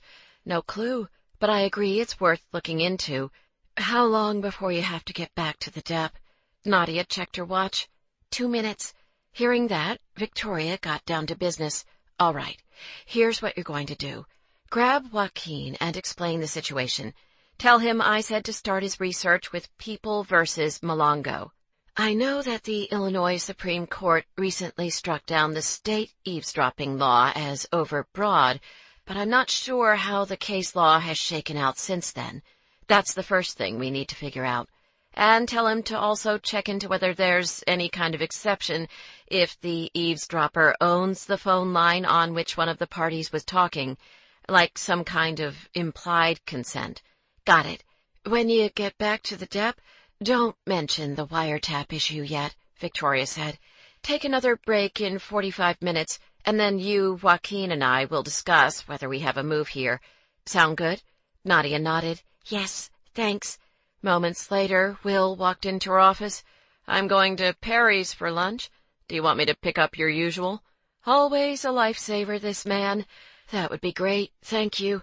And keep my schedule clear at 1 o'clock. I'll need 15 minutes to meet with Nadia and Joaquin." The rest of the afternoon was non-stop, between advising Nadia and finalizing a marital settlement agreement in one of Victoria's own cases. It was after 7 o'clock when she finally got home, stripped out of her suit and changed into jeans and a flowy, sleeveless shirt. Luckily, she had a quiet evening planned. She'd probably just rent a movie since her trusty e-reader had been failing her as of late. Nothing she read seemed to grab her attention these days. After unpacking her briefcase, she realized she'd forgotten to check her mailbox on the way up. Sticking her keys into her back pocket, she headed down the hallway and waited for the elevator, while scrolling through all the work emails she needed to catch up on over the weekend. Ding! As the elevator doors opened, she looked up from her phone and saw Ford standing inside, with an attractive blonde woman next to him. It took Victoria a moment to find her voice. "Hi, Victoria. Hi." He smiled awkwardly at her while holding the elevator door open for the blonde, who gave Victoria a polite hello as she stepped out. Ford followed the blonde out of the elevator, then, always the gentleman, he held the door open for Victoria, too. "Thanks." She stepped inside, and then turned around and looked at Ford. As their eyes met, the elevator doors slid shut between them. Swallowing, Victoria pushed the button for the ground floor. Then she looked up as the elevator descended. Her lip began to tremble. Shit! Her stomach rolled, covering her mouth. The instant the elevator doors opened, she bolted out and pushed through the front door. She ran straight to the alley behind her building and dry heaved while holding onto the brick wall with one hand. Afterward, she leaned against the wall, catching her breath. She couldn't go back to her place.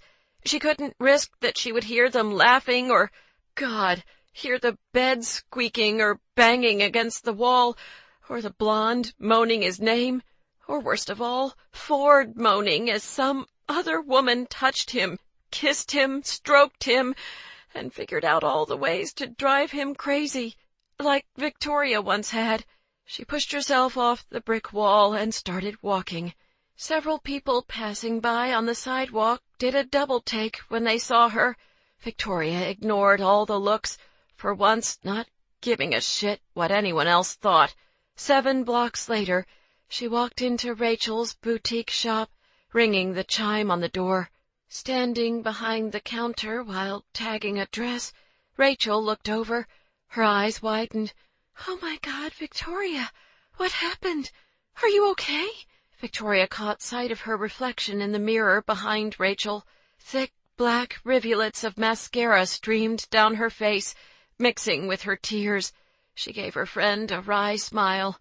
"I think it's safe to say I'm definitely not okay." Audrey arrived at the shop 10 minutes later with a bottle of bourbon in hand. "Holy shit, Rachel wasn't kidding. You are a mess." Audrey sat down next to Victoria on the couch by the dressing rooms. "What happened?" Victoria went for a joke. "Well, for starters, apparently I do like Ford." "Oh," Audrey smiled. "I hate to break it to you, sweetie, but Rachel and I figured that out at the barbecue." Rachel came out of the back room with 3 coffee cups and set them down on the table in front of the couch. "He brought home another woman tonight." Shocked, Audrey turned to Victoria. "What?" "I ran into them at the elevator," Victoria said. "And then she puked in the alley," Rachel added. Audrey's head spun. "You puked in the alley? Wow, you must really like him." "Oh, God, don't say that." Victoria bent her head over her knees and took slow, deep breaths.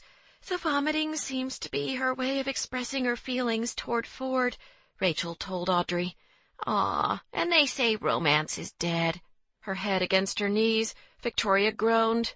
"Don't make me laugh. My stomach already hurts enough." She sat up. "I keep picturing him with that other woman, and thinking about what they might be doing right now." She looked at her friends. "I did this." "You? No, he did this," Audrey emphasized. "He's the asshole, bringing home another woman while you two are seeing each other." "We're not seeing each other anymore. I ended it almost 2 weeks ago," Victoria said. Now it was Rachel's turn to look surprised. "You did? Why?" "Well, that's kind of a long story." Rachel reached out and squeezed her hand. "We have all night." Audrey held up the bottle. "And we have bourbon." That got a smile out of Victoria. "Okay." As the 3 of them sat there, drinking bourbon out of coffee cups in the middle of the store, she proceeded to tell Audrey and Ryan everything. The flashback she'd had during the break-in, her mom's attempted suicide, her panic attacks, the therapy with Dr. Metzel, and ultimately her breakup with Ford. "It's a lot to take in, I know," Victoria said. "Why didn't you tell us about all this earlier?" Audrey asked gently. "Vic, we're your best friends. My God, after my divorce, you moved me into your place and let me stay there for almost a month." Victoria smiled sheepishly. "I'm good at handling other people's problems, just not so much my own." Rachel put a hand to her heart. "I'm still stuck on the part when Ford carried you off the train." "It was either that or leave me there, clogging up the aisle at his stop," Victoria joked. When Rachel gave her a look, she turned more serious. "I know. He was really sweet, and I freaked out and pushed him away." "So, what are you going to do about it?" Audrey asked. Victoria pulled back. "Do about it? There's nothing I can do.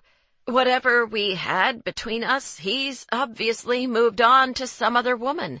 "You don't know what that was," Rachel said. "You were wrong that other time when you saw him with the woman who turned out to be his friend.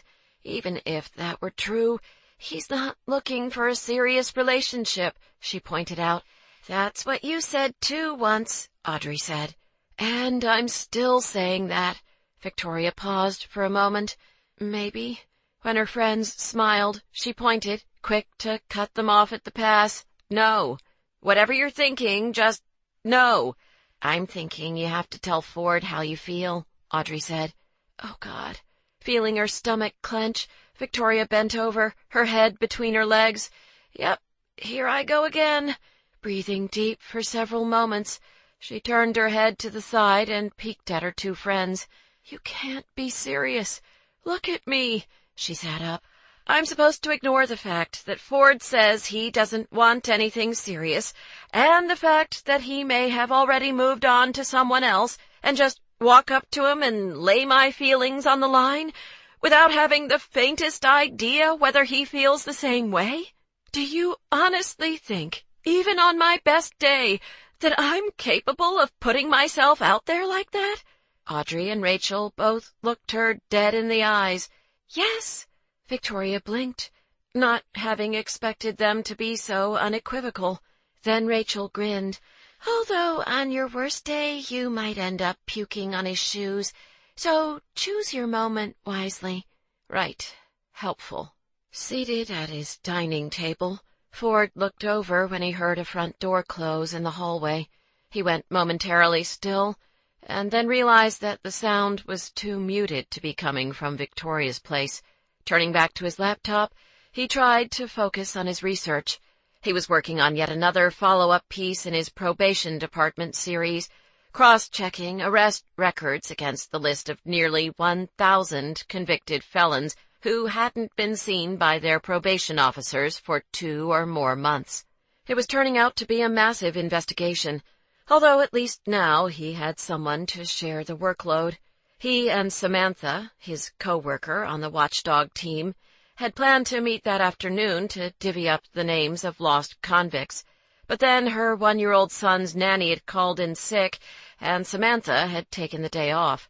Eager to nevertheless get a jump on things over the weekend, and seeing how she lived only 5 minutes away in Bucktown, she'd offered to drop by Ford's place that evening after her husband got home from work, so that Ford could bring her up to speed on the investigation and give her copies of his files. It was a wholly platonic meeting, obviously, but he knew what Victoria must have been thinking when she saw him and Samantha heading to his place, and he couldn't decide what bothered him more, that Victoria would assume he was already hooking up with someone else, or that he found it so incredible that she might actually think that, because he and Victoria were done, finished, and they'd never had any kind of commitment between them even when they were together. So if he wanted to go on a date or meet a woman for drinks or bring a whole goddamn bachelorette party back to his place for a wild orgy, he was perfectly free to do so. But there'd been that look that Victoria had given him when she saw him with Samantha, and that look was bullshit. That look had pissed him off all over again, because they'd had their nice talk last week. They'd had their closure, and they'd parted ways on good terms, and they were supposed to be done. But that look, that fleeting, brief, probably meaningless look of hers, had given him hope. And he didn't want to have hope, not when he knew exactly how this would turn out. He checked his watch and saw that it was nearly 10 o'clock at night, swearing under his breath. So much for not sitting around ruminating over Victoria. He grabbed his phone and nearly texted Charlie and Tucker before stopping himself. He knew they would be at a bar, and he had zero interest in the bar scene tonight. Texting Brooke also was out of the question, because the only reason a single man would ever text his married female friend at 10 o'clock on a Friday night was to talk. And he didn't want to talk. He just wanted to get out of his place and burn off some energy. So he changed into his workout clothes, went to his 24-hour gym, and just ran on the treadmill for an hour. Afterward, he lifted weights, and by the time he got home, it was after midnight. He took a long, hot shower that sapped every last bit of mental and physical energy out of him, and then he crashed hard. He slept until 9 o'clock, then dove back into the research he'd started the night before. All morning long, there was this nagging sensation in the back of his mind, and at noon, when he broke for lunch, he finally figured out what it was. No hairdryer. Granted, there'd been a couple other weekend mornings when Victoria had skipped her interminable hair-drying routine, but now that he thought about it, he hadn't heard any sound coming from her place for nearly the last 18 hours. No hairdryer, no heels on the hardwood floors, no shower, sink, or bathtub running, and no front door opening and closing, not even a toilet flushing. And that was the moment he started to get a little worried. He thought about texting her, but to say what exactly? Are you okay? Did you come home last night? Because I've been sitting here like a loser wondering why I never heard your hairdryer or your bathtub running. Yeah, because that wouldn't be creepy and stalkerish at all. He went into the bedroom and pressed his ear against the wall, listening for any signs of life. Nothing. He'd slept hard last night. He supposed it was possible she'd come home after he'd gone to bed, or maybe while he was at the gym, and he'd missed that. And then perhaps he'd somehow also missed all sounds of her stirring this morning. Maybe on some subconscious level, he'd wanted to tune her out so that he didn't have to think about her. Or maybe she'd just been missing for the last 18 hours. Fuck. He went to her front door and knocked. No answer. Once back inside his loft, he told himself to keep calm, that there was no reason to believe Victoria was in any trouble. Still, to be on the safe side, he grabbed his phone, having thought of a plausible reason to text her. He would say that he planned to install a new faucet and towel bar in his master bathroom, and wanted to make sure this wasn't an inconvenient time for her, since there would be a lot of noise. It was a short, polite question, and she would write back some short, polite response. And then he would know she was okay and could move on with his day. He was halfway through typing the message when he heard her front door open. Thank God. He exhaled in relief, both that she was safe and that he didn't have to dig out the towel bar in his closet and start drilling away in order to maintain his cover story. Realizing he never had grabbed that lunch, he stuck his wallet, keys, and phone in the pockets of his jeans, tucked his sunglasses into his shirt, and headed out. As he was shutting his door, Victoria's door opened. She stepped out into the hallway carrying a bag of garbage, and wearing the same shirt and jeans that she'd had on the night before. She spotted him and blushed, her hand instantly smoothing down her wildish, wavy hair. Hi. Feeling as though the wind had been knocked out of him, Ford momentarily had no words. Right. Understood. Judging from her hair and clothes, it was pretty clear that Victoria, the divorce lawyer, had not, in fact, slept in her own bed last night. He somehow managed to keep his tone casual. Hey there. She smiled hesitantly, probably worried he was going to say something that would make this really uncomfortable. Heading out? Yes. I'm meeting someone for lunch, actually. He even threw in a sheepish smile, as if he too was acknowledging the awkwardness of the situation. Because at this point, screw it. He might as well let her think he was dating Samantha. It was better than letting her think the alternative, that he was the fool who'd been worrying and waiting for her to come home all night. Oh, she shifted the garbage from one hand to the other.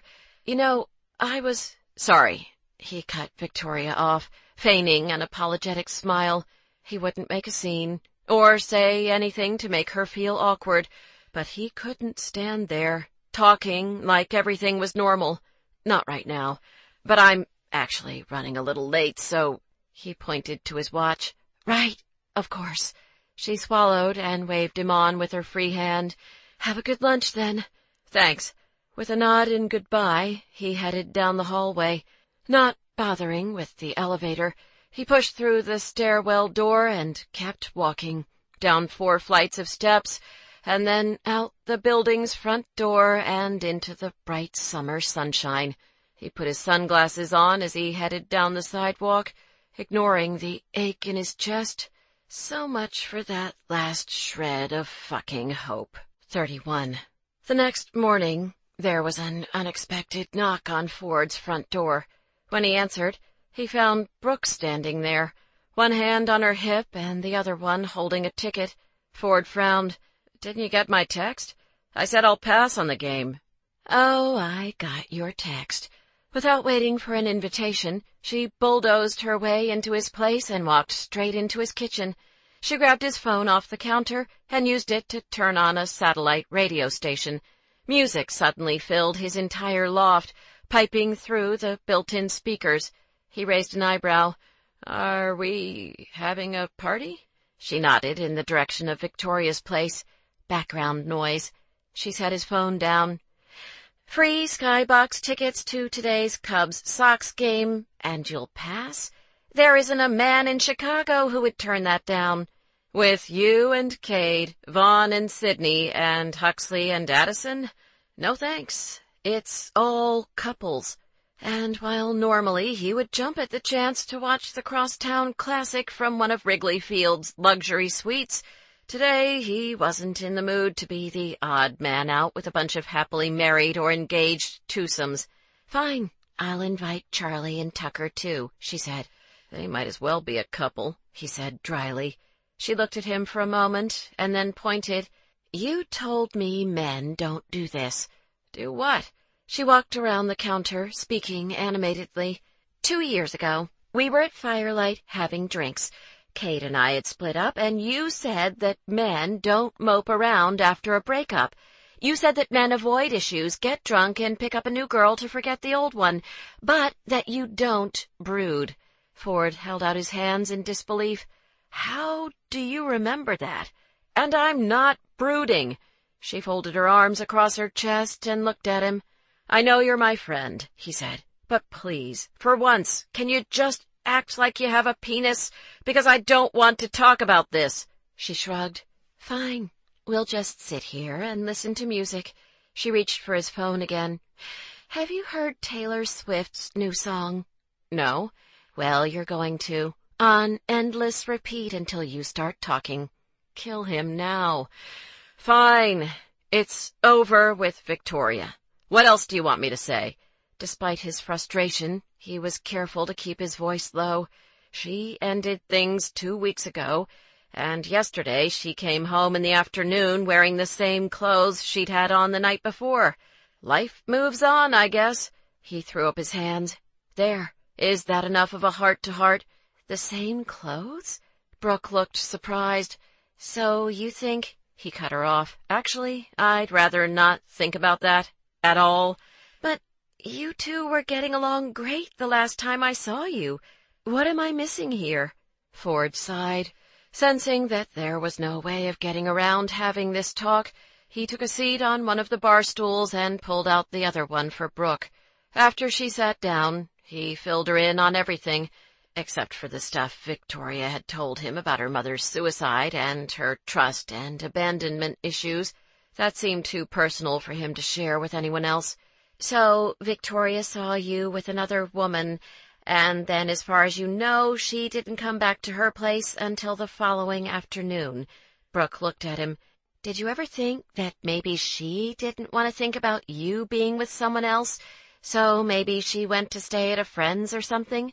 As a matter of fact, he had considered that more times than he wanted to admit, and the thought of Victoria being jealous and actually caring that much about him being with another woman gave him another one of those stupid flashes of hope, which he instantly quelled.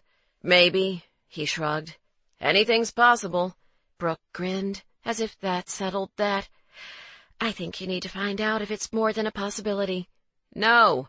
She cocked her head, speaking more definitively. "Yes, you do. You have to talk to her, Ford." He pushed away from the counter and stood up, not wanting to hear this. "No, I don't." Brooke stared at him like he was crazy. "Why not?" "Because it wouldn't make a difference," he shouted. When she blinked in surprise, he turned away, furious that she'd pushed him into this conversation. Damn it, Brooke! He walked over to the window and ran a hand over his jaw. After taking a moment, he turned around. Even if it's all true, even if Victoria didn't sleep with someone else and she left for the night because she didn't want to see me with another woman, it wouldn't matter. I can't be with someone who won't let me in. His humorless smile was wry. And yes, I know that's ironic coming from me, but if I ever were to go down this road and let myself fall for someone, it can't be halfway. I have to know that she's in too. I can't spend my life waiting and hoping for the next good moment, giving everything and loving someone who pushes me away and can't love me the same way back. I won't let anyone mess with my head again like that. He shook his head. I can't. Brooke's expression softened. She stood up and joined him by the window. No, and you shouldn't have to. She put her arm around him and rested her head on his shoulder. They stayed that way for a long moment. Sorry I made you talk about feelings, she finally said. He kissed the top of her head. Yeah, you're kind of a jerk that way. I could always go next door and kick her ass, she offered. Babe, you're like 5'2". Not in heels. She nudged him. Come on, come to the game with us. It'll be fun. You know you love it when they bring the dessert cart around. He couldn't argue with that. Besides, if he didn't say yes, Brooke would probably stage a damn intervention, and then he'd just have to talk more about feelings. All right. If Charlie and Tucker can make it, count me in. Brooke did a little clap. Yay! I said, if Charlie and Tucker can make it. She gave him a look. What are the odds that Charlie and Tucker have something better to do today? Fair enough. Mid-morning on Monday, Nicole called Victoria's office to check in after her meeting with Peter Sutter. Per Victoria's arrangements, the two of them had met at a coffee shop close to Nicole's work, so they could reconnect and smooth over some of the, hey, we had a baby together awkwardness. So, how did it go? Victoria asked. Pretty good, actually. The first thing he did was apologize for leaving that morning without saying goodbye, and he also said that he really regretted missing the first 5 months of Zoe's life. He's a nice guy. I can see why I slept with him, Nicole joked. And you're still on for tonight? Peter and Melanie will be at your place at 6 to meet Zoe? Victoria asked. That's what he said, but I wanted to talk to you about that. I'm starting to freak out about this meeting. Uh-oh. How so? Victoria asked. It's Melanie. What if she doesn't like me? What if she decides that Peter should be focusing on her pregnancy and their baby instead of Zoe? Or worse, what if she decides to get a lawyer involved because she thinks she and Peter should raise their baby and mine? Based on my interactions with Melanie, I don't think any of that will happen, Victoria reassured her. But if it does, we'll handle it. I will handle it. That's what I do, Nicole. Nicole still sounded hesitant. Can you come tonight? I'd feel so much better if you're there, too. The request surprised Victoria. She'd planned to stay out of everyone's way tonight and just check in with Nicole afterward. But after hearing the nervousness in her client's voice, she couldn't refuse, especially since Nicole wasn't just any client. I trust you to take care of my sister. Of course I'll take care of your sister. I'm happy to be there, Nicole. Absolutely. After she hung up with Nicole, Will walked into her office with a stack of message slips. All these came in during one phone call? Victoria asked. That's Monday for you, he said matter-of-factly. Speaking of which, can you move my afternoon schedule around so I can be free by 5 o'clock? When Will gave her a look, You've got to be kidding me, she smiled. Thanks, you're a god. He snorted disdainfully as he walked out of her office, and then he worked his magic and had her free at 5 minutes before 5 o'clock. When she stopped by his desk on her way out, he checked his watch. Time for the big meeting, huh? Almost time. I'm going to stop at my place and drop off my briefcase. Since this is supposed to be a casual get-together, I was thinking I should look less lawyery. Will looked her over. Better lose the suit, then. Pfft, now they were just getting crazy. It's still a business meeting. Just saying, he said in a sing-song tone. She caught a cab in front of her building and made a quick pit stop at home, grumbling to herself that Will was probably right, because really, when wasn't he? She changed out of her light gray pantsuit and into a cream V-neck sleeveless dress. Then she grabbed another cab and gave the driver Nicole's address. The cab pulled up in front of a vintage apartment building in Lincoln Square. There were 6 units on the second floor, and Nicole's was the closest to the stairwell, on Victoria's right. She knocked on the door and waited. After a brief pause, she heard someone approach, and then the door opened. Victoria blinked. "Ford, I didn't realize you would be here." He stood in the doorway, looking surprised himself. "Nicole asked me to come for moral support. She didn't mention you were coming, too."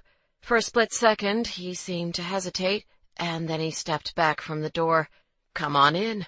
Nicole's living room was cozy, but small and packed tight with baby paraphernalia.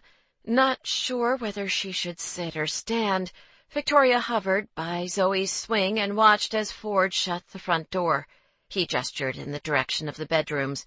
"Nicole's getting Zoe dressed. They should be out any minute." He tucked his hands into the pockets of his jeans, and silence fell between them. Victoria tried to fill the void, keeping her tone light. "How's work going?" "Good. Busy.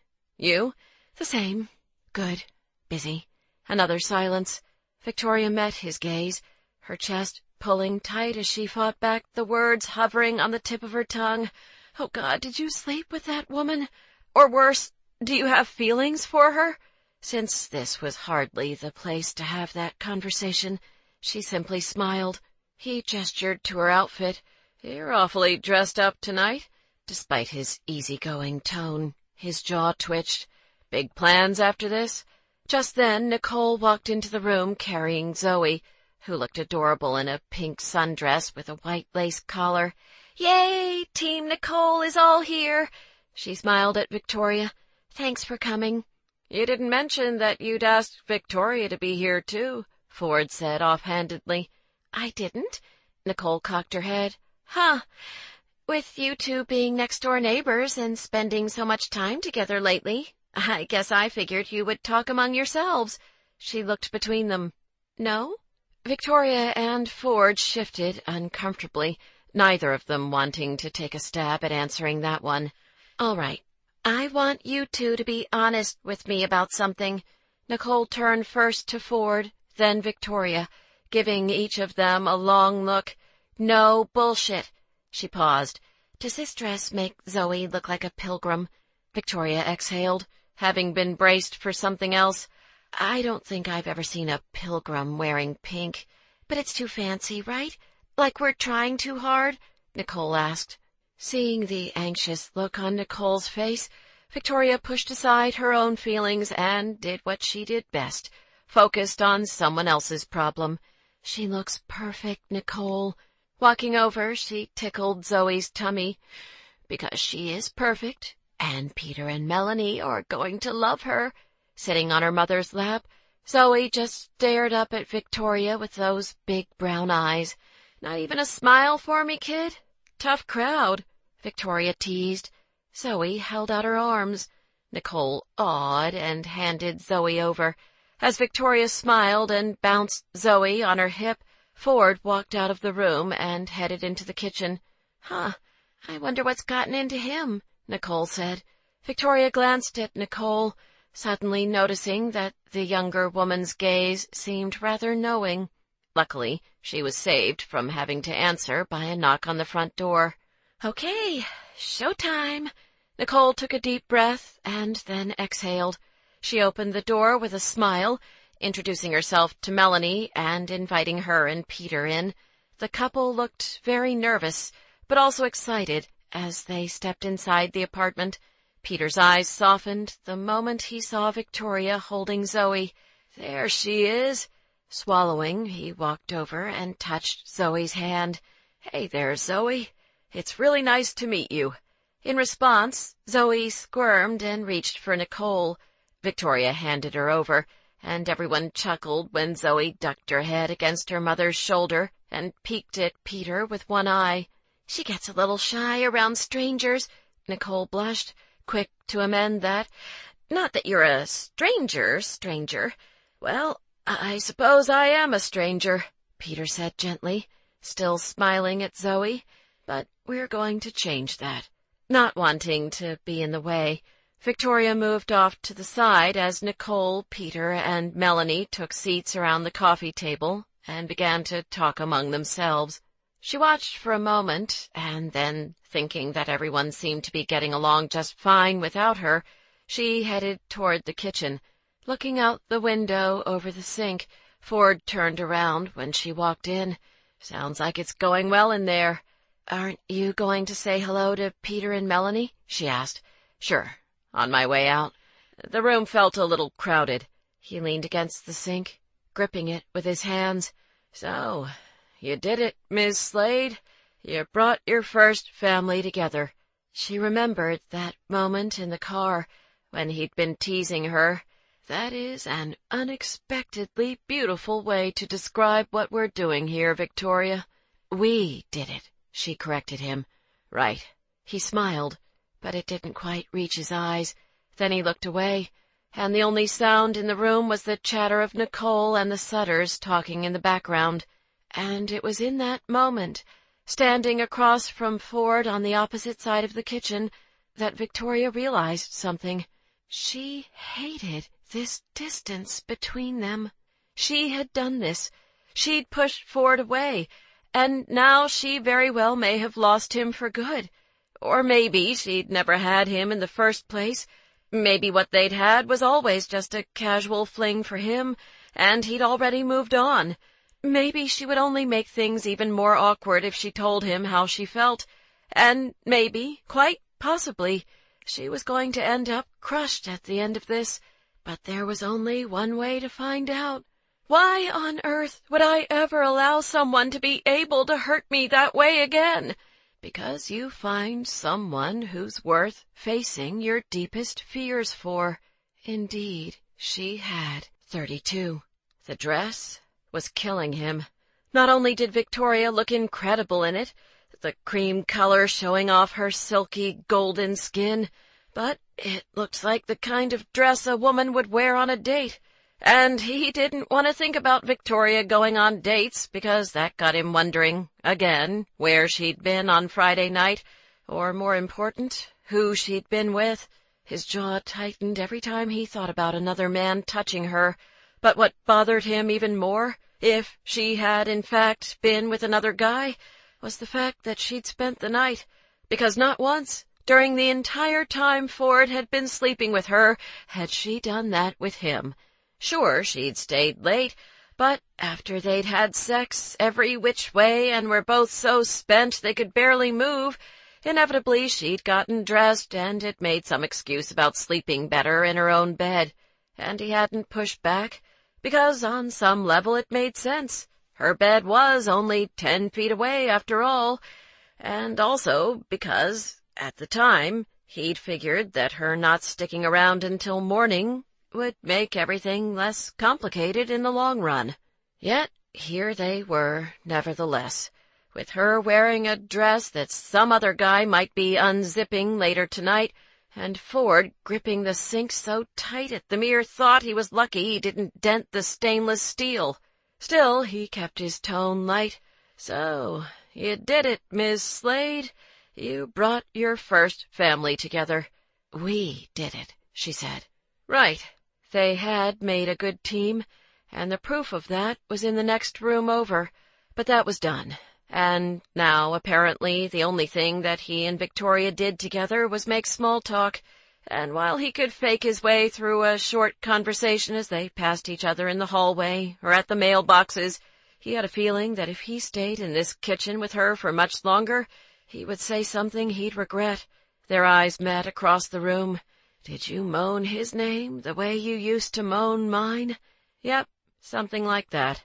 "So, it seems like everything's going well here."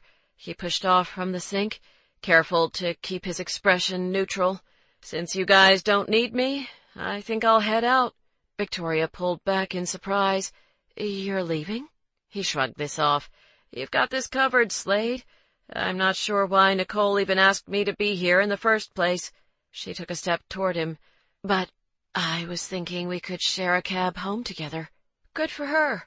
That she wasn't fazed by all this polite small talk, but the idea of sitting next to her in a car for 20 minutes, pretending that everything was just peachy, held zero fucking appeal for him. So he lied. Actually, I'm not going home. I have plans. Plans? Oh. For a moment, it looked like Victoria was going to say more, but then she bit her lip and fell silent. Right. Moving past her, he walked into the living room and smiled at Peter and Melanie, both of whom seemed surprised by his unexpected appearance. Peter, Melanie, good to see you again. Don't mind me, I'm just on my way out. You're going? Nicole stood up from the couch, holding Zoe, and shot a look at Victoria, who'd just come out of the kitchen. I think you can all manage without me, he said, with a light chuckle to underscore the fact that he was fine. Of course he was. Everything was cool. He just had places to be. Then he opened the door and left, taking the stairs down and exhaling as soon as he got outside. He ran a hand over his mouth as he walked along the sidewalk in the direction of his parked car, and made it almost a block before he heard someone call him. Ford! He glanced over his shoulder and saw Victoria following him, walking briskly in her dress and heels and carrying a small leather purse. The sight pissed him off, because whatever this was, whatever she wanted to talk about, his semi-terse behavior, or perhaps the fact that he'd left without saying more to make Peter and Melanie feel welcome, he didn't owe her any answers. Go back inside, Victoria. When she kept right on following him, he shook his head and turned into the alley that led to the side street where he'd parked his car. Ford! Hold on! He spun around. What? She stopped at his brusque tone and stood a couple feet from him in the alley. When she hesitated, he gestured impatiently. What, Victoria? She lifted her chin. Are you dating that woman who was with you in the elevator? Fuck that. All his frustration boiling to the surface, he took a step closer to her. She had no right to ask him that, not anymore. She had kicked him out of her life. Would it make any difference if I was? He asked sharply. Victoria held her ground, peering up at him and taking a moment before answering. No. His shoulders slumped. Well, he'd asked. That's what I thought, he said tersely. He spun around and started walking toward his car. Because I'd fight for you anyway. He stopped, his heart pounding. He turned around to face her. She stepped toward him, speaking determinedly. This was not supposed to happen. My whole adult life I have avoided exactly this happening. I had things all mapped out, I knew what I wanted, and I was set. But then you came along, and you messed up all of that with your little quips and your jaw that twitches when you get protective, and the way you somehow managed to always be so infuriatingly unfazed no matter what I throw at you. And now I'm stuck. I can't get back to my old life, and even crazier, I don't want my old life anymore. She held his gaze. Because that life doesn't have you in it. She moved closer. These past 2 weeks without you have felt wrong, and I miss you so much. Her lip began to tremble, but she swallowed and kept going. I know I pushed you away, but not because I don't care. It's because I care so much that it scares me. Her voice softened, but losing you scares me even more, and I thought maybe, if you felt the same way, that we could start over. Only this time, we'd do it for real. She fell quiet then, standing still as she waited, his throat feeling tight. Ford needed a moment before he could answer. If I ever were to go down this road and let myself fall for someone, it can't be halfway. I have to know that she's in too. And that speech, coming from her, said everything. He moved closer and cupped her face in his hands. I love you. Her eyes filled with tears, her expression suddenly so hopeful and vulnerable it made his heart ache. "Really?" "Yes." He smiled softly. "Like crazy, awful, miserable, without you kind of love. Hell, even Tucker was trying to cheer me up." Victoria bit her lip. "But the blonde in the elevator was just a co-worker." Ford stroked his thumb across her cheek, wiping away one of her tears. "See, apparently that's how these crazy, miserable, without you things work. It means you're the only one I think about, ever since the day I first knocked on your door." She smiled and touched his cheek. "You weren't the only one who was miserable. Friday night I had to sleep at Rachel's, because I couldn't stand the thought of you with another woman." "Ah, Rachel's. That's where you were." In his head, he did a little victory dance. "Where else would I have been?" She cocked her head. "Wait, did you think—" He cut her off. "Still don't want to think about it. Ever." Her lips curved. Then she looked at him for a moment, her expression softening. "You know I love you too, right?" He pulled her closer, his voice thick with emotion. "I do now." He bent his head and kissed her, tenderly at first, and then more heatedly as they leaned against the building, her purse falling to the ground, and his forearms pressing on the brick as he held her face in his hands. When she finally pulled back, her cheeks were flushed. "I think we need to get out of this alley." His thoughts exactly. Ford scooped up her purse and they hurried through the alley. But then Victoria stopped in her tracks when they got to his car. "Shoot, I forgot about Nicole. She's still with Peter and Melanie." "Nicole will be fine." "I was so distracted when you left, I'm not sure I even said goodbye. Not my usual level of client relations," she said with a sheepish grin. He took out his phone. "I'll text her and explain everything." He read out loud as he typed, "Victoria left with me. She says goodbye." He hit send and winked at her. "Now can we go have make-up sex?" A guy passing by them on a bicycle looked over sharply and nearly crashed into a parked car. "Seriously?" Victoria said to Ford, but he noticed that she climbed into his car lickety-split. "I got a funny vibe from Nicole earlier," Victoria said as she buckled her seatbelt. "Do you think she knew something was going on between us?" As Ford got behind the wheel, his phone buzzed with a new message. He shook his head while reading it. "Well, at least now I know why she asked me to come tonight." He held out the phone so Victoria could see his sister's reply. "You're welcome. Now stop brooding." In his bedroom, as the evening summer sun filtered in through the shades on his windows, Ford kissed the back of Victoria's neck. He slowly inched down the zipper of her dress, thinking how, a mere hour ago, he'd been going out of his mind at the thought of some other man doing exactly this. But now here they were, and she was all his. He pressed his mouth to the top of her shoulder as he pushed the dress down her arms and let it fall to the floor. "Ford," she murmured, leaning against him. He picked her up and carried her to the bed. After setting her down, he stripped off his clothes as she kicked off her heels and took off her bra. Then he climbed onto the bed and swept his mouth over hers in a long, possessive kiss. When his hands finally moved to her underwear, she sighed, but instead of yanking them off, he pulled them down just an inch and slowly kissed his way down to her stomach. She groaned. "You're driving me crazy." He smiled wickedly against her skin. "Better get used to it, Miss Slade. I have 2 weeks' worth of driving you crazy to make up for." Afterward, they lay face to face on their sides, looking at each other as the fading sunset cast a soft orange glow around the bedroom. She reached out and slid her hand over his. "Don't even think about asking me for brownies," he growled. She laughed.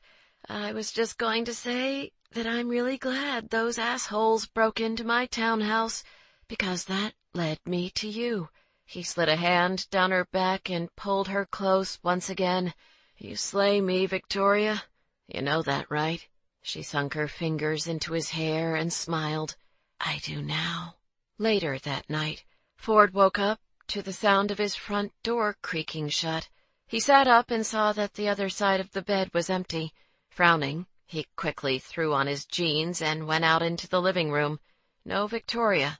Then he noticed a dim sliver of light filtering in through a crack between his front door and the wall, and realized that someone had left the door propped open with the deadbolt. Seconds later, that someone tiptoed back in, bare-legged, and wearing his shirt. Victoria smiled when she saw him standing there. "Sorry, I was trying not to wake you." She held up a skinny travel container. "Toothbrush." Ford's mouth curved. Saying nothing, he walked into the kitchen and opened one of the drawers. She rested her hip against the counter, watching him. "You are awake, right? This isn't some creepy sleepwalking thing, is it?" He gave her a look as he walked over. Then he set something down on the counter in front of her, a spare key to his place. She smiled softly, looking down at it for a moment, and then picked it up. "Well, I guess we'd better alert the cavalcade that Unit 4F is officially closed for business. Had to get that in, did you?" He scooped her up as she laughed and set her on top of the counter, liking this look of her in his shirt and not much else. She looked again at the key in her hand. "It's been years since I've had an actual boyfriend." That made him go soft on the inside all over again. "It's going to be even longer before you have another one." Her expression turned almost shy. "This happily ever after stuff? Marriage, 2.5 kids, and the minivan? I never thought those things were in the cards for me. This is all very new." It was new for him, too, but it also felt very right. He wrapped his arms around her. "We have plenty of time to figure out those things. And we always have the frozen eggs." She peered up at him. "We?" "Yes, we." No hesitation. "We," she repeated. Not a question this time. Then she slid her arms around his neck, her voice husky. "I like the sound of that, Ford Dixon." He lowered his head and kissed her, not worrying about what would happen tomorrow, or 3 months from now, or even 30 years down the road. All that mattered was that she would be by his side, and that was the happiest damn ever after of them all. Epilogue. 2 weeks later, Victoria sat side by side with Ford, trying not to smile when she saw him run a nervous hand through his hair. Had she ever been there? "So, this is Ford," she told Dr. Metzel, with no small amount of "isn't my boyfriend so cute" pride. 2 days ago, when she and Ford had been talking about their weekend plans, she'd offhandedly remarked that she had her therapy appointment on Saturday. Much to her surprise, he'd offered to go with her, and then her heart had melted when she'd heard why. "It's nice to meet you, Ford," Dr. Metzel said, with a warm smile. "As I told Victoria on the phone, I'm happy to explore therapy options for the both of you. Normally, in circumstances like these, I'd recommend a combination of couples sessions and individual sessions, but let's see how things go today, and then we can figure out a plan of attack. Okay?" When they both nodded, the good doctor picked up his pen. "I think we should start with you, Ford. What is it that you would like to accomplish in these sessions?" "Wow," Ford exhaled, shifting uncomfortably in his chair. "We're just diving right in with that one, are we?" Victoria patted his knee. "It's okay, babe. He already knows you have issues, too." "Right." He held out his hands, going for a joke. "I guess Dad didn't play enough catch with me growing up." Victoria turned to Dr. Metzel. "Clearly he's going to have to dig a little deeper." Ford shot her a look. Smart ass.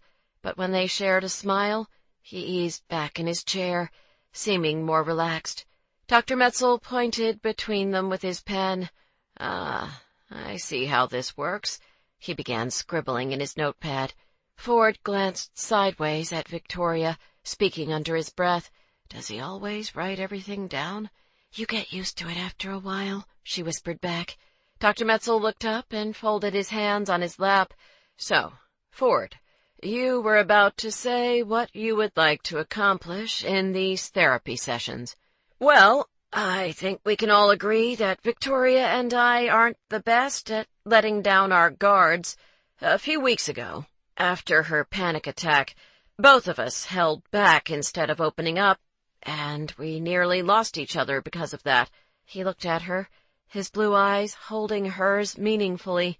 And I think, basically, we both know that this is a really good thing, and don't ever want to be in a place where that happens again. Victoria linked her fingers through his, feeling her throat tighten with emotion. Well said. I'm not about to cede control to fate, waiting around for Mr. Right to show up on my doorstep. But apparently fate had gone and done her thing anyway. That sneaky little bitch. This concludes Suddenly One Summer by Julie James. Narrated by Karen White. Copyright 2015 by Julie James. This unabridged audiobook is recorded by arrangement with the Berkeley Publishing Group, an imprint of Penguin Publishing Group, a division of Penguin Random House, LLC, and was produced in the year 2015 by Tantor Media, Incorporated, which holds the copyright thereto. Please visit tantor.com for more information on our growing library of unabridged audiobooks and to take advantage of special offers.